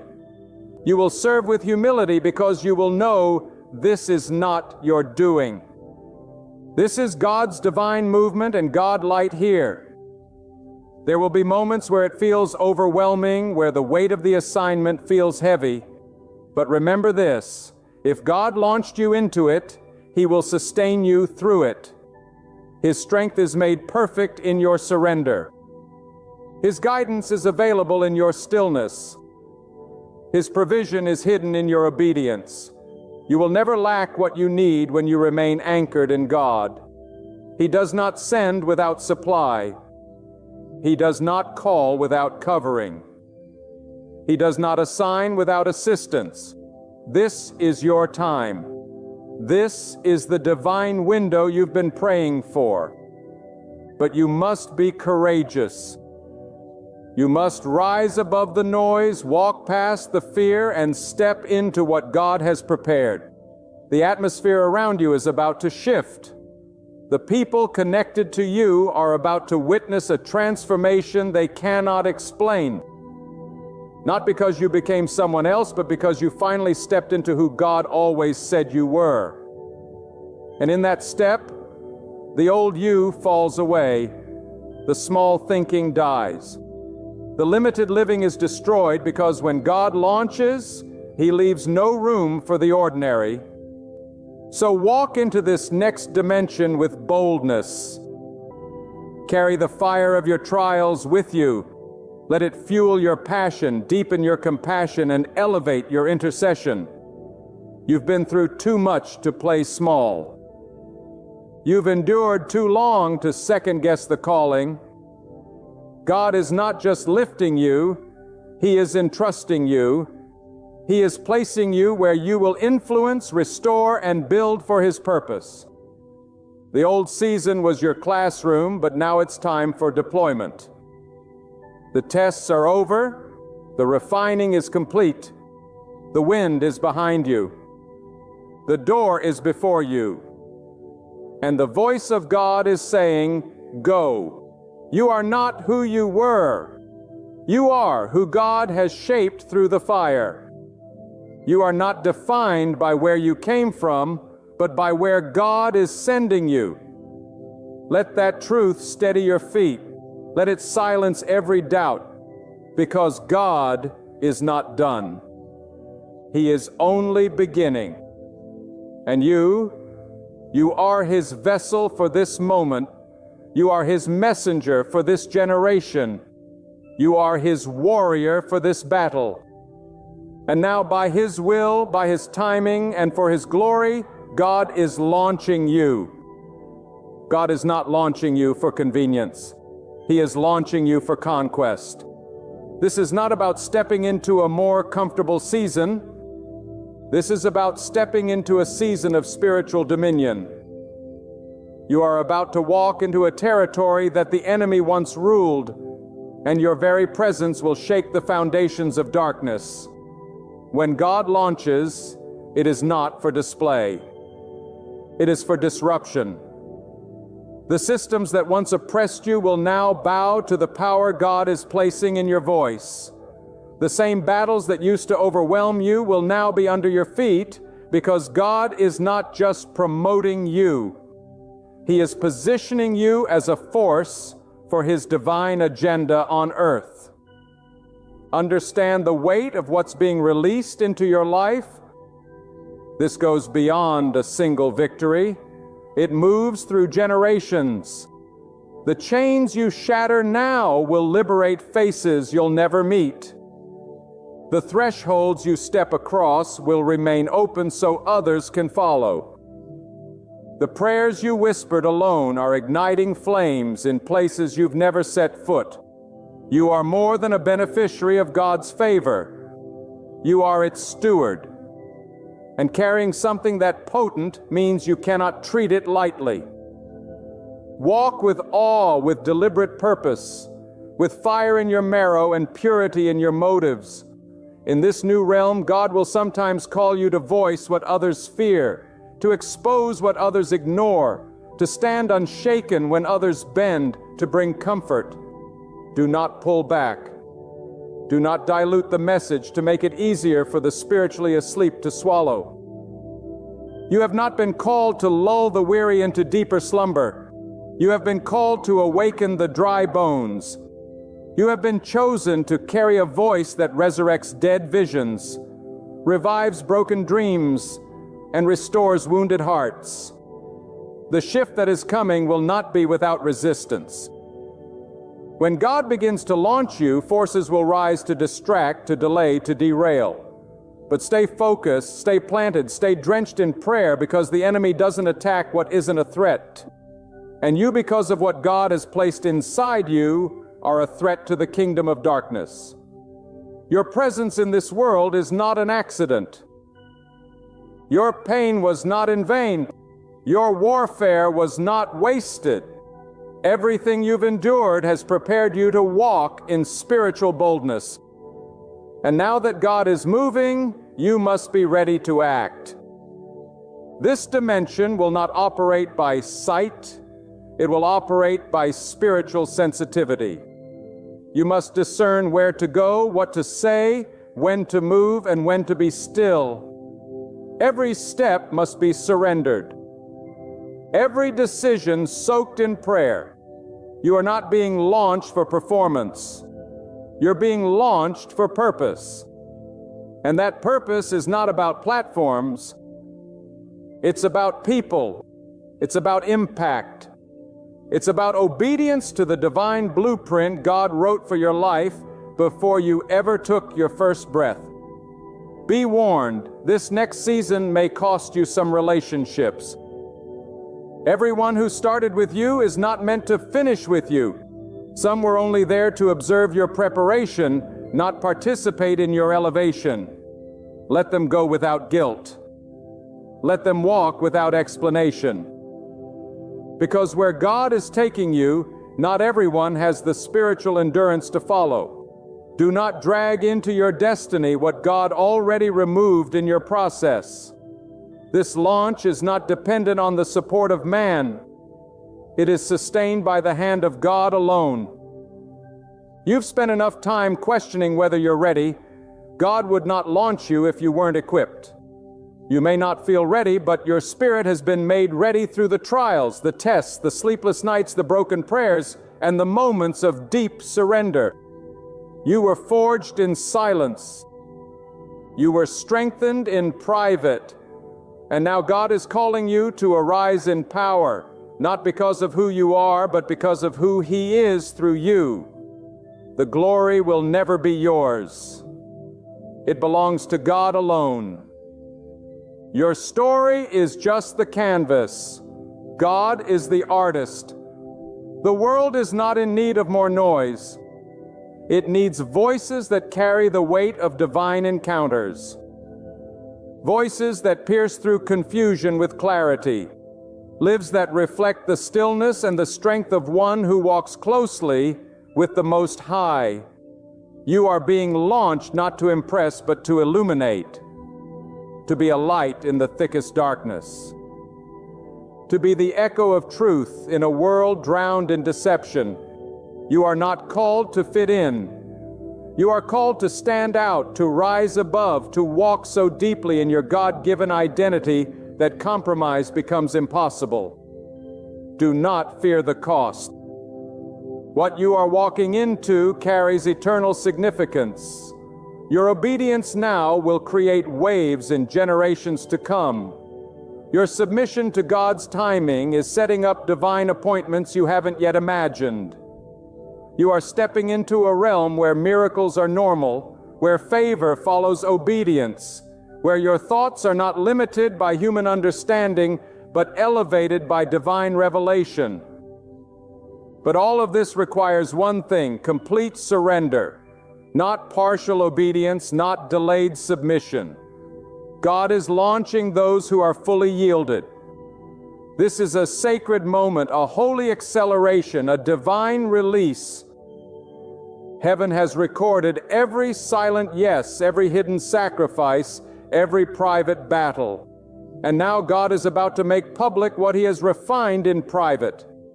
But this visibility is not for vanity. It is for victory, for others to see what it looks like when a life is laid down for God completely. You are not just going to be noticed. You are going to be needed.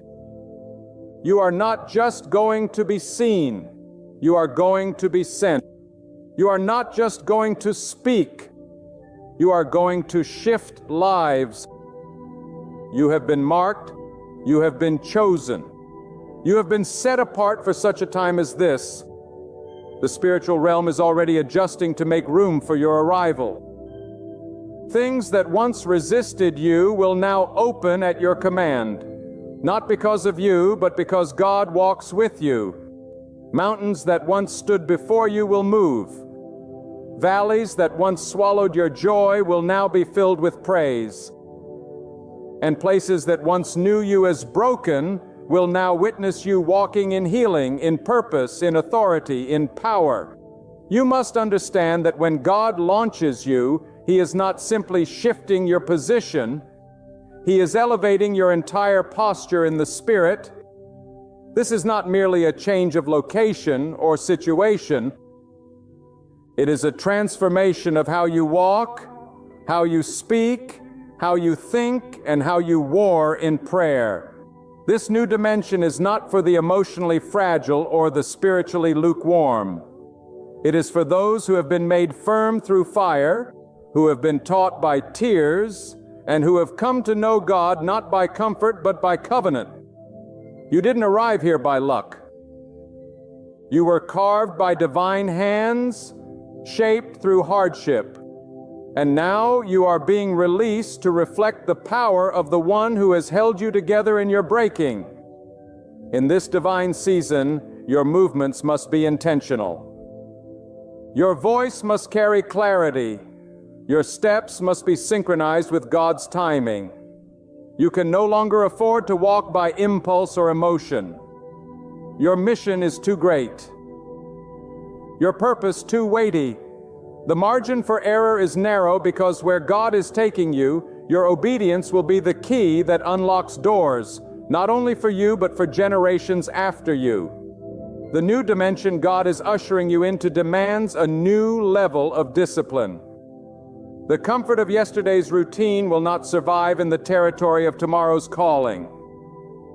The language of fear must be replaced with the language of faith.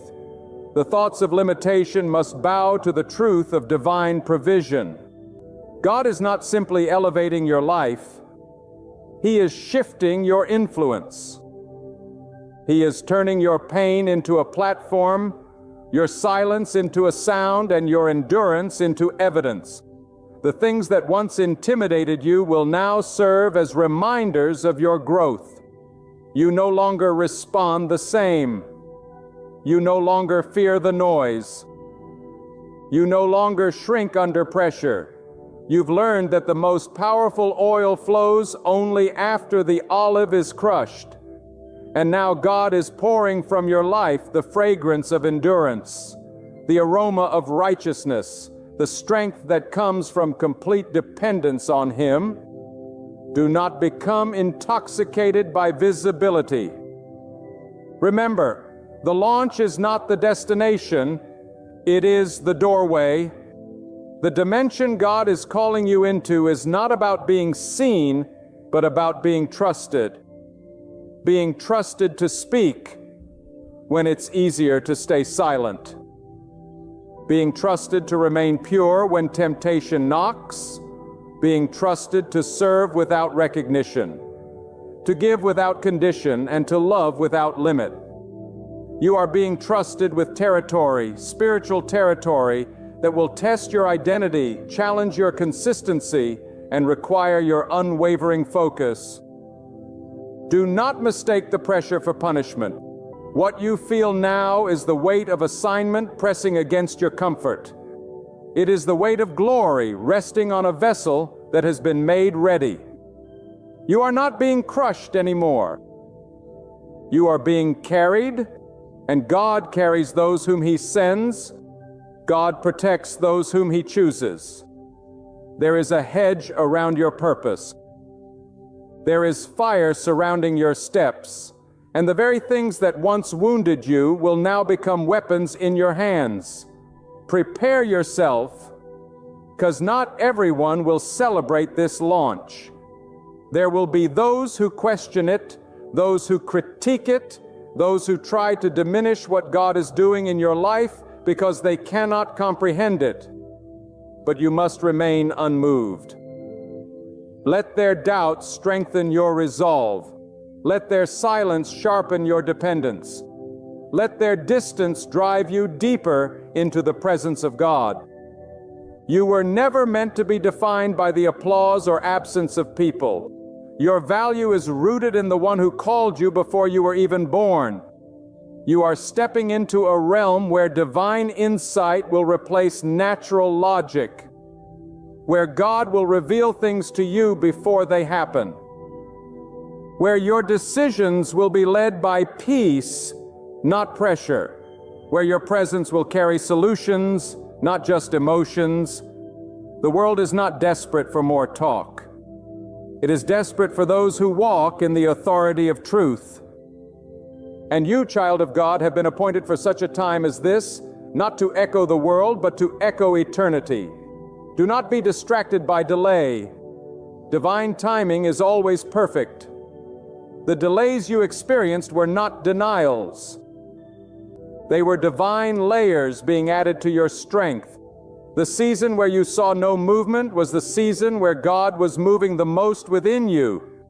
You thought nothing was happening, but deep in the soil of your surrender, God was planting power. Now the roots have grown. The foundation has been tested, and what is about to spring forth will not be shallow or short-lived.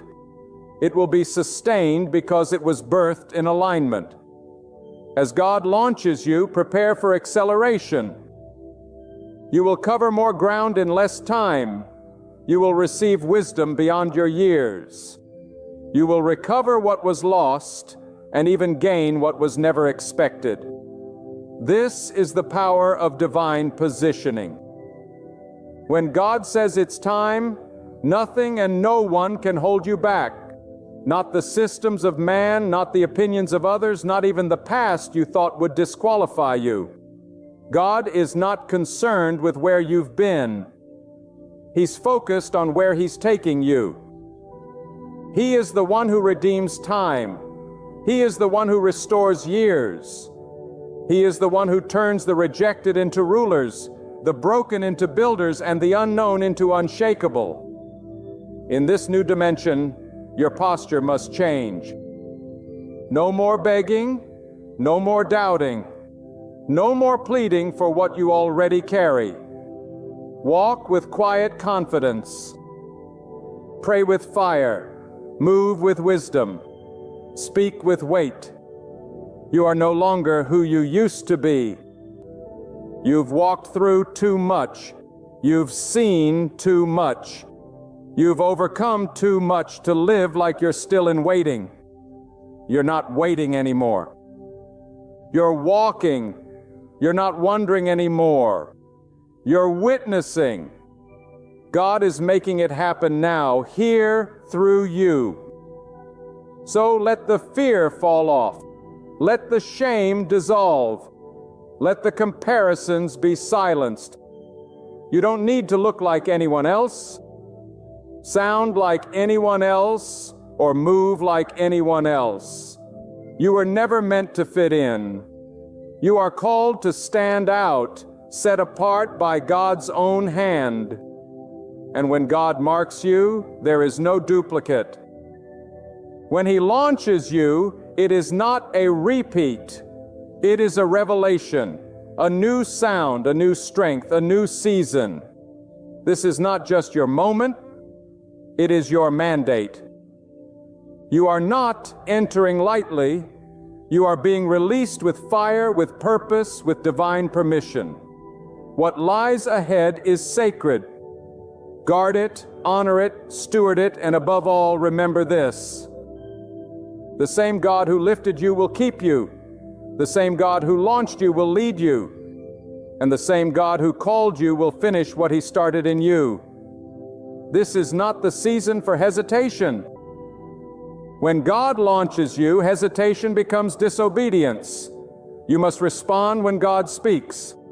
Even if the road ahead is uncertain, even if the steps are invisible, even if the cost is high, because delayed obedience is still disobedience. And what God is doing in this new dimension will require a sharpened spirit, a quickened heart, and a posture of immediate surrender. The time for questioning is over. The time for second guessing is over. Now is the time to move with divine precision, to act with spiritual urgency, to step forward without apology and without fear. The moment you begin to walk in what God has ordained for you, resistance will increase. Not because you're doing something wrong, but because you're doing something right. The forces that once tolerated you will begin to tremble at your presence. The enemy doesn't war against the complacent. He wars against the obedient. He targets those who carry fire, those who carry purpose, those who are dangerous to darkness. But what he doesn't realize is that your foundation is no longer built on emotion. It is built on revelation. You are no longer driven by what you feel. You are anchored by what you know. And what you know is that God has called you. God has prepared you. And now God is launching you. You are stepping into territory where comfort cannot follow. In this new dimension, sacrifice becomes your offering. Praise becomes your weapon. Stillness becomes your strength. This is not the realm of religious ritual. This is the realm of spiritual reality. A reality where every step you take is guided by divine insight. A reality where you don't just survive, you command. You legislate in the Spirit. You shift atmospheres. You speak with weight, and your words release freedom. you declare with boldness and chains begin to break. Not because of your eloquence, but because of the authority that flows from your alignment with God. People may not understand this version of you. They knew you in the wilderness. They knew you in the valley. But now, as you rise, some will try to reduce you to who you used to be. Let them talk. Let them wonder. You do not owe explanations for a move of God. The fruit of obedience will speak louder than any defense. The favor on your life will be the confirmation. You won't need to promote yourself. You won't need to push open any doors. When God launches you, the doors swing open by themselves. Not because of who you are, but because of who sent you. Because in you, this launch is not meant to inflate your name. It's meant to magnify God's plan. Your influence is not the prize. It's the platform for impact. And with that platform comes responsibility. Responsibility to remain holy when the crowd cheers. To remain humble when the spotlight shines. To remain hidden in the secret place, even when your name is on the lips of many. Because the higher God lifts you, the deeper you must go with Him. Elevation in the Spirit is sustained not by popularity, but by prayer. Not by performance, but by purity. Not by charisma, but by consistency in the presence of God. There will be moments in this new dimension where you will feel the pressure to compromise, pressure to dilute the message, pressure to soften your voice to accommodate the comfortable. But remember, God did not launch you to entertain. He launched you to awaken. You are not here to echo culture. You are here to establish the standard of truth. You are not called to blend in. You are called to stand up, to speak when it's not popular, to confront what is corrupt, to walk with integrity in a world that celebrates deception. This is the assignment. This is the burden, and this is the blessing. God does not launch the distracted, and He launches the devoted. He does not elevate those who seek applause. He elevates those who seek Him. And if your eyes remain fixed on Him, there is no height too great, no calling too weighty, no battle too fierce. God will give you grace for the assignment, strength for the warfare, peace for the journey, and wisdom for every step. You will not be led by fear. You will be led by fire, a fire that cannot be quenched, a fire that was birthed in nights of agony, long hours of prayer, and a heart that refused to give up even when it was breaking. The Lord doesn't dare just touch it. He lets it. You are not just crossing into a new season. You are stepping into divine timing. Everything that felt delayed, every door that didn't open, every relationship that ended, every path that closed, it was all orchestrated by God. He was not withholding from you. He was preparing you.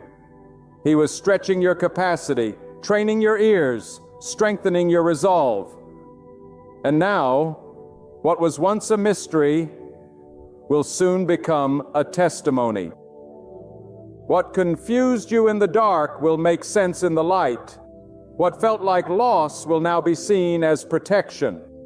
You are being led, not left. You are being chosen, not overlooked. You are being elevated not by men, but by the Most High. And hear this clearly.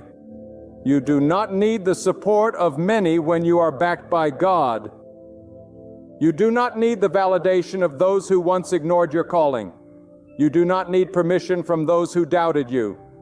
God has already declared it. The command has already been spoken in the heavens. The launch has already been activated in the Spirit. Now it's time for your steps to match your revelation.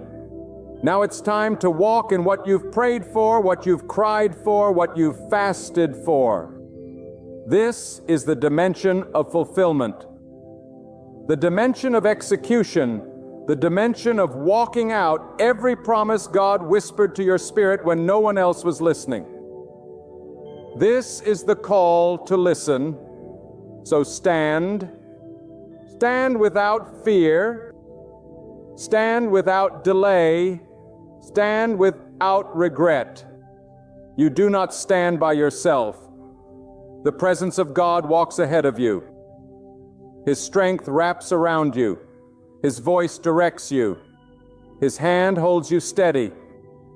This is the moment of spiritual growth, of living with unwavering purpose, of speaking truth with focus, of keeping silent when it's wise, and roaring with authority when it's commanded. You are not simply invited, you are set apart.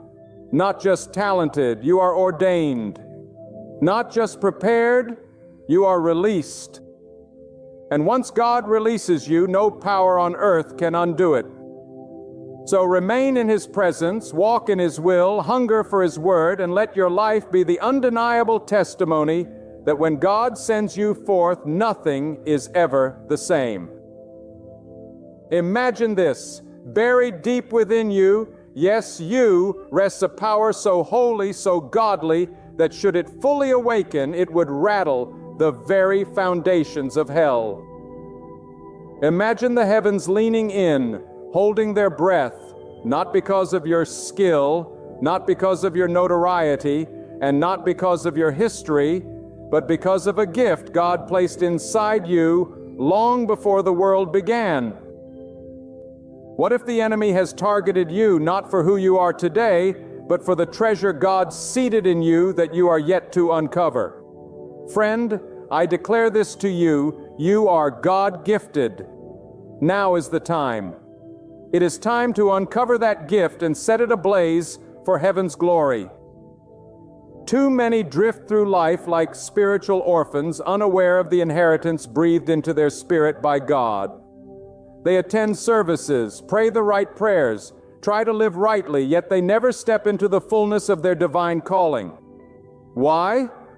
Because they have never found their spiritual gift. And without your spiritual gift, you will never experience the depth of joy, power, and purpose you were created to walk in. Let me take you to a time long before your birth. Picture this.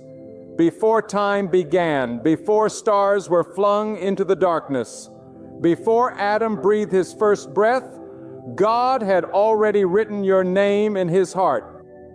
Ephesians 1:4 says He chose us in Him before the foundation of the world. You were chosen on purpose for a purpose. And when God formed you in your mother's womb, He didn't send you to earth empty-handed.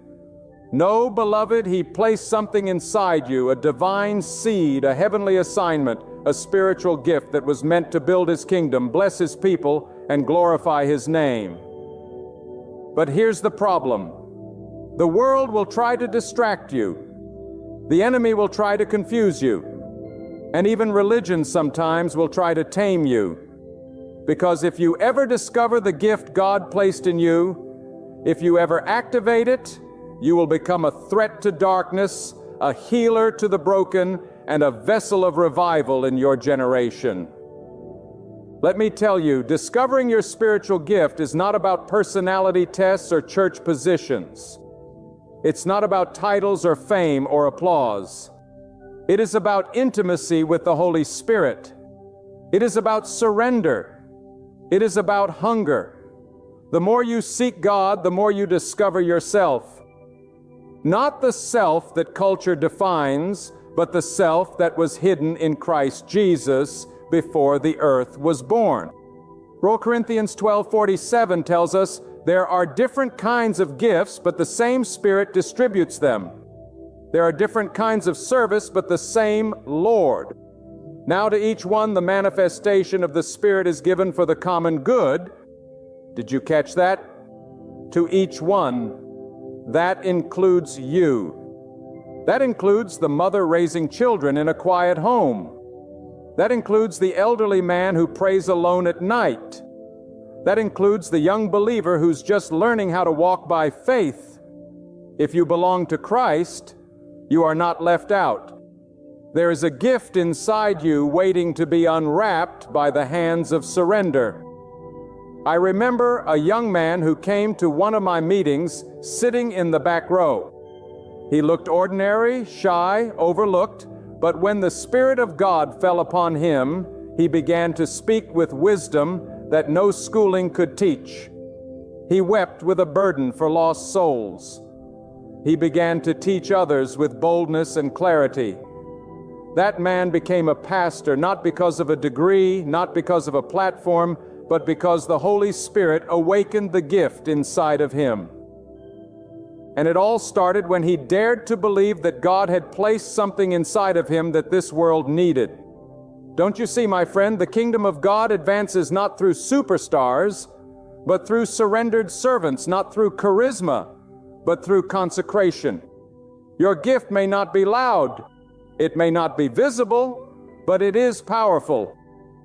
Romans 12 speaks of gifts like prophecy, teaching, encouragement, giving, leadership, mercy. Every one of these is sacred. Every one of these is necessary. Every one of these reflects a facet of God's heart. Maybe your gift is to encourage. Then your words can pull people back from the edge of despair. Maybe your gift is mercy. Then your compassion can melt hearts and reveal the tenderness of God. Maybe your gift is leadership. Then your vision can guide the lost into purpose and order. Maybe your gift is intercession. Then your prayers can shake nations and break chains in the spiritual realm. Never despise your gift. Never compare it. It is divine. It is appointed, and it is dangerous to the enemy. But you cannot use what you do not know, and you cannot know what you do not seek. So how do you find your gift? Start by seeking the giver. Spend time in his presence. Shut out the noise. Silence the distractions. Get on your knees and cry out, God, reveal in me what you've placed in me. James 1:5 declares, if any of you lacks wisdom, let him ask of God, and it will be given to him. If you want to know your gift, you must go to the throne of the one who gave it. Your spiritual gift is not found in your feelings. It is found in the fire of his presence.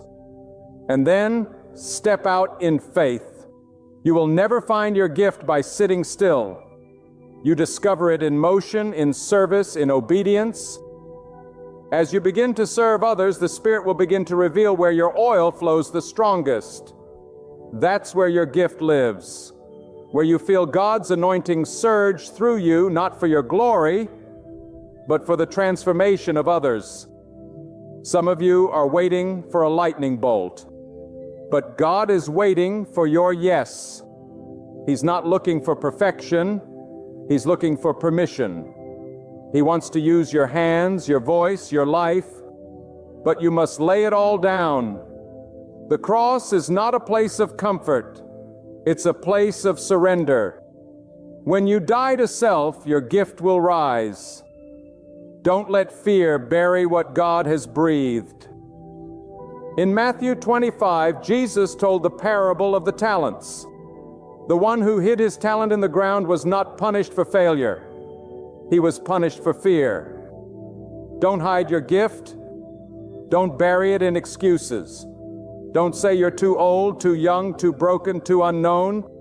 God knew all of that when He called you, and He called you anyway. The same Spirit that raised Christ from the dead lives in you. That Spirit doesn't come empty-handed. He brings gifts. Gifts of power, of revelation, of service, of faith. 1 Peter 4:10 says, each of you should use whatever gift you have received to serve others as faithful stewards of God's grace. That's what your gift is, a delivery system for God's grace. You are not the source, you are the vessel. And oh, how the world needs your gift right now. The darkness is thick, confusion is rampant, hearts are broken, homes are divided, churches are sleeping. But the Spirit is stirring a generation to awaken to their gifts, not to entertain, but to transform, not to build personal kingdoms, but to bring the glory of God's kingdom down into the dust of this earth. You were not saved just to be saved. You were saved to be sent. You were gifted not to be admired, but to be used. Don't you know that the enemy trembles when you find your gift? Because a believer operating in their God-given gift is unstoppable.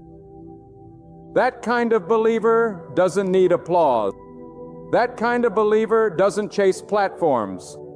That kind of believer walks into hospitals, prisons, workplaces, and schools with a heavenly assignment burning in their bones.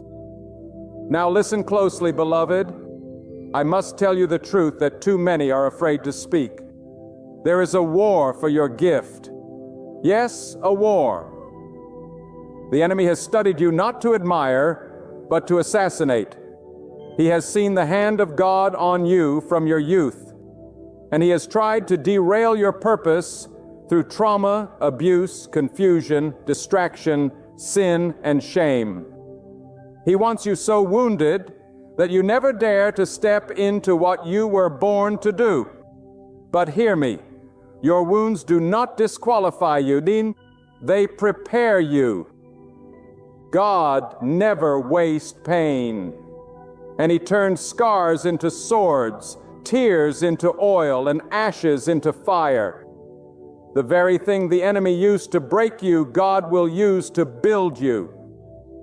You ask, how can God use someone like me? But I ask you, how can he not? When God anointed Moses, he stuttered. When he called David, he was tending sheep.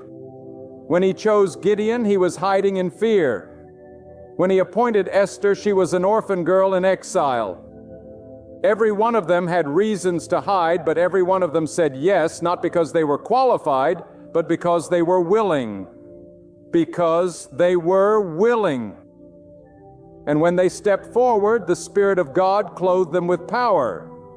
And history was never the same. I feel the Spirit of the Lord stirring even now as I speak. Some of you feel your heart pounding. That's not emotion. That's divine conviction. The Spirit is awakening something within you. You thought it was too late. You thought you missed your moment.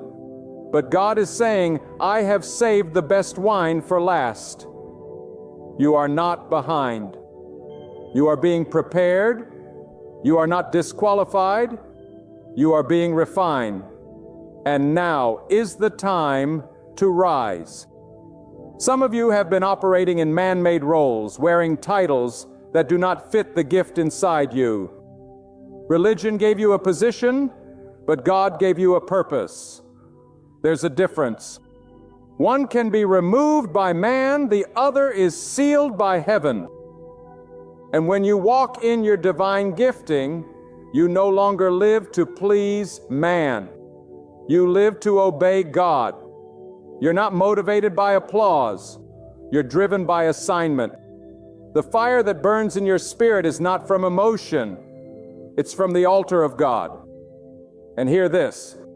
When God gives you a gift, he does not change his mind. Romans 11:29 declares the gifts and the calling of God are irrevocable. That means no failure can cancel it. No mistake can remove it. No demon in hell can revoke it. What God has placed inside you is sealed by his Spirit and will outlive your past, outlast your enemies, and overcome your limitations. The only one who can bear your gift is you through fear, complacency, and doubt. You must understand that your gift is not about you. It's not for your glory. It's for God's glory. Your gift is how heaven touches earth through you. Your gift is how light enters darkness. Your gift is how broken hearts find healing. Your gift is how the gospel becomes flesh and blood in the lives of others. If you do not use your gift, somebody else's miracle might be delayed, Somebody else's deliverance might be postponed. Somebody else's breakthrough might be held back. That's how serious this is. Think of the boy with the 5 loaves and 2 fish. He didn't have much, but he gave what he had. And in the hands of Jesus, his small gift fed thousands. Don't despise the size of your gift. Don't look down on it because it doesn't look like someone else's. Give it to God. He will multiply it. He will breathe on it. He will use it to feed a multitude. It's not about the measure of the gift. It's about the master who uses it. And beware, there will be resistance. The moment you begin to move in your gift, hell will notice. The enemy will whisper lies. You're not ready. You're too broken. No one will listen to you. But you silence the voice of the accuser with the truth of Scripture. Say what God says about you. Say, I am God's workmanship, created in Christ Jesus for good works. Ephesians 2:10. Say, greater is he who is in me than he who is in the world. 1 John 4:4. Say, I can do all things through Christ who strengthens me. Philippians 4:13. Don't fight with your feelings. Fight with the Word of God. And let me say this to every person who feels invisible. God sees you. The world may overlook you. The church may forget your name, but the Spirit of God knows exactly where you are, and He is calling you deeper. In the secret place, He is forming your gift. In the quiet place, He is sharpening your sword. In the hidden place, He is anointing your head with oil. And when the time comes, He will raise you up, not for fame, but for impact. Not for your comfort, but for His kingdom. Do not despise the process. Every great gift is refined through fire. Joseph had to go through the pit before the palace. Elijah had to hide by the brook before he called down fire from heaven. Paul had to be blinded before he became the apostle to the nations. The fire does not destroy your gift. It awakens it. It purifies it. It prepares it. So if you're walking through a hard season, rejoice. God is making room in your life for a greater anointing. And when your gift begins to flow, guard it, protect it, cover it in prayer. The anointing attracts warfare. The moment you start walking in your assignment, you become a target. But don't retreat. Don't run. Don't hide. Put on the armor of God. Stay rooted in the Word. Surround yourself with other Spirit-filled believers who will fan your flame and call you higher. And don't let pride creep in. Your gift is not your identity. Your gift is not your value. Your gift is not your righteousness. Your identity is in Christ. Your value is in the cross. Your righteousness is in the blood. The gift is powerful, but it is a tool. It is a weapon. It is a doorway to serve others and reveal Jesus to the world. Some of you need to forgive yourself for the times you misused your gift. You prophesied out of pride. You served for applause. You spoke when you should have prayed. But God is merciful. He restores. He redeems. He refines us. If you return to Him with a humble heart, He will anoint you afresh. He will breathe on your gift again.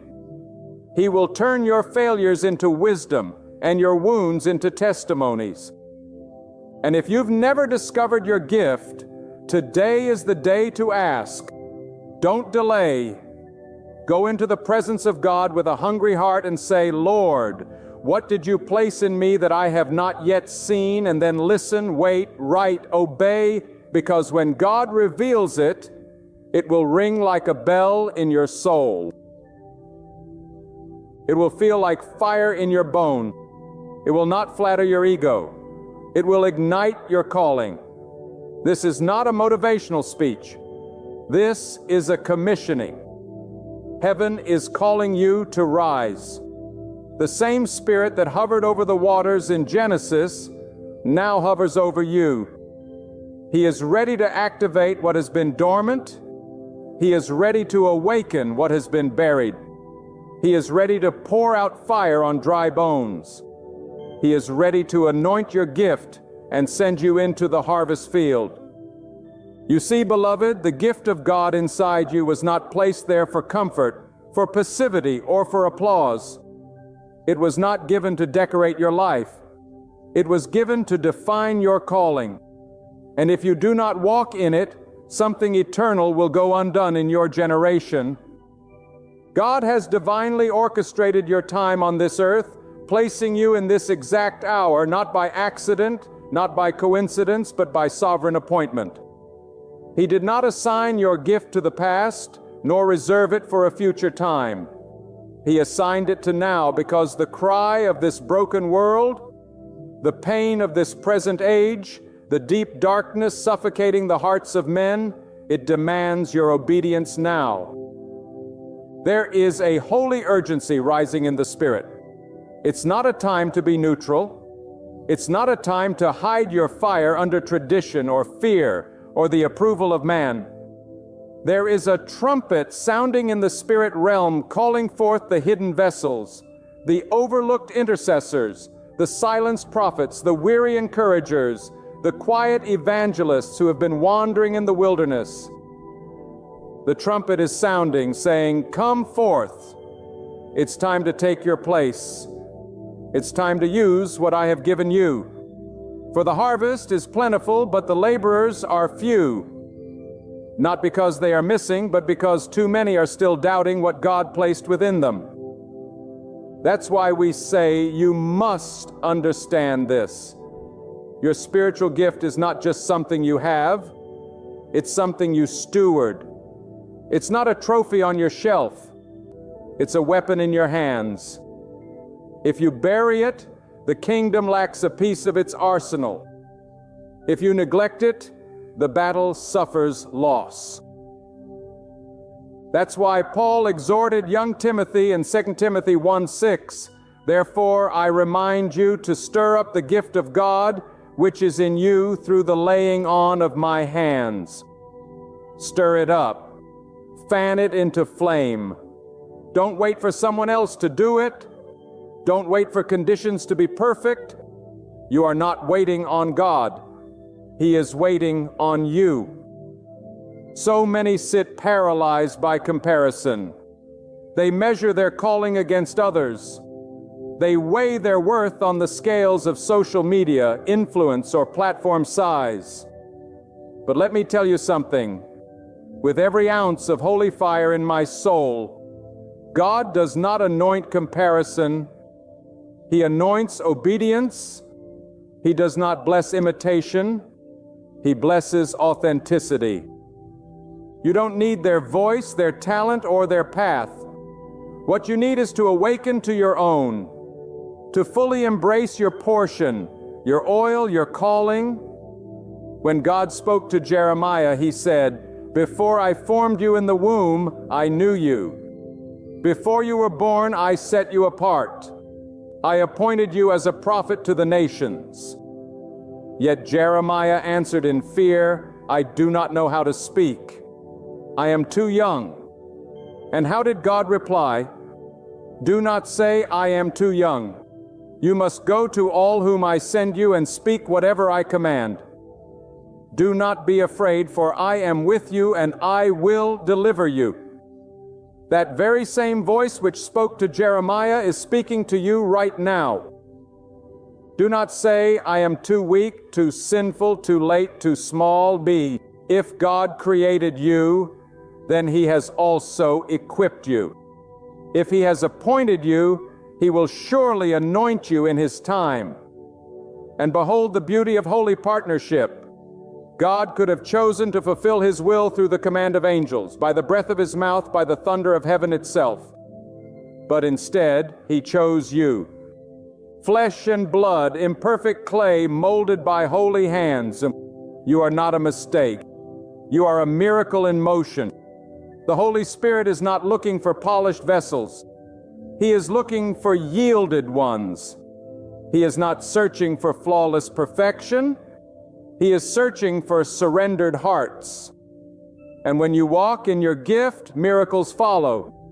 Yes, miracle, because the spiritual gift is not merely natural, it is supernatural. It flows not from your intellect, but from God's Spirit. When Peter walked in his gift, thousands were saved with a single sermon. When Paul moved in his anointing, demons fled, churches were birthed, and the gospel spread like wildfire. When Tabitha used her gift of compassion and sewing, the community wept when she died and rejoiced when God raised her back to life. Her ministry wasn't on a stage. It was through a needle and thread, but it was anointed. It was powerful. It was kingdom. Let me declare this to every mother raising children in silence. Your gift of nurture is prophetic. To the counselor who listens more than they speak, your gift of wisdom breaks chains.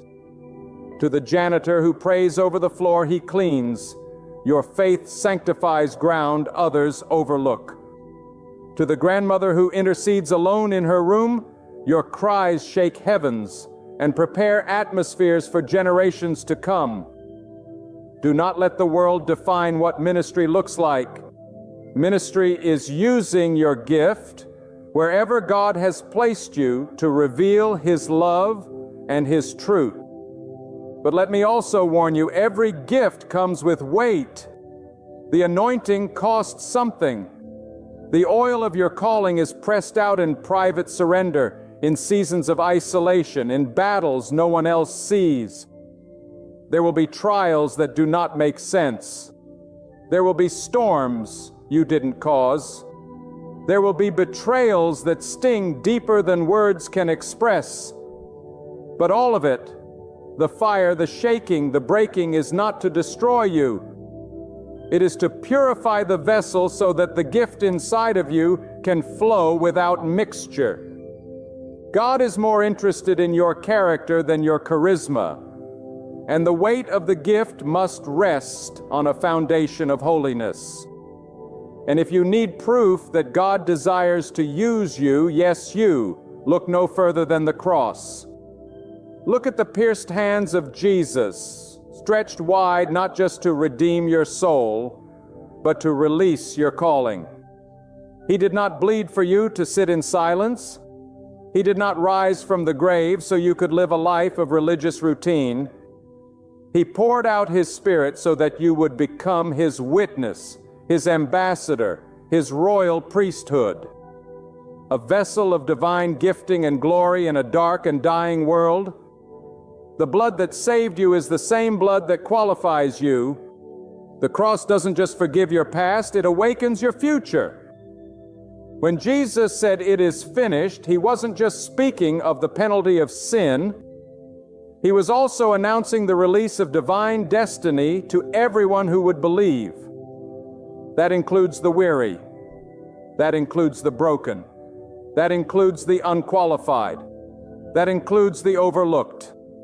There is no one beyond the reach of redemption, and there is nothing about your story that disqualifies you from your spiritual assignment.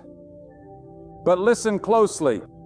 To use your spiritual gift, you must come out of hiding. Adam hid among the trees when he sinned. Elijah hid in the cave when he feared Jezebel. Jonah ran and hid on a ship going in the wrong direction. But every time God came calling, "Adam, where are you? Elijah, what are you doing here? Jonah, arise and go." God always comes for the gifted, because the gift you carry is not about you. It's about souls. It's about the people who are bound waiting to be set free by the touch of God through your obedience. I tell you now with trembling in my soul, your gift is the answer to someone's prayer. Your obedience is the bridge to someone's healing. Your surrender is the key to someone else's deliverance. God did not give you that gift to make you feel important. He gave you that gift to build His body. 1 Corinthians 12 says, we are one body, but many members. Each one has a part, each one is necessary. You are not just nice to have, you are needed. If you don't function in your gift, the body of Christ suffers lack. And don't think for a moment that your gift is limited to the four walls of the church. Some of you have gifts meant for the marketplace, for media, for education, for the arts, for politics, for business. The kingdom of God is not confined to a building. It is not defined by pews and pulpits. It is everywhere. The King rules, and He is raising up sons and daughters with fire in their bones to carry the gospel into every corner of society. Not just by preaching, but by being the message, by walking in wisdom, by leading with justice, by creating with excellence, by shining with integrity. That is your ministry. That is your platform. That is your assignment. The Spirit of the Lord is searching for those who will say yes to this higher call. Not a call to be famous, but a call to be faithful. Not a call to be comfortable, but a call to be crucified. The crucified life is the only soil where the true gift of God can grow, because the flesh will always try to hijack the gift for its own glory. Pride will try to take the throne. But when your heart is nailed to the cross and your soul cries, "Not my will, but yours be done," then and only then will your gift operate with holy fire. You must get this deep into your spirit. The gift of God is not earned, but it is stewarded. It is maintained through intimacy. It is sharpened through discipline. It is refined through humility. And it is fueled by love. If you try to use your gift without love, you are just a clanging cymbal. If you preach without love, serve without love, prophesy without love, it is all noise. Love is not just the motivation, it is the very power that flows through the gift. And love will lead you into the uncomfortable. Love will stretch you to lay hands on the sick when no one else will. Love will call you to speak truth when everyone else stays silent. Love will send you to wash feet, to pray through the night, to carry burdens not your own, because you realize the gift in you was never about your elevation, but about someone else's salvation. I feel the Spirit impressing this deeply. Your gift is a holy trust. It is not something to hoard. It is something to pour out. When the woman with the alabaster jar broke it at Jesus' feet, the fragrance filled the room. It was costly. It was extravagant, and some criticized her. But Jesus said, "She has done a beautiful thing to me."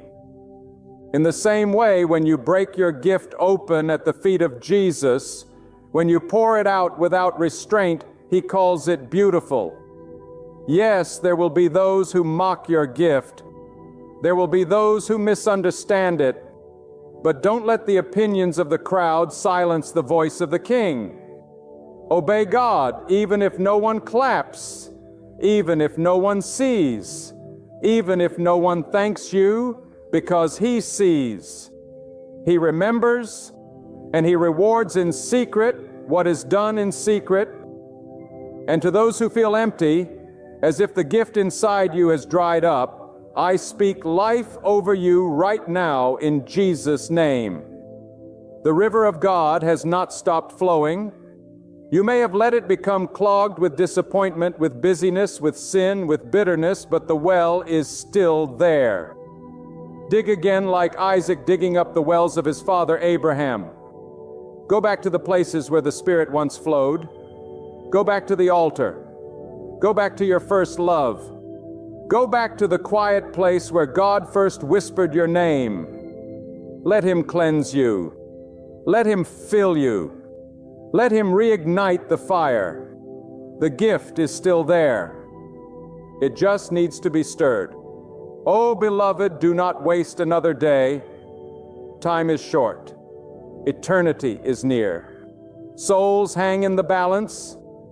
This is the hour to rise in holy boldness, in spirit-filled clarity, in relentless obedience. Let your gift be your weapon. Let your life be your sermon. Let your surrender be your legacy. And now I speak to the one who has sat in silence for far too long. You've heard sermons and you've sung songs. You've prayed prayers. But still something inside you feels untapped, unused, unknown. You've watched others walk in their calling while you remain unsure, uncertain, even unworthy. But I declare to you, under the authority of God's Word and the urgency of the Holy Spirit, it is time for you to arrive. Not tomorrow, not when life settles, not when you feel ready now. Because the kingdom is not built by those who feel ready. It is built by those who trust that God will meet them in their obedience. Hear this deep in your soul. God does not call the qualified. He qualifies the call. The calling comes first. The anointing comes next. You don't need to have all the answers before you begin. Abraham didn't. He left his homeland not knowing where he was going, but trusting the one who had called him. And because he moved in faith, he became the father of nations. If you wait for full clarity before you move, you will miss the miracle hidden in your obedience. The gifts of God are waiting to be activated not through emotion, but through surrender, not through striving, but through intimacy. You will not discover your gift by chasing after titles, platforms, or recognition. You will discover it when you go into your secret place. Close the door and say, Lord, whatever you've placed in me, use it. Even if it breaks me, even if it costs me, even if no one sees me, use it. And from that place, the anointing will begin to flow. Not because of your strength, but because of your weakness, surrendered at the feet of a holy God. And do not underestimate the gift just because it does not look like someone else's. In the kingdom of God, obedience is greater than visibility. Some of the greatest gifts are quiet, hidden like roots beneath the surface. They are the unseen strength that holds up the visible tree. The gift of intercession, the gift of discernment, the gift of hospitality, the gift of serving. They may never be praised on a stage, but in heaven they ring like thunder. Jesus said, "The greatest among you will be your servant." And when you serve through your gift, you become great in the eyes of the only one who matters. Don't wait until you feel brave. Courage is not the absence of fear. It is obedience in the face of fear. Gideon was hiding in a wine press when the angel called him mighty warrior. He didn't feel mighty. He didn't look mighty. But God saw beyond his hesitation and into the destiny buried deep inside him. And when Gideon finally obeyed, though he was vastly outnumbered, God used him to deliver an entire nation. Why? Because your gift, activated by faith, will always be stronger than the opposition coming against you. But be warned, your gift will be tested, not to break you, but to strengthen you. God is not just after public performance. He is after private purification. The giver of the gift is also the refiner of the vessel.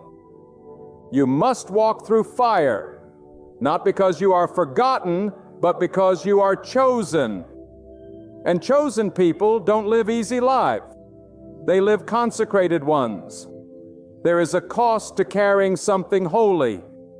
There is a cost to wielding something eternal. And that cost is your will, your pride, your comfort, and your control.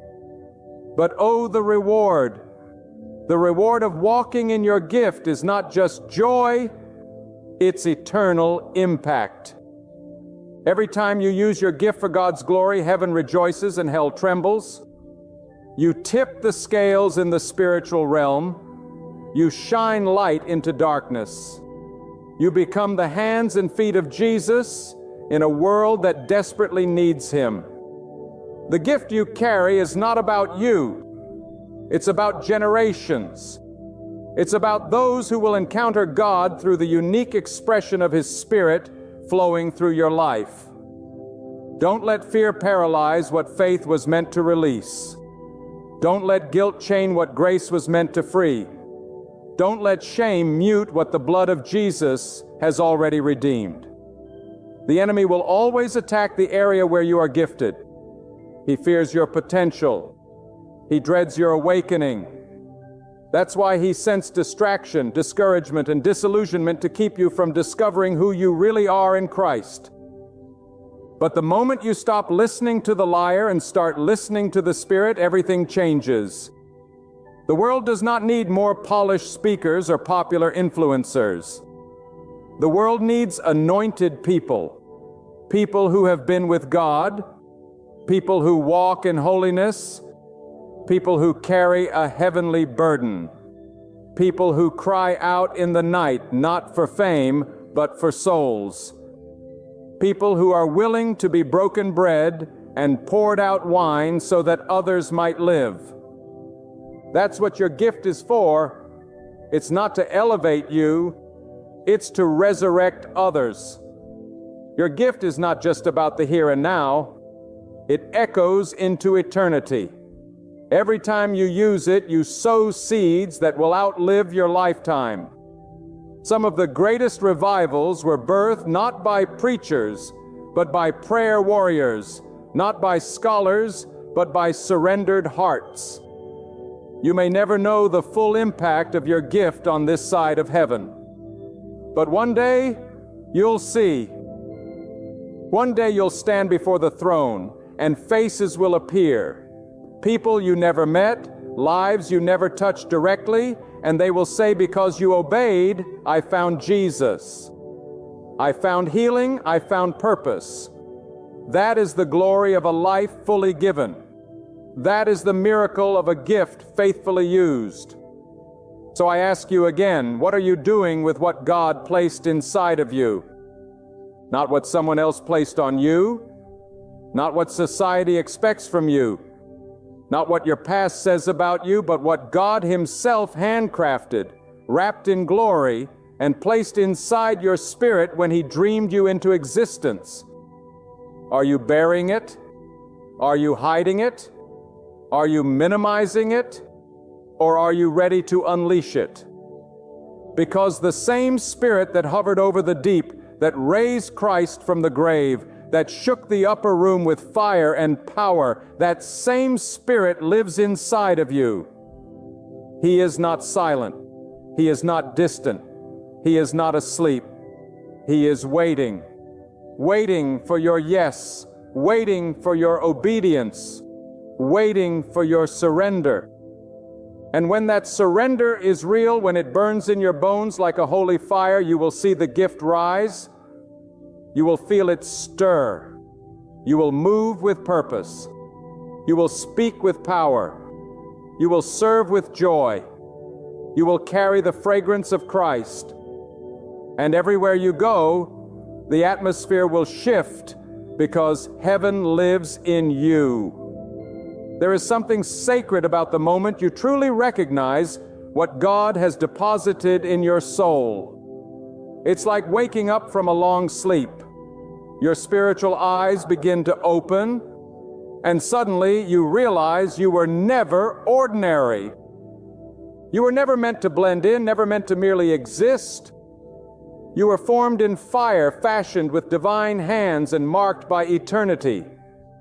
That breath in your lungs, it carries the weight of destiny.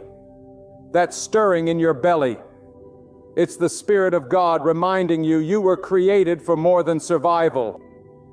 You were created to shift atmospheres and break chains. But let me go deeper. There's a reason the devil has been after your identity. There's a reason you've been attacked since childhood.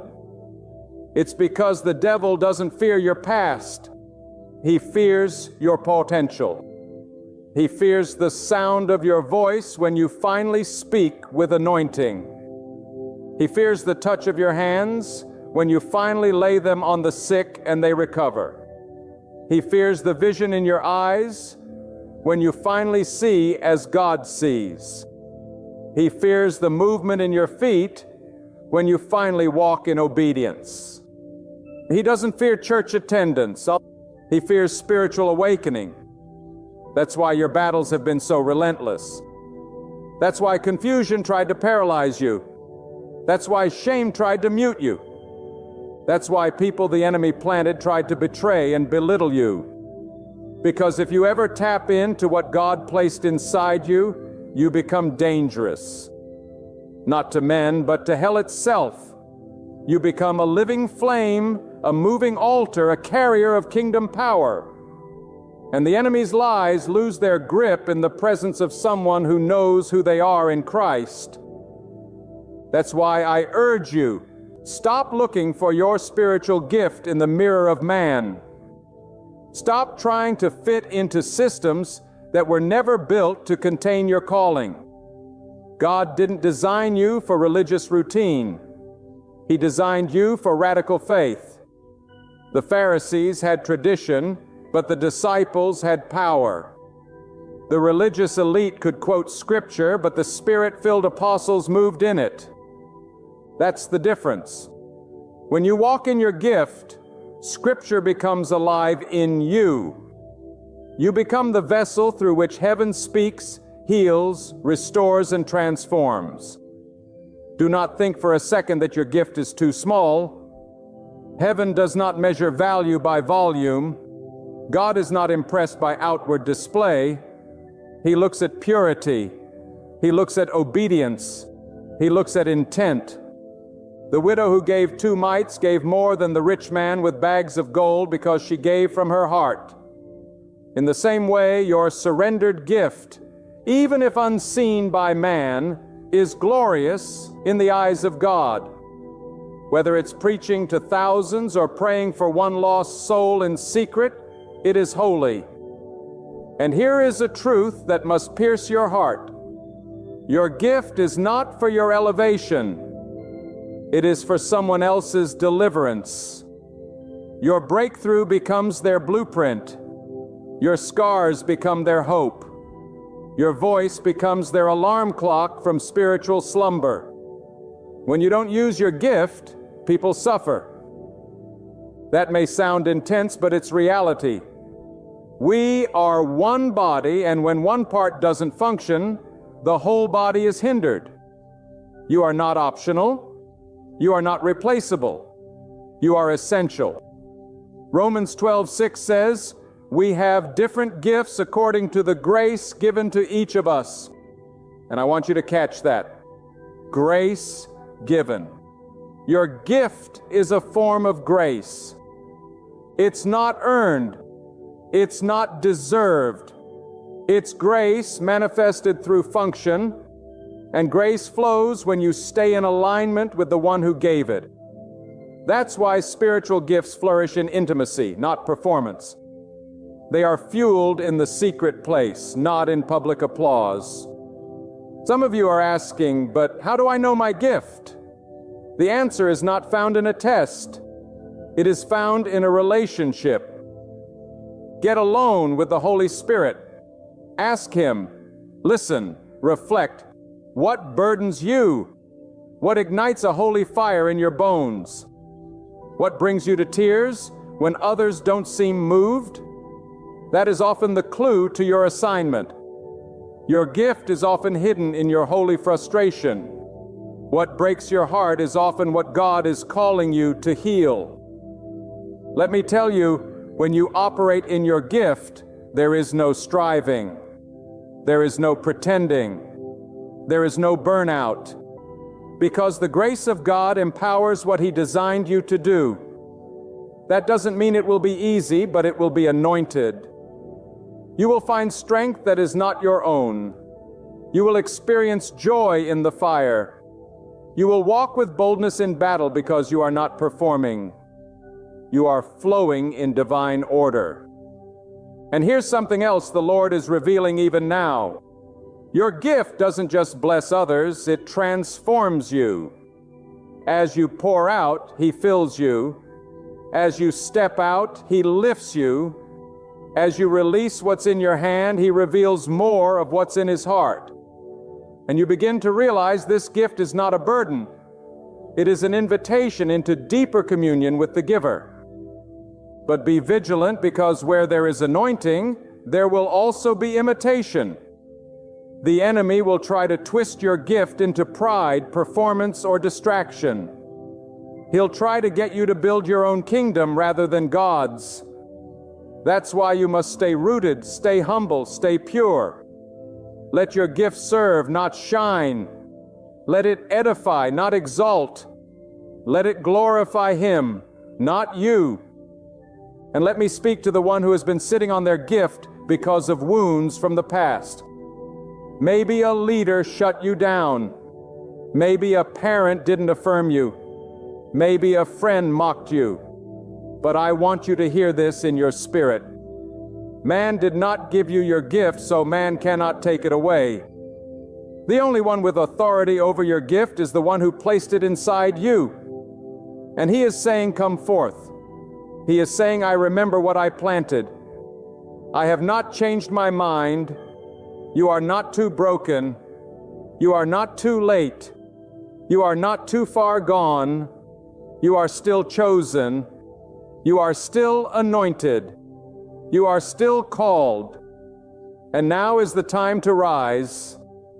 Yes, you will stumble. Yes, you will have moments of doubt. But the righteous fall 7 times and rise again. Don't you dare stay on the ground, dust off your gift. Lay it before the Lord and say, God, if you can still use me, here I am. And I promise you, He will answer, because He's not looking for perfection. He's looking for yes. So discover your gift, protect it, put it to work, and let it multiply, for there is a generation longing for what you carry. There is a famine of the Spirit in this land, and the bread is in your hands. You are the answer to someone's desperate midnight prayer. You are the hands and feet of Christ to a soul wandering through the dark. Do not let fear bury what faith was created to release. The hour is drawing late. The fields are ripe, and the Spirit of God is on the move. Will He find you faithful? Will He find you prepared? Will He find you ablaze with holy fire? Because this is more than just another message. This is a sending forth, a sacred moment, a summons from heaven.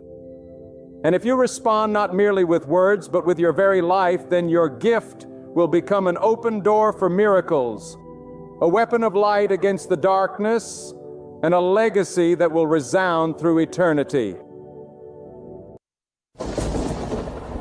My beloved brothers and sisters, every soul reaches a point where human effort simply collapses. You try to mend it, you struggle to fight it, you attempt to plan, to control, to solve it, yet nothing changes. The walls remain unmoved, the mountain refuses to shift. And in that moment, when your knees hit the ground and your tears stain the floor, when your strength runs out and your reasoning finally lets go, you stand in the most powerful place a person can ever be. The place of prayer, the place of trust, the place where God is not your last resort, but your only hope. And it is in that sacred surrender that God begins to work the impossible. You may be standing before something right now that feels too vast, too shattered, too far gone. Perhaps the doctor said it cannot be healed. Perhaps the weight of debt feels like an ocean you cannot cross. Perhaps the relationship is fractured beyond mending. Or your soul is so drained you no longer even know how to weep.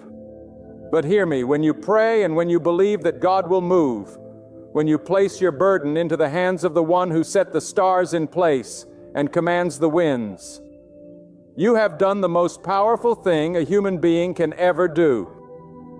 The world teaches you to hustle, to scheme, to manipulate your way through life.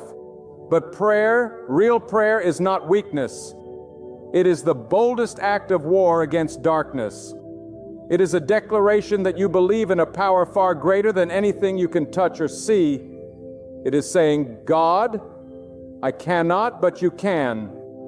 And that trust, that surrender is the soil where miracles begin to grow. Some of you have been praying for years and haven't seen an answer yet.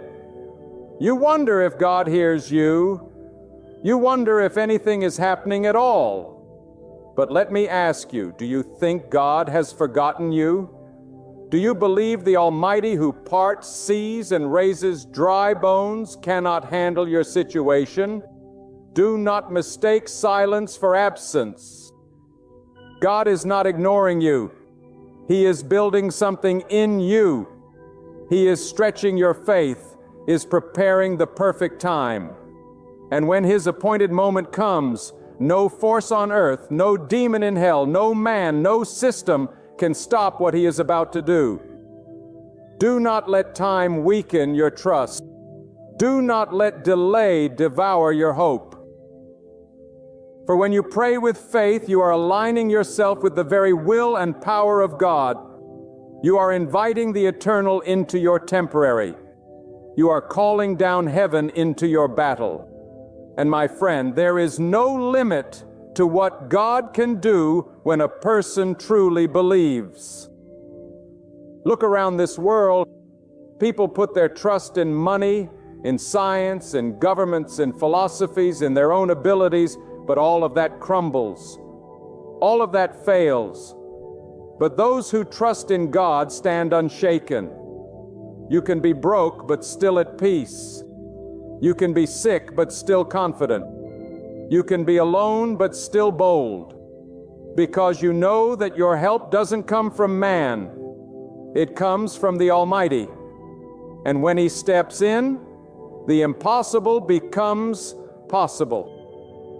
Prayer is not just word. It's not just rituals. It is communion with the one who breathes galaxies into existence. It is intimate access to the throne room of the King of all creation. And when you trust Him, when you come not as a beggar but as a believer, not doubting but expecting, God begins to move in ways you cannot imagine. He does not need permission from people to bless you. He does not need logic to make a way. He does not need your credentials or your connections. All He needs is your faith, that mustard seed trust that says, God, I believe you can do what no one else can. And God honors that kind of faith. He is drawn to it. He responds to it, not always in the way you expect, but always in the way that's best. Some of you have been told, it's too late. The enemy whispers, you'll never recover. You'll never get out. You'll never be free. But God says, I make rivers in the desert. I call things that are not as though they are. I open doors no man can shut.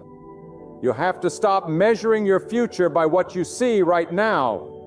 Stop letting your emotions dictate your faith. What you feel is not always what is real.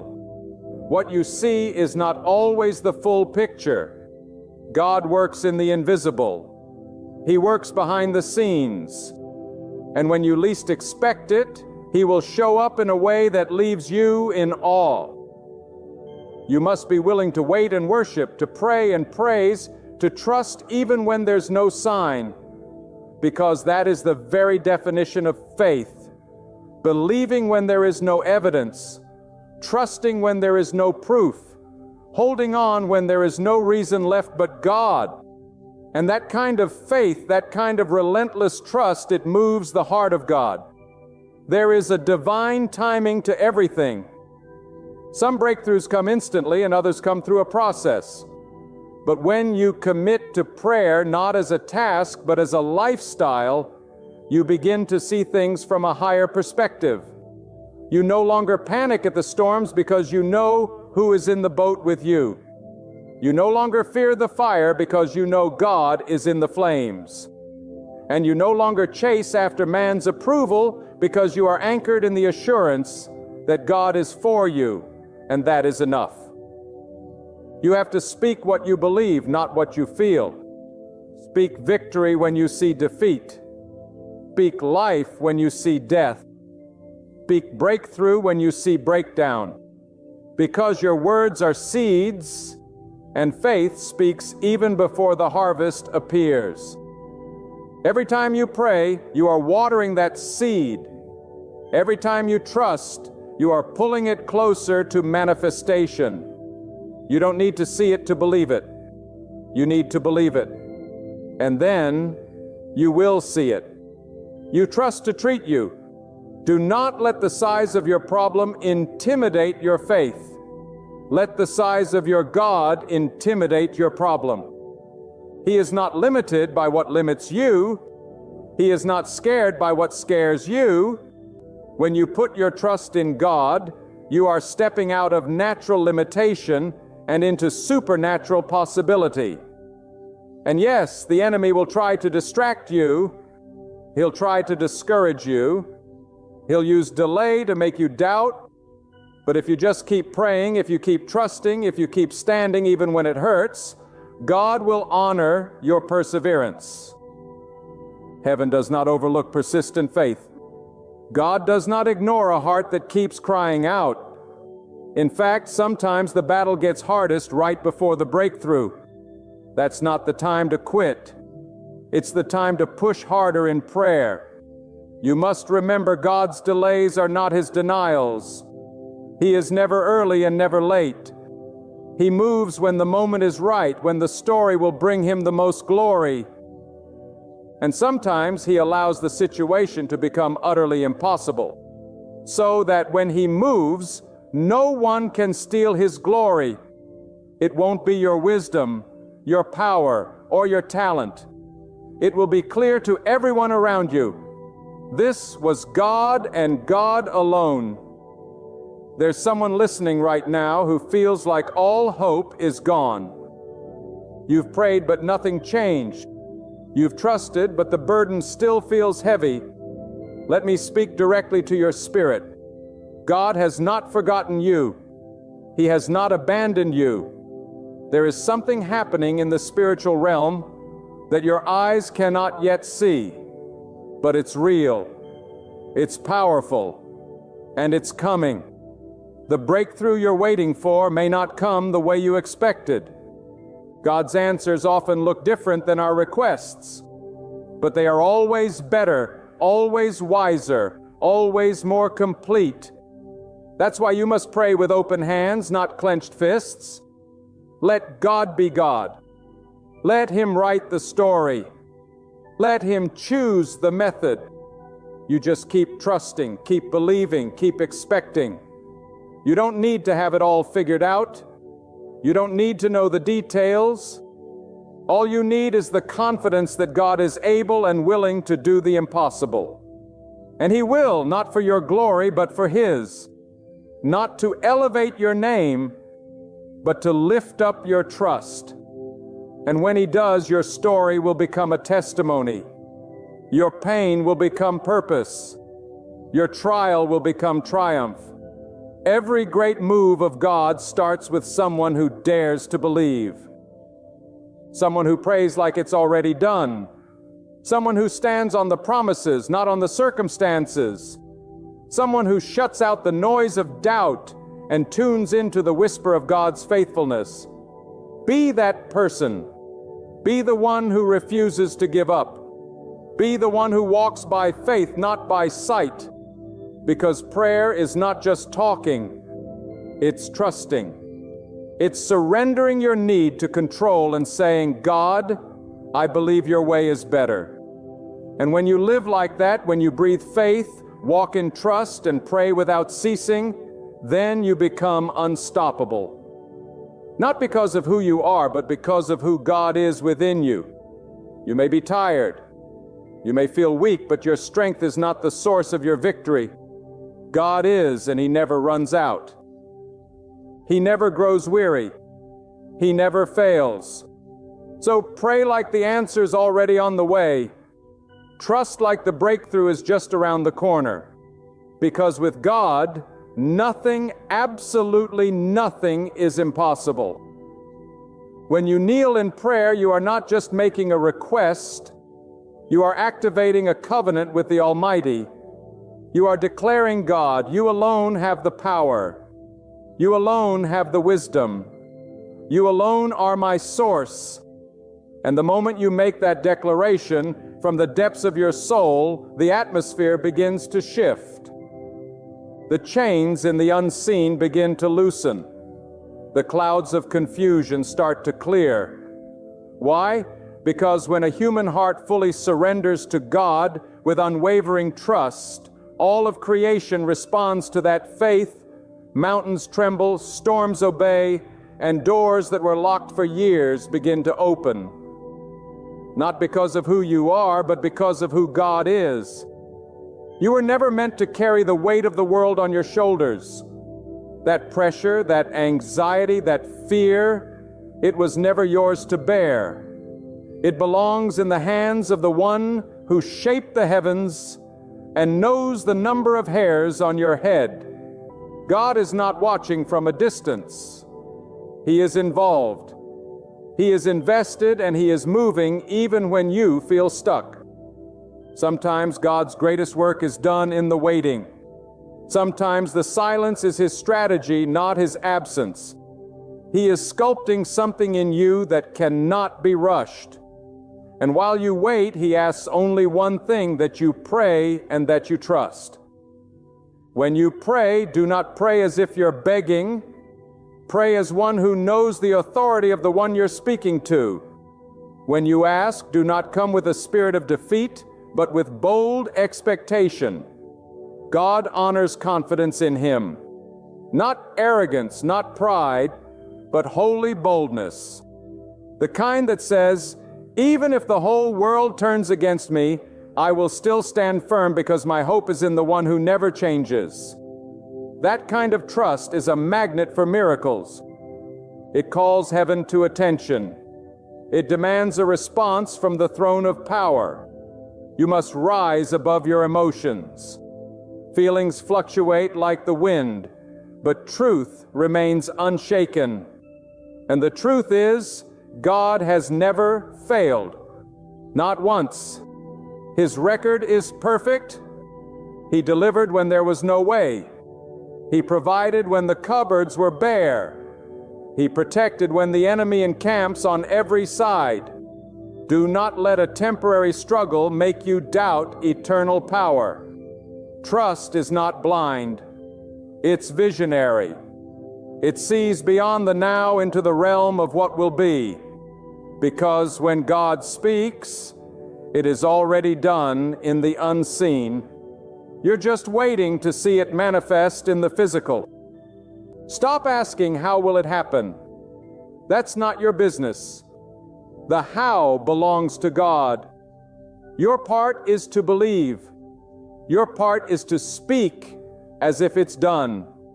To act as if the door is already open. To walk with the posture of someone who knows their breakthrough is inevitable. Faith isn't passive. It moves.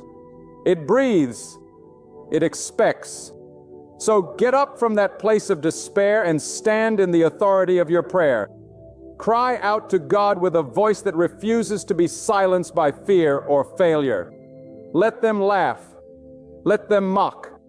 Let them call your trust in God foolish. Because soon they'll witness the hand of God move on your behalf, and all their words will crumble in the light of His glory. God does not let His faithful ones be put to shame. What you prayed for in private, He will reward openly. What you whispered through tears, He will answer with thunder. What you trusted Him with in secret, He will display in the daylight. But understand this, true trust does not come from comfort. It is forged in fire. It is built in the storms. And maybe, just maybe, what you're going through isn't punishment, but preparation. Maybe the delay isn't rejection, but redirection. God is not trying to break you. He is trying to build you. And in the process, He is teaching you to pray without ceasing, to believe without doubting, and to trust without borders. Stop putting limits on what God can do. He does not operate within the boundaries of human reason. He parts seas with wind. He feeds multitudes without kitchens. He creates outcomes no man can explain. That's the God you serve, the God of the impossible. So don't limit him with your thinking. Don't box him in with your logic. Don't restrict him with your fear. Instead, open your heart wide. Let your faith rise like a flood. Declare with every breath, my God is able, my God is willing. My God will do what no one else can. There are blessings with your name on them, waiting on the other side of your obedience. There are miracles that are triggered by your surrender. And yes, there are battles that will not be won by fighting harder, but by trusting deeper. There are victories that will come, not when you strive, but when you rest in God's timing and power. So don't confuse movement with progress. Sometimes the most powerful move you can make is to be still, pray, and trust. This is not the time to give up. This is not the time to shrink back. This is the time to press in harder, to speak louder in prayer, to fight not with fists but with faith, because you are not alone. God is with you. He goes before you. He stands behind you. He surrounds you, and He will not allow you to be defeated when your trust is anchored in Him. Be warned, there will be voices trying to pull you into fear. People will say, be realistic. But you weren't called to be realistic. You were called to be faithful. God is not bound by statistics. He is not hindered by diagnosis. He is not threatened by the odd. He is above them all. So let your faith be louder than the facts. Let your prayer be stronger than your panic. Let your trust in God drown out every voice of doubt.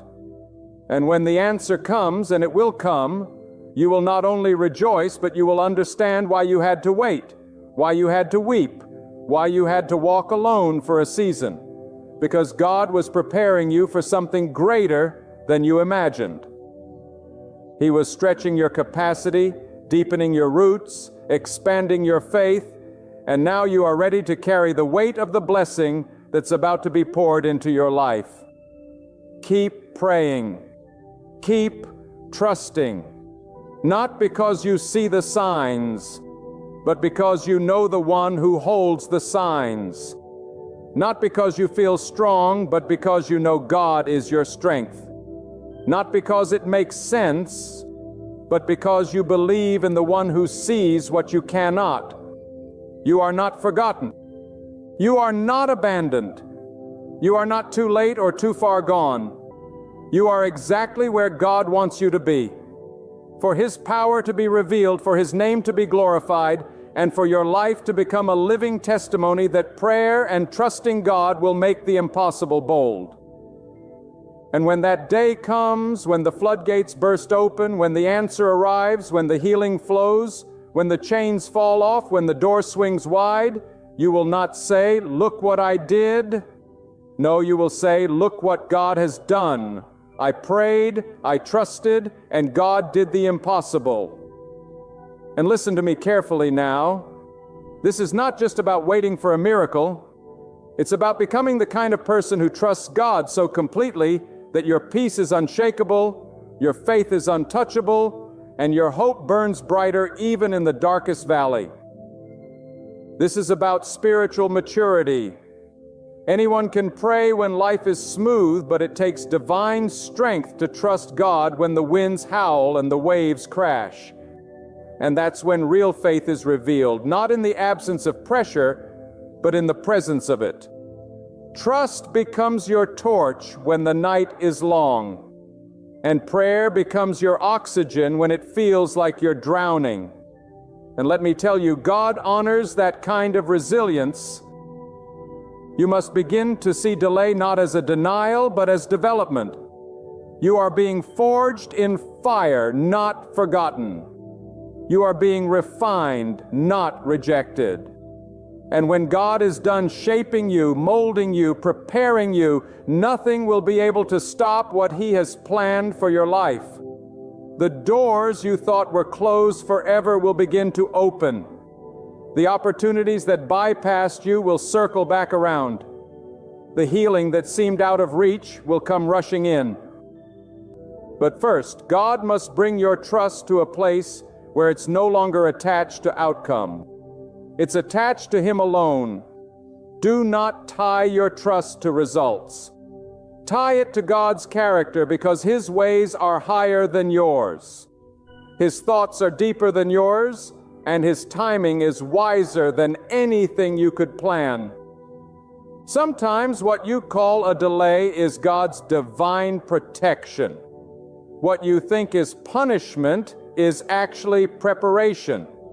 God is not in the business of instant gratification. He's in the business of eternal transformation. And every tear you shed in secret, every prayer you whisper in the quiet, every moment you choose to believe when everything screams doubt, God sees it all, and He rewards it in His time. It's easy to want answers. It's natural to crave closure, but faith doesn't feed on answers. It feeds on trust. And when you begin to walk by trust and not by sight, you enter into a realm where miracles are born. You become someone who no longer needs to see it to believe it. You believe it, and therefore you see it. You begin to speak with authority because you've been in the presence of the Almighty. You walk through storms with a steady heart because your anchor isn't tied to your circumstances. It's tied to God. And hear this, God doesn't only want to pull off the impossible for you. He wants to shape you into a vessel that carries His power to other people. He wants your life soaked in prayer, rooted so deep in trust that when people look at you, they say, "There's something different about this one." There's a strength here that can't be traced to human effort. There's a part of you that defies explanation. That's the mark of truly trusting God. You stop living by the world's panic. You stop reacting like everyone else. You move to a higher cadence, a divine rhythm, because you know who holds your life. Some of you are pressed in right now, feeling the walls tighten. The enemy would have you believe it's finished, that God has turned away, that you are alone. But I promise you, God draws nearest when you feel least able. He does His finest work when your options run dry. If you choose to trust Him in this so-called impossible hour, you will witness a power that reason cannot explain. The kind of power that only God can display. You must learn to speak to your situation with authority. You must declare, even when your voice shakes, that you will not be moved. You will not give up. You will not stop believing, because your God is greater than every fear, every obstacle, every attack, every lie, every delay. Say it with me now. My trust is in God alone. I will not be shaken. I will not be silenced. I will not be discouraged. Let that be the anthem of your life. Let it rise in your spirit like a fire that cannot be quenched. Trust is not just an emotional decision, it is a spiritual discipline. It must be built daily, watered by prayer, guarded by worship, sustained by reflection. You must constantly remind yourself of who God is. Look back at the times He carried you, the battles He already won, the doors He already opened, and know this: if He did it before, He will do it again. Maybe not the same way, maybe not in the same timing, but He will move, because God is faithful to every promise. Don't get distracted by the voices of fear. Don't get swallowed by the news, the gossip, the noise. Block out every sound that contradicts the voice of God. Build your mind on truth. Meditate on the power and greatness of God.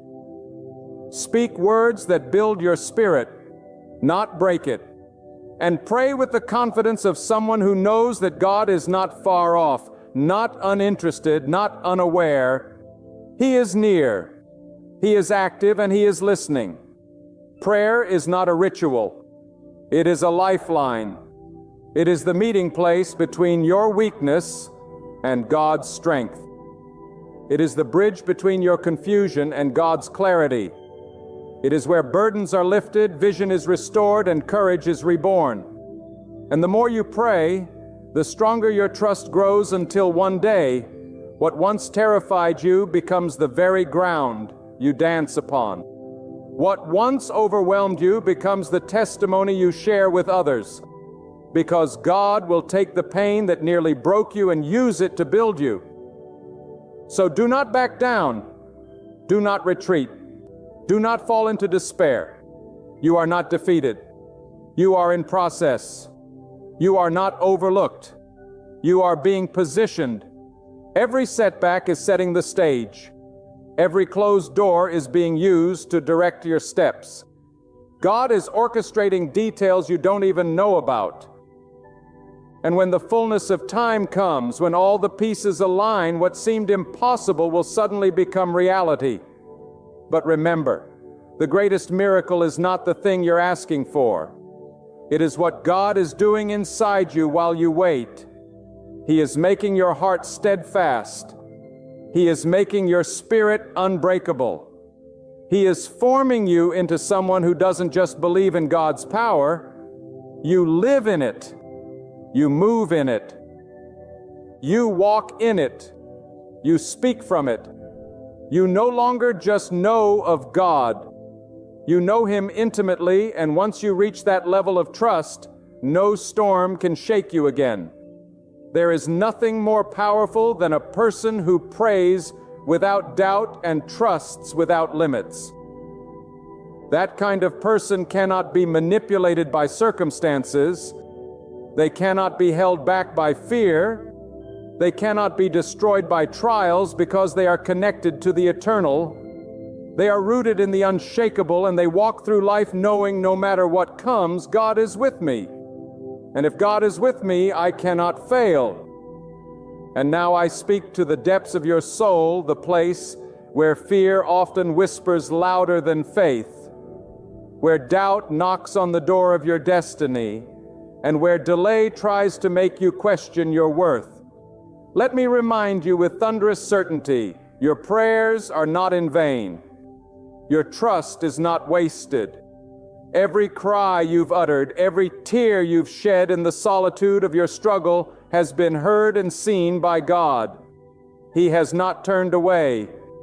He has not abandoned you. He is closer now than ever before, silently moving, divinely orchestrating, and preparing a blessing that far exceeds your request. You must understand that God is not limited by time the way we are. What feels like years of silence to you could be moments in the divine design. God is eternal. He sees the end from the beginning.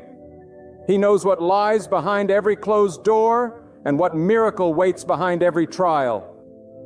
And sometimes He allows you to walk through fire, not to burn you, but to refine you, to purify your faith, to burn away the dependency on others, on outcomes, on circumstances, until all you're left with is complete, unshakable trust in Him alone. That, my friend, is when the impossible becomes possible. Not when you have all the answers, not when everything feels good, but when your trust is so anchored in God that you can walk through the valley and declare, "Even here I believe." When you can face the lion's den, the furnace, the flood, and say with trembling courage, "My God is able," that's when the atmosphere begins to shift. That's when God's hand begins to move, not just for you, but through you. You see, true trust doesn't wait for evidence. It becomes the evidence. It doesn't echo the voice of the world. It drowns it out. And prayer, real prayer, isn't about repeating fancy words. It's about aligning your entire being with the will and wisdom of God. It's about opening your spirit to say, God, not my way, not my timeline, not my plan, but yours. That is the most dangerous and powerful place you can live from, because you are no longer relying on the strength of man doing no. You are relying fully on the might of God. When you pray and trust, you stop panicking at every setback. You stop questioning your worth because of other people's opinions. You stop doubting your future because of what the world says is possible. Because you know who holds your tomorrow. You know who commands the wind and tells the oceans where to stop. You know who sustains the heavens and governs the earth. And that same God is sustaining you right now, this very moment. Even if everything around you feels like it's crumbling, listen closely. The greater the battle, the greater the blessing on the other side. The deeper the pain, the more glorious the purpose it's birthing. The trial you're in, it's not the end of your story. It's the chapter that leads to your testimony. But only if you don't give up. Only if you keep praying through the silence, trusting through the delay, and praising through the pain. Because God is not done with you. No, He is just getting started. Some of you are waiting on a miracle, but God is waiting on you, waiting for you to let go of your grip on fear, waiting for you to stop depending on your own strength, waiting for you to stop talking about how big the problem is and start declaring how limitless He is. It is not your job to figure everything out. Your job is to believe, to trust, to pray with boldness, and stand in unshakable faith, no matter how long the night lasts. The night may be dark, but God is the master of dawn. He brings morning with a single command. He speaks, and creation obeys. If He could carve the mountains, separate the seas, and hang the sun in the sky, what is your situation in comparison? If He sustains the galaxies with precision, don't you think He can sustain you? If He opens the womb of the barren, parts the seas for the faithful, and delivers the oppressed from armies, do you not believe He can do the same for you? And if the answer hasn't come yet, if the door hasn't opened yet, if the healing hasn't arrived yet, then trust this truth. God is still working behind the scenes in ways you can't see, in people you don't know, in places you've never been. And when the appointed time comes, and it will come, it will be so perfect, so divine that you'll fall to your knees, not asking why did it take so long, but thanking Him that He didn't give it to you a moment sooner. This journey of trust is not just about what God will do for you. It's about who you become through the process. God wants to birth in you a deeper strength, a bolder voice, a more refined spirit. He wants your life to echo His power. He wants you to walk in such authority that when storms come, you don't flinch. When opposition rises, you don't flee. When fear knocks, you don't answer because you know who you belong to. You know who you stand with. And you know that nothing, absolutely nothing, is impossible for God. So don't let discouragement take root. Don't let the temporary steal the eternal. Don't let the shadow block the light of God's promise. When your mind says this will never work, let your soul rise up and declare, but God can. When the facts say it's over, let your faith shout, God has the final word. When everything around you says be afraid, let your trust in God roar back, I will not fear. Let me speak now to the one who's been on the edge of quitting, the one who has prayed for so long and seen nothing change, the one who wonders if they heard God wrong. You didn't. You are still on the right path. Do not turn back. The very resistance you feel is confirmation that something powerful is on the way. The enemy fights the hardest when he knows a breakthrough is near. Your prayer is shaking the heaven.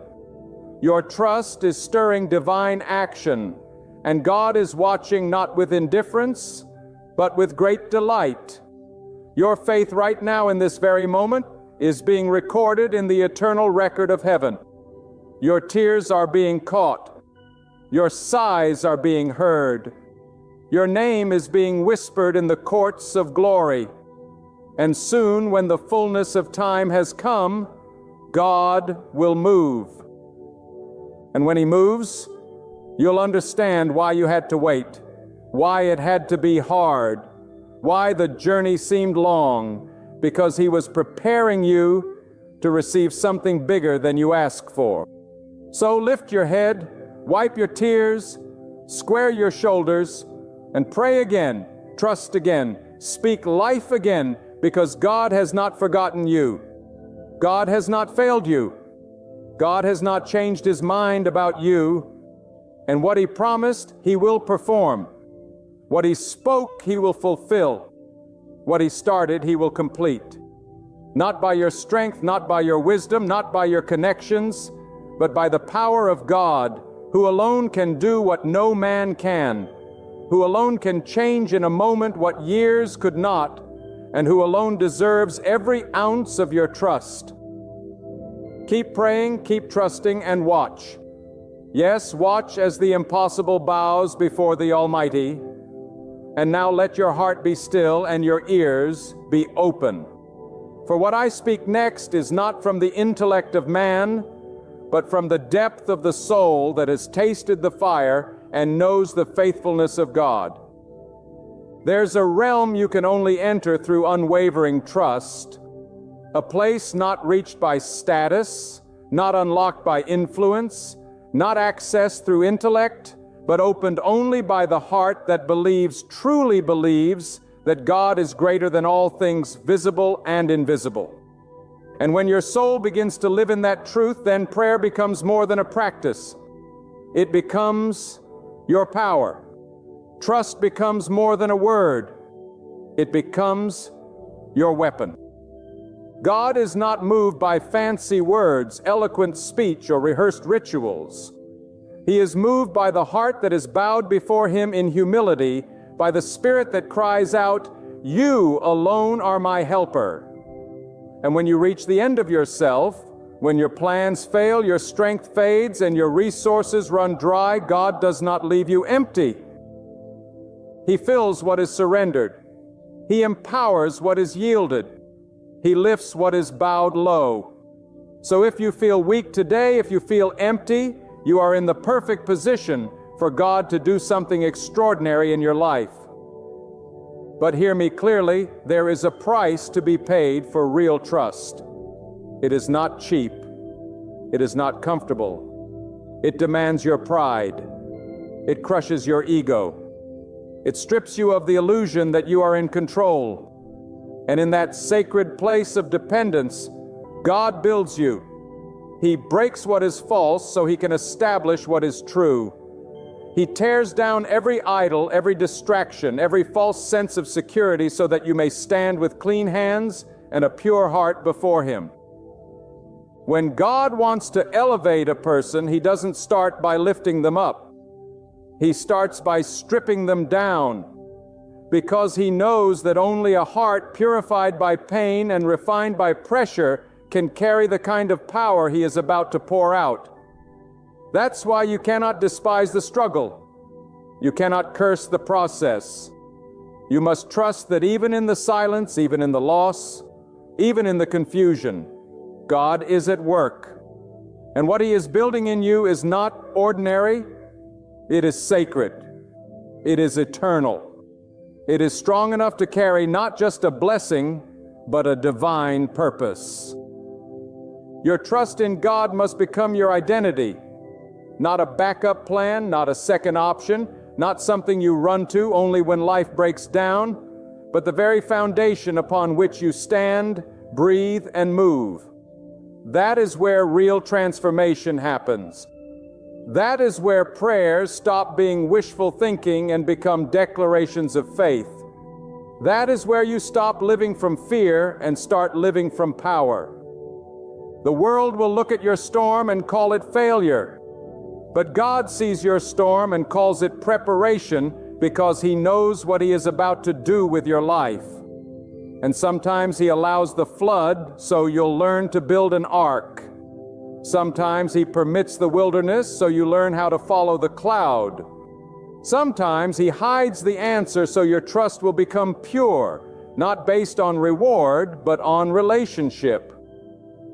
And when you begin to live like that, when your entire being is anchored in God alone, then you will no longer be shaken by delay or discouraged by defeat. You'll walk through the fire and not smell of smoke.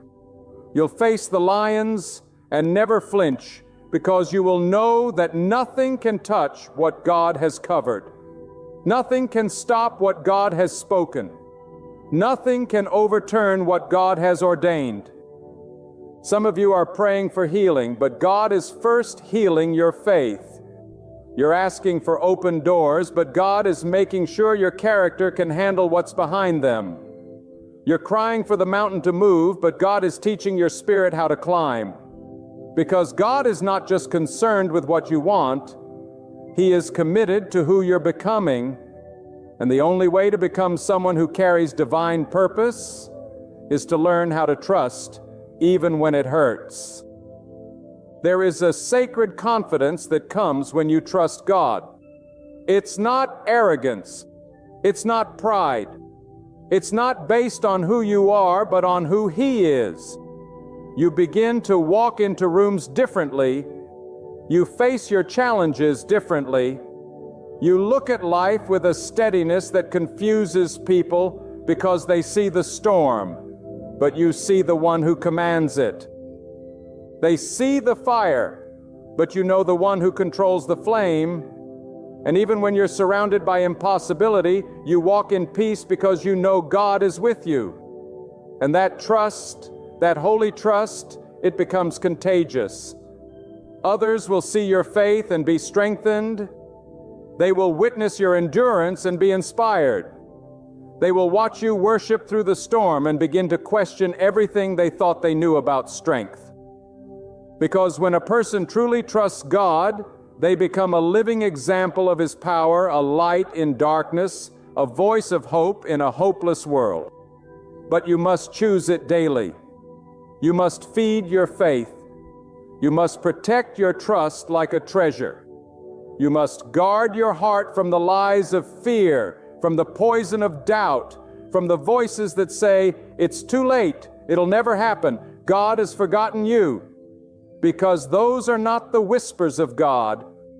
They are the tactics of the enemy designed to kill your courage and silence your prayers. Reject every lie that says you are unworthy, that you are forgotten, that you are broken beyond repair. God does not deal in hopeless cases. He specializes in resurrection stories.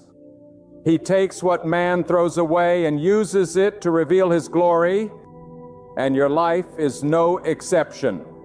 If you can still breathe, then He can still move. If you can still pray, then the heavens can still open. If you can still trust, then the impossible is still within reach. Do not waste your energy comparing your journey to someone else's. Their timing is not your timing. Their path is not your path. Trust that God knows the unique blueprint He has for you. He knows your strengths, your wounds, your past, your potential. And He is writing a story that is beyond what you can comprehend. A story that will make sense only when you see the masterpiece He has been weaving through your pain. So today, choose trust over turmoil. Choose prayer over panic. Choose faith over fear. Stand in the truth that God is not just able, He is willing. He is not just powerful, He is personal. He sees you. He knows you. He cares for you. And if you will walk with Him, trust Him, and stay close to Him, then your life will not be defined by your struggle, but by your surrender, not by your pain, but by your prayer. not by the impossible, but by the God who makes all things possible. And now, as you stand at the crossroads of your decision, will you keep worrying, doubting, and depending on your own strength? Or will you rise up in faith, fall to your knees in prayer, and trust that God will do what no one else can do? This is your moment. The moment to shift your perspective, the moment to stop limiting God to your understanding, the moment to stop waiting for signs and start walking in faith. Because God is not waiting on your perfection, He's waiting on your trust. He's not demanding your strength. He's asking for your surrender. The impossible is not for the powerful. It is for the faithful. If you dare to believe, if you choose to pray, if you decide to stand firm when everything around you tells you to collapse, then nothing will be out of reach for you. God is still at work. He is still answering cries. He is still unlocking doors that no hand can close. And the very power that spoke the heavens and the earth into being is prepared to act for you. But you must pray as though it's already accomplished. Believe as though the answer is already written, and live as though the breakthrough is already unfolding. Do not allow fear to script your life. Do not let doubt rob you of your miracle. Let your journey reflect not your own strength, but your unwavering faith in the one who makes all things possible. For when you pray and trust Him completely, God will do beyond what you ask, faster than you expect, and greater than you can imagine. So rise up, not in fear, but in faith. Walk forward, not in confusion, but in confidence. Speak out, not in defeat, but with holy expectation. And hold fast to this eternal truth. God will accomplish the impossible. There comes a point in every life, yes, in each of us, when we stop and feel the hollow space of what once was. A point when the quiet burden of loss rests heavy. Relationships that slipped away, health that faltered, finances that dwindled, time that can never be recaptured. We journey through valleys of sorrow, eyes filled with tears, hearts filled with questions. But hear me today, with fire burning in my spirit and a conviction that cannot be shaken. God will restore what has been taken from your life. This is no empty promise. This is no fragile hope whispered by the broken. This is the eternal truth of a powerful God who never forgets what the enemy dared to steal from His faithful children. When God looks upon what was stripped from you, the years that slipped away, betrayals that cut deep, dreams that were buried beneath sorrow, He does not remain silent. He does not turn His face. No, He stands ready to restore, to renew, to redeem every single thing that was lost. And when God gives back, it is never returned the same. He multiplies it. He strengthens it. He makes it new. You may have lost people you love, but God has not left you loveless. You may have lost opportunities, but God has not finished writing your story. You may have lost confidence, hope, peace, but listen to me now. God is the restorer of broken years, the healer of torn hearts, and the provider of new beginnings. You are not forgotten. You are not forsaken. God has watched every tear fall. God has felt every ache in your heart. And God will not let your loss be the end of the story. There is power in trusting God even when you don't understand. There is power in standing firm, even when the winds of life have tried to blow you over.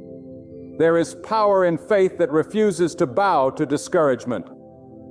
Because when you put your hope in God, when you say, even though I've lost much, I still trust God to restore, that is when God moves in your life in a mighty way. That is when the heavens shift. That is when the impossible becomes reality. God is not a God who abandons. God is not a God who turns His back when life gets hard. No, God leans in closer to the brokenhearted. God draws near to the weary, when you're walking through the rubble of what used to be. God walks with you, and He speaks this truth into your soul. I will give you back what you lost. I will turn your mourning into dancing. I will lift you from the ashes and set you among the blessed. Do not measure your future by your past. Do not look at the wreckage and think that's all there will ever be. You may be standing in loss right now, but you serve a God who specializes in restoration. God does not see your situation as hopeless. He sees it as the perfect place for a miracle. What you see is broken, God sees as the beginning of something glorious. What you call the end, God calls the foundation. So many walk around feeling like their best days are behind them. But I say to you, your best days are not in the past. They are ahead of you because God is not done. God is still writing your future. God is still working behind the scenes. God is preparing blessings that will chase you down, favor that will find you, peace that will fill you, and restoration that will shock those who thought you were finished. So you will promise, for you will know. You may have been lied to. You may have been betrayed. You may have lost everything you thought you needed. But God says, I am enough. And when God steps in, the impossible bows down. The wounds begin to heal. The shattered pieces begin to form a new creation. You do not serve a small God. You serve a mighty, unstoppable, mountain-moving God. And that God will give you back what was stolen, not out of pity, but out of purpose. And you didn't go through that loss for no reason. You didn't survive that betrayal for no purpose. You didn't cry those tears for nothing. God allowed what was taken to set the stage for what is coming. He allowed the pain to make room for the promise. He allowed the breaking to lead to the blessing. So don't you dare give up. Don't you dare sit down in sorrow. Get up in faith and believe that God is about to give you more than you had before. And let me tell you something the enemy doesn't want you to hear. What God gives you back will not only restore what was lost, it will elevate you to a place you never thought you could reach. Because God is not in the business of bringing you back to where you were. He's in the business of taking you higher, stretching your faith, enlarging your territory, and proving to you and the world that He alone is God. Do not confuse delay with denial. Just because it hasn't happened yet doesn't mean it won't happen. God works in His own time. And when that time comes, no devil in hell can stop it. When the time comes, the door will open, the blessing will come, the healing will rush in like a river, and everyone who saw you struggle will witness the glory of God on your life. You may be in the waiting room of life right now. You may be looking at empty hands and wondering when they will be filled again. But I urge you, wait with faith, not fear. Wait with hope, not despair. Because God has never failed. Not once, and He will not fail you. If He took you through the fire, He will bring you out. If He allowed the loss, He will restore the gain. And when He does, you will say, only God could have done this. Every great story of faith was born out of loss. Every powerful testimony began in a season of brokenness. But God steps into the middle of that mess and begins to breathe life. He takes the things you thought were dead and brings them back to life. He takes the years that were stolen and makes them more fruitful than ever before. God is not intimidated by how bad it looks. He's not discouraged by how long it's been. God is ready to move. Even now, even in this moment while you're listening to these words, God is stirring something in your life. You may not feel it, you may not see it, but trust this. God is setting things in motion. He's calling hearts to change. He's moving people into position. He's aligning moments of favor that will open new doors. And all of it, every step, is part of His divine plan to give you back what was lost. You must understand, when God chooses to restore, He does not simply return what was taken. He redeems it with purpose. That pain you endured, that season of lack, that heartbreak and confusion, God takes it all and turns it into power. He converts tears into testimonies and wounds into wisdom. When others look at your life and see the scars, they will not see defeat. They will see proof that God was with you the entire time. That even in loss, you were never alone. Some of you have been holding on by a thread. You've said in silence, God, I don't know how much more I can take, but I say to you today, you are closer to restoration than you realize. You are closer to divine compensation than you can imagine. God hears the silent cries, the prayers whispered into your pillow, the groans too deep for words, and God responds, not always in the way you expect, but always in the way that's best for your soul. There are no accidents with God. If something was removed from your life, it is because God saw what you could not. If someone walked away, it is because God is making room for someone better. If a door closed, it is because that door could not lead you to your destiny. You may have lost something you thought you needed, but God will replace it with something you were created for. God's restoration doesn't just satisfy, it exceeds. And let me tell you, when God is about to restore, it often feels like everything is falling apart. That's when the ground shakes. That's when people start changing. That's when confusion rises. But don't be deceived by the chaos. Don't be discouraged by the shaking. God is simply rearranging the pieces. He is breaking down the old to build up the new. He is tearing down the false to make way for the truth. Sometimes before God gives back, He has to clear the clutter, remove the counterfeit, and silence the noise. There are seasons when God allows loss to awaken your dependence on Him. Because sometimes it is only when everything else is gone that you finally realize that God is everything you truly need. And in that moment of awakening, you become positioned for divine restoration.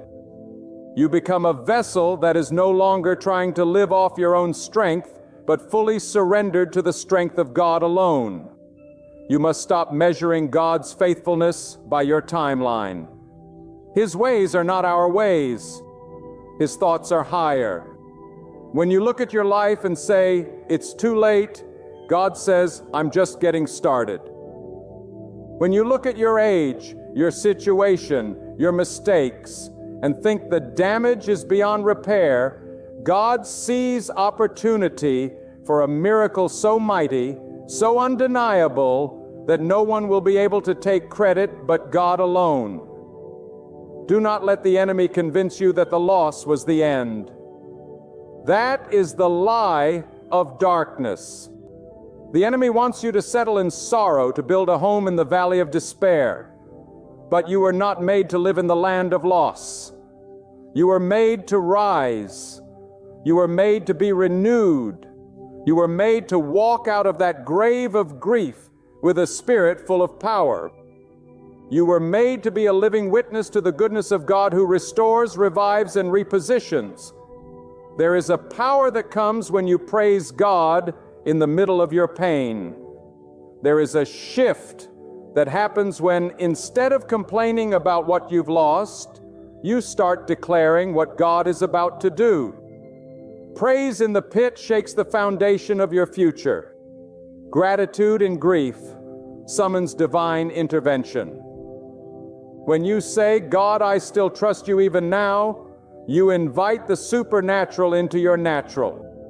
You see, God is not looking for perfection. God is looking for faith. The kind of faith that says, even though I don't see the answer, I know God is working. The kind of faith that says, even though I feel alone, I know God is near. The kind of faith that doesn't wait for the restoration to begin praising, but praises as if it's already done. Because with God, it is. There are blessings with your name on them that have not yet been delivered. Not because God has forgotten you, but because He is preparing you to carry them.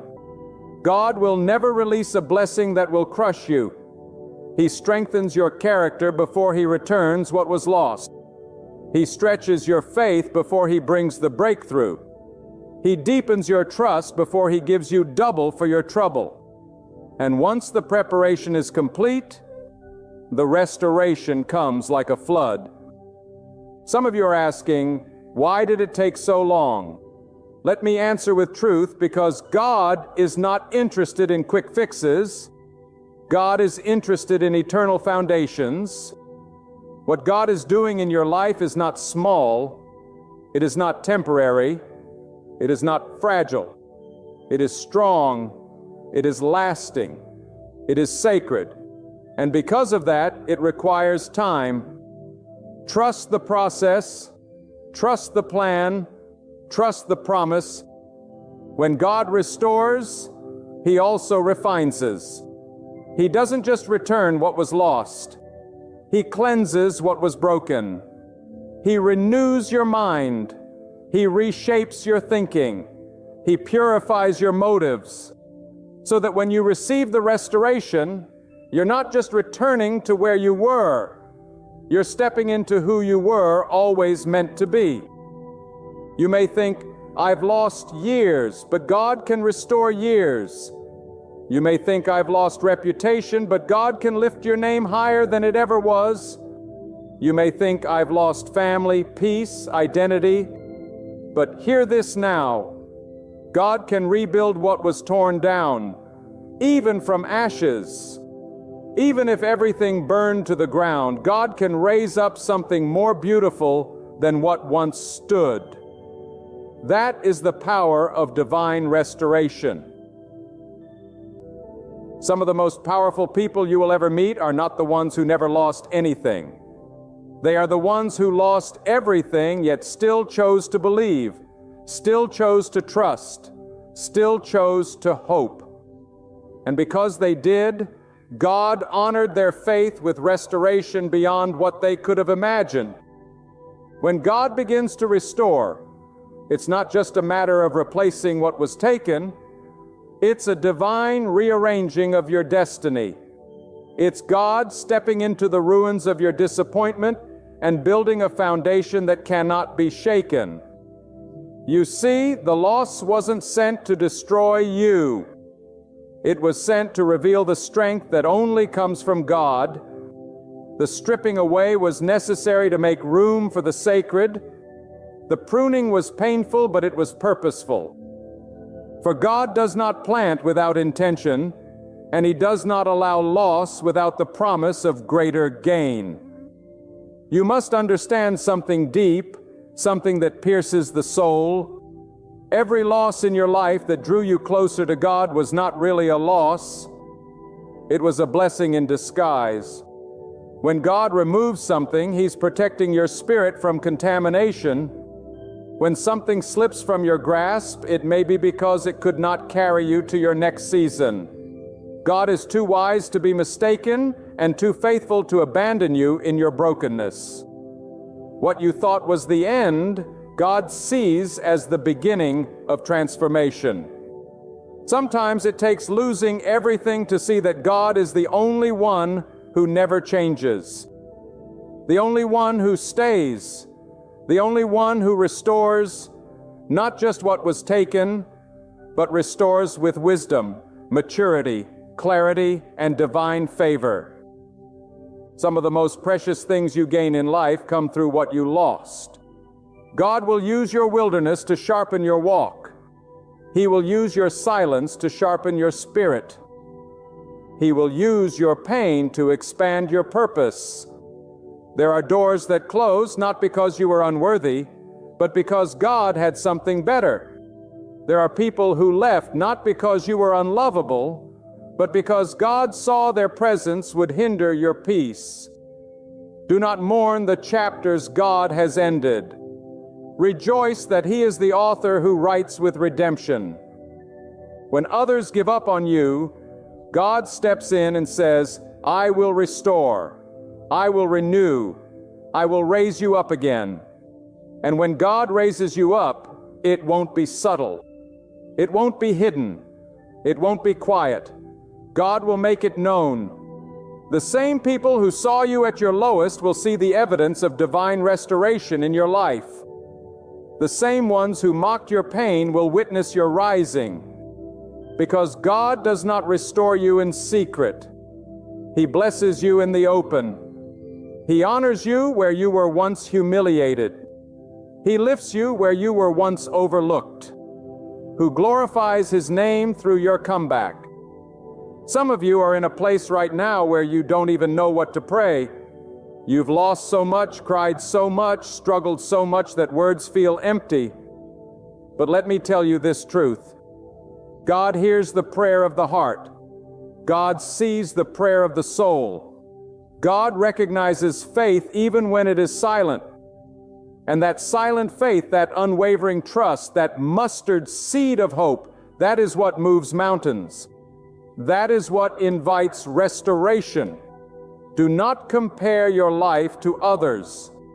Do not measure your worth by what others have gained.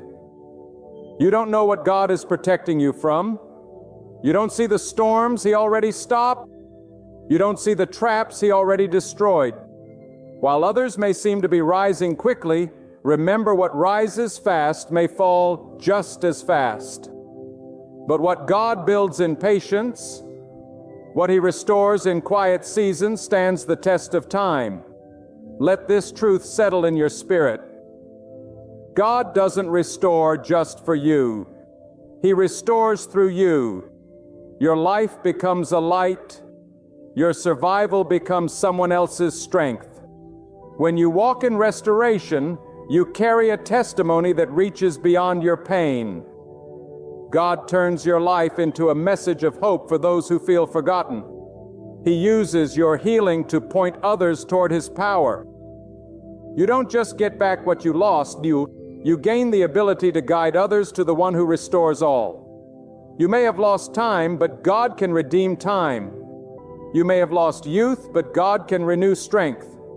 You may have lost relationships, but God can fill the emptiness with peace that passes understanding. You may have lost your way, but if you're listening now, if your heart is still open, then God has already started the process of restoration.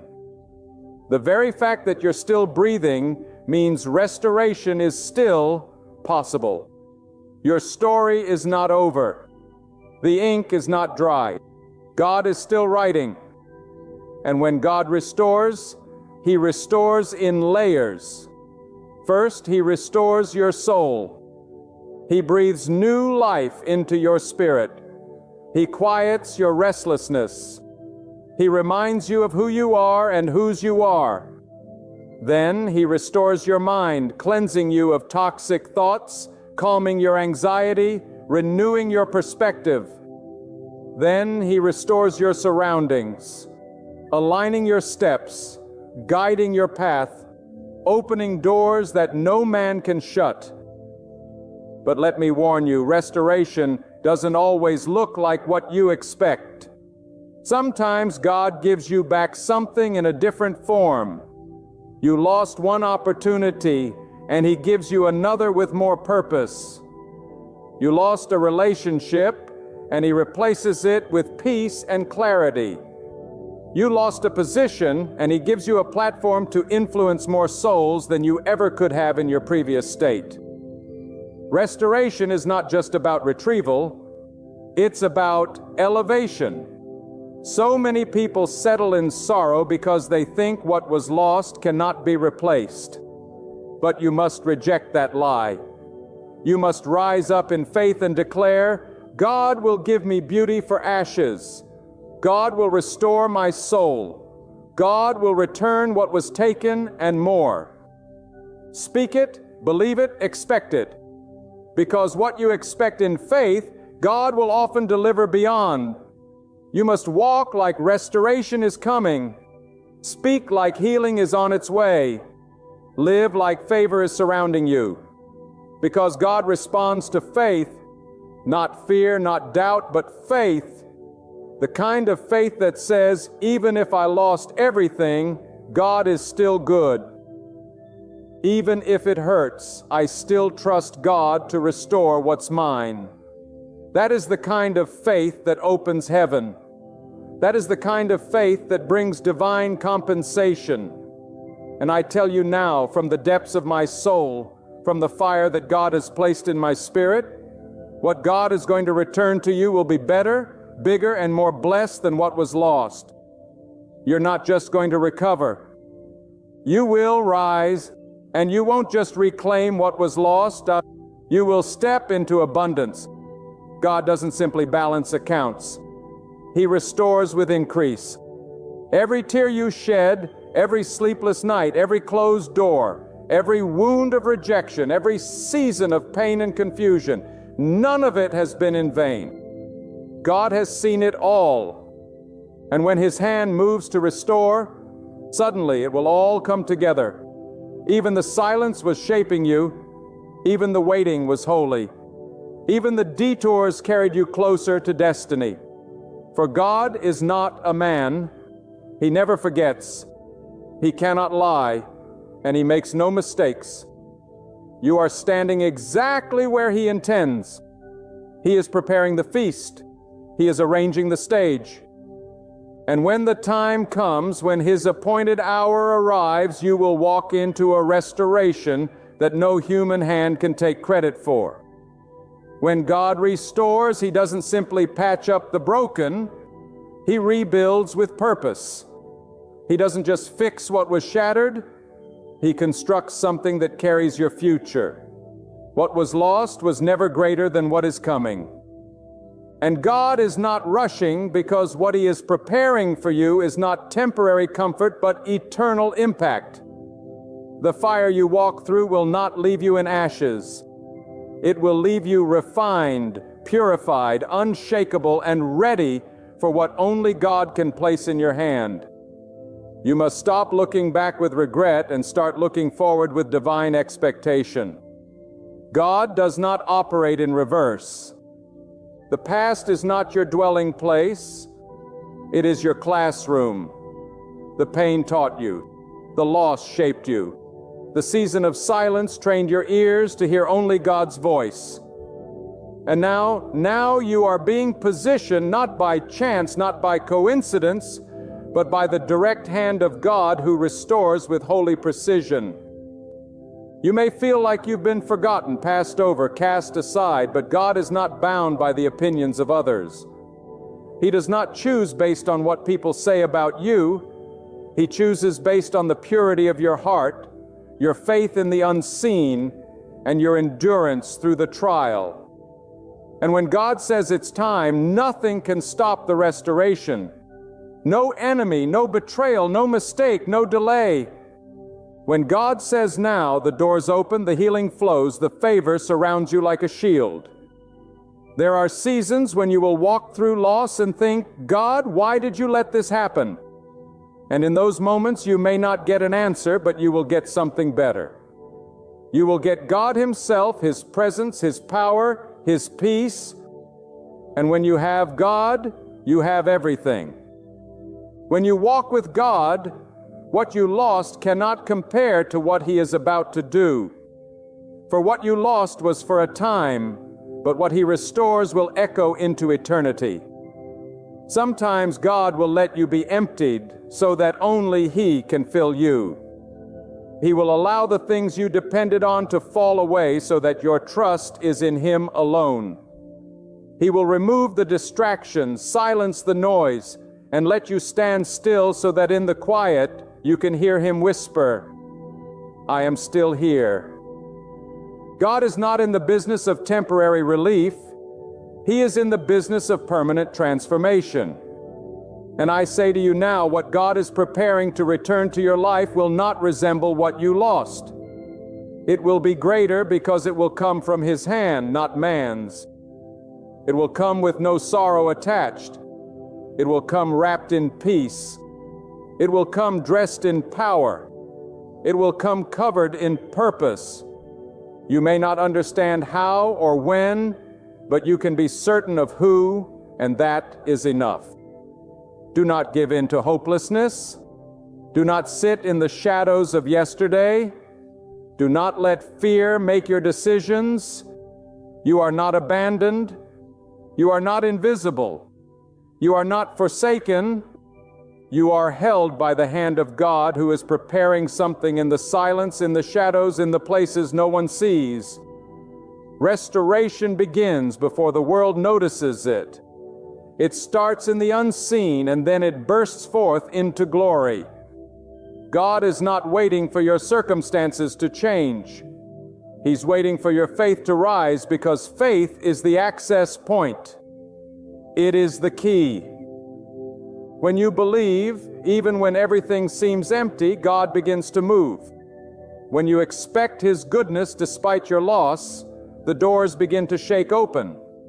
When you say, God, I don't know how, but I know you will, you invite a power into your life that no force can resist. You must walk differently when you believe restoration is coming. You must talk differently, think differently, pray differently, speak like the breakthrough has already arrived. Think like the doors are already open. Live like God is already returning what was taken, because He is even now. Even in this moment, things are shifting. The spiritual realm is moving. The delay is ending. The drought is breaking. And the floodgates of restoration are preparing to pour. Do not curse your broken season. It was necessary. It prepared you. It revealed who was real. It exposed who was temporary. It showed you what you needed and what you didn't.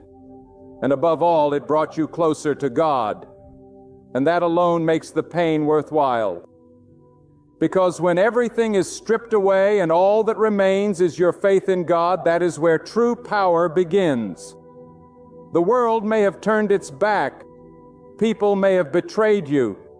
Circumstances may have crushed you. But God has remained. God has stayed. God has watched. And God is rising on your behalf. The time for mourning is closing. The time for rejoicing is drawing near. The time of rebuilding is at hand. Your name is being remembered. Your tears are being counted.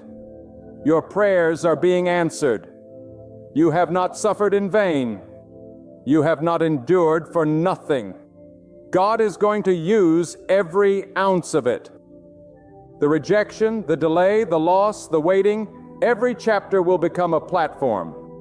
Every scar will become a badge of honor, and every word spoken against you will fall powerless when God begins to move in your favor.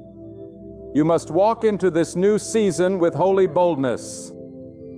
Not with fear, not with apology, but with a confidence that comes from knowing that God is your restorer. Not man, not systems, not your own effort, but God. And what God restores, no one can revoke. What God declares yours, no one can steal. What God lifts up, no one can bring down. There are things God gives back that no human eye can measure. You may expect restoration to come in the form of money, relationships, or status. But listen closely.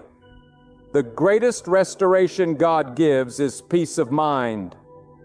When you've cried so long your heart is numb and the world's noise has drowned out your inner voice, God steps into the quiet storm of your soul and restores peace.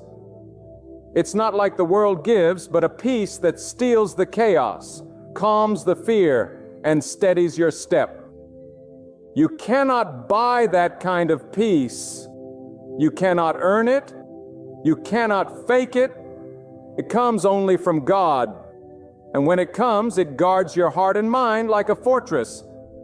That is restoration. That is healing at its highest level. Because when the mind is healed, when the heart is made whole, everything else follows. What good is wealth without peace? What good is status without stability?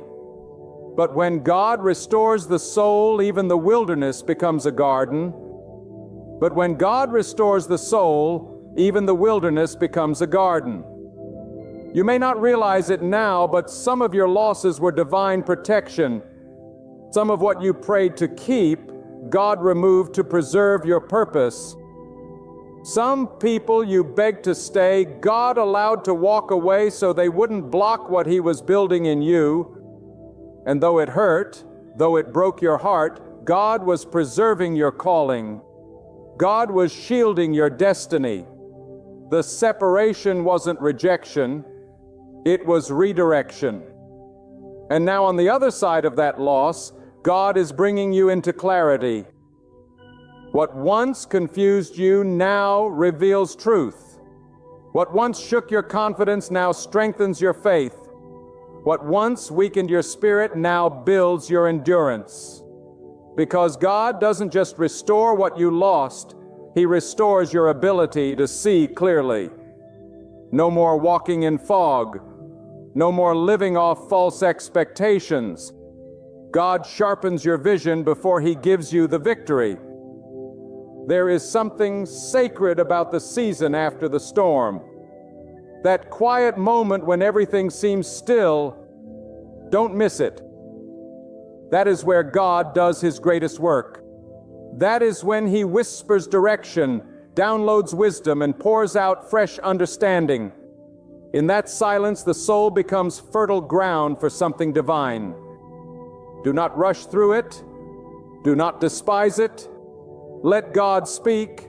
Let God plant. Let God rebuild. And when He does, you will begin to see how every loss was a lesson. Every trial was a teacher. Every tear was water for your harvest. Restoration doesn't mean returning to what used to be. Restoration means stepping into what was always meant to be. And what God is preparing for you is not a duplicate of the past. It is a completely new beginning. There are places God is about to take you where the pain of your past will no longer have authority. You will walk into rooms where no one knows your sorrow, only your strength. You will stand on platforms that were built on the very tears you cried in secret. You will see the favor of God do what no effort could accomplish. That is the power of divine restoration. That is what happens when you let go of what you lost and trust God for what's next. You must stop rehearsing the pain and start prophesying the promise. Speak life over what's been broken. Declare strength over what's been weakened. Say aloud, even now God is restoring me. God is reviving me. God is preparing something greater than what I lost. Let your words align with God's will. Let your mouth echo what your faith believes, because there is power in declaration. There is authority in agreement with God. Some people around you won't understand it. They'll see the broken pieces and think your story is over. They'll measure your future by your failure. But what they don't see is what God sees. They don't see the oil being pressed out of your pain. They don't see the wisdom being forged in your wilderness. They don't see the promise God whispered to you in the darkness. And they don't need to, because what God is doing is not for applause. It's for purpose. Let them doubt. Let him walk away. Let him speak against you. But you keep your eyes on God. Keep your ears tuned to his voice, because when he restores, he doesn't consult your critics. He doesn't need the world's permission. He blesses whom he chooses. He exalts whom he wills. And when your name is called in heaven, no force on earth can deny what God has declared. And understand this, The restoration coming is not just about you, it's about those who will rise from your testimony, those who will look at your scars and find hope, those who will hear your story and refuse to quit. God is not only restoring you, He's raising a generation through you. Your pain has purpose. Your survival has weight. What you've endured will become someone else's deliverance. There is a moment, a sacred turning point, when the weight of all you've carried becomes the foundation God builds upon. And for many, that moment is now. Not tomorrow, not someday. Now! God is calling you out of the grave of regret and into the garden of renewal. He is not waiting for the perfect circumstances. He is waiting for your unwavering surrender. He does not require your strength, only your trust. Because it is not by might, not by power, but by God alone that the restoration begins. And make no mistake, this restoration is not partial. It is not fragmented. God does not restore halfway. He restores completely, thoroughly, and with precision. He brings back the lost years, the stolen joy, the silenced voice. And when God restores, He adds something extra, something divine, something the enemy cannot touch. He gives you peace that cannot be shaken. He gives you strength that cannot be faked. He gives you purpose that cannot be denied. Some of you are still looking at the ruins, wondering if anything good can grow again. But let me tell you with divine certainty, God is a builder of ruin. He is the architect of rebirth. He does not abandon broken things. He transforms them. And you, the one listening now, the one who has been crushed under the weight of disappointment, God is about to lift you with a restoration so deep, so personal, so powerful, that your story will leave people speechless. That said, don't confuse the silence of God with the absence of God. Sometimes when heaven is quiet, it's not because God is distant. It's because He's crafting something so great your ears aren't ready to hear it yet. He's not ignoring you. He's perfecting the timing. There's a blessing being shaped in secret.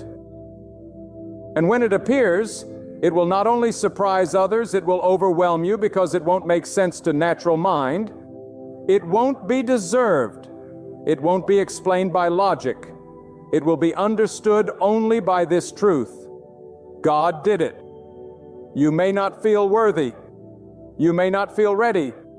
But God's restoration is not based on your perfection. It's based on your posture, a humble heart, a surrendered will, a persistent faith. These are the vessels God chooses to restore. So even if you've made mistakes, even if you've walked away, even if you've doubted, come back. Return with faith. Return with hope. Because God is not counting your failures. He's counting your return. The enemy wants you to believe that it's too late, that the damage is done, that you've missed your chance. But that is a lie crafted to imprison your purpose. You serve a God who operates outside of time. You serve a God who steps into what was and rewrites it for what will be. When God restores, He goes back into the years you thought were wasted and fills them with meaning. He redeems time itself, not just for you, but for generations to come. You may have been robbed of your childhood. You may have endured trauma, betrayal, abandonment. But God saw it all, and God will repay. He will restore the joy you never knew. He will give you the laughter you missed. He will heal the parts of your soul you forgot were broken. And this healing, this divine repair, will not come from people, positions, or possessions. It will come from God and God alone. And when it comes, you will not walk with arrogance, but with authority. because true restoration does not puff up. It humbles and empowers. You will know where you came from. You will remember the pain. And because you remember, you will walk with compassion. You will speak with fire. You will move with clarity. And your life will not be about proving people wrong, but proving that God is right always. So stand still and see the salvation of God. Do not try to force open doors that God has closed. Do not chase what God has removed. Do not cling to what He has stripped away. Let go. Let Him rebuild. Let Him write your story, because the chapters ahead are filled with favor, with increase, with clarity, with divine connections, and with restoration that will make you weep, not from sorrow, but from gratitude. You'll look back and say, had I not lost that, I would have never gained this. You'll realize the closed doors were the greatest blessings. You'll thank God for the people who walked away. You'll see how He used rejection to set you apart, how He used pain to cleanse you, and how He used silence to sharpen your hearing for His voice. This is the restoration that only God can perform. And do not worry about what others think of your journey. Some will question your restoration. Some will doubt your favor. Let them. Their opinions have no power over what God has ordained. You don't need validation from man when you've received confirmation from God. What He has restored in you is not subject to human approval. When God sets you free, you are free indeed. When God blesses you, no one can curse. When God lifts you, no one can bring you down. And know this, the weight of restoration is not just for your comfort, it's for your calling. With every blessing comes responsibility. God does not pour into vessels just to fill them. He pours so that you overflow into others. Your renewal will ignite healing in the lives of others. Your journey will flow like water to the weary, like a beacon to those wandering in the dark.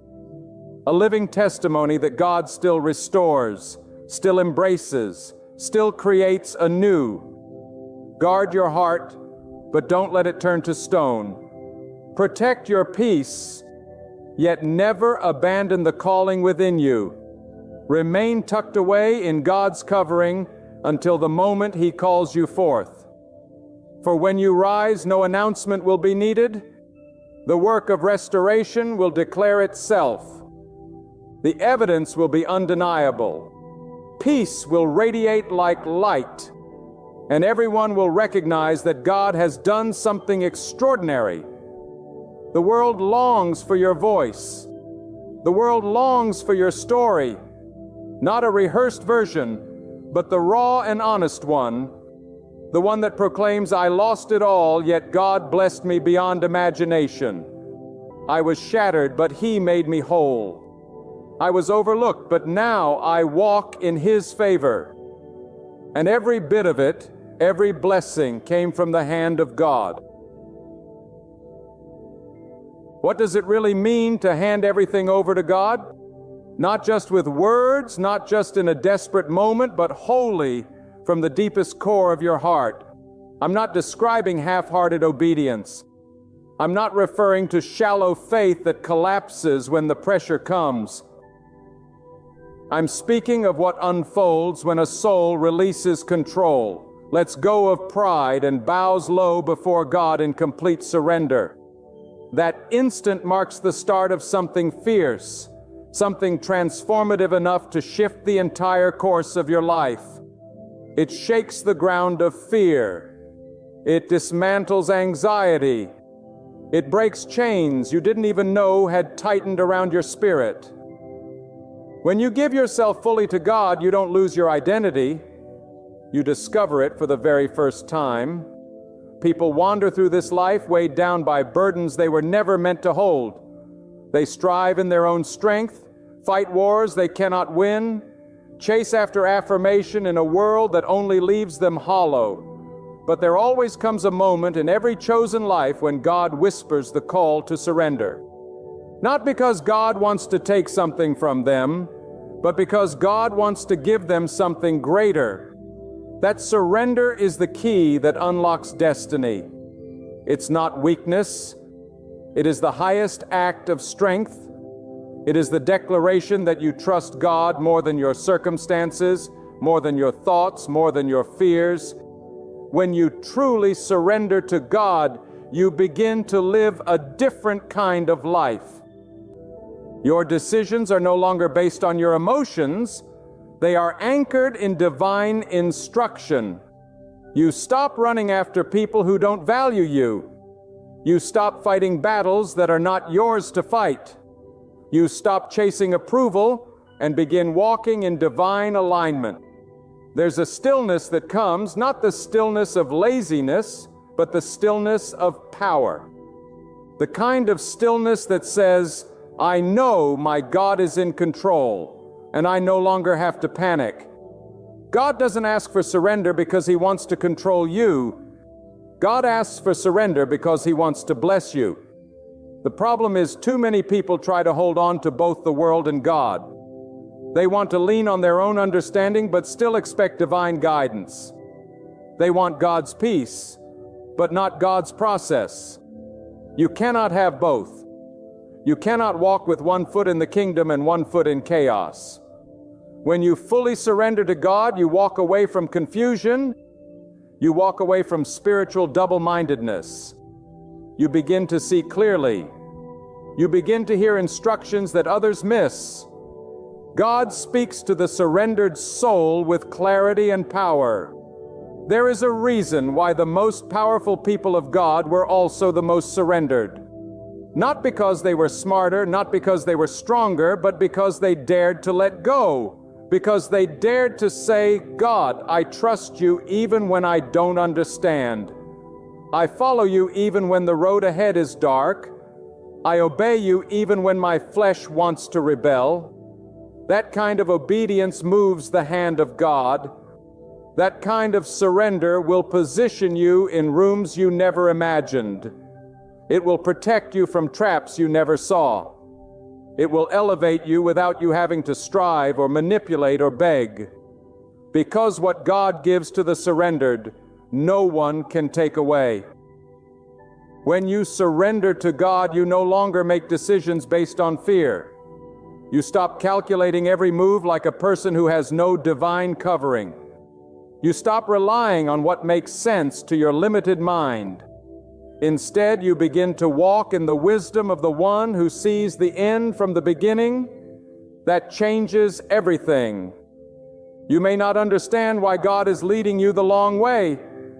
You may not understand why doors are closing. But the surrendered heart says, if God said no, it was a gift. If God delayed it, it was protection. If God removed it, it was poison. This kind of thinking doesn't come from the world. It comes from total trust. You see, the surrendered person is not easily shaken. Storms will still come, but they will not break you. People will still betray you, but they will not destroy you. The devil will still attack, but he will not defeat you. Why? Because you are not fighting for yourself anymore. God is fighting for you. You are not running your life anymore. God is. You are not trying to prove yourself. God already knows who you are. That is the power of surrender. Let me tell you something that the world doesn't understand. The greatest strength is not in control, but in release. The greatest victory is not in resistance, but in surrender. When you let go of your will and embrace God's will, you become unstoppable. Not because of who you are, but because of whose hand you're walking in. The surrendered life is not free from pain, but it is full of purpose. It is not free from tears, but it is anchored in peace. It is not without enemies, but it is surrounded by protection. When you surrender to God, He begins to reorder your steps. Things you used to tolerate begin to irritate your spirit. You begin to see the difference between what is good and what is God. You stop being impressed with flashy opportunities and start being drawn to divine assignments. You no longer move because of pressure. You move because of instruction. You no longer seek comfort. You seek obedience, and that is when real transformation begins. Surrender brings clarity. It removes confusion. It silences voices that once overwhelmed you. It aligns your heart with God's timing. You no longer rush ahead. You wait. You no longer manipulate outcomes. You trust. And in that waiting, in that trusting, in that divine patience, God begins to unfold blessings that you were not ready for before. Some doors are delayed not because God is punishing you, but because you were not surrendered enough to handle what was behind them. But when you fully surrender, God knows you can be trusted with more. God knows your hands are clean. God knows your motives are pure. God knows you are not chasing the blessing. You are chasing the blesser. There is peace in surrender. Not a temporary calm, but a peace that surpasses all understanding. A peace that lets you sleep in the storm. A peace that lets you smile in the valley. A peace that says, my life is not in my hands. My future is not in man's hands. My soul belongs to God. That peace cannot be faked. It cannot be bought. It only comes from a life that has truly bowed in surrender. And let me tell you, the surrendered life will be tested. People will misunderstand your peace. They will think you're weak because you don't retaliate. They will think you're foolish because you don't chase what they chase. But they don't know the power behind your silence. They don't know the strength behind your stillness. They don't know the fire burning in your soul. Because when you surrender to God, you no longer need to prove anything. You no longer need to defend your name. God becomes your defender. God becomes your witness. God becomes your reward. The world teaches self-reliance. The world says, make it happen. God says, be still and know that I am God. The world says, push harder. God says, wait on me. The world says, control everything. God says, release it to me. And you have to choose. Will you follow the noise of the world or the whisper of God? Because you cannot serve both. You cannot surrender halfway. God doesn't bless halfway obedience. God honors total surrender. And if you surrender fully, you may honor the total surrender. Some of you are tired not because you're weak, but because you're trying to carry things God told you to release. You're trying to fix what only God can heal. You're trying to change people God told you to walk away from. You're trying to open doors that God locked for your protection. And until you surrender, you will keep wearing yourself out. Until you say, God, not my will, but yours. You will keep feeling stuck. But the moment you surrender, things begin to shift. The weight lifts. The path clears. The noise stops because God is not waiting on your perfection. God is waiting on your surrender. God doesn't need your plan. God needs your permission. Permission to lead you, permission to correct you, permission to guide you in ways that may not make sense to the world. But if you give Him that permission, if you lay down your agenda and pick up His, you will see things you've never seen. You will go places you never imagined. You will walk in favor that doesn't match your resume. You will receive protection that confuses your enemies. You will experience provision that comes out of nowhere because God takes care of those who surrender fully. When you surrender, you stop striving and start abiding. You stop performing and start trusting. You stop panicking and start resting. And it's not because life gets easier. It's because you've handed the reins to the one who cannot fail. You've given control to the one who sees what you cannot see.